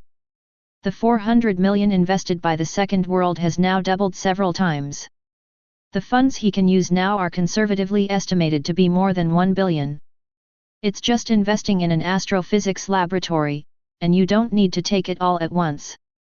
As long as you accept my offer to become visiting professors at the new Xavier's school, I will fully fund your research and give you a piece of land to actually build a laboratory. Just like when facing Daredevil, Lynn said straight to the point, how about 100 million for the first phase of funding? 1 billion. For several wild astrophysicists, this is undoubtedly an exciting number. Jane Foster and Daisy were instantly excited. But Eric Savig narrowed his eyes sharply. You just said, the new Xavier's school? Mutant Academy? You want us to be professors in the Mutant Academy? Hearing this, Jane Foster and Daisy reacted. The two looked at each other, and the excitement on their faces froze instantly. Any questions? Lynn's reaction to them is not surprising at all. Xavier's school is a school with formal qualifications and is fully qualified to recruit students. In order to improve the quality of teaching, we hire foreign professors with high salaries, isn't it okay? The three of them looked at each other, their expressions changing and complicated. This sounds definitely no problem. But, that's Mutant Academy. Unlike Daredevil, these three people don't have any super abilities, but are just completely ordinary people. Facing such an invitation, they show a completely different attitude from Daredevil. Eric Savage barely thought about it, just shook his head and refused. I'm really sorry, I don't think we can accept this job and investment. Jane Foster was a little disappointed and didn't mean to refute her mentor. Seeing this, Daisy hesitated for a while, but didn't speak. It's okay, you can think about it again. Lynn had expected this, and she didn't force it, and still handed out 3 letters of appointment. This invitation is not aimed at the 3 of you. No matter which one of you thinks it through, you can contact me at any time. After all, one of your research directions is the theory of wormholes, and in the new Xavier's school, there are many mutants with space abilities. If the two sides can reach a cooperation, maybe there will be research results that span the ages. After saying this, he got up and was about to leave. The expressions of the 3 people on the opposite side all changed. Space? Wormhole? For scientific research talents like them, excellent observation and research materials are even more important than research funding. Jane Foster almost blurted out, "Are you talking about the blue-skinned mutant that assassinated the president? Don't bother him. He has been a little stimulated recently and he is not in a good mood." Lynn's mouth curled into a familiar arc. In front of the 3 of them, he snapped his fingers casually.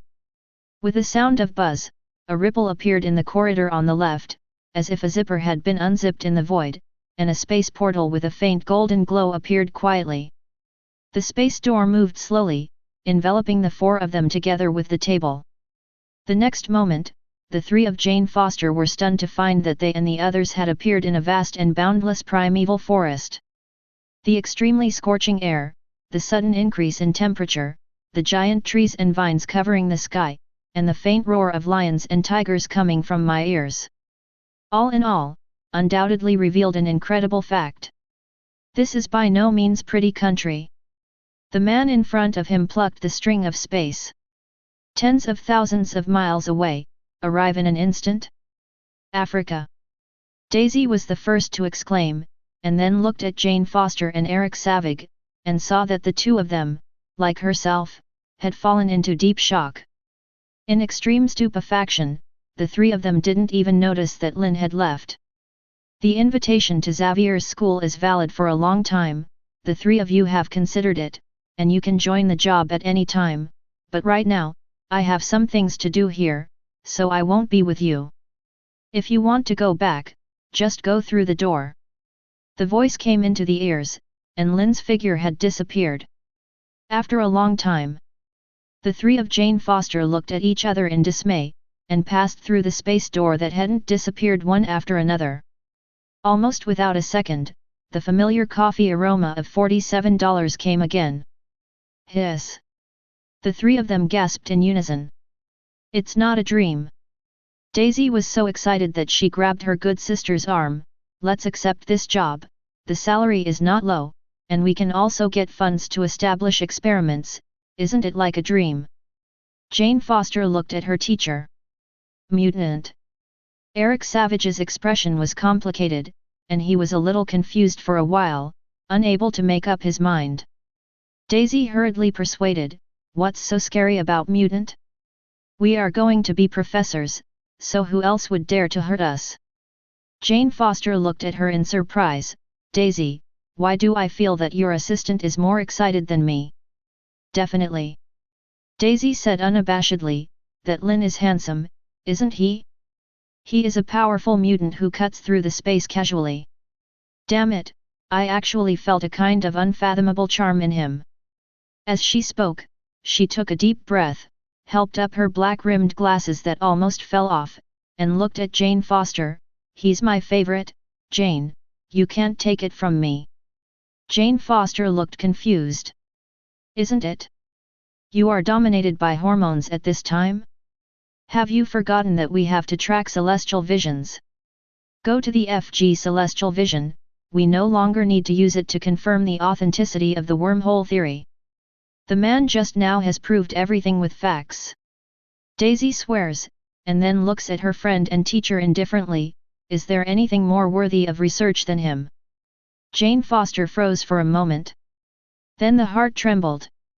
Chapter 63. Lynn didn't know that Daisy had a strong curiosity about him. At the moment, he was strolling in the primeval forest, his expression seemed indifferent, his powerful spiritual power had spread, and he could feel it within a radius of 100 miles. Soon, a smile appeared on the corner of his mouth. The apparition magic was cast. The next moment, he had already appeared 10 kilometers ahead. It still looks like a dense primeval forest here, no different from the place he just passed by, but in his powerful perception, he can clearly see an invisible light curtain in front of him. Wakanda. There was a flash of light in his eyes, and without stopping, he easily passed through the energy shield that concealed, defended, and shielded perception. The scene in front of him changed instantly. A city with a strong sense of technology stands in the space. The tall buildings and wide streets are in stark contrast to the farmlands and shepherds everywhere on the surrounding plains. This is a very strange place, obviously relying on vibranium. It has developed a powerful technology that is many years ahead of the Earth. But at the level of primitive tribes, politics, economy, and even all aspects are full of backwardness and barbarism. An inexplicable sense of separation rushed over. This is obviously related to Wakanda's long-term concealment, and the technology system that completely relies on vibranium also has huge amounts of incompleteness. Best of all, this technology is in the hands of Wakanda royalty. To put it bluntly, it is a means to maintain rule. For a country that does not communicate with the outside world, it is obviously enough for ordinary people to enjoy the benefits of vibranium technology in some aspects. As for the system, the more primitive and ignorant it is, the more unbreakable the foundation of the royal family will be. None of this has anything to do with Lynn. He came here for only one purpose. The mental power continued to release, and soon he locked onto the target, Apparatus again, and appeared on the highest mine in Wakanda. The vibranium mine. Lynn is somewhat curious about one of the world's most special metals. But he didn't go straight down, but stood quietly where he was. Not surprisingly, the breakthrough of the energy shield was quickly discovered, and at the same time, there was an extra person above the mine out of thin air, which also made Wakan fans feel like they were facing a formidable enemy. The first to rush up were the warriors of the mountain mine tribe who were in charge of reclaiming the vibranium mine.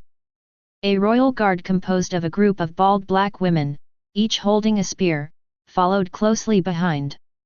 Further away, a flight machine has already taken off. Who? The people of the mountain mine tribe are extremely physically fit because they have been mining all the year round. Dozens of people rushed to Lynn, almost without hesitation. But Lynn just glanced at them, and these people seemed to be struck by lightning, and they all froze in place, as if they were demented. 4-ring magic mind shock. When the royal guards arrived, they all changed their expressions when they saw this scene. What's going on? Why didn't you move? It's super ability. They're under control. Wakanda is obviously not ignorant of the outside world. Everyone in the female guards reacted almost instantly and stopped immediately. The spears in their hands shone brightly and aimed at Lynn.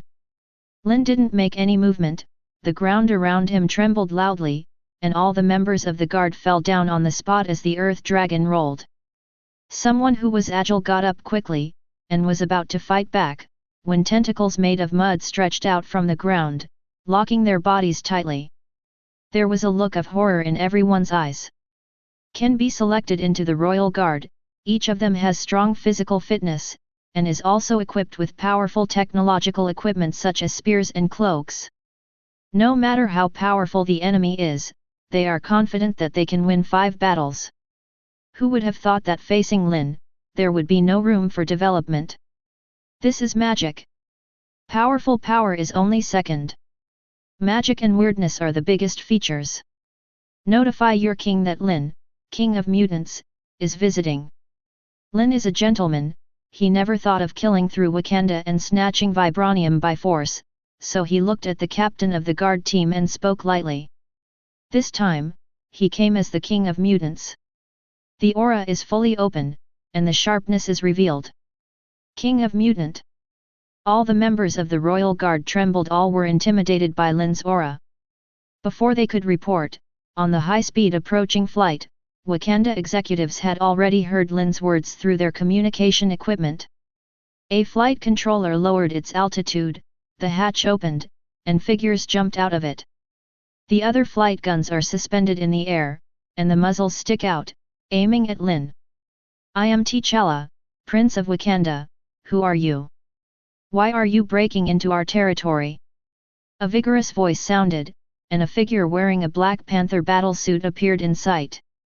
The head of the battlesuit disappeared like water, revealing a young face. Prince? Lynn glanced at him lightly. The King of Wakanda, doesn't he know any manners? The implication is that a mere prince is not qualified to talk to him. Hearing the sound, T'Challa was furious, and between the joints of both fists, the cat's claws rubbed out, and with a leap, he slid towards Lynn like a black spore.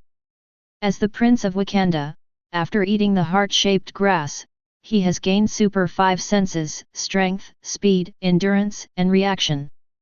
Even, his ability to resist magic is far beyond ordinary people. The attack at this moment is much faster and sharper than the members of the guard just now. Obviously he has high-tech weapons, but he likes melee combat.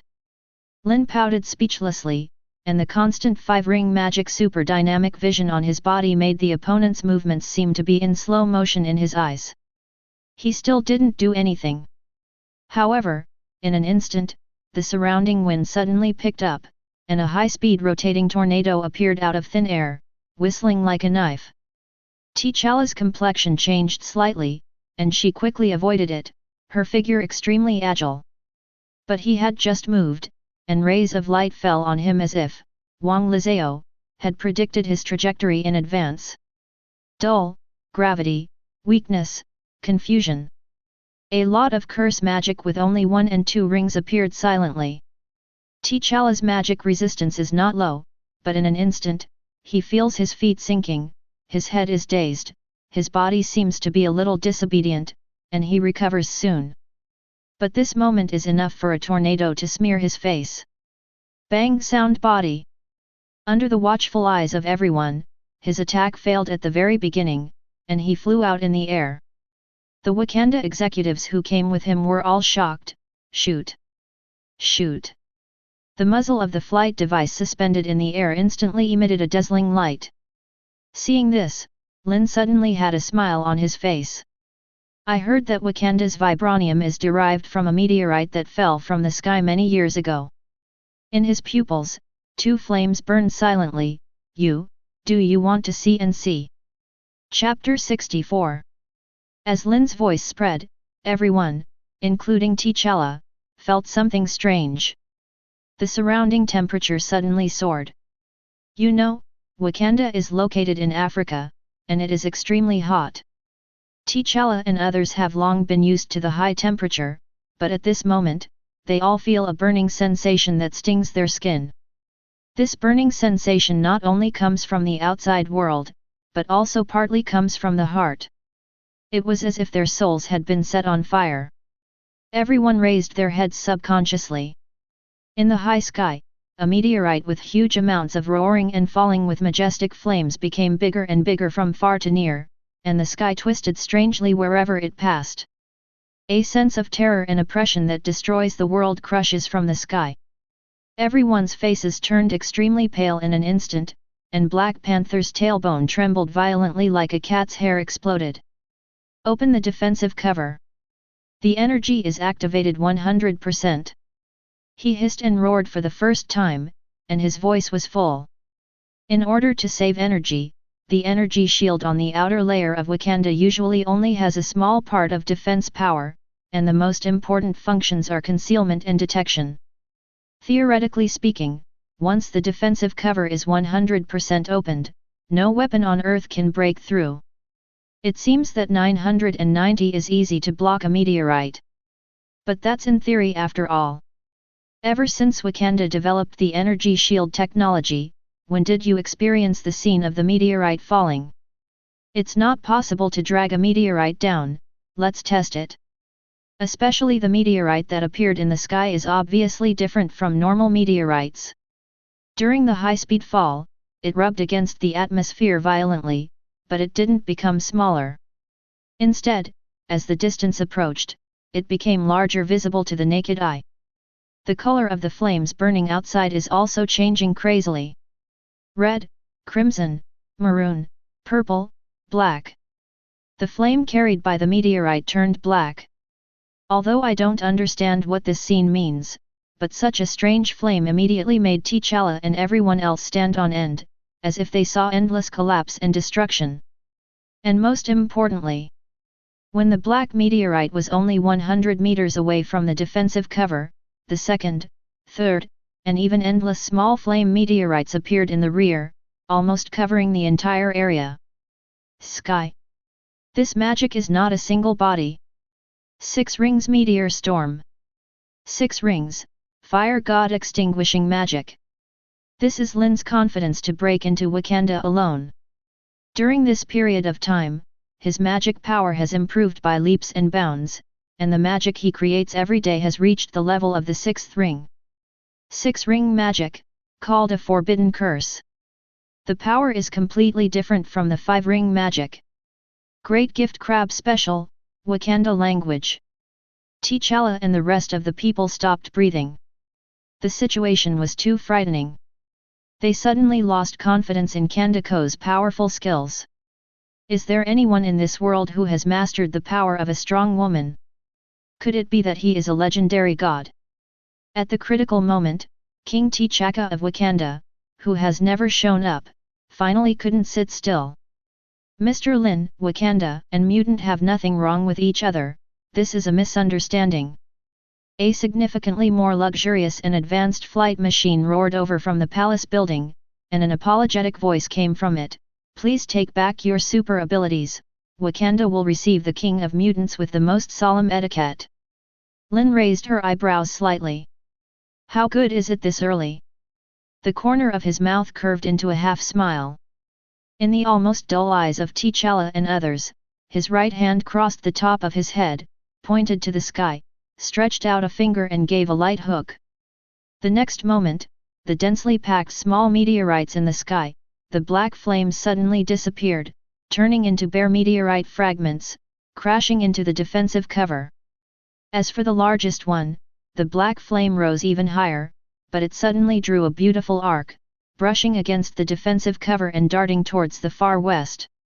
Over there is a primeval forest. Boom! A terrifying explosion sounded suddenly, and the soaring black flames pierced through the sky, and half of the sky entered the night in an instant, as if everything in it was swallowed up. Even though they were far away, everyone still felt the strong heat wave and strong wind, and the earth trembled continuously for a long time. The sound of gasping for air came and went. Although I didn't witness the power of the meteorite with my own eyes, the terrible darkness almost swallowed even Wakanda. Obviously it was definitely not an ordinary flame. If it really hits the defensive cover, the consequences could be disastrous. Fortunately, although the power of those small meteorite fragments is also very strong, they are firmly blocked by the defensive cover. T'Challa took a deep breath and looked at the speeding king's car. Father! The current king of Wakanda, also wearing the Black Panther battle suit, leaped from the flight gun. Several ups and downs appeared in front of Lynn. King to king. Mr. Lynn's super ability is amazing. T'Chaka is worthy of being the king of a country, and his insight and bearing are extraordinary. Seeing that Lynn received magic without any hesitation, he knew that Lynn was not malicious. Therefore, when he spoke, it was as if what happened just now hadn't happened at all. The attitude is extremely friendly. The strong are always respected. Especially in Wakanda, a wild land with advanced technology but advocating personal force. I, T'Chaka, the current king of Wakanda, welcome the noble king of Mutant. T'Chaka put away his mask and looked at Lynn with a smile on his face. I don't know if Mr. Lynn is here this time, what advice do you have? Meet King T'Chaka. Lynn's attitude was also very friendly, as if the scene just now had nothing to do with him. And his speech, as always, is simple and direct. I heard that although Wakanda lives in seclusion, it has the most advanced technological level on the earth. I am here on behalf of Mutant to visit. Naturally I want to establish diplomatic relations and strengthen technical exchanges between each other. This was too official. T'Chaka didn't react for a while. Black Panther and the others behind were even more bewildered. With all due respect. T'Chaka hesitated for a while, but said, Mutant doesn't seem to have established a country, so why talk about diplomacy? He just called Lynn the king of mutants, really just to save face. Wakanda has a powerful intelligence system, and it knows many things about the outside world. Naturally, it also knows that mutants are a group excluded from mainstream society. Such a group, come to seek diplomatic relations? No matter how you think about it, it's a bit magical. Not now, doesn't mean there won't be in the future. Lynn smiled, confident and at ease. T'Chaka was slightly shocked when he thought of the strength he had shown just now. Although Mutant does not have Wakanda's technology, it has a powerful super ability. If they can unite and build a nation, it seems that it is not an unimaginable thing. As soon as he thought of this, he stopped entanglement, but there were still doubts in his eyes. I don't know what Mr. Lynn's technical communication refers to. Wakanda's technology stands at the top of the earth. Technology exchange? What can Mutant bring us? This question, too, is what Black Panther and other Wakanda people want to know. Lynn made no secret of this, definitely it's vibranium. As soon as this statement came out, the pupils of all Wakanda people shrank. As predicted. Everyone who comes to Wakanda, is coming to vibranium. Chapter 65. There is no doubt that Wakanda can have such a world-leading technology today, all relying on vibranium and the technology derived from vibranium. Without vibranium, this is just a barbaric tribe. Because of this, the people of Wakanda value shock above everything else, or rather, possessiveness above all else. King T'Chaka was polite to Lynn last second, but when he heard the word vibranium, his expression changed instantly. But he didn't directly refuse. Facing such an unfathomable mutant like Lynn, no matter how angry he was, he still had basic reason. Mr. Lynn wants to buy vibranium. He frowned and thought for a while, then nodded. Although Wakanda lives away from the world, it also maintains some trade relations with the outside world. The price of vibranium in the market is $10,000 per gram. I can make the decision and sell some to others. Apparently, he wanted to trade a little vibranium for Lynn's kindness. It's just that he didn't expect it. Lynn laughed unabashedly when she heard this. $10,000 is a black market price, right? King T'Chaka is so insincere. Ignoring T'Chaka's gaze, he said to himself, as far as I know, the main source of income for Wakanda is the sale of vibranium, but over the years, you have been strictly controlling the quantity of exports, making the vibranium outside extremely rare. Rare things are more expensive, it's normal. But the price of vibranium can be so high, is it really because of its original value? It's nothing more than there is no outside, but you are hoarding it. Lynn speaks eloquently and hits the nail on the head. As the only exotic metal in the world that can absorb kinetic energy, vibranium is indeed extremely valuable. But by no means so ridiculously expensive. Because the total amount of vibranium is actually not small. Mr. Lynn, I hope you can understand that vibranium is a gift from the leopard god to Wakanda. It has irreplaceable significance to our country, so the sale of 10 weights is a very small quantity. T'Chaka felt Lynn's dissatisfaction, and frowned even tighter. For commercial transactions, the price is set by the seller. If the buyer can't accept it, he cannot buy it at all. It's fair, isn't it? That's the problem. Lynn was still smiling, and glanced at the people of Wakanda. When did the leopard god give vibranium to Wakanda? As far as I know, it is just an extraterrestrial meteorite that landed on the Earth many years ago. It's obviously something outside the Earth, but if it falls into your territory, it will always be yours.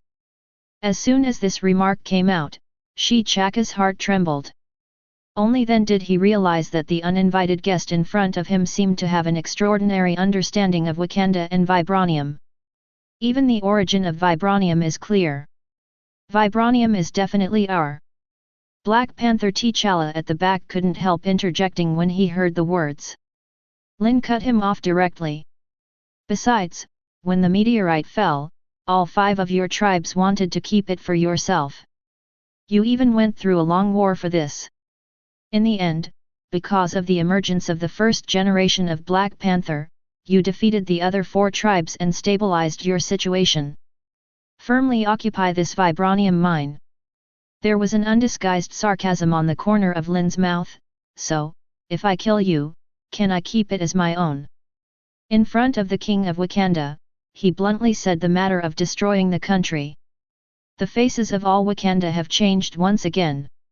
No matter how fearful King T'Chaka was, he couldn't help but snorted coldly at this moment. If mutant invades Wakanda, you will be greeted only with death and blood.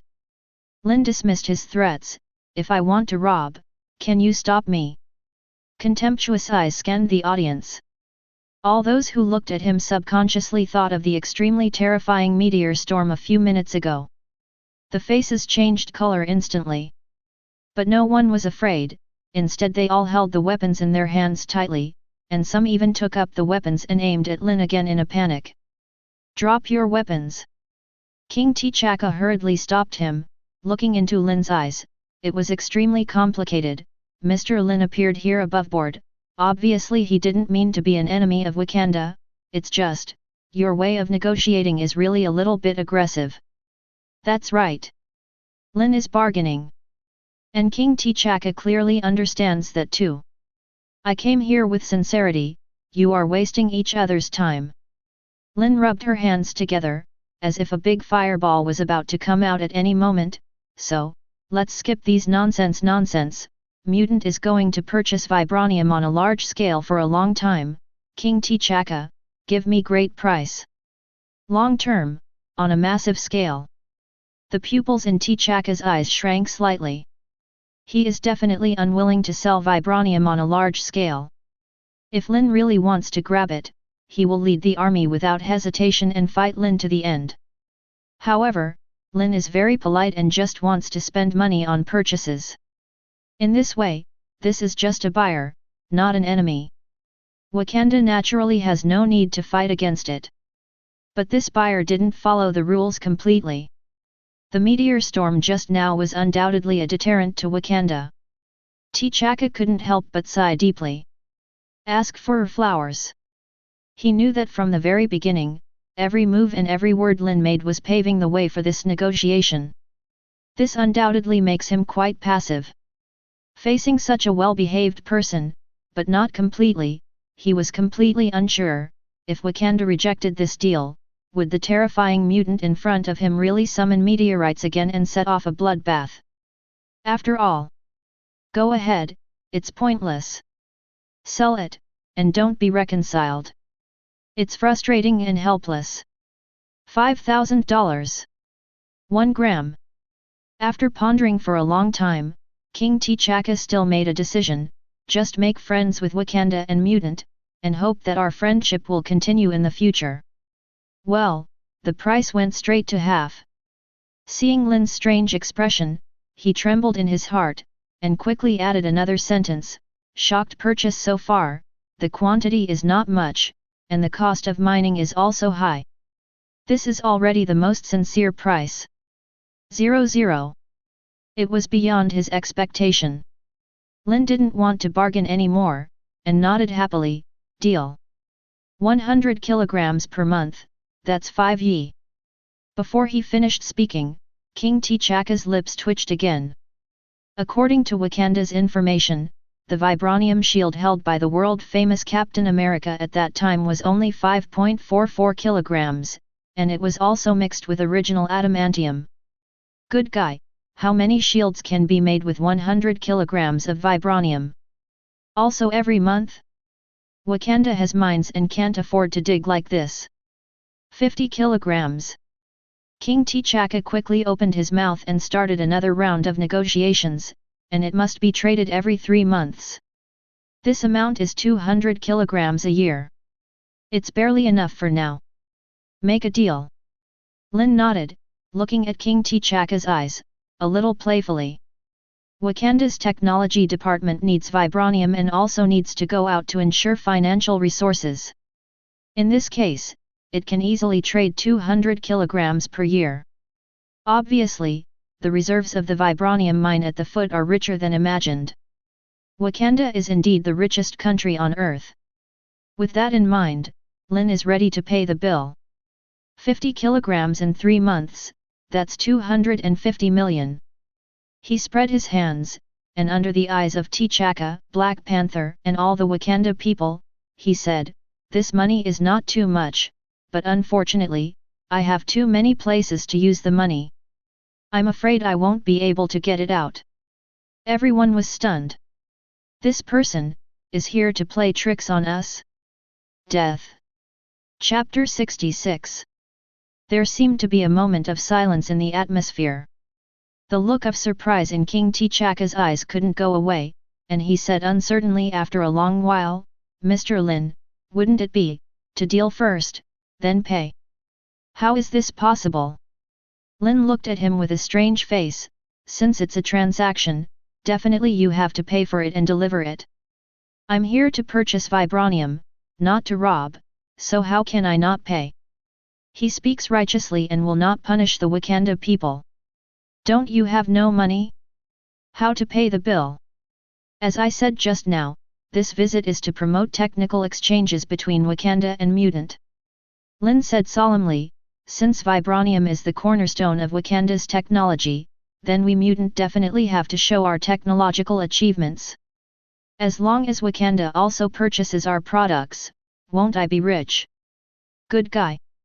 The people of Wakanda call it a good guy. The king of Mutant in front of him actually wants to earn Wakanda's money, and then use Wakanda's money to buy Wakanda's vibranium. It's not impossible, but the problem is, Wakanda's technology beats all countries in the world. What products can Mutant have for Wakanda to purchase? Could it be that this person can't buy and sell by force? Thinking of this, the young Black Panther once again became angry with 837. In his opinion, Lynn was obviously still relying on her strong strength to rob in brazenness. His face changed instantly. But just as she was about to speak, Lynn had already brought out her own product. Rays of light flickered, and what appeared in front of the Wakanda people were small glass bottles filled with liquids of various colors, and a straw man with the size of the palm of his hand that seemed to be made by hand. These are magic potions. As Lynn said, the fingers of her right hand moved slightly, and a small glass bottle slowly floated in front of King T'Chaka. The liquid inside was a translucent color, and a flash of light flashed in it from time to time. Therapeutic potion can quickly recover injuries and physical strength. Soul potion, after drinking it can keep the mind pure, concentrate on it, and not be disturbed by external objects. Physical potion, the effect is to improve perseverance, take a sip, and the upper limit of endurance fatigue will be greatly increased.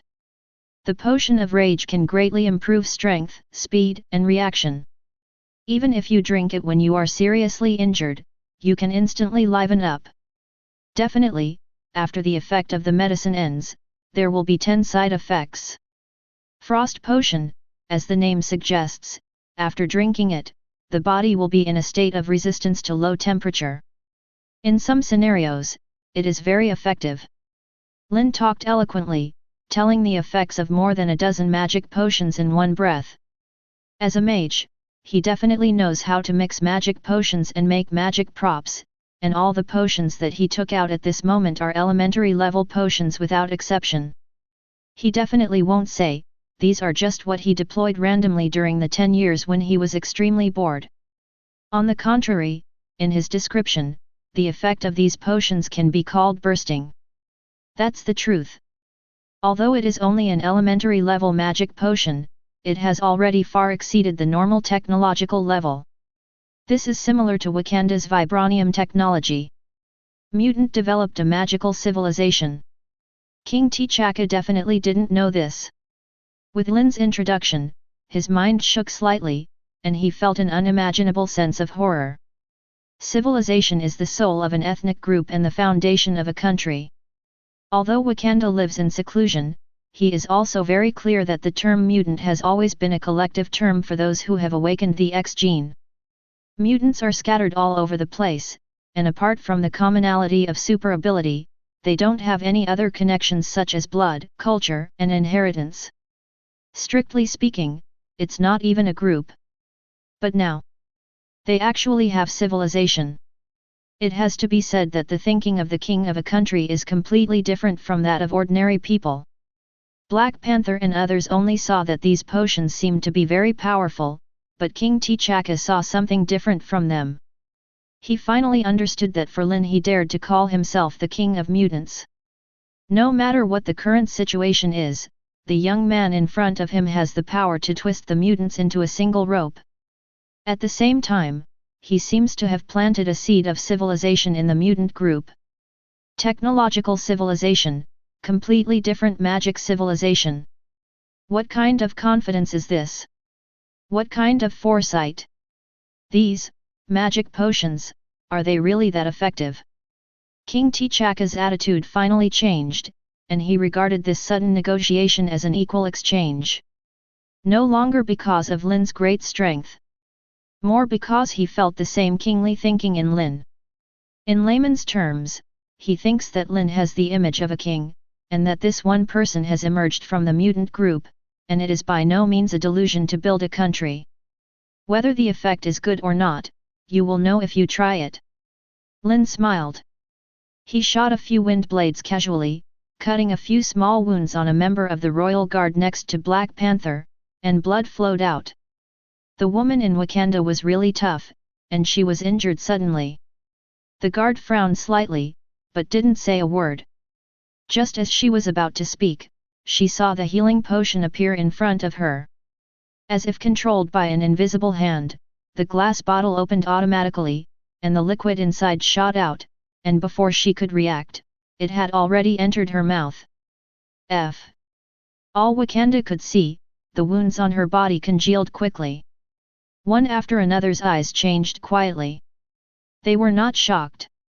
Wakanda's vibranium technology already contains extremely powerful medical technology, and even if they suffer from extremely serious injuries, they can be cured quickly, as reflected in the movie. But that was going into the medical room after all. As for the healing potion in front of you, you only need to carry it with you, which is extremely convenient. This is undoubtedly very valuable to the warriors of Wakanda. It might not be worth much, but already eligible to trade with Wakanda. Thinking of this, a group of Wakanda talents finally understood that the exchange of technical achievements that Lynn mentioned was not taking advantage of Wakanda, and as the experiment continued, they could not help falling into Lynn's rhythm. The magic potions he took out were all targeted. Spirit potion is aimed at research-oriented talents. Physique potions can make the miners of the mountain tribe more hardworking. Rage potion, making Wakanda's warriors stronger on the battlefield. Frost potion, allowing Wakanda people to adapt to the most feared low-temperature climate. One magic potion after another, all Wakanda can use. The contempt in Black Panther's and others' hearts quickly disappeared, and their eyes were full of curiosity about these magic potions. And this curiosity, as Lynn showed the last product, directly turned into firmness. This is a magic prop, a stand-in straw man. Under Lynn's control, the rather rough straw man stuck to the guard member's body, and the next moment, an ice arrow appeared abruptly, piercing one end into her throat. Before the Wakanda people had time to be shocked, they saw a ray of light suddenly flashed by the stand-in straw man, and the next moment, the member of the guard appeared 3 meters away. Those pierced by ice arrows are just straw people. The effect of this thing is actually the same as the name, it can save embarrassment at critical moments. Purchase. At this moment, almost all Wakanda people looked at King T'Chaka involuntarily. Although no one spoke, the meaning in everyone's eyes was the same. The same is true for Black Panther.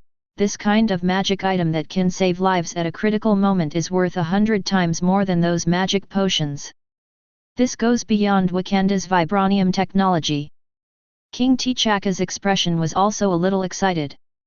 He firmly believed that all the Wakanda people are brave fighters, but no matter how fearless people are, they respect death at a distance. Who wouldn't want a chance to save their lives? And with Wakanda's wealth, I'm afraid that all members of the royal family, high-level tribes, and even outstanding elites in the guards can be equipped with one. Members of the royal family can even carry a few more on them. The right to trade this thing must be in the hands of the royal family. Under the watchful eyes of everyone, King T'Chaka did not disappoint his subjects. He looked at Lynn and said proudly, "Mr. Lynn, let's not talk about the deal of these magic potions. Just this stand-in straw man, how much is it?" $10,000. Lynn smiled half-smile, and said the same price as vibranium. King T'Chaka said dryly, "Give me 100 first. Don't King T'Chaka have that sense of humor? Lynn looked at him speechlessly. This is a life-saving magic item, how can there be so many? Even if there is, how can it really be bought for $10,000? Just 1 million can save 100 cases? Are Wakanda's warriors so worthless?" T'Chaka froze for a moment. The excited mood of Black Panther and others suddenly stagnated. These words, they seemed to have said similarly just now. At this moment, 0.5 is passed from Lynn's mouth. This is somewhat ironic. But King T'Chaka didn't care. It doesn't matter, Mr. Lynn, no matter how many stand-ins you can provide, and no matter how much you ask for, we want it in Wakanda. Obviously, Wakanda's wealth gave him great confidence. Still, Lynn shook her head. The greatest value of Wakanda's vibranium is to make weapons and equipment. It is definitely better to have it. It doesn't matter if you don't have it. In fact, I don't know that you have vibranium in Wakanda on the earth. He said seriously, with a serious expression on his face, but my stunt man is something that can save lives at a critical moment. Looking at the whole world, it is a unique treasure. Compared with vibranium, its value is much stronger than that of vibranium, so add money. The Wakanda people were stunned again, and then heard Lynn's real offer. Only accept vibranium trades. 50 kilograms vibranium 10 grass figures. And it will be traded once every 3 months, only 3 at a time. Lynn said very seriously, although my magic potion has imperceptible dependencies, although my stand-in straw man can be made easily, there is no cost at all, and it is time sensitive, and it will become a waste when it expires. B. Do you Wakanda want to buy? You have to pay more. Chapter 67. The so-called transaction is nothing more than asking for a high price and paying back the money when it lands. No matter how rich Wakanda is, it is impossible for him to pay a terrifying price of 250 million for a straw man. Lynn knows all about this. Therefore, after some haggling, the two parties finally reached a consensus that the price of the stand-in straw man was set at 10 kilograms of vibranium, which was also traded once every 3 months, and the quantity of each time was set at 5. This made Lynn further sure that Wakanda's vibranium reserves are definitely quite a lot. The so-called price is only for outsiders. For Wakanda itself, this thing may be an alternative metal currency. When they spend it, they don't feel bad at all. In this way, Lynn can get 50 kilograms of vibranium from Wakanda every 3 months just for the stunt man, which is the same as the transaction quota promised by Wakanda. Which means he doesn't need a dime. If you add Wakanda's purchase of those elementary level magic potions, he can still make a fortune. It is probably the only one to do this in business. So much so that after the negotiation ended, all the Wakanda people, including King T'Chaka and Black Panther, looked at him with an inexplicable resentment. In the past, they harvested the trading partners who wanted vibranium. This time, the identity was reversed. They became cut leaks. But there is no way, things are rare and expensive. Don't say they've seen magic props that can save lives at critical moments. They've never even heard of them before. Now that they're lucky enough to come across them, is there any reason not to buy them? Even though Lynn has made it clear that this stand-in is only valid for 1 year. They should buy it or have to buy it. To put it bluntly, for Wakanda, this small amount of money is nothing more than 9 cows and 117. The deal is settled. Should we talk about technical exchanges? The trip was full of rewards, and Lynn was extremely satisfied, but he was not satisfied, and looked at King T'Chaka with a smile. Since Mutant and Wakanda will have a long-term transaction in the future, how about sending a liaison officer each? Liaison. King T'Chaka was taken aback. He scoffed at this before, thinking that there was no need for Mutant and Wakanda to communicate, but now, he has changed his mind. Mutants' new Xavier's school is about to open its enrollment recently, and it still lacks some knowledgeable professors. Wakanda has so many scientific and technological talents, how about sending one to the academy as a visiting professor? Lynn obviously had a goal long ago, looking at the crowd behind Black Panther. How about Princess Surui? There is one thing to say, when Lynn watched movies in her previous life, she didn't like Wakanda very much. But this place does possess technology far beyond the current world. Especially Black Panther's younger sister, Princess Surui, is definitely a smart person at the same level as Tony, or even better. Her nanotechnology and a lot of black technology is the master of Canon's vibranium technology. At the moment, she was still a young girl of 18 or 19 years old. Hearing his own name suddenly, he couldn't help being stunned. Me. You don't need to stay at Xavier's school all the time, just go to attend a few classes when you have time, and take care of the transactions between the two parties by the way. Lynn looked at the sound, smiled and said, definitely, I will also send a liaison officer who satisfies you. King T'Chaka clearly has some hesitation. Princess Surui herself is very interested. She is just at the age of puberty, and she is extremely curious about everything in the outside world. I've read the news outside, and I heard that the address of Xavier's school has only one big hole. Did you transfer it to another place? The academy is full of mutants, isn't there a lot of weird super abilities? Are those professors mutants too? In addition to super abilities, does the academy also provide scientific knowledge? A lot of questions came out of her mouth. Black Panther quickly stopped it with his eyes. Lynn smiled and was about to speak when the cell phone rang suddenly. Then, Alice projected a light curtain in the air, and the name of the caller displayed on it was Mr. Lan. Speaking of professors, the college's new chemistry and genetics professors are on the phone. Lynn's eyes moved, and a familiar arc emerged from the corner of her mouth. Mr. Lan's call means the opportunity he has been waiting for a long time.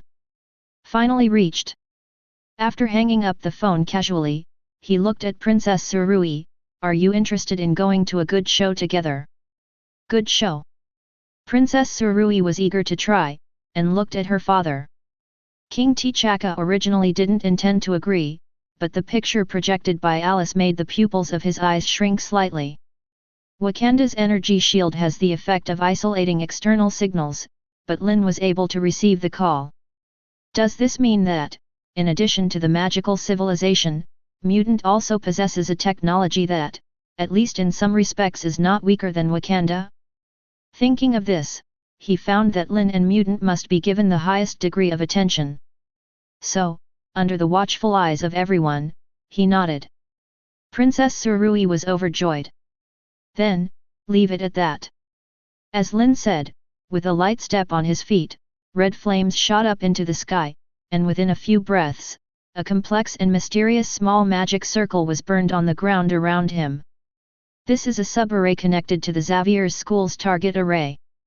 The next moment, under the shocked and vigilant eyes of everyone in Wakanda, the light on the teleportation circle suddenly flashed, and the white-haired, leather-clothed Storm slowly appeared in sight. Please allow me to introduce, this is Mrs. Orlo, the professor of Xavier's school, and she will be in charge of the subsequent transaction with Wakanda. As Lynn spoke, she gestured to Princess Surui with her eyes. The two stepped into the teleportation array, and both disappeared. The light from the magic circle disappeared, and Storm looked at King T'Chaka with a smile. Then, he saw Black Panther behind him, and his expression changed slightly. T'Challa. Aurora. Black Panther's expression also changed at the same time. The two actually seemed to know each other, and have a close relationship. King T'Chaka was slightly taken aback. He is very clear that Lynn sent a dark-skinned mutant, obviously because Wakanda is a black country, and Storm is the most suitable person for this liaison. But seeing this scene, he suddenly had a strange feeling. This should. Just a coincidence? The light fades. Lynn appears at Xavier's school. The teleportation circle that was originally hidden in his room has been transferred to the playground, and this will be the place where all new students will report in the future. Both Shadowcat and Professor X are waiting here. Wolverine was smoking a cigar leisurely, and when she saw Lynn appearing, she joked teasingly, "Our honorary principal is back? How does it feel that everyone is busy, but you are taking a leisurely vacation?" Ever since he broke Wilhelm Stryker's base, he was in a good mood, and gradually got rid of the previous look of bitterness and hatred. Lynn smiled and said, "Mr. Logan, you don't look like you're too busy." "That can't be helped. The college's enrollment information has been sent out, but during this time, no one has signed up. Logan shrugged. When Professor X heard the words, a rare look of sadness appeared on his calm face. Lynn, it seems that the effect of turning public opinion is not satisfactory. It is still a bit early for us to open the enrollment. The timing is right, Professor. Lynn has a different opinion on this. The image of X-Men has been established, and the existence of Xavier's school is now almost known to everyone. Those mutants who know the admissions information but have not signed up are nothing more than uncertain in their hearts. Is it just to expose my identity? Exposed in front of mutant is also exposed. Both Professor X and Logan clearly understand this point. To put it bluntly, it's not just ordinary people who don't believe in mutants. Mutants hidden in every corner of the world also lack trust in Xavier's school. After all, exposing identity means huge amounts of risk. The most important thing is that no one knows whether Xavier's school can continue to operate. The matter of open enrollment has obviously touched the bottom line of the high-level human beings, and it will inevitably be strongly counterattacked. Our students are in hesitation.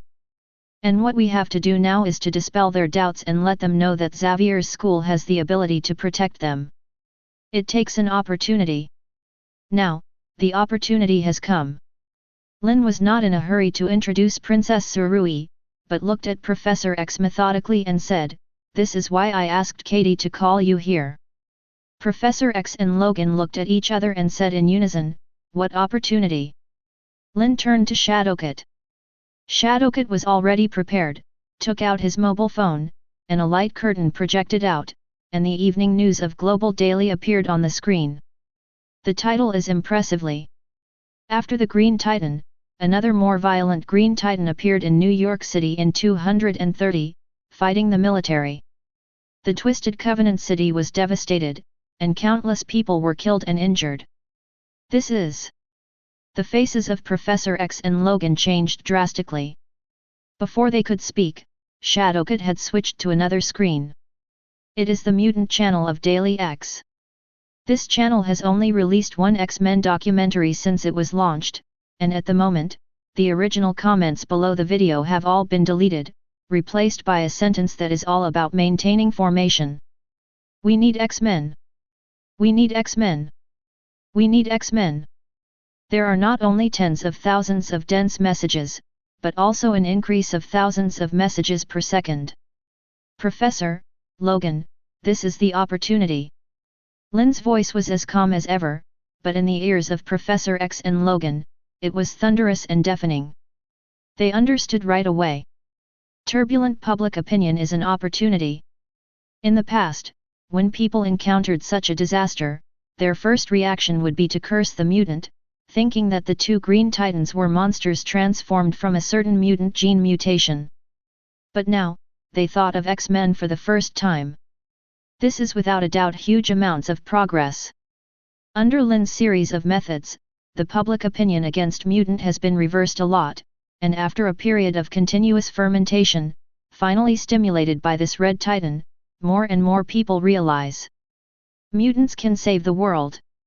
Under the call of the whole people, make a strong appearance, solve the Red Titan, and save countless people from life and death. One can imagine how high the reputation of X-Men and Xavier's school will reach. At that time, all doubts and hesitation in the hearts of those mutants hiding in the corners of the world will be gone. This is what Lynn refers to as the overwhelming momentum and the torrent. Logan, get Scott and Jean, we're off right now. Professor X took a deep breath, without any hesitation order, as if he was 10 years younger all of a sudden. I will personally lead the team for this operation. Chapter 68. Manhattan, Broadway. More than a dozen Osprey fighters hovered in the sky, chasing a battle below. General Ross sat on the fighter plane, his face so gloomy that it seemed that water could drip out. Originally, during this period of time, he was in a pretty good mood. The Weapon X project that Wilhelm Stryker was in charge of was exposed, and he was also arrested. After the interrogation, he spent the rest of his life in prison. This caused the military to lose the help of Weapon X in terms of dealing with super ability incidents. And the green skin project he was in charge of naturally received a greater degree of attention. After communicating with General Scudder last time, the higher-ups have increased their support for him, and they must complete the green skin plan no matter what. The plan, ostensibly, is to eliminate the threat posed by the Green Titan Hulk. But the core is the blood of the Green Titan. Through capturing and researching the Green Titan, a controllable genetic drug is developed, and the Green Titan controlled by the military is mass-produced. That's why General Ross didn't care about Mutant at all. In his opinion, as long as Hulk is caught, everything will be fine. However, the progress of the matter far exceeded his expectations. Hulk, who fled outside, finally returned to Twist City, which indeed gave the military a chance to capture him. However, the military has exhausted all means, and there is no way to catch Hulk. In the end, it was Bruce Banner who wanted to heal himself, went to a scientist named Dr. Lan on the internet, injected the antidote developed by the other party, temporarily lost the ability to transform, and was caught by the military. God testifies, at that time, General Ross was full of ambition, and he felt that today was the happiest day in his life. He can't wait to go back and study the power of the Green Titan. But at this moment, hate appears. Brunsky, that damn BD, the injection of super soldier serum is not enough, and he wants to get his hands on Hulk's calendar Emperor. Shoot me. Shoot hard. General Ross' angry voice spread throughout the entire Osprey fighter plane. The soldier with the machine gun looked confused. General, there are two big guys below, which one should we help? Definitely the green one. Shoot me the other one in half. General Ross' anger had reached its peak. On the one hand, it was because the originally smooth plan had gone so terribly wrong, and on the other hand, it was because after the hatred appeared, he found sadly that the only person he could rely on was Hulk. The Hulk he hunted for years. This made him so proud that he couldn't accept it at all. But at the moment, he had to order to help the former enemy, because from the perspective of the fighter plane, Hulk was no match for Brunsky at all. After Brunsky was injected with Hulk's serum, he became extremely violent and beat Hulk almost the whole time. If this continues, the entire Broadway will be demolished by two monsters. Da-da-da-da-da. The soldiers executed the order perfectly, and the high-explosive machine gun fired a storm of bullets. ITO. Meaningless. I've always been curious, where did the military get the courage to hunt and kill Hulk everywhere? They should know that their weapons can't break Hulk's defense at all, right? Do they know? On the top of a building with only a dozen floors, Lynn watched the battle between the Abomination and the Hulk from a commanding height, with curiosity written all over her face. Shadowcat Katie curled her lips. Probably, this is what you said about the self-confidence of fans. Lynn shrugged. Tony is here. In the distant sky, red and gold meteors flew towards him quickly, and soon joined the battlefield. Pulse guns and various missiles shot towards the Abomination as if they didn't need money. But unfortunately, with the Mark X's firepower, facing monsters like Abomination, the damage is really limited. Poor Tony, he obviously wants to retreat to study a more advanced steel battle suit, but someone always disrupts his rhythm. Lynn was a little embarrassed. The last time he interrupted Tony's research. This time, it actually had something to do with him. He sighed softly, and said, "Let's get started, give Tony some time to go back and study the battlesuit." Okay. Shadowcat couldn't bear to press it long ago, and immediately activated the setup mobile phone upon hearing this. Hello, audience friends. The people who were frantically commenting on the Mutant channel suddenly discovered that the channel had started a live video broadcast, and the beautiful female reporter who once appeared in the Mutant documentary once again appeared in the camera. I saw Shadowcat in the camera, with an extremely serious expression. The voice was also full of inexplicable grief and indignation. Not long ago, we informed the X-Men of everyone's comments on this channel.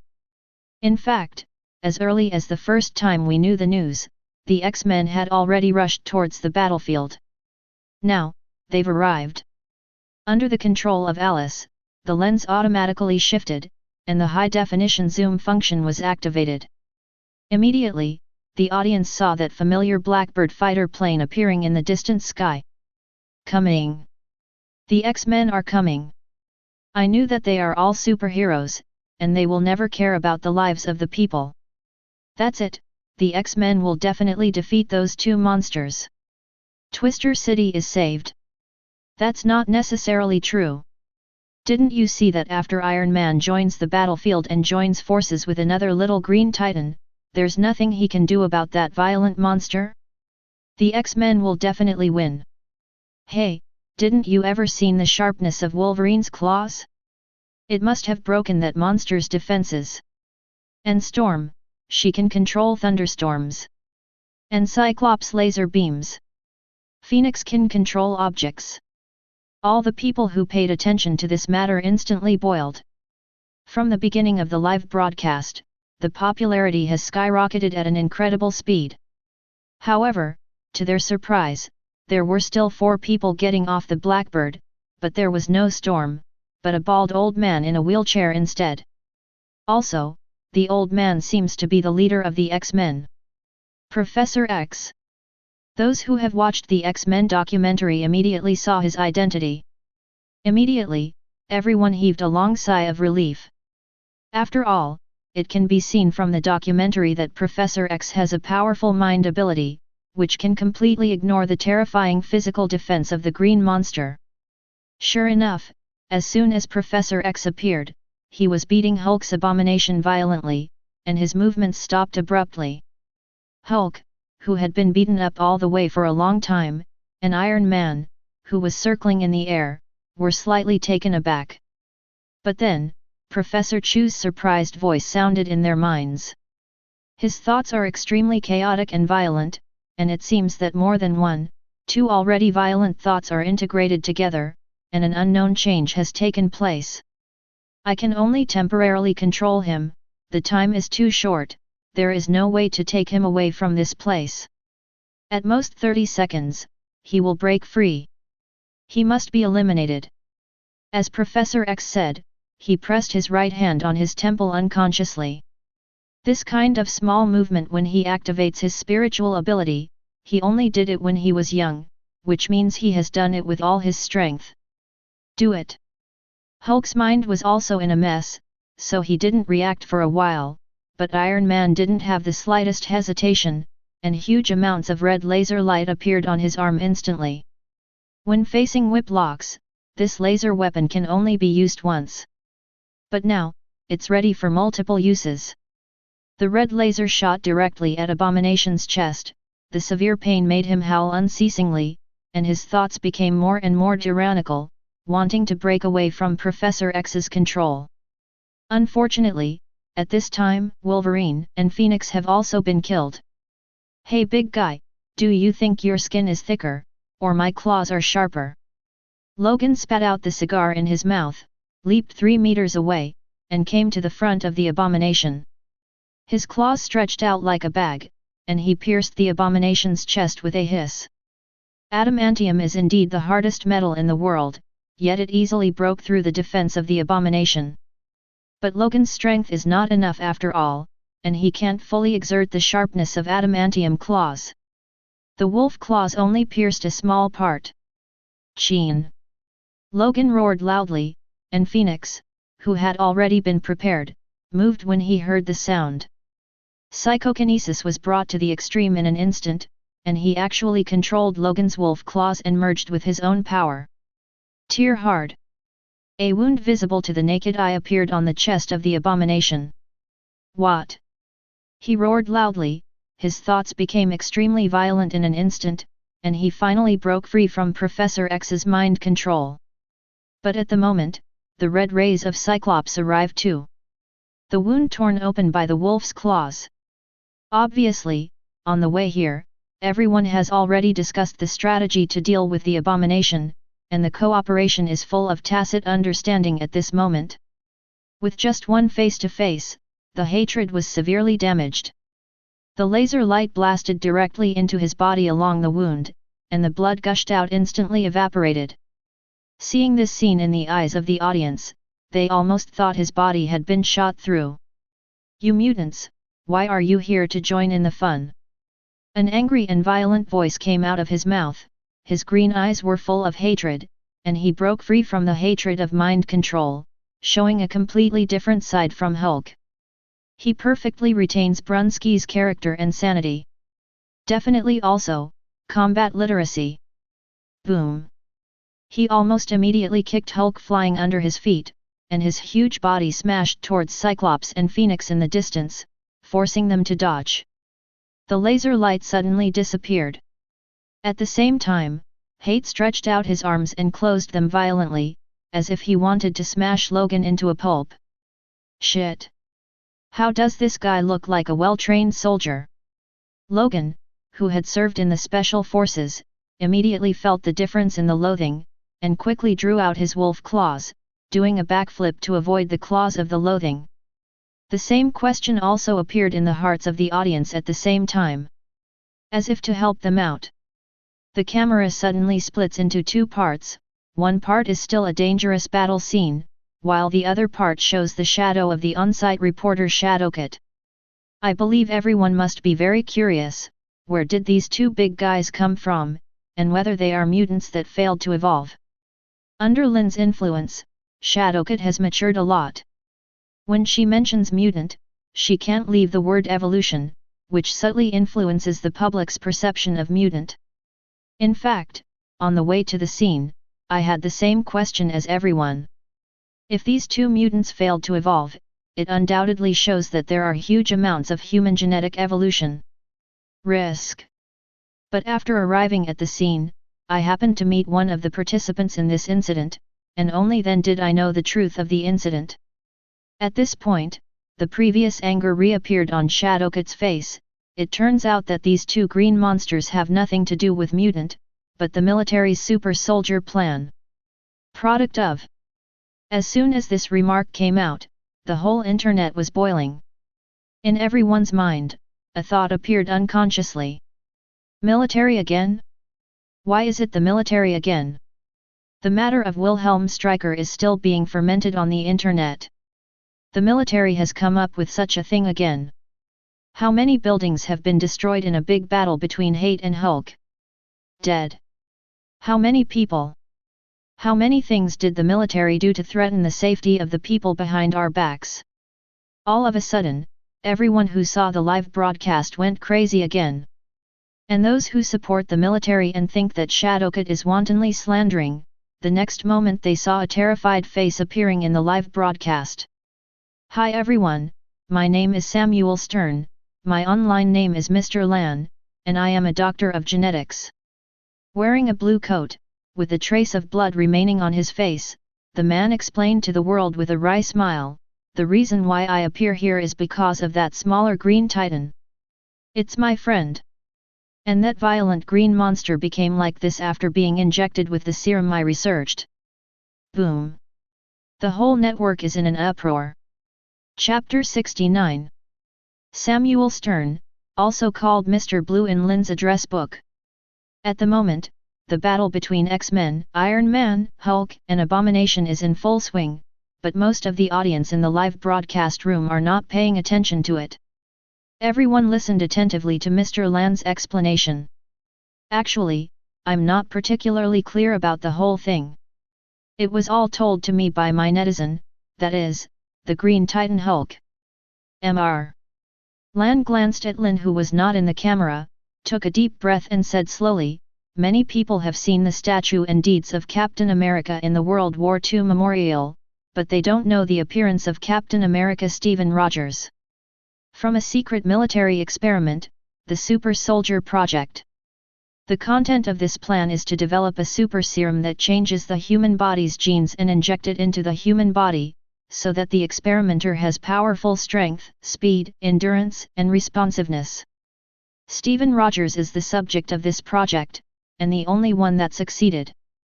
The injection of super serum made him change from a thin man to a superhero who rampages on the battlefield.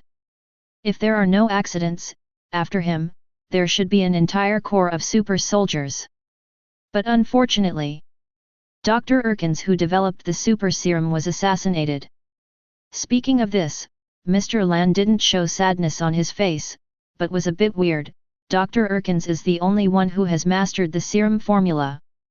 His death has brought the entire super soldier plan to a standstill. But the military didn't give up, and soon, they restarted the program, with General Ross in charge. The Green Titan Hulk, you see, that is, Dr. Bruce Banner, was once tricked into joining the project. He thought he was conducting gamma-ray experiments, but he didn't know that he was actually participating in the super soldier project. Then, the accident happened again. 867. During an experiment, he was polluted by gamma rays, and his body mutated. As long as he was angry to a certain extent, he would turn into the green monster that everyone saw. Since then, he has been hunted down by General Ross. The military wants to study his blood and create a brand new super serum that is far superior to the original. At the moment, the audience has absolutely no idea that what Mr. Lan said has actually been memorized by heart long ago. He quickly told about Banner's escape, inadvertently meeting him on the internet, and sending blood samples for him to help research the antidote. Definitely, after General Ross discovered the trace, he brought special elites to arrest him. And these obviously don't matter. The important thing is Brunsky. Banner has been injected with the antidote I developed hastily. Although the effect is not great, he can already control his anger, so he was easily taken away by the military. When Mr. Lan said this, there was a look of fear on his face. At that time, I thought this matter was over. The end of Dr. Banner's second half of his life was to become an experimental subject of the military, and he would never see the light of day. Emil Brunsky, the captain of the special forces responsible for arresting him, went crazy after seeing Hulk's powerful strength. He put a gun to my head and made me inject him with Hulk's blood. God, he even injected the super serum that the military researched later. It's just that the serum is obviously not perfect, with huge amounts of defects. After integrating with Hulk's blood, it turned him into such a violent monster who only knows destruction. He even gave himself a new name, called Abomination. If it wasn't for my good luck, I would have been beaten to death by him at that time. After he finished speaking in one breath, his whole body felt relieved. It has to be said that his eloquence is quite good. The audience who heard the ins and outs of the whole incident suddenly realized that they had a clear understanding of the two green monsters who were frantically wrestling together on the battlefield. So, Hulk is a scientist. It turns out that the Abomination is a special elite of the military. And the reason why they turned into such monsters is all because the military restarted the super soldier program and developed a flawed super serum. It's just that one is passive, while the other is active. Everyone knows the truth. Then, anger surged into my heart like an overwhelming mountain. It turns out that the contract that was ravaged, the people who died tragically in the war of hatred and chaos, the nightmare that was shrouded in countless people's heads tonight, all lie in the army. They are conducting such a dangerous experiment in secret. If you are not careful, you will create a monster. Do not. They just want to create monsters. Because they need so-called super soldiers. In an instant, not only people in New York, but also people in other cities felt numb all over, and their whole body was shrouded in a deep sense of insecurity. Who knows that one day, where I live and live, there will suddenly appear a terrifying monster that only knows destruction. This is completely different from Wilhelm Stryker's Weapon X project. Although Wilhelm Stryker is evil, he only wants to eliminate mutant, and he has no threat to ordinary people.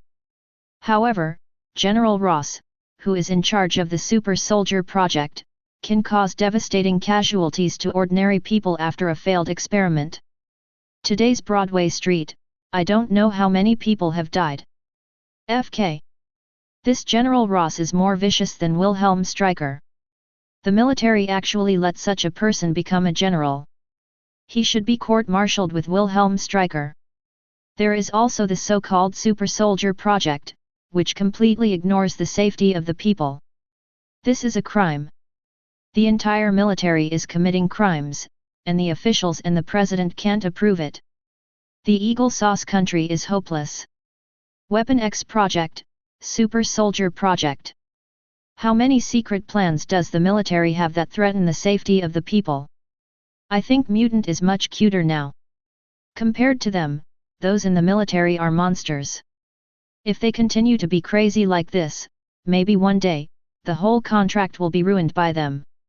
Countless messages began to flood the screen, and the turbulent public opinion once again raged, and this time, with the battle between Abomination and Hulk in Twist City, it will obviously spread faster and more turbulently. General Ross, totally famous. Beck, notorious. Notorious. On board the Osprey. General Ross was looking nervously at the battlefield below, but the appearance of Iron Man and X-Men no doubt greatly relieved him.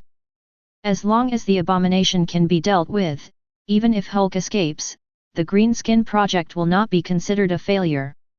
Anyway, the goal of the plan is to develop a brand new, controllable Green Titan serum. From this point of view, the Abomination as an experimental subject, is even more suitable. After all, Bruce Banner couldn't even speak after turning into a Green Titan, and the Abomination, it seems, completely retained Brunski's character and intelligence. This undoubtedly shows that the mutation of hatred is more mature. Mutant is still useful. It seems that Stryker's X-Weapon project is not as worthless as imagined. As soon as this idea came to General Ross's mind, a voice suddenly inserted into the communication channel. General Ross, congratulations on becoming famous. A very beating voice appeared in his ears. Yi rudely teased a general.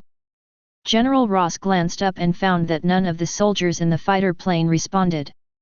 It seemed that the communication was only connected to the headset on his head. His face suddenly changed. Who? I'm from S.H.I.E.L.D. The voice on the other end of the communication said, if I were you, I would immediately take out my mobile phone and receive the latest news from the Global Daily.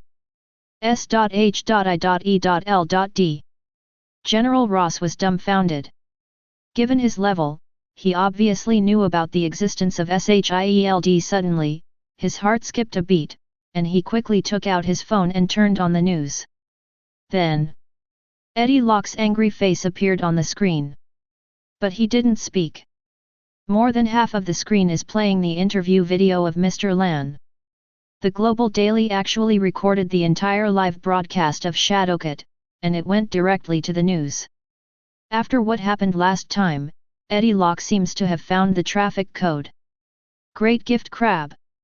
Isn't this Mr. Lan the scientist who helped Hulk study serum? How does he know so much? Before watching the video, General Ross was completely stunned. Even Banner himself doesn't know about these things, so how could he possibly tell him? 1 second he was still fantasizing about catching the Abomination and developing a new Green Titan serum, and the next second he found that his old background had been exposed. This gap was so great that he didn't react at all. But Nick Fury on the other end of the phone reacted. General Ross, obviously, this matter has something to do with Mutant. On the one hand, they sent X-Men to deal with the Abomination. On the other hand, expose your super soldier plan on the Mutant channel. You know, the two monsters you created with your own hands are frantically destroying the contract. Once this matter spreads, what will happen, don't I need to tell you? Mutants harvest flowers and applause, and you, the shame of history. This is an old trick they used. They did the same thing when they dealt with Wilhelm Stryker last time, but it seems that you, General Ross, haven't learned from it. Ross punched the cabin. Damn lesson, I have nothing against Mutant. He came to his senses in the middle of speaking, and turned his eyes to look at the battlefield below, and his whole body was suddenly shrouded in a chill. They want to step on my head to gain fame. It seems that you are not carried away by anger. Nick Fury laughed teasingly. What responded to him was an angry roar from General Ross. FK. I don't know if this scolding was aimed at Mutant or Nick Fury, is the person from S.H.I.E.L.D contacting me just to ridicule without nutrition? Or, do you have a way to help me solve this problem? No. Nick Fury was silent for a while, and then said, "This is not intentional slander, they just said what you have done." Before he could finish speaking, General Ross sneered, "Thank you for reminding me." He didn't finish his sentence either. S.H.I.E.L.D can help you. Nick Fury's voice suddenly became extremely calm. You are different from Wilhelm Stryker. You are a general. If S.H.I.E.L.D mediates from it, this matter may not have a big impact on you. Condition. General Ross also came to his senses and got straight to the point. They are all smart people. Nick Fury is also very happy. The Super Soldier project must be supervised by S.H.I.E.L.D. When he said this, Nick Fury's face was full of fear. There have been too many moves lately. Chapter 70. After disconnecting, Nick Fury's eyes were slightly excited. Hill looked at him with a strange expression. "Boss, you seem to be quite skilled at taking advantage of the fire. Why is this taking advantage of the fire?" Nick Fury didn't seem to hear Hill's ridicule, rubbed his eyebrows and said, "The Avengers formation plan is not going well, we need more superheroes. At this time, the military's super soldier plan is undoubtedly a good supplement. But their super soldier plans got out of control." Hill said lightly, obviously having a different view from his boss, that Hulk is a product of accident, and he still retains a trace of kindness in his performance, but that Abomination. If there is no X-Men to take action, he will tear down the whole twist. Because of this, the Super Soldier program needs us to step in and steer it on the right track.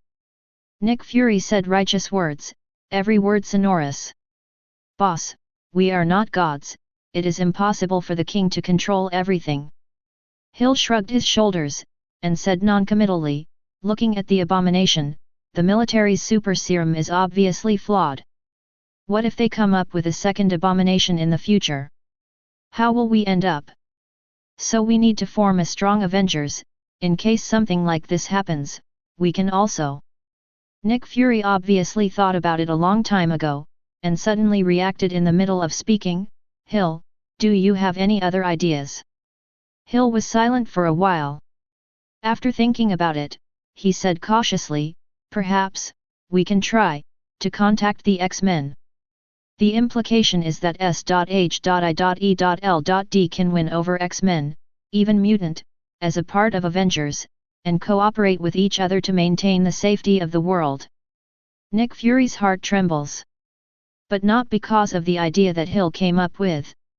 It's because the idea came from Hill's mouth. This undoubtedly means that Mutants' recent actions have been quite successful. Even the airship commander of S.H.I.E.L.D thinks that Mutant can cooperate sincerely. Impossible. Nick Fury sighed deeply. Hill puzzled, why is it impossible?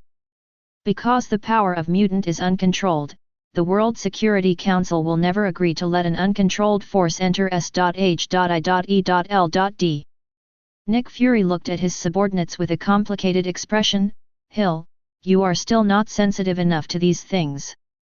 Although S.H.I.E.L.D has a detached status, it is still an official organization affiliated to the governments of various countries. In other words, this institutions must be in the hands of ordinary human beings. Think of our first Avengers roster." Hill heard the words, thought for a while, and immediately understood. The first list of the Avengers, Captain America Stephen Rogers is a man-made super soldier, Black Widow and Hawkeye are the agents controlled by the government, Iron Man is strong by relying on technology. Yes, the Green Titan Hulk, accidentally created by the military, was also on the first list of the Avengers. And he is an accidental product of the super soldier plan. In other words, the abilities of these people are all created by humans. But Mutant is different. Mutant's super ability is born, which to a large extent, completely distinguishes them from ordinary people. The long-term hostility and exclusion between the two sides is not without reason. In other words, mutants are another race. If they are allowed to enter S.H.I.E.L.D. and have power that they have never had before, how can the officials of various countries sleep soundly? In case one morning wakes up and finds that the entire S.H.I.E.L.D. has been controlled by mutant. Still have to cry to death?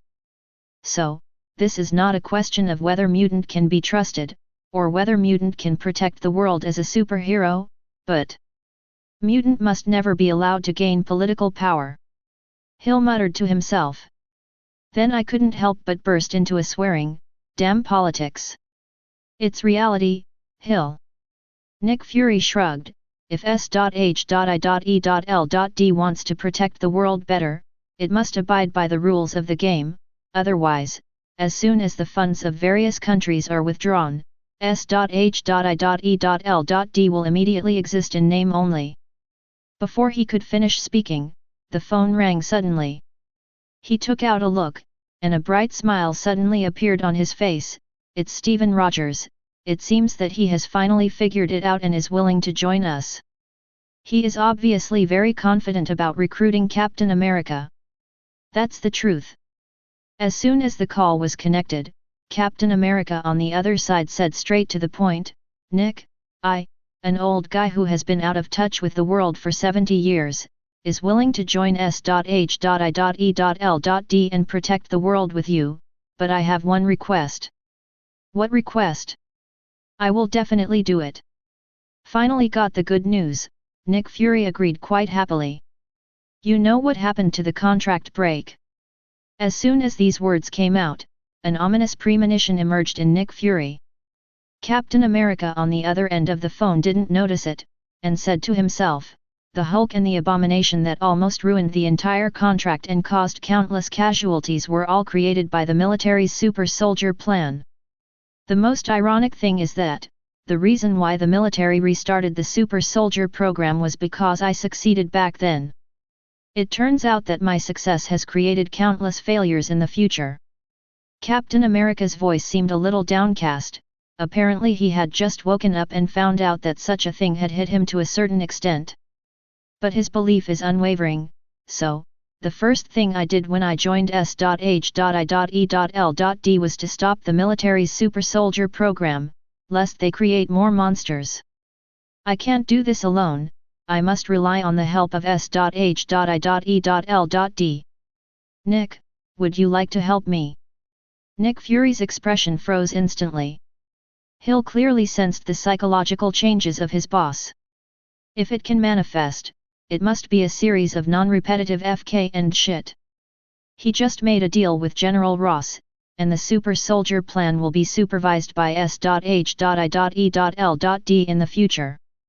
Turn around Captain America is going to stop this plan? Does this count as extreme joy or sorrow? Definitely. I will definitely help you. Nick Fury scolded his mother in his heart, but on the surface there was no hesitation at all. The current super soldier plan has obviously deteriorated, and the power of the super serum can no longer satisfy them. If this continues, I don't know how many people's lives will be lost being threatened. So I will help you, Stephen. So, welcome to the Avengers, Captain. After hanging up the phone, Nick Fury's face immediately turned 180 degrees. He looked at Hill, and ordered coldly, in the future, matters related to the super soldier plan must be kept strictly confidential. Only agents above level 9 are eligible to review, and Stephen. 100% confidentiality. Hill was not at all surprised by this order. S.H.I.E.L.D. is an organization that keeps the world safe. But the director of S.H.I.E.L.D. has always been an unscrupulous person. On the other side, Lynn has been on the rooftop, watching the battlefield below. Ask for her flowers. Charles is still as soft-hearted as ever. He curled his lips, not surprised. In sight, under the mind control of Professor X, Wolverine, Cyclops, and Phoenix cooperate tacitly, plus Iron Man harassing in the air and house shoes teleportation from time to time. Although the hatred is very powerful, it still has no power to fight back. The whole battle didn't last too long, and he was completely wiped out.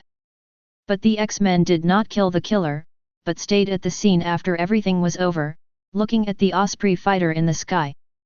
Not long after, General Ross got down from the fighter plane. What appeared in front of his eyes were countless collapsed and damaged buildings, corpses lying motionless on the ground one by one, and the crowd watching from afar when the matter was over. In the ears are the chaotic sounds of the wailing of the injured, the sound of police cars and ambulances, and the noisy voices of people. Under the watchful eyes of everyone, with his psychological quality, he couldn't help but feel a little pressure. The daughter, Betty Rose, who was behind her, rushed towards Hulk regardless. But she quickly stopped. Because Hulk's eyes were full of vigilance, and his eyes kept wandering between her and General Ross. 00. Charles, Mr. Stark, thank you for assisting the military in eradicating. General Ross took a deep breath, bit the bullet and walked towards the center of the battlefield. But before he could finish speaking, someone among the crowd watching suddenly shouted, "Monster Maker, get out of the contract." This sound was like a signal, instantly igniting the anger of countless people. Obviously, many people watched Shadowcat's live broadcast just now, but they didn't know what happened, and it was quickly popularized by others. As a result, everyone's eyes on General Ross changed. Monster Maker, get out of the twist. Monster Maker, get out of the twist. Monster Maker, get out of the twist potion. At this moment, no one cared about the military's deterrence. Everyone was full of hatred for this monster who created and destroyed his own homeland, and wanted to rush up and beat him up. The waves of sound continued, and soon gathered together, resounding over the sky of Twisting City. General Ross' face changed suddenly. But his pace did not stop, and he was still heading towards the center of the battlefield. No matter what, the dying hatred must fall into the hands of the military. As expected of someone who can be a general. On the rooftop, Shadowcat couldn't help but sneered, compared to him, Wilhelm Stryker is not enough. Lynn is non-committal. The live broadcast has ended. Mr. Lan Samuel Sten's face is full of curiosity. Mr. Lynn, don't you intend to stop it? If they are taken away by the military, they will definitely study the Green Titan serum. So what? Lynn didn't care. The injection of serum you gave him has completely destroyed his brain, and now every drop of blood in his body is full of tyrannical factors. Even if the military can use his blood to develop new, the Green Titan serum can only create a bunch of monsters. Isn't this a good thing for us? Mr. Lan's eyes flickered slightly, and his awe of Lynn became stronger. He is the only one in the whole world who knows that this matter is actually under the control of this young man in front of him from beginning to end. Poor General Ross probably thinks that the appearance of the X-Men is just a coincidence. But in fact, as early as when he and Hulk became netizens and secretly helped research serum, this young man had already approached him. Chapter 71. This matter is actually quite simple. Knowing the plot, Lynn just found Mr. Lan at the right time, and after a chat, he successfully invited him to be a visiting professor at Xavier's school in the near future, and gave him a phone number. Call whenever Bruce Banner is visiting. And then in the serum that Brunsky injected, he added a little bit of something. Mr. Lan is a person with an extremely strong desire for knowledge. For him, satisfying his curiosity is more important than anything else. This can be seen from the fact that he secretly helps research serum when he does not know Hulk at all. He hadn't been willing to give in to Lynn. For this reason, Lynn did not use magic such as Confusion Curse or Imperious Curse. Instead, it just puts a condition. Fund him to build a completely independent laboratory.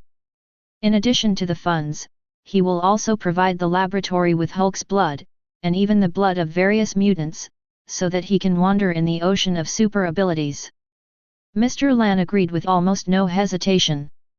At the moment, it is obviously time for Lynn to deliver on her commitment to 780. But Mr. Lan has been hesitation for a long time, but he doesn't know how to speak. Although he doesn't know much about the truth, what happened today is almost exactly the same as what Lynn said at the beginning. The young man in front of him seemed to have predicted what happened today, and then made targeted arrangements. If it weren't for that special serum, the abomination would never be so violent and crazy. The battle with Hulk will not spread so widely. Not so many people will die. In other words, this is a ruthless person who will do whatever it takes to achieve his goals. Now that he has completed all his plans, will he kill someone to silence him? Mr. Lin, this. Thoughts flickered in his mind.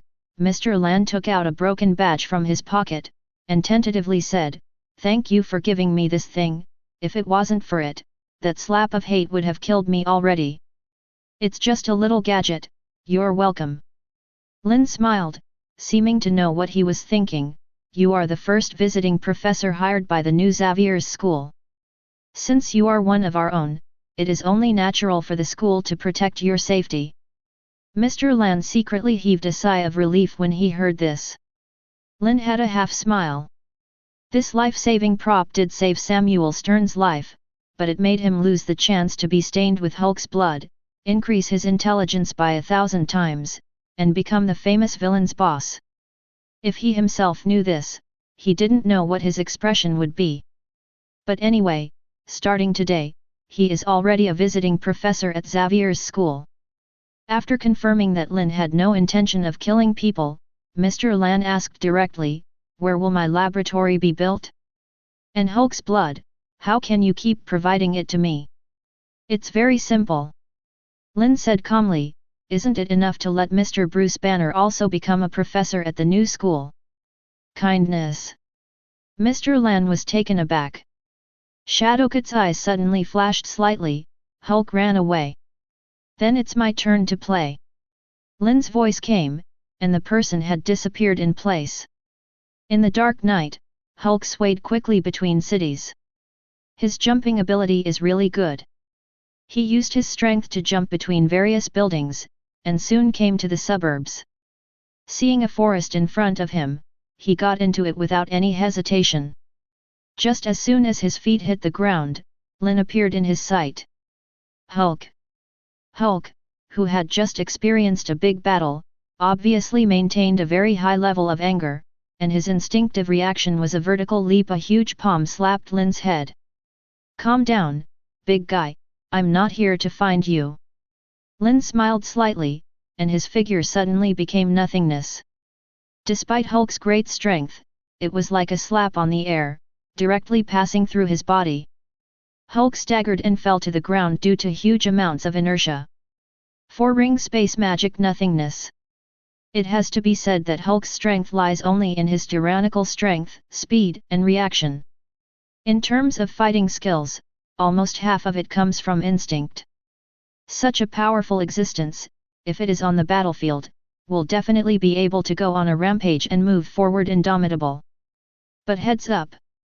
Especially if you are going head-to-head with a Fae. No kidding, Lin has a million ways to cope.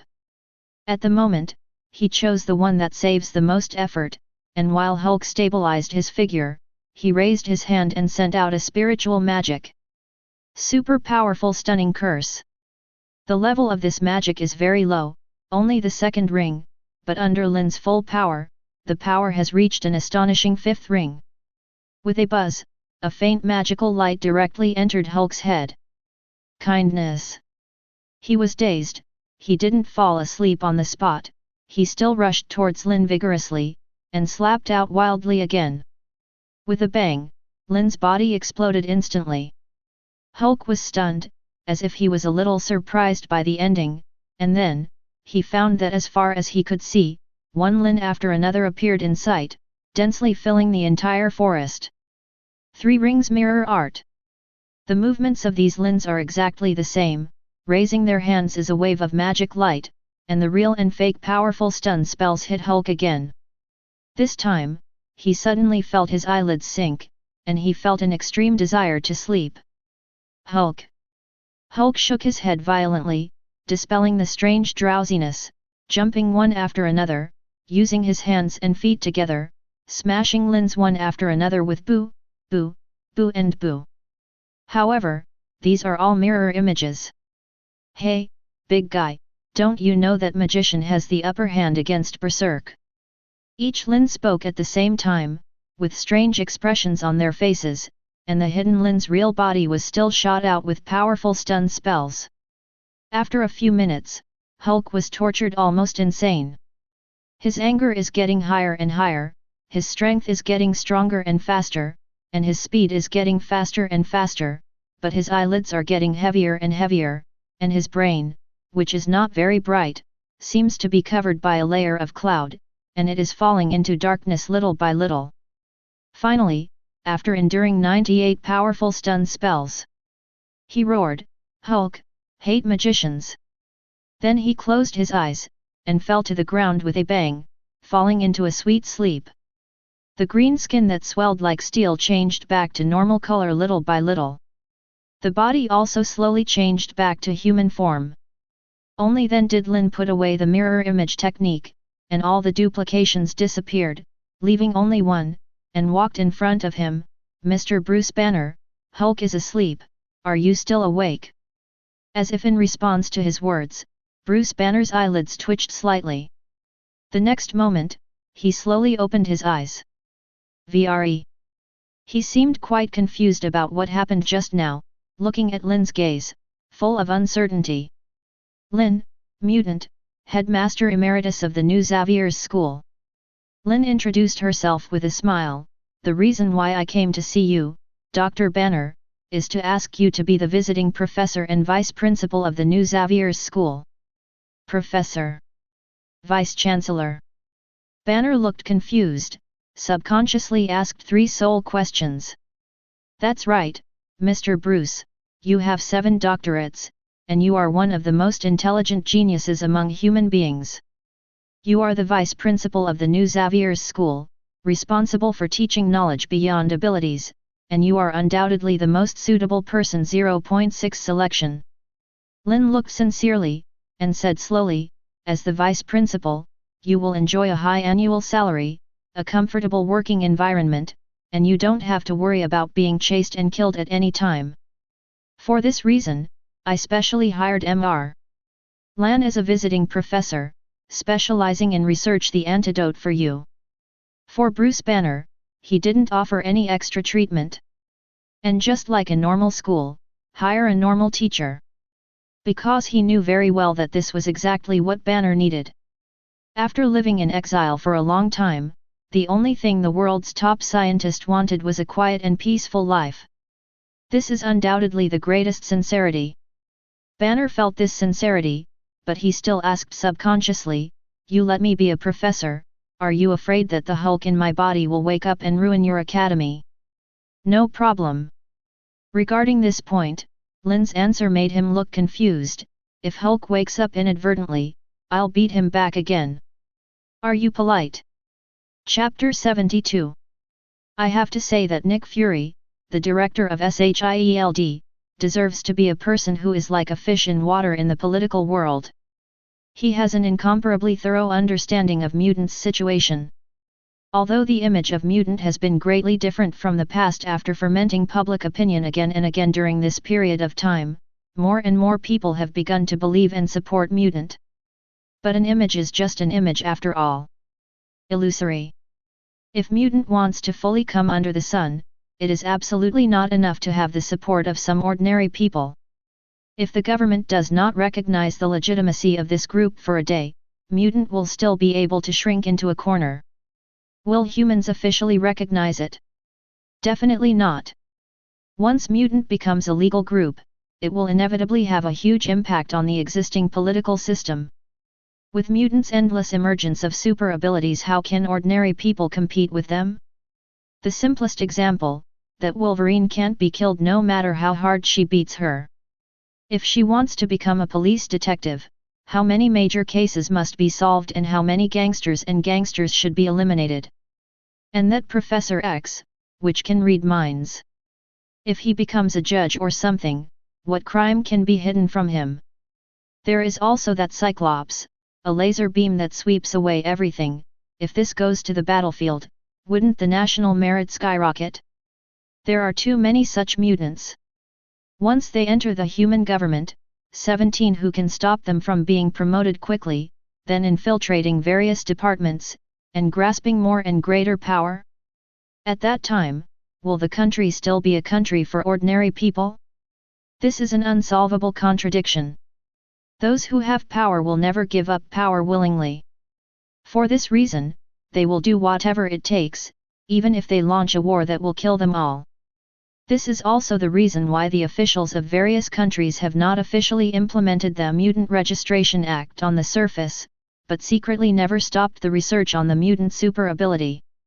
In the final analysis, there is no certainty of victory. It can only be tolerated temporarily. Politicians never lack patience. However, neither Nick Fury, nor the President and Congressmen in the White House, nor the bigwigs of the military would have imagined that a monster like Lynn would appear in Mutant. He is also aware of this point. So he didn't go head-to-head like Magneto, and he didn't compromise like Professor X. What he was aiming at was this opportunity to hold back. One word. The enemy retreats, we advance. Boiled frogs. From the second day on, the story of Hulk's contract with the hate war spread like wings, and the corresponding one was naturally General Ross and his super soldier plan. Unsurprisingly, there was an uproar. Monster Maker's get out of the contract has become a well-known meme, and countless people feel that their safety is threatened, so they no longer happen only on the internet like the last time Wilhelm Stryker happened. But in reality, they took to the streets and appeared outside the 100 camps. For a time, the voices condemning General Ross were raging like a tide, and there was a lot of trouble. Some people even bound Wilhelm Stryker and General Ross together, demanding that the official public interrogation of this pair of crouching dragons and phoenixes in the military. Officials have definitely remained silent on this. Not even a single influential public figure spoke out for this matter. But, there are spies in our team. On the third day, a person who no one expected suddenly appeared on TV and was interviewed by Eddie Bulletin-Locke, the hottest reporter of Global Daily. I'm Moira MacTag, a former CIA high-level agent, who served as the head of the operations department before retiring. A simple self-introduction let all the audience know her identity. It turned out to be the CIA girl agent in the X-Men documentary. Professor X's girlfriend when he was young. And she appeared in the studio of Global Daily, not so much as an interview, but as a voice for Mutant. In view of the huge scandals that have occurred in the military in recent times, she believes that the ugliness of the human heart is more terrifying than the mutation of genes. The military has been making terrible weapons, but the X-Men can keep the lives of the people safe. That's a huge amount of irony. As a 70-year-old retired man who still lives not far from Broadway, she does not hope that one day, she will be smashed into her house by a monster in her sleep and die for no apparent reason. Therefore, she publicly sued General Ross on the grounds that her life and property were threatened, and formally filed a lawsuit in the federal court. At the same time, there is a strong call for the establishment of the Mutant Affairs Bureau to specialize in the management of mutant cheese. Make the X-Men truly an official organization with law enforcement powers. One stone stirs up 1,000 waves. The status of a former CIA high-level official makes Moira MacTag's speech extremely authoritative, because she is the only one who considers it from the public's point of view, and she is also an old man in her 70s. Such a retired person stood up, couldn't it be for the sake of fighting for power? Do not. She is speaking out for the safety of the people. As a result, the extremely angry contracting people seem to have found their backbone suddenly, and one after another woke up like a dream, and joined the team responding to Moira MacTag without the slightest hesitation. Countless lawsuits were handed over to the courts. Public trial of General Ross. Public trial of Wilhelm Stryker. Establish the Mutant Affairs Bureau. Make X-Men an official organization. The military can't protect us, let the X-Men come. The White House must never shield the military. The great battle between Abomination and Hulk had such a bad impact that the entire contract was shrouded in a cloud of darkness. As Moram Mactag said, no one wants to see another monster one day and send him a punch go west. As a result, the whole contract seems to be caught in a frenzy that has not been seen in a century. Great Gift Crab Special. Is this Moram Mactag crazy? How could such a traitor appear in the CIA? The high-level White House officials who got the news soon were all shocked and angry. Almost 733 tables in the conference room were blown apart. What made them even more incredible was that Catherine Bergert, the police superintendent of the NYPD 17th Precinct, even publicly supported Moram Mactag's proposal. Immediately afterwards, the New York State Court accepted these lawsuits. It was accepted by a female judge named Kate Mara, the woman who served Tony the subpoena in Iron Man 2. This is betrayal. That police detective named Catherine, she was the one who arrested Wilhelm Stryker last time. Isn't she a police detective? Why is she still promoted? She must be a hidden mutant like this Kate Mara. They must be arrested immediately. FK. Angry cursing came and went. However, some people in the crowd frowned. I can assure you that Kate Mara is definitely not a mutant. Her resume is 100% correct. She turned out to be an executive officer of the court. She was recently promoted to a judge because of her excellent work. Someone also responded to the doubts about Catherine. She broke the assassination of the president, and the whole world knows, so why not give her a promotion? Now that something like this has happened, even if she wants to be dismissed, she can't do it right away. The key is to calm the impact of this incident. Noisy and noisy, the meeting room suddenly fell into silence. Then, almost everyone cursed in unison. Military Dog Days. Ross in Dog Days. Chapter 73. The officials in the conference room would never have imagined that at the same moment, General Scudder, the leader of the military, was also cursing General Ross. Ross, that idiot, swears to me that there is no problem with the operation, and we will have a Green Titan army soon, but he falls into someone else's trap. In a secret meeting room, Admiral Scudder made no secret of his dissatisfaction. No matter how the White House deals with him this time, the military has no objection. When the other three people in the meeting heard this, they all secretly rolled their eyes. Admiral Scudder seems to have shifted the responsibility to Ross, but he pointed out the key point of this matter in one sentence. Ross was tricked. And it was Mutant who designed this trap. The other party didn't even hide their existence. First, they used the Mutant channel of Daily X openly and aboveboard, and then, somehow, they invited Moram Mactag. Speak up for the Mutant platform. This is quite a serious problem. The CIA, the police, even the court system, have been infiltrated by Mutant. Is this worth it? In the current situation, everyone is very clear that there is no point in dealing with General Ross. Vice President Rodriguez was silent for a few seconds, and then said, "The exposure of the Weapon X program last time can also be said to be Mutants' revenge on Wilhelm Stryker. After all, Stryker has caught a lot of mutants. But this time, they targeted General Ross and exposed the super soldier plan. It's clear that it was premeditated. Mutant, it's clear they want more than just turning their image around." He sharply pointed out the crux of the problem, and then said, "This incident is testing our bottom line. If we agree to set up the Mutant Affairs Bureau, they will definitely make progress step by step and get their hands on the power that should not belong to them. It has to be said that those who can achieve this position are definitely not stupid people."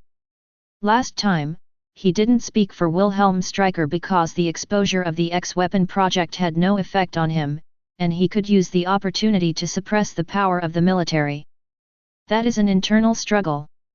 But this time, what Mutant wanted obviously touched his bottom line. The White House originally planned to set up the Mutant Affairs Department to deal with mutant crimes, but it was a small agency under the CIA.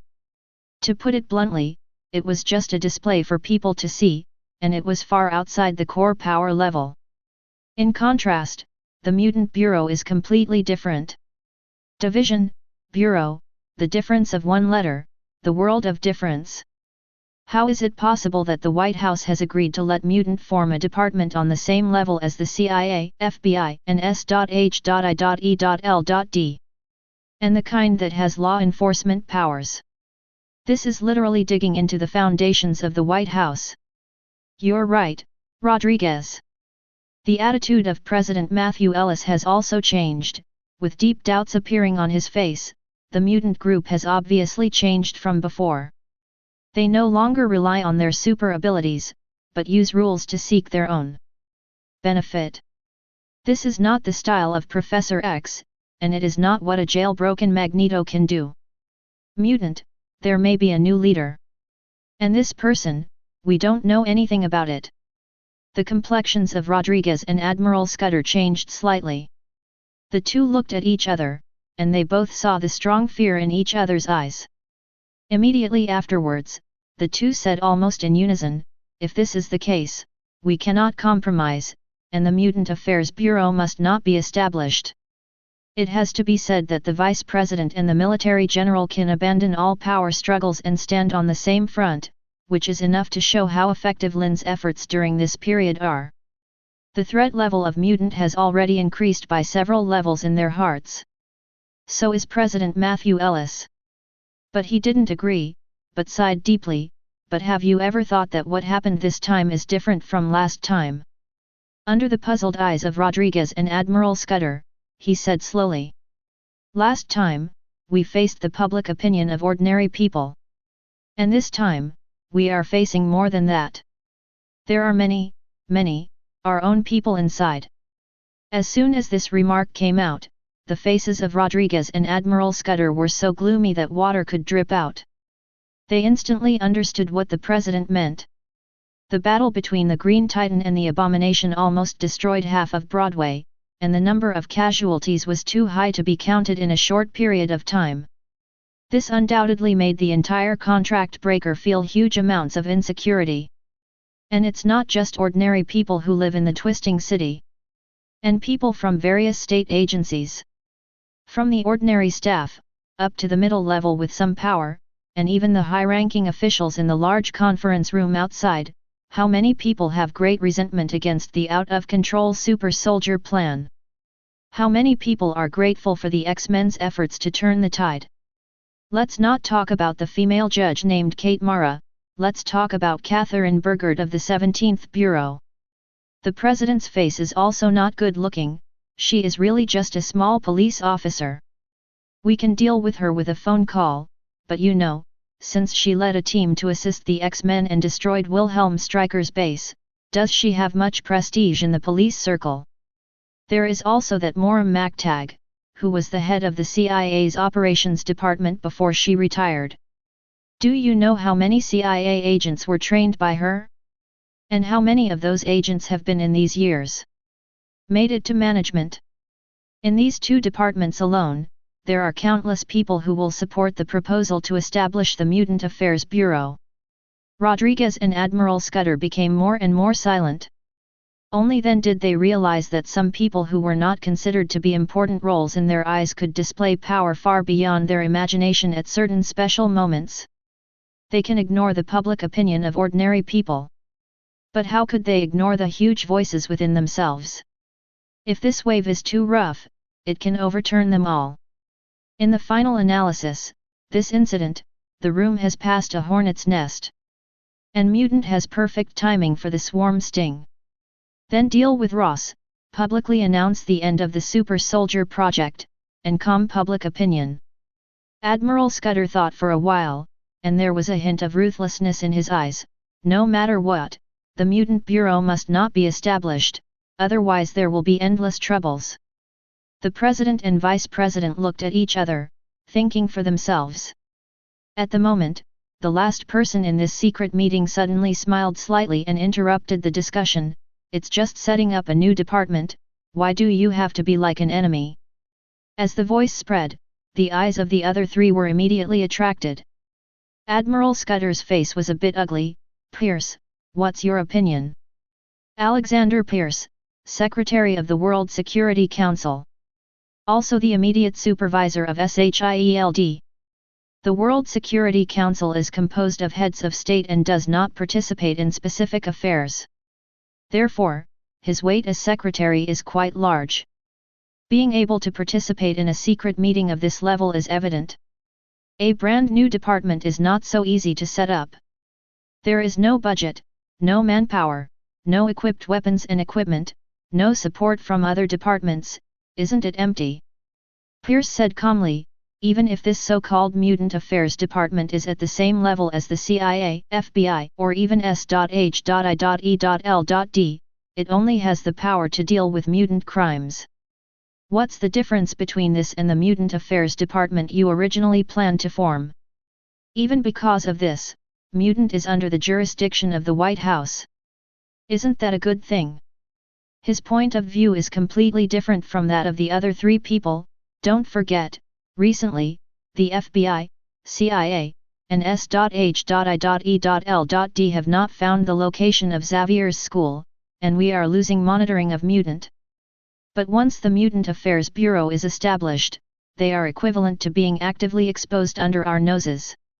Wouldn't it be easier for us to deal with Mutant in the future? The President, Vice President, and Admiral Scudder were all startled. Then the eyes lit up. I have to say that Pierce's words are very reasonable. In the final analysis, the establishment of the Mutant Affairs Department or the Affairs Bureau is just a title. Seems not that important? The three looked at each other, and the Vice President still shook his head, but once you start this, it is equivalent to acknowledging mutants' right to participate in politics, in case later. Can you stop it now? Pierce sneered, Your Excellency Rodriguez, whether you want to admit it or not, the current mutant is no longer the previous mutant, they can't hold back anymore. War is a matter of time, and even now the horn has sounded. With one sentence, the atmosphere in the meeting room became chilling, and what we need now is time. As long as the antidote to mutant in Worthen Laboratory is successfully developed, or General Ross's super soldier project achieves a breakthrough progress. When the time comes to break into Xavier's school and clear all the mutants, isn't it easy? The eyes of Rodriguez and Admiral Scudder flickered slightly. The former glanced at the President. The research of the Worthen Laboratory has entered the most critical moment, and the super ability elimination agent for human experiments will soon be produced. The Worthing Laboratory, apparently affiliated with the White House's mutant research project, is under his control. Admiral Scudder heard the words, and didn't hide it. Ross has brought the abomination back to the base. It shouldn't be a problem to research the Green Titan serum. Just find a way to eliminate the violent factor in it and make it controllable. We shall have an army of Green Titans. The President heard the words and did not respond. Instead, he looked at Pierce with a strange expression. Pierce, you, the Secretary of the World Security Council, know our secret plan very well. That's what S.H.I.E.L.D. is for, isn't it? Pierce didn't seem to hear the dissatisfaction in the President's words, and smiled and said, Your Excellency, our world is undergoing unprecedented changes, and mutant is just an insignificant part of it, and it's not worth your effort at all. This seems to mean something else. The three presidents looked at each other and asked, What do you mean? Look at this. Pierce smiled, took out a small projector, and aimed it at the wall of the meeting room. Just when you were being overwhelmed by mutant, S.H.I.E.L.D. discovered that the Earth has been visited by aliens. After our initial contact with each other, got this. Needless to say, the three presidents have already seen it on the screen. This is a desert. A rainbow beam of light suddenly appeared in the sky, and then, a robot with a strange shape appeared out of thin air. Now, with a red light in his eyes, a violent explosion occurred in the small town on the desert. I saw a burly and strong man rushing out of the small town with a hammer in his hand, and fought with him. All of a sudden, the storm surges, the thunder and lightning dance wildly. This turned out to be the battle between Thor and the Destroyer, Thor1 plot. The pupils in the eyes of the three presidents suddenly shrank to the extreme. Even watching the video, they could feel the terrifying power displayed by the two in the picture. You mean, the aliens are here again? The president swallowed, moved his eyes with difficulty, and looked at Pierce. As the president, he definitely knows a lot of secrets. Captain Marvel fought against the Kree on Earth, and fought alongside Nick Fury of SHIELD. These are all sealed in the good file. And those files, as the president of S.H.I.E.L.'s largest employer, he definitely has the authority to read them. In fact, if it weren't for these, the officials of various countries would not have spared no effort to support the establishment of S.H.I.E.L.D. Yes, Your Excellency the President. Pierce did not turn off the projector, but sat up straight with the power displayed by Thor and the Destroyer, and looked at the three presidents. This guy who calls himself Thor, come from the myths and legends of Asgard, the son of the god King Odin. They seem to have come to the earth thousands of years ago, and now, they are coming again. The three people present are all old foxes, so Pierce just briefly introduced the situation, and then stated his purpose in a simple and rude way. Your Excellency, the earth is facing an unprecedented threat, and the power of S.H.I.E.L.D. is far from enough. We need bigger support. When he said this, his expression was extremely solemn, as if he would fight aliens for the survival of the earth at any time. But in his heart, he was extremely excited. Good job, mutant. Just find any reason to let General Ross go from punishment and continue to be in charge of the Super Soldier Project. S.H.I.E.L.D. can take this opportunity to intervene. 3. The people of Asgard are also wonderful. The greater the threat they pose, the more important the existence of S.H.I.E.L.D. is, so the countries of the world will have to increase their support, giving people and money. With the superposition of the two phases, the power of S.H.I.E.L.D. will become stronger and stronger, and gradually develop into a behemoth that no one can control. Who will this end up being cheaper for? Definitely is Hydra attached to it. Hydra hail! Chapter 74. It has to be said that the sudden appearance of Moram Mactag is too bizarre. So much so that all forces were caught off guard. Even Professor X was shocked when he saw his old lover on the news. He came to the door almost immediately. The door opened, and the old face of Moram Mactag appeared in his sight. One of the two was in a wheelchair, and the other was grey-haired, but they complemented each other somewhat. Speaking of which, Professor X's lower body was paralyzed because Mora shot Magneto, and when Magneto bounced the bullet, he accidentally shot through his lumbar nerve. Charles? Mora's complexion was extremely complicated, but she was not surprised. She seemed to have known for a long time that Professor X would appear. Since you're here, why don't you come in and sit down?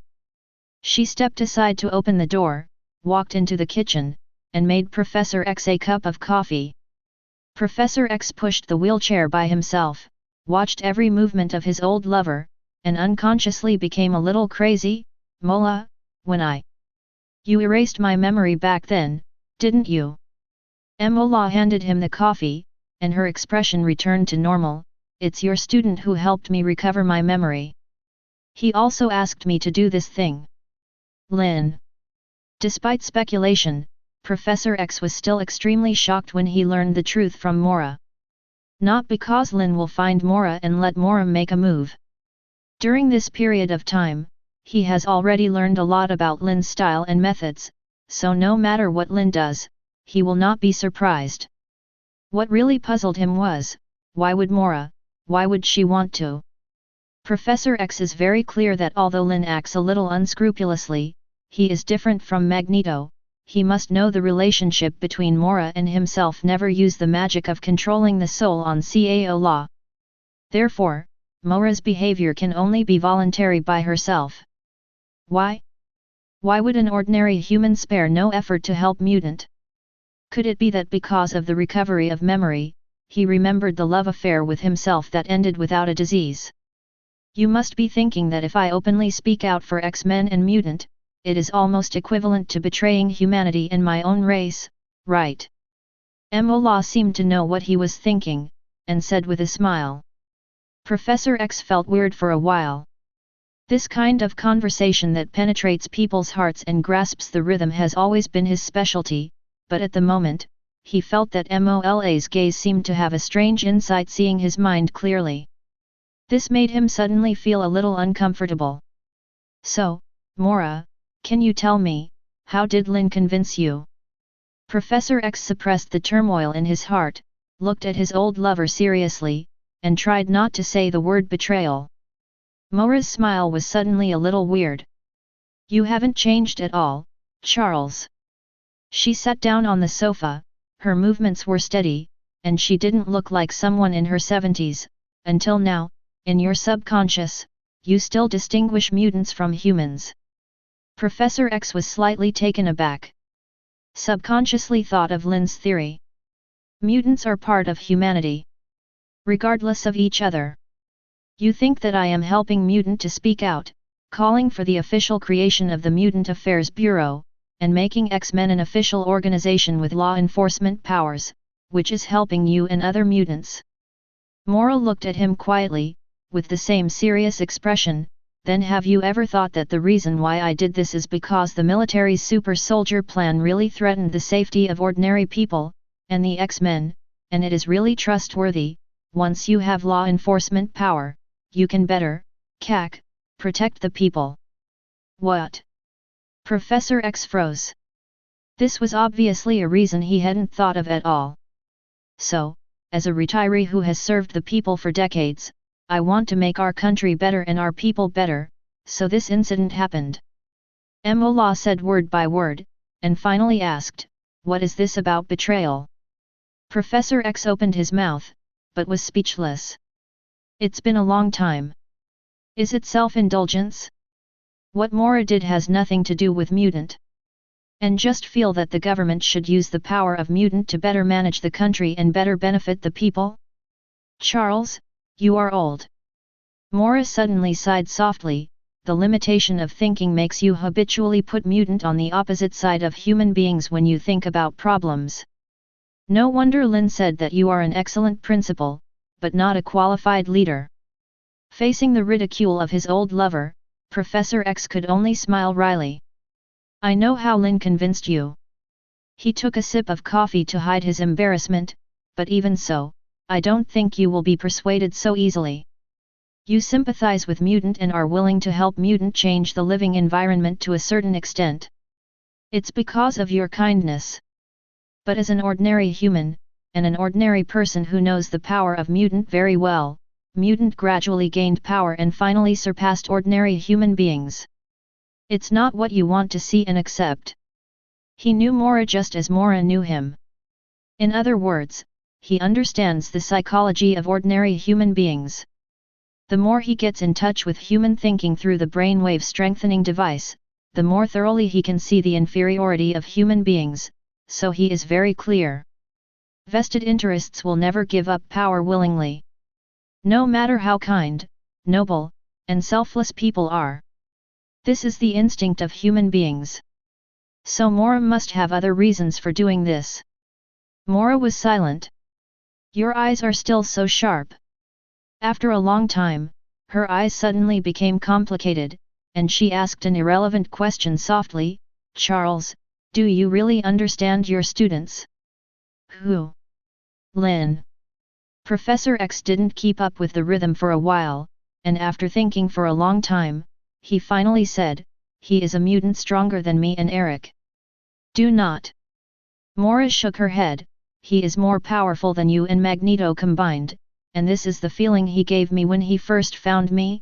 Today, how powerful he has become, I can't even imagine it. Do you know what time that is? Professor X was slightly taken aback. Mora said to herself, 15 years old. A 15-year-old mutant has shown a desperate strength, not the strength of a single ability like you and Magneto, but omnipotence. Yes, he gave me the feeling that he is omnipotent, with endless magic, as if facing any situation, he can calmly deal with it. No weakness. As Mora spoke, her voice trembled subconsciously. The most important thing is that he had already planned this scene 3 years ago. At that time, he was still studying at Xavier School, right? What terrible wisdom is this? Professor X's heart trembled violently. 3 years ago? Lynn actually found Mora 3 years ago. As early as 3 years ago, he had planted the seeds for this incident. This. Professor X feels that he has paid enough attention to Lynn. As long as the means are not too outrageous, he can even ignore it completely and let Lynn to toss about. But now it seems that what Mola said is not wrong at all. For Lynn, a student, I may really know nothing. Think about you and Magneto. After decades of hard work, the end result is that one is a prisoner and the other is trapped in a school. Where's Lynn? How long after he graduated? The X-Men are about to have law enforcement powers, and Xavier's school has opened its enrollment. Mutant is about to walk in the sun openly. At this moment, Mora's voice seemed to come from outside the sky. Charles, this is God bless Mutant. With such a monster appearing in the mutant group, it is impossible for human officials to suppress him, and it is impossible to hold the power of this world firmly in their hands like before. If I don't help, he will pick it up by himself. If he also resorts to violence like Magneto, it will be a disaster for mankind. Speaking of this, Professor X has fully understood why Mora helped Lynn. She is scared. Afraid that Lynn really did the same thing as Magneto with more aggressive, more violent tactics. Instead, she simply helped Mutant to gain the power and status it deserved. At least for now, Lynn has been acting in the game rules despite frequent tricks. This is a good thing for humans. Wrong. Professor X was about to sigh, when he suddenly thought of something. His eyes flashed brightly. Mola, Lynn is indeed doing better than me, but he only started doing these things recently. 3 years ago, are you sure that besides his formidable strength, he has even more terrifying means? Obviously, something must have happened 3 years ago. That's why Mora is willing to do things for Lynn. Thinking of this, Professor X's eyes showed guilt. Mola, I'm sorry. Psychic ability activates instantly. Want to spy on Mora's true thoughts? But at the moment, Professor X's complexion suddenly changed drastically, and at the moment his mental fluctuations invaded Mora's brain. A pale golden light quietly appeared, forming a spiritual shield, blocking his brain waves. Charles, you are still as self-righteous as before, and you want to enter my brain without my consent. Mora spoke coldly. A strange wooden stick in the shape of a branch appeared in her hand, and with a light swipe across the air, a blazing flame appeared between the two of them out of thin air. Professor X looked at her like a ghost. Mola, you. In this situation, why didn't he understand what happened a year ago? This girl is clearly magic. Lynn taught Mora magic. Isn't that his super ability? How can others learn? The impact of this scene was so great that Professor X lost his composure like never before. If magic can be mastered through learning, doesn't that mean that those Delta-level mutants with weak super abilities in Lynn's plan, can actually master powerful power? He wants to implement the magic system in the mutant group. That's the real heart of his plan to save Mutant. You guessed it right. As if knowing what Professor X was thinking, Mora nodded, with a devout look of reverence and awe on her face. I am Master Lynn's apprentice, and he is my magic mentor. Professor X gasped. Great Gift Crab Special. Chapter 75. When Professor X left Mora's house, he was still in a daze. There are too many questions in his mind. Did Lynn only teach Mora magic? Why is that female judge named Kate Mara willing to accept Mora's lawsuit? Is she a Delta-class mutant in hiding? Or, is she an ordinary person who, like Mora, is Lynn's magic apprentice? Number BA. Are Lynn's magic apprentices just the two of them? If not, does it mean that besides Xavier Academy and X-Men, Lynn also controls a hidden magical power? How much preparation did this student do? Ugh! The chaotic thoughts hit Professor X's heart like a turbulent tide. He suddenly panicked and let Lynn do it. Isn't it a little too hasty? I just want to change the living environment of mutant. But looking at the current situation, this student of mine, it seems to want to overturn the whole world. With this in mind, Professor X can't wait to find Lynn immediately and have a good chat. But he pondered for a long time. Finally chose to give up. In any case, things are indeed moving in a direction that is beneficial to mutant, and I have no reason at all to sing against Lynn at this time. And the most important thing is... Number 2. TLF. Can't change Lynn's mind at all? There is no power to change his mind anymore. Today, Lynn's prestige in Xavier Academy and even X-Men is no less than her own, just as Mora said, she is already old. The present and future of mutant belong to Lynn. Perhaps, I am really more suitable to be a principal. This idea suddenly appeared in my mind. The night was getting darker and the breeze was blowing. Professor X looked up at the sky and let out a heavy sigh of relief. There was a sudden screeching sound of brakes on the street ahead, and before the car door was opened, a deep voice came to my ears, "Charles, I am from SHIELD." The voice stopped abruptly. Professor X's powerful mind ability was activated, and everyone's thinking stopped. By the time they woke up, several minutes had passed. The figure of Professor X has also disappeared. Shit! Nick Fury's face was instantly gloomy. Ever since Moram Mactag appeared on TV, S.H.I.E.L.D. was on the lookout for the first time, betting that Professor X would come to visit her young love interest. Facts have proved that he was half right. But Professor X's actions undoubtedly show that this dove mutant leader has good intentions for human beings. There is absolutely no point in communicating with S.H.I.E.L.D.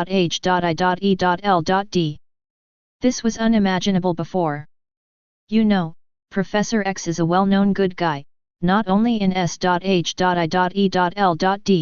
but also in many secret departments such as CIA and FBI. There are people who know of his existence and have contacted each other many times. But never once was turned away. This is not a good sign. I don't believe it. I can't find the new address of Xavier's school. Nick Fury frowned, and finally closed the car door firmly, and ordered his subordinates, "Give me 24 hours to monitor the ruins of the Xavier Manor, no matter who has been there, you must find out all 18 generations of ancestors." "Understood, boss." Phil Coulson, who had just returned from the desert in the southwest, nodded tactfully. Back at the academy, Professor X locked himself in the office. The TV channel is always locked on Global Daily. Ever since they tasted the sweetness of mutants traffic, Global Daily has never missed any mutant-related news. As long as there is definite news about the Mutant Affairs Bureau, they will be the first to report it. What surprised Professor X was that this time, the efficiency of the White House was unexpectedly fast. Just 2 days later, the White House announced to the public that the Mutant Affairs Bureau was formally established, and the X-Men belonged to it, officially becoming an official organization with law enforcement powers. At the same time, General Ross was demoted and the Super Soldier program was suspended. This is not only an explanation to the public, but also a comfort to the official insiders. But Professor X is very clear that this is just an illusion to confuse ordinary people. After this incident, General Ross's Super Soldier plan will not stop, but will get more rewards. Number. But anyway, Lynn's goal has been achieved. From this day on, Mutant officially entered the official power system. This is certainly a huge amount of victory. However, it is not so easy to achieve this victory, because when the White House announced the establishment of the Mutant Affairs Bureau, it also issued another statement, welcoming all mutants to compete for the position of the first director. Competition for Professor X couldn't help rubbing his eyebrows. Eric is out of prison. Once he knows the news, he will definitely. In the mutant group, there has never been a shortage of ambitious people like Magneto. This statement from the White House makes it clear that if mutant wants to fight to the death, it is best to kill each other. Don't worry, Professor. Lynn's voice suddenly sounded, and the next moment, with a boo, he appeared in the office with Apparition. This position of Director General will only be ours. For his appearance, Teacher X was not surprised this time. In fact, he was waiting for Lynn. He looked at the student he was most proud of now, and possibly in his entire principal career, with burning eyes, and asked, "Lynn, do you want to take on the position of director personally? Mutant can have such a victory today, it all depends on Lynn's strategizing." But to this day, he has never stepped onto the stage. Perhaps he was waiting for such an opportunity. "I don't want to deal with those politicians all the time." Lynn shook her head without hesitation. "He definitely will be on stage, but not now. But on a more important occasion. That day is not far away." Professor X said in surprise, "X-Men will belong to this department from now on. Besides you, who can take on this important task? Do you want me, an old man, to go? Don't make trouble, Professor." "Zero looking for flowers." Lynn looked at him with a smile. "You should honestly be the principal in the college, this is more suitable for you." Joke. If you really want this good old man to be the chief, you can't be bullied by those politicians? Mutants still think about it. That. Professor X was a little embarrassed, and quickly said, "Hank McCoy?" He was originally a researcher of the CIA, and he has been in touch with human officials since then. The original Mutant Affairs Department was appointed as the director of the department. He's talking about the Beast, the rare top talent in Mutant. Not only has a super high IQ, but also is proficient in various professional knowledge such as human evolutionary biology, genetics, biochemistry, etc., and has even set foot in other scientific fields, and can help X-Men manufacture weapons and equipment. Known as one of the smartest people on Earth.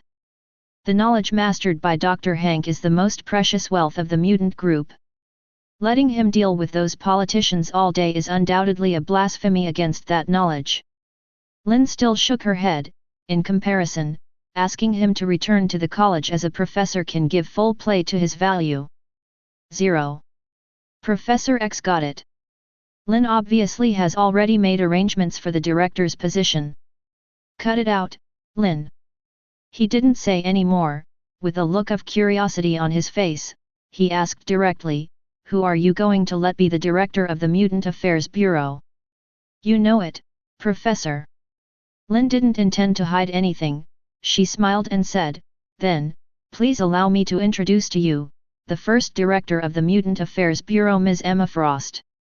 The voice fell, and the door of the office was slowly pushed open. A graceful and enchanting figure walked in with lotus steps. "Long time no see, Charles." White Queen Emma Frost's delicate and fair face, with a bright smile, fell into Professor X's eyes, with a radiant look. Professor X's pupils shrunk slightly, and his expression changed uncontrollably. Even if he is extremely intelligent and profound, how could he have thought that the first director Lynn chose would be the White Queen? But after thinking about it, he actually thought it was very suitable. This woman is the third founder of Hellfire Club.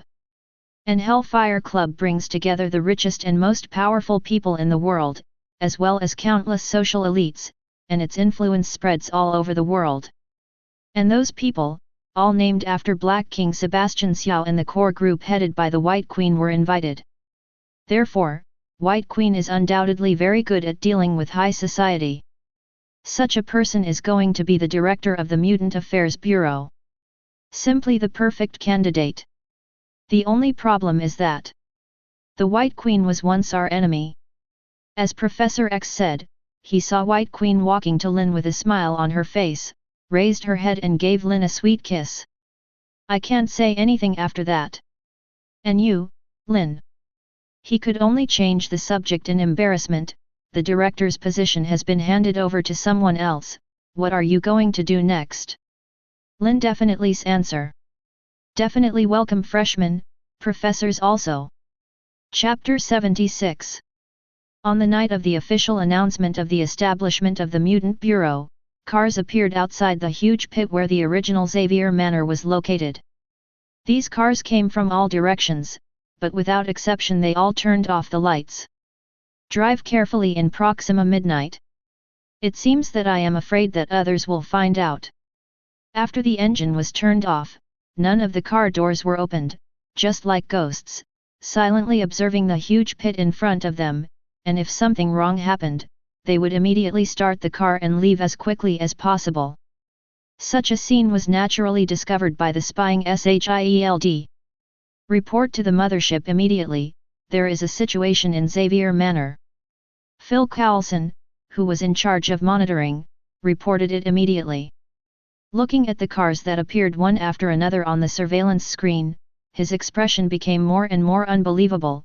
Great gift crab special. There is such a mutant in just one twisted contract.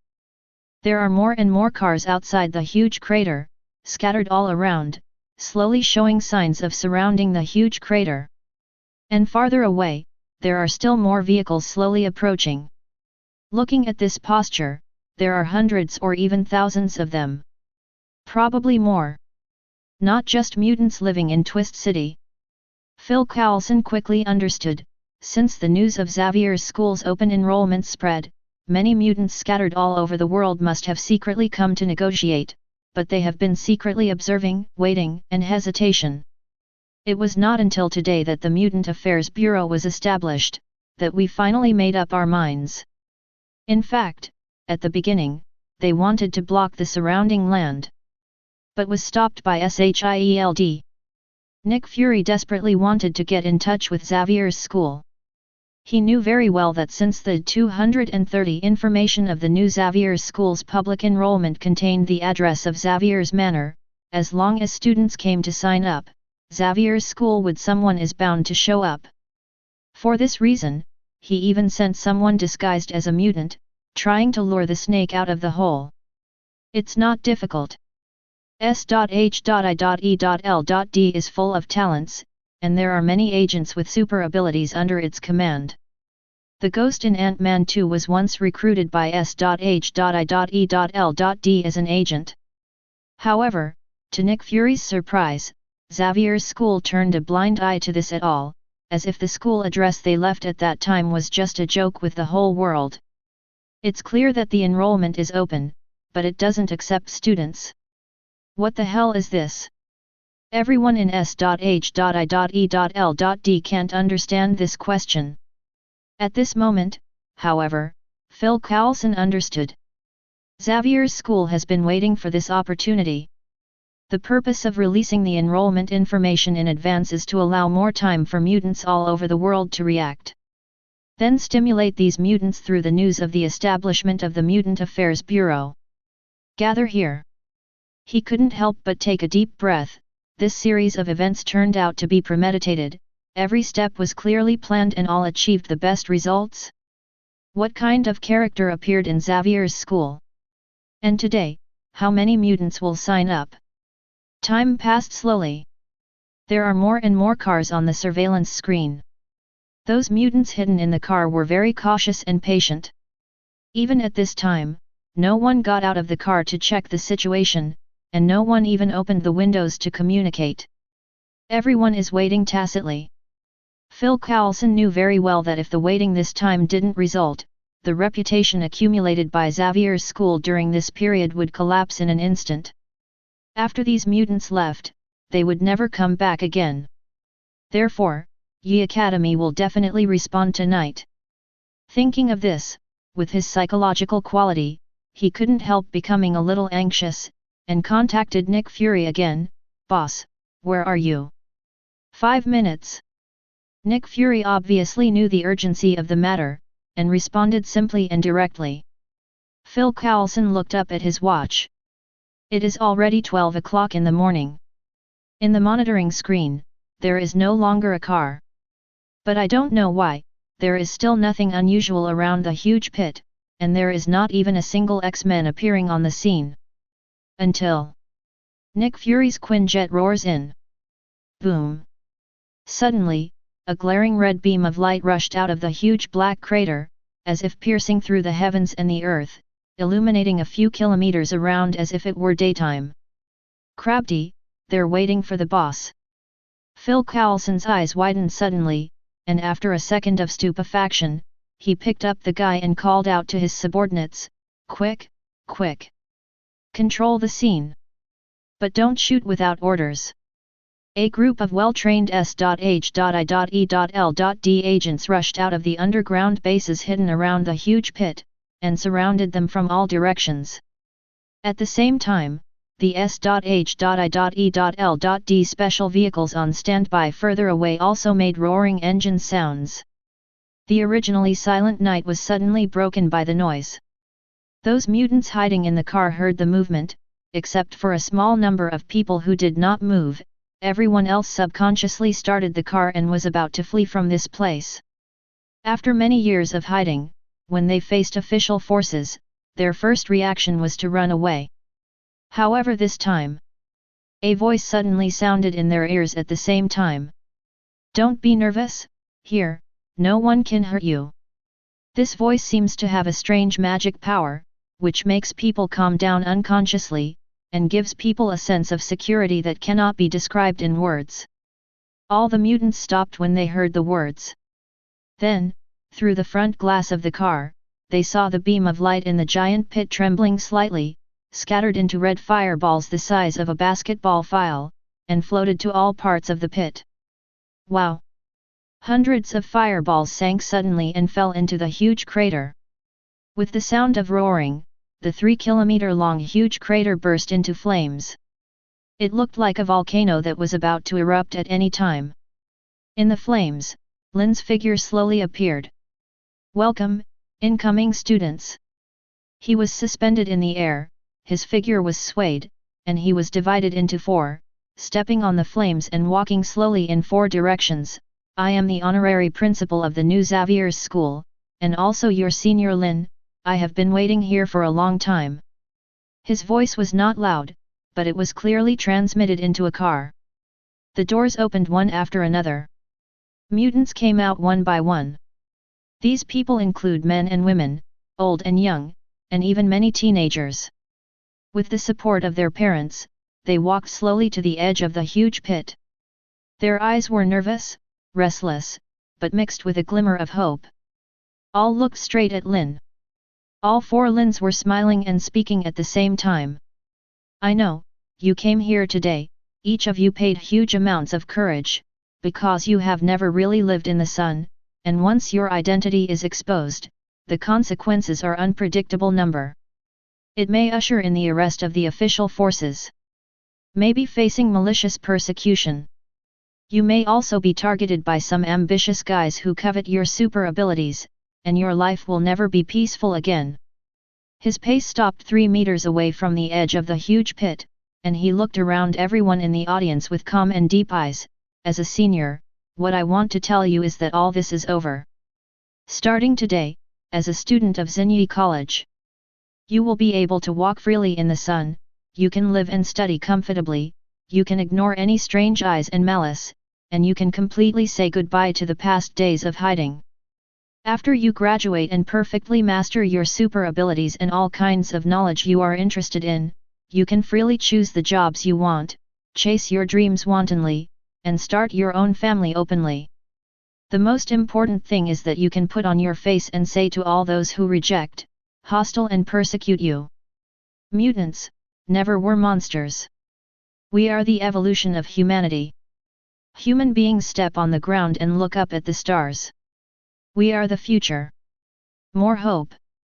With the blazing flames under his feet, Lynn gave a special opening speech to all the students who came to sign up. When his voice fell, the quiet needle drop could be heard at the scene. All mutants are captivated by the picture he describes. As mutants, some of them can only hide in Tibet and live a precarious life. Some of them hide better, or are protected by their parents from being discovered, and they are also in constant fear, for fear that one day they will be kicked into the house. This kind of dark life, there is no hope at all. But at this moment, the open enrollment of Xavier's school, like a bright light in the dark night, suddenly illuminated another completely different path for their future. Only then did they realize that they had a chance to get rid of the shadows and live in the sunshine with integrity.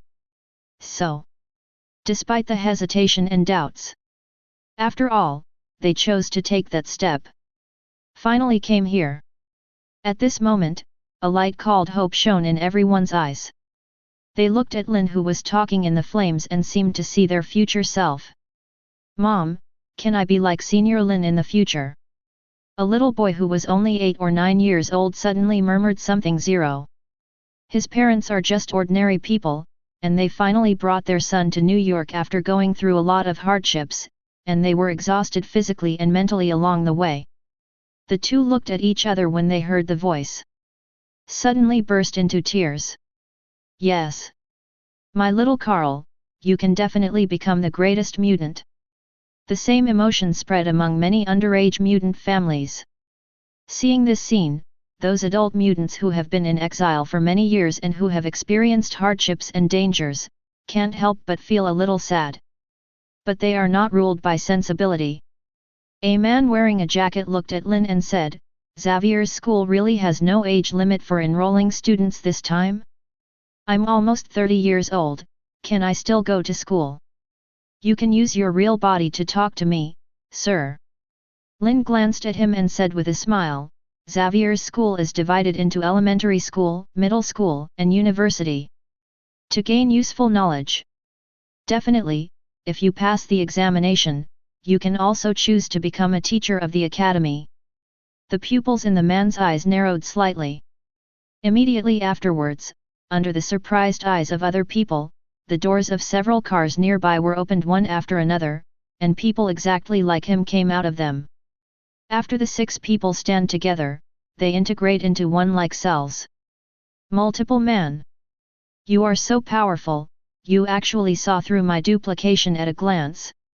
He looked at Lynn with excitement in his eyes. "My name is James Madrock and I want to join Xavier's school." "Definitely, welcome," Lynn ordered. "Nod." As the senior who welcomes the freshman, his task today is obviously to answer questions for the freshmen. The mirror image in the West also encountered almost the same situation. "Mr. Lynn, I. The person who spoke was a young man of 18 or 19 years old, extremely handsome in appearance and in good shape. But he seemed a little uneasy, and he seemed to have some hesitation. Words came to my lips, but I couldn't say them. Mr. Warren Worthington." Lynn's mirror image looked at him, and said lightly, "You mean to say that your father, as the person in charge of the Worthington laboratory, has a deep cooperation with the government, and has been using mutant as an experimental laboratory? As his son, you will not be rejected by the academy, will you?" "What?" The young man opened his mouth wide in shock, never expecting that Lynn knew his identity. "Yes, he is Angel. Future X-Men." In the timeline after the restart, it was transformed into one of the 4 nights by Apocalypse. "Don't worry, Mr. Worthington, the door of Xavier's school is always open to all kind-hearted mutants on May 9th. You can enroll with complete peace of mind." Lynn said indifferently, "If you are unhappy in the academy, you can drop out at any time, and I promise you, no one will stop you. This is also to let other mutants know that the academy will not force them to stay. Feel free to leave whenever you want." "Real?" Angel was extremely excited when he heard the words. A pair of white wings spread out from behind. It caused bursts of exclamation. On the south side, the one who asked questions to the mirror image Lynn was a red-haired girl with a graceful figure, youthful beauty, and she seemed to be of Asian descent. "My name is Clarice Ferguson, and I just want to know one thing, can Xavier's school really protect us students?" She pointed to the huge crater of flames under Lynn's feet, her eyes full of distrust. "Until now, we haven't even seen the shadow of the academy, so it must be a scam." "Var. This question is obviously the most concerned about by the vast majority of people present. Almost at the same time, someone from the crowd in the east raised it. Just by comparison, this green-haired girl is much simpler and rougher. We're all surrounded. She pointed to the back, the Quinjet that had already landed, and the S.H.I.E.L.D agents roaring over, with a sneer on her face.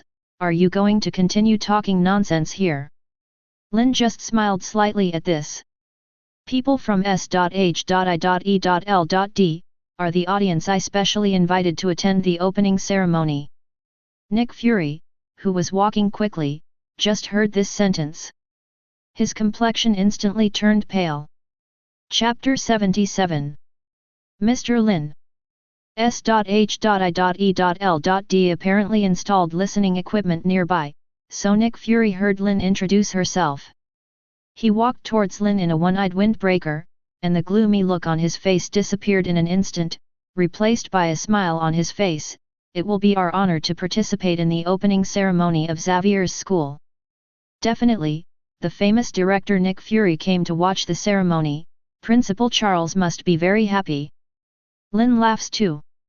The two who have fought against each other many times, finally saw each other's true face on such an occasion. Lynn's smile comes from the heart. Nick Fury's happiness isn't faking either. After a recent period of observation, he is indeed becoming more and more afraid of Xavier's school, but it's just that. The X-Men are not as aggressive as Magneto, and they will launch wars against humans at every turn. So it never occurred to him to deal with Mutant. Even when Mutant exposed General Ross, S.H.I.E.L.D took advantage of the opportunity to intervene in the super soldier plan, and gained a lot of benefits.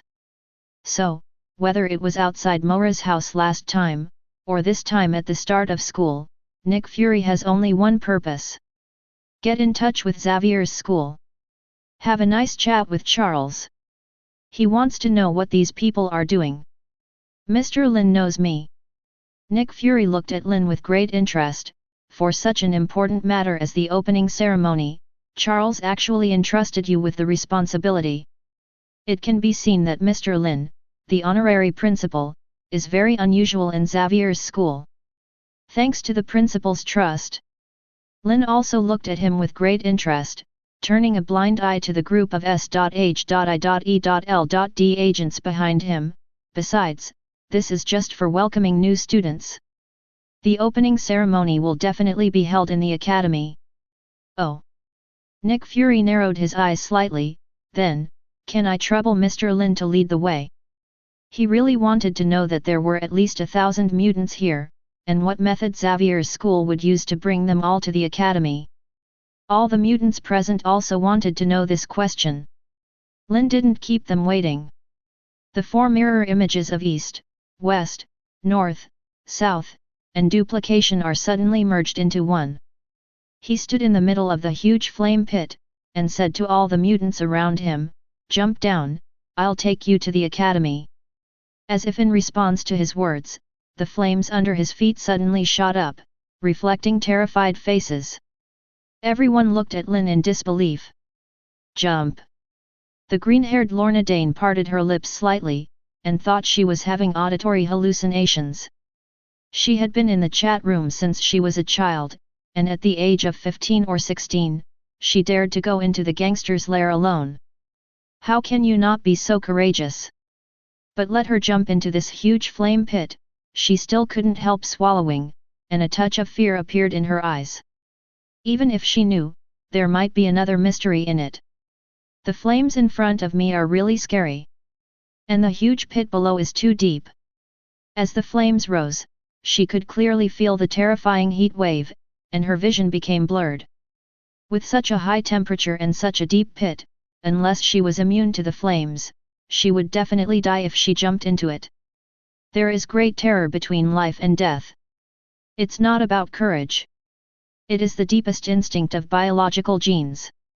This is the college's assessment of freshmen. In the distorted and blurred flames, Lynn's voice seemed to come from hell. Jump down, and you will get the real admission qualifications. If you don't jump, you can go back the same way." The voice fell, and the sun and the moon were quiet. The mutants looked at each other, and they could all see the fear in the eyes of the people around them. The parents of those mutant children were already pale. Nick Fury's complexion also changed slightly. Under normal circumstances, he would definitely not dare to jump, but he is also very clear that Xavier's school will spend a lot of time and effort, and it is impossible to kill all the students who come to sign up, so this huge flame pit is 100% just a test. But here lies the problem. Knowing it's the test, and actually jumping in. It's two different things. What if this is a trap? What if you jump into it and get burned directly to fly ash? Psychological test. In Nick Fury's mind, this idea involuntarily appeared, and he felt as disgusted as eating a fly. What the hell is this, recruiting students or recruiting the army? Enrollment is open to the public, and they are still picking people. Simply outrageous. The raging flames seemed to be burning endlessly, and at this moment, time seemed to stop moving forward. The mutants looked at each other, no one dared to take the first step. Lynn was not in a hurry and watched quietly. "I don't know how long it has been." His eyes moved slightly, and in the crowd on the west side of the giant pit, a figure suddenly roared boldly, then rushed to the edge of the giant pit, and completed a shocking leap amidst countless shocked gazes. It was Angel Warren Worthington.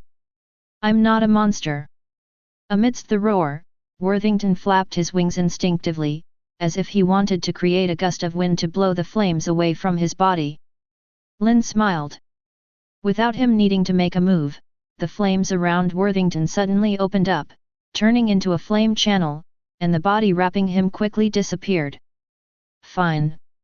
This scene obviously gave other people huge amounts of comfort, and countless people's eyes lit up. To the east, Polaris Lorna Dane flicked her hair, and rushed out without any hesitation. "I want to see what's so special about the mysterious Xavier's school." On the south side, Clarice Flicker took a deep breath and jumped out, "God bless." To the north, multiple man James Madrock is about to charge out. A figure has already passed him and rushed out. "If you are afraid of death, don't block the way." Kindness. Multiple man's complexion changed drastically. That figure turned out to be a woman, and at first glance, it was a super ability in terms of speed. It was like a whirlwind whistling. He didn't even see the other's back. Shit! He cursed and rushed out quickly. In an instant, figures around the giant pit jumped down like dumplings, and then were swallowed by the flame channel. Occasionally accompanied by a roar. "Haha, this academy is really interesting. Don't be a mutant if you're afraid of death. Is this the first lesson the academy taught us? Fear only makes me stronger. I can't wait to see what the academy looks like. Haha, Logan, an old friend is looking for you." This is the voice of Gambit's Remy LeBeau, a former friend of Wolverine's. At the beginning, the mutants just jumped off scatteredly. As more and more people rushed out, the remaining people became obviously anxious. One by one, they tried their best to overcome the fear in their hearts and joined the fire-jumping army. Soon, the mutant teenagers who were held tightly by their parents couldn't help it either. "Mom, I'm bound to be a great mutant, right?" The teenager Carl looked up at his parents, and courage gradually appeared on his immature face. His parents' eyes were full of fear, but after glancing at their son, the couple looked at each other again, with firmness and determination appearing on their faces at the same time. "Honey, we are with you." While speaking, the two held Carl's hand, one left and one right, and rushed into the flames at the same time.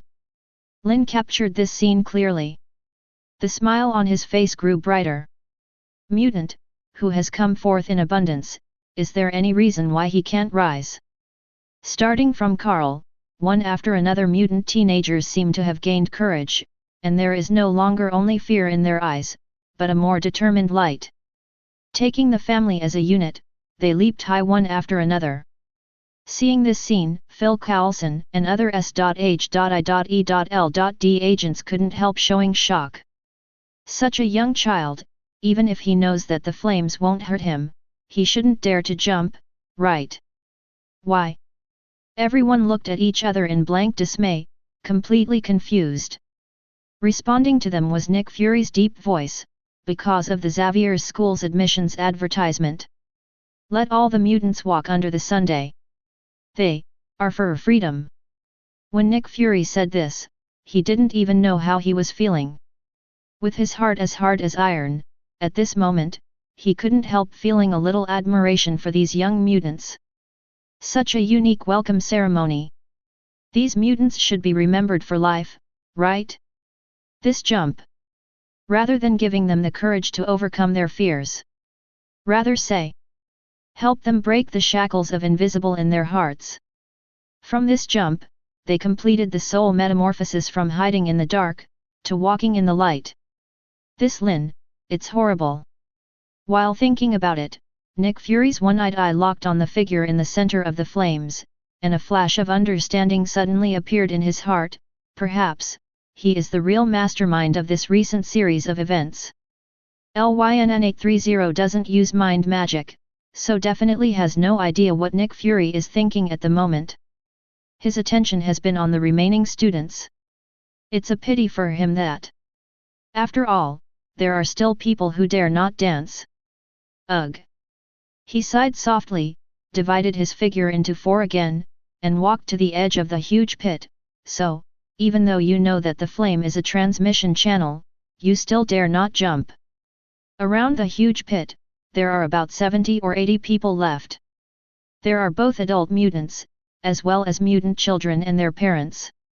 These people all turned pale, looking at the raging flames under Lynn's feet, eager to try 1 second, and showing fear in the next second, swallowing with difficulty.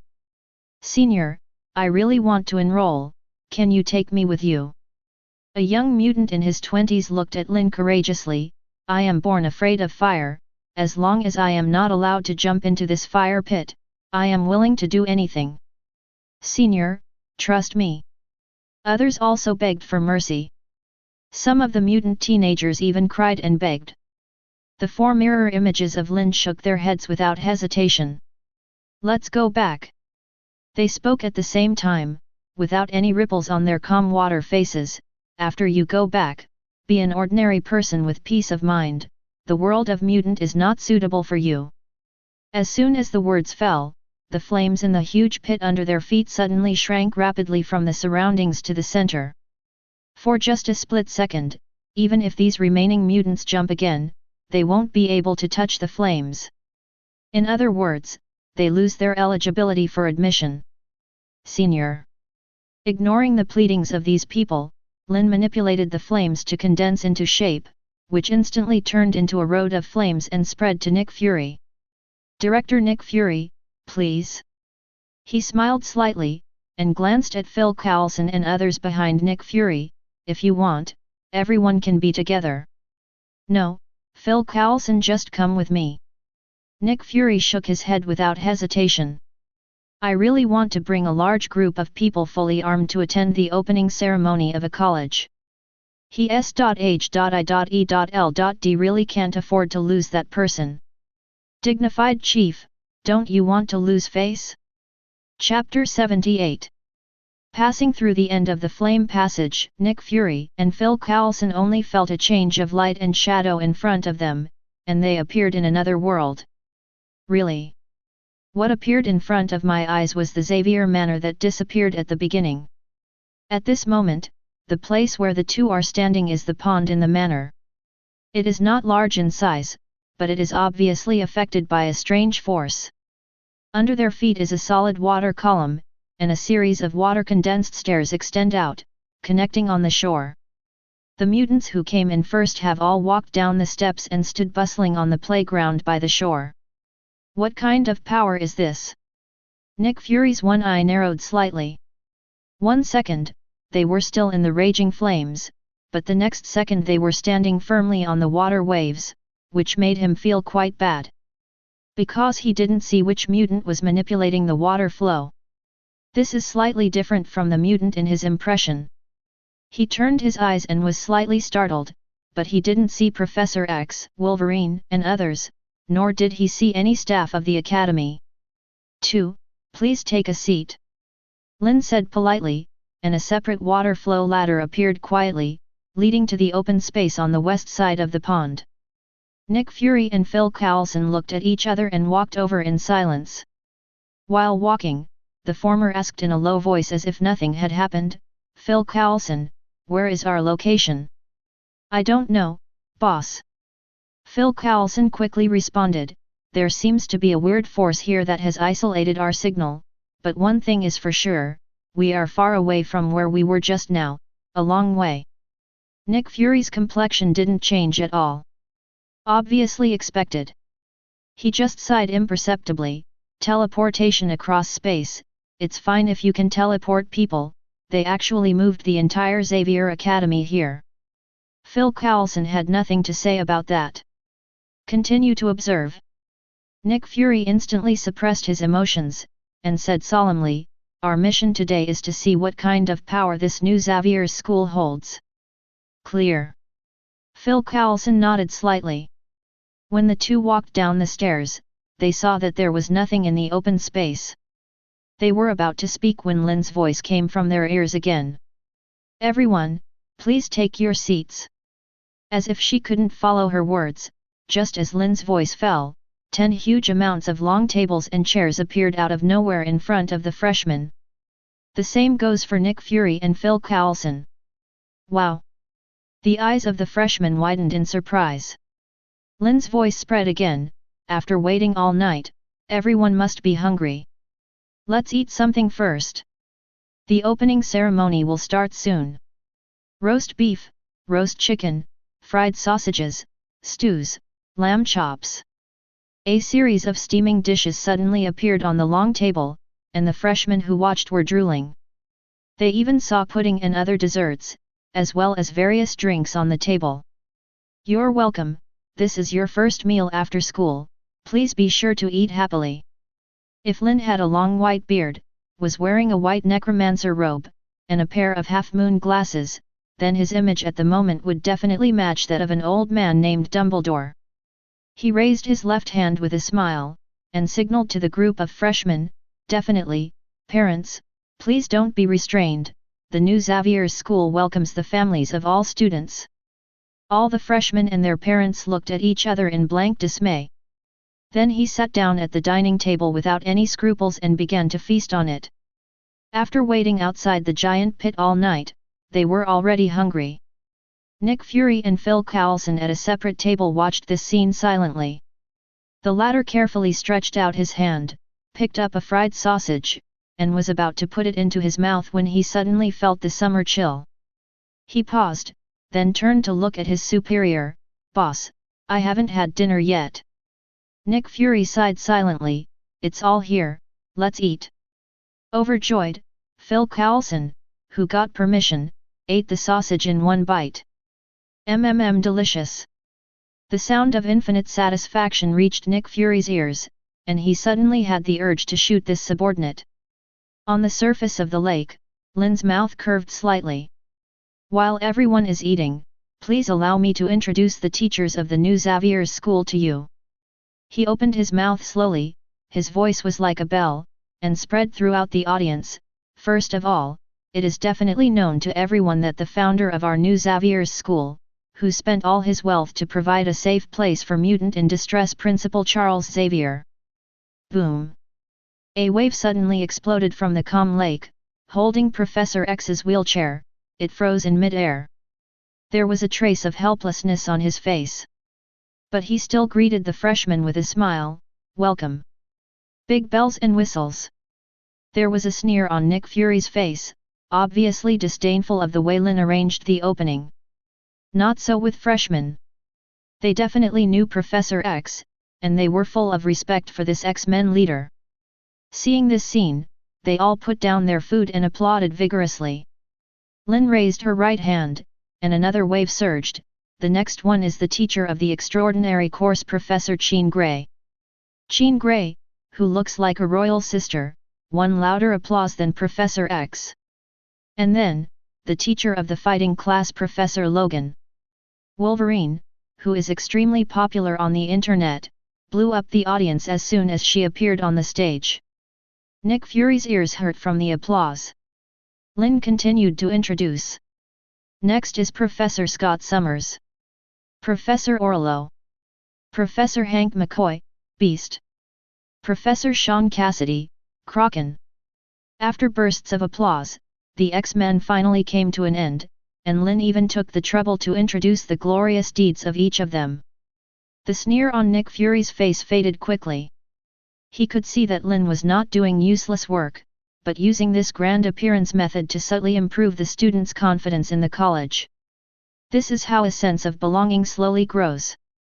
So, Lynn's introduction didn't end there. He put down his right hand and raised his left finger to point to the lake on the left. The next thing I will introduce to you is the first vice principal of the college.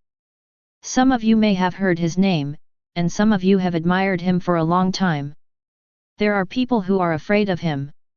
But please don't worry, from today onwards he will only be the vice principal and professor of our new Xavier's school. Let us please, Mr. Eric Lane share. This time, no water waves exploded. Instead, a series of steel bars suddenly flew from the sky, plunged into the water surface. Hundreds of steel bars gathered together vertically, forming a steel pillar. Magneto stepped on a piece of iron and flew slowly under the eyes of everyone. Take a step forward and stand on the iron pillar. Magneto. As expected, there were bursts of exclamations from the crowd. Obviously, Magneto's name was widely spread among the mutant group. At the same time, Professor X's eyes widened suddenly, and he looked at Magneto in disbelief. Eric. One thing to say, he is not surprised. Lynn will invite Magneto to the college as a professor. No matter what this student does, he has been able to accept it calmly. What really surprised him was that Magneto actually came. Is this still the Magneto in my impression? The rebellious Magneto who vowed to wipe out all humans and let mutant completely rule the world? How have you changed? A college vice principal, you wish. FK. On the other side, Nick Fury also cursed secretly at the same time. He definitely knew the news about Wong Yu prison, and had been sending people to track down Magneto's whereabouts, but he never thought that Magneto would appear here. The Mutant Brotherhood and the X-Men are sworn enemies. Professor X sent Magneto to prison with his own hands. How come? How can we abandon the past and cooperate? Even if the friendship between the two is very complicated, and they actually have an extraordinary friendship with each other, it is just a personal friendship, and the two mutant leaders with completely different ideas are absolutely free.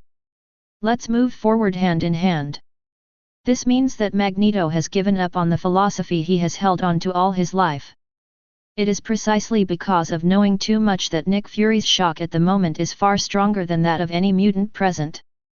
He subconsciously looked at Professor X, only to find that the other's face, of Wong's, was also full of astonishment. Suddenly, an incredible idea popped into my mind. Charles doesn't know about this. Magneto joins Xavier's school with another secret. What is the reason? Or, who is it? The one-eyed eyes turned unconsciously, and quietly locked onto the figure in the center of the lake. Nick Fury's soul seemed to tremble violently. It's him. It's him. The uproar did not last long. Magneto's serious eyes scanned the audience, and all the freshmen unconsciously quieted down. Starting today, I will be your vice president, an adjunct professor. There was an undisguised sneer on the old and majestic face. Lynn said that I am old, and you are the future of mutant. I don't know if he's right or not. So, if you don't study hard, I will punish you mercilessly. Although these punishments are all within the scope allowed by the school regulations. But I assure you, you will never be willing to experience, even just one of them. Stern attitude, old-fashioned admonition, coupled with the great reputation of Megatron Mutant Group. There is a demeanor of the dean. All the freshmen were silent. This is a ruthless person who almost killed all humans. Chapter 79. Vice Principal Eric, don't scare our freshmen. Lynn's voice spread in a timely manner, making people feel like a spring breeze. He was quite satisfied with Magneto's dean's attitude, but he didn't show it on the surface. Instead, he introduced, as you can see, besides teaching, Vice President Eric is mainly responsible for the discipline of the college. He will urge all students to study hard and graduate smoothly in the future. Hearing this sentence, Professor X's eyebrows trembled slightly. He immediately understood what Lynn meant.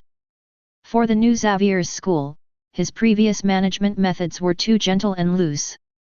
In contrast, Magneto's ruthlessness and sternness undoubtedly stimulated the motivation of the students. Even if this motivation is passive, the two complement each other and complement each other to activate the vitality of the entire college. Charles. Behind them, the gazes of Phoenix and Storm all came together. This matter. Compete? Professor X did not speak, and the voice rang directly in everyone's minds. Lynn wants a college full of competition, not only among the students, but also among us professors. Only through competition can there be growth. All the X-Men looked at each other. If this is the case, Magneto has come, will his mutant brotherhood be far behind? As predicted. What Lynn will introduce next is Mutant Brotherhood's number one man, Mystique. After Mystique appeared, she didn't speak. The grim temperament is exactly the same as Magneto 860. She didn't even look at Professor X, an old friend. Lynn's spiritual power enveloped the audience, and she clearly saw Professor X's face, with a look of gloom. But he didn't care, but continued to introduce. What everyone needs to know is that the existence of each subject has huge amounts of value. Therefore, the college does not only teach knowledge about super abilities. We also attach importance to other aspects of knowledge. The sonorous and powerful voice once again attracted everyone's attention, so, the next thing I want to introduce to you is the vice principal who is in charge of teaching in this area. This is more for those parents. No one wants their child to become a person who only knows how to play with super abilities. Therefore, when the parents heard the words, they all concentrated their attention. Dr. Bruce Banner. Lynn didn't talk nonsense. Another wave of water exploded, and the figure of Dr. Banner appeared in everyone's sight. FK. Nick Fury cursed again. Phil Coulson, who was eating and watching, also stopped in shock. Boss, if I remember correctly, Bruce Banner is the Green Titan Hulk? His recruitment list in Avengers inside. After the Battle of Broadway, S.H.I.E.L.D. was looking for Hulk everywhere. Who would have thought to see it here? For a moment, he almost thought he was hallucinating. Nick Fury didn't speak, his face was already gloomy enough to drip water. The one-eyed eyes flickered. In the line of sight, Banner's expression was obviously a little reserved. Perhaps because of running away for many years and being forced to hide in Tibet, he is not used to this kind of scene that attracts so much attention. But Lynn has already introduced him. Dr. Banner has 7 doctorates in nuclear physics, radiation physics, biochemistry, engineering, robotics, computer science, and mathematics, and is one of the smartest people on the planet. As soon as these words came out, all the freshmen gasped. The parents were even more surprised from ear to ear. 7 PhDs. It's all cutting-edge subjects. What kind of concept is this? Is the faculty of the college so terrible? Such thoughts popped up in everyone's minds. They thought that the academy only taught knowledge about super abilities. Who would have thought that there would be such top scientists sitting here? And Lynn's presentation clearly wasn't over yet. In addition to Dr. Banner, the college is also honored to invite several other professors who have made achievements in different fields. They are Mr. Matt Murdock, Professor of Law. Dr. Zhao Halen, Professor of Genetics, Medicine, and Biology. Her attainments in nanotechnology are also among the top in the world. Dr. Samuel Stern, Professor of Biochemistry. Astrophysicist Professor Jane Foster, Associate Professor Daisy Lewis. It didn't take much effort to invite Helen Zhao to be a visiting professor. Although her achievements in the future are quite high, and she also helped Ultron come up with the vibranium body, but at this point in time, her Life Cradle project is still in the preparation stage and is looking for investment. Lynn showed up in due course and agreed to invest. Then, she agreed to be a visiting professor. Although most of her time is spent on research, it is still very easy to occasionally come to give a class to the students. The most important thing is that her Cradle of Life technology can provide the college with powerful medical support. Boss, Dr. Helen Zhao's Cradle of Life technology seems to be on our watch list. This time, even Phil Coulson's complexion was a bit wrong, and that Jane Foster seems to be the student of Dr. Eric we just recruited. I heard that he has great ability in astrophysics. When he said this, his tone was very grateful. Fortunately, we have Dr. Eric. You shut up, Phil Coulson. Nick Fury almost gritted his teeth and burst out a few words. At the moment, his face has turned green. Not only Helen Zhao. Daredevil Matt Murdock has also been on the watch list of SHIELD. Although his ability is not very strong, it is not born with it, but acquired by accident. If necessary, it can be recruited for your own use. But now, why do these talents that S.H.I.E.L.D. likes come to Xavier's school one by one inexplicably? Is this just a coincidence? Thinking of this, Nick Fury unconsciously remembered that when he recruited Eric Shavig, the other party seemed to say that someone had already offered him a very good job. If Tesseract is not too attractive, the other party might reject me too. Now it seems that the job the other party mentioned is clearly Xavier's school. FK. FK. FK. For a moment, Nick Fury was silent on the surface, cursing crazily in his heart. And soon, he knew that he had scolded too early. Along with the clamor of freshmen, Lynn smiled and invited another person. The next professor is very special.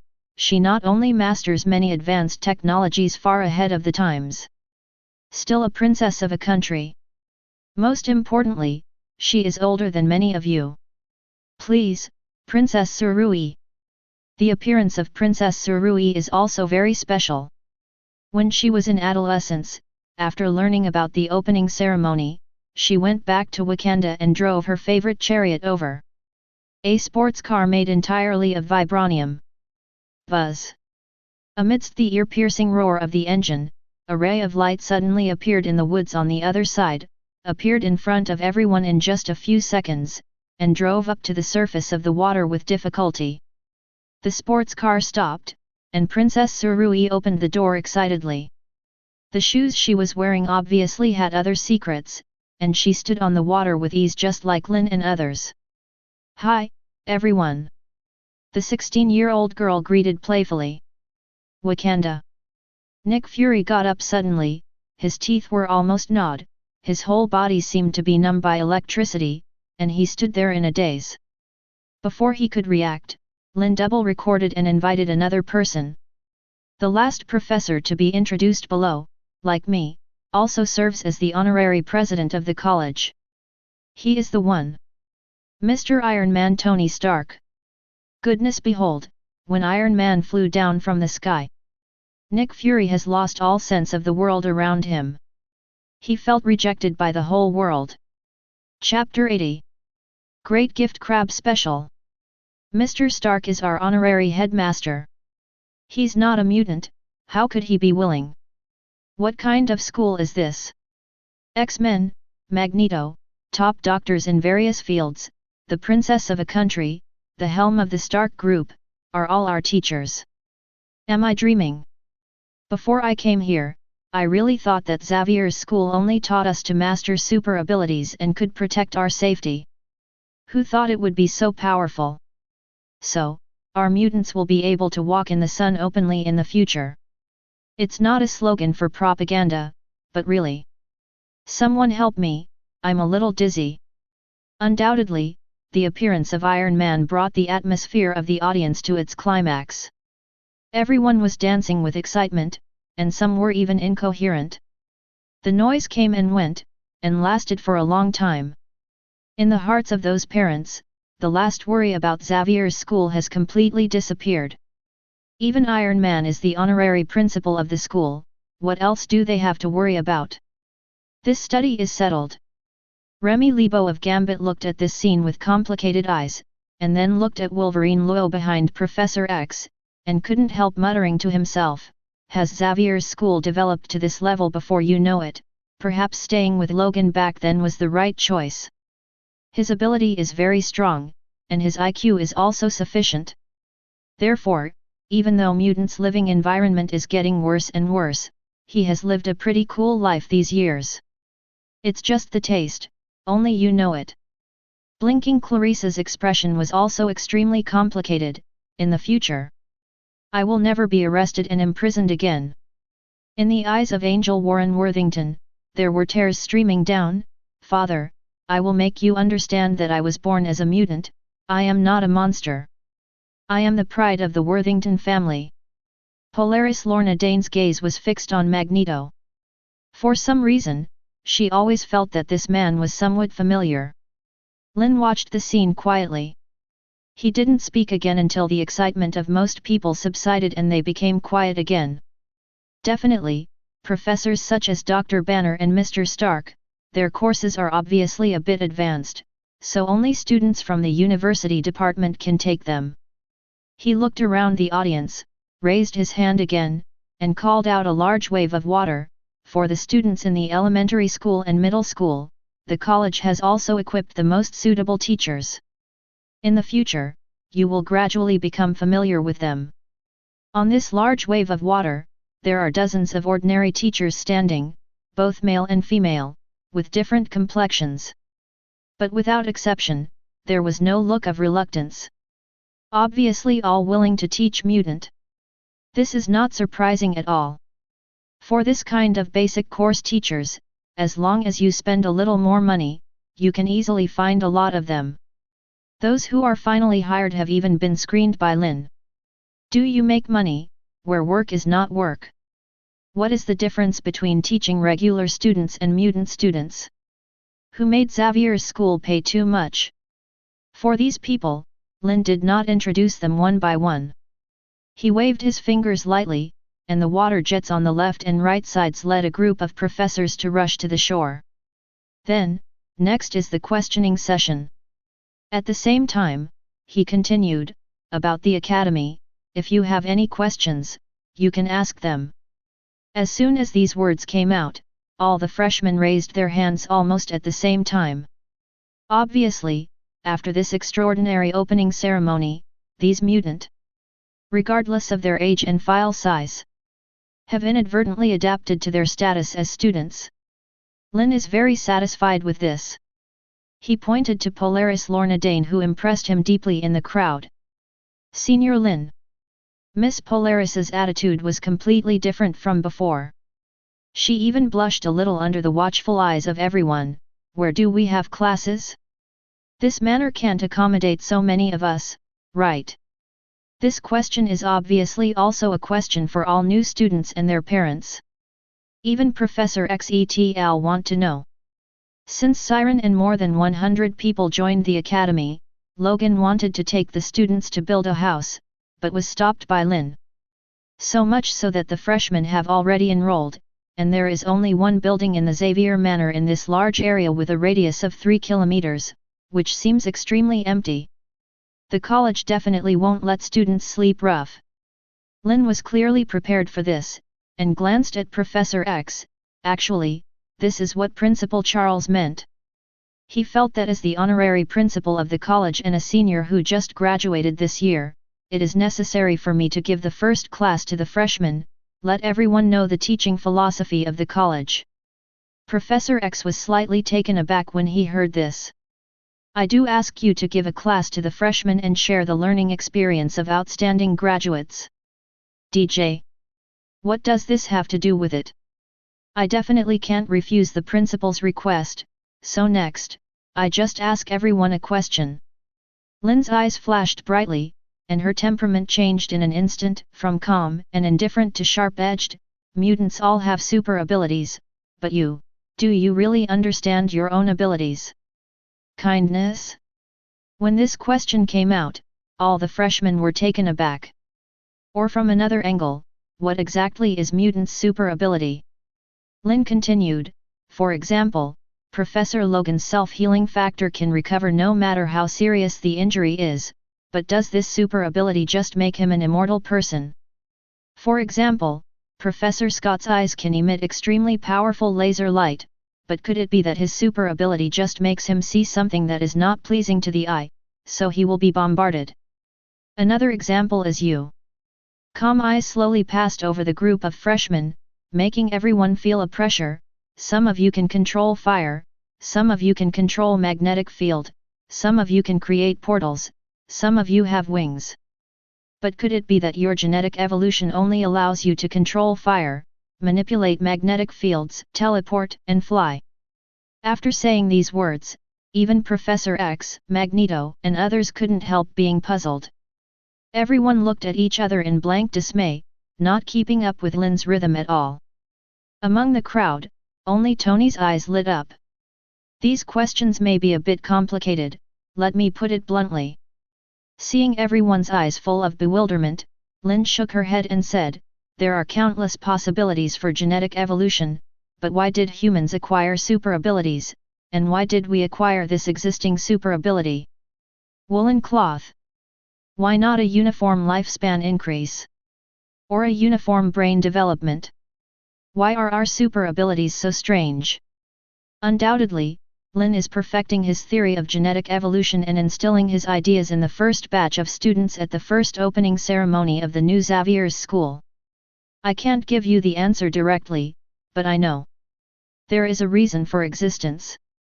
His tone suddenly rose, like thunder, and it was deafening. Using a super ability and mastering a super ability have always been two completely different things. That's what we're going to learn in the academy. To understand ability, discover ability, and finally understand what these abilities can give us in the world. What kind of metamorphosis? In Lynn's view, the mutants in this world use super abilities too crudely, or in other words, the vast majority of mutants don't have the concept of developing super abilities at all. They simply know how to use it, and rely on instinct. Compared with those fairy tales of Long Kingdom, the extreme development of various spells is like the difference between primitive society and modern society. This is clearly not enough. This world is not only the Earth. The new Xavier's school he built is positioned as the Holy Land of Mutant in the short term, and will become the core of the Mutant Empire in the future. How can there be no perfect super ability system? Asking for flowers. In short, these eloquent words are to set a goal for all freshmen, let them know what they should do, instead of being muddled like before. This is something that a group must have to move towards a civilization. So, please allow me, as the honorary principal, to promulgate the first school motto of the new Xavier's school. At this moment, the light in Lynn's eyes seemed to magnify infinitely, like the scorching sun, shining into the hearts of every mutant in the audience. We learn, master, develop, and evolve super ability. One day, we will have nothing. Cannot. As if responding to his words. The ground under his feet trembled violently without warning. The next moment, under countless almost dull gazes, the ground under their feet rose little by little, and it turned out to be 10-meter-high clay titans, slowly standing up with a long table. 10 long tables, exactly 10 titans. A group of freshmen hurriedly grabbed the table, but found that there was no sign of falling, so they breathed a sigh of relief and looked down at the ground below. The water column under Lynn's feet also soared to the same height. I saw him open his right hand and lightly grasp the ground below. 0. Amidst the loud noise of rumbling, the ground rolled up like dragons, and the rocks shattered, and the trees in the forest pulled themselves out of the ground, stripped their bark, and turned into standard logs. The streams of water are turbulent and blended, and they are actually condensed into a smooth mirror. Everything is like a dream. In just a few minutes, a group of freshmen actually witnessed a castle rising from the ground. Do not. Not a castle. It's a giant castle complex surrounding the Xavier estate. Based on earth and rocks, with giant trees as beams, water mirrors as windows, and various grotesque vines as embellishments, the rest of the vegetation seems to be spiritually swelled, and giant leaves fall down and connect with each other to form a landscape. Road also has numerous flying stairs. There are even stars falling from the sky, or gathering into fireflies, floating away, or clinging to the vines, embellishing the castle.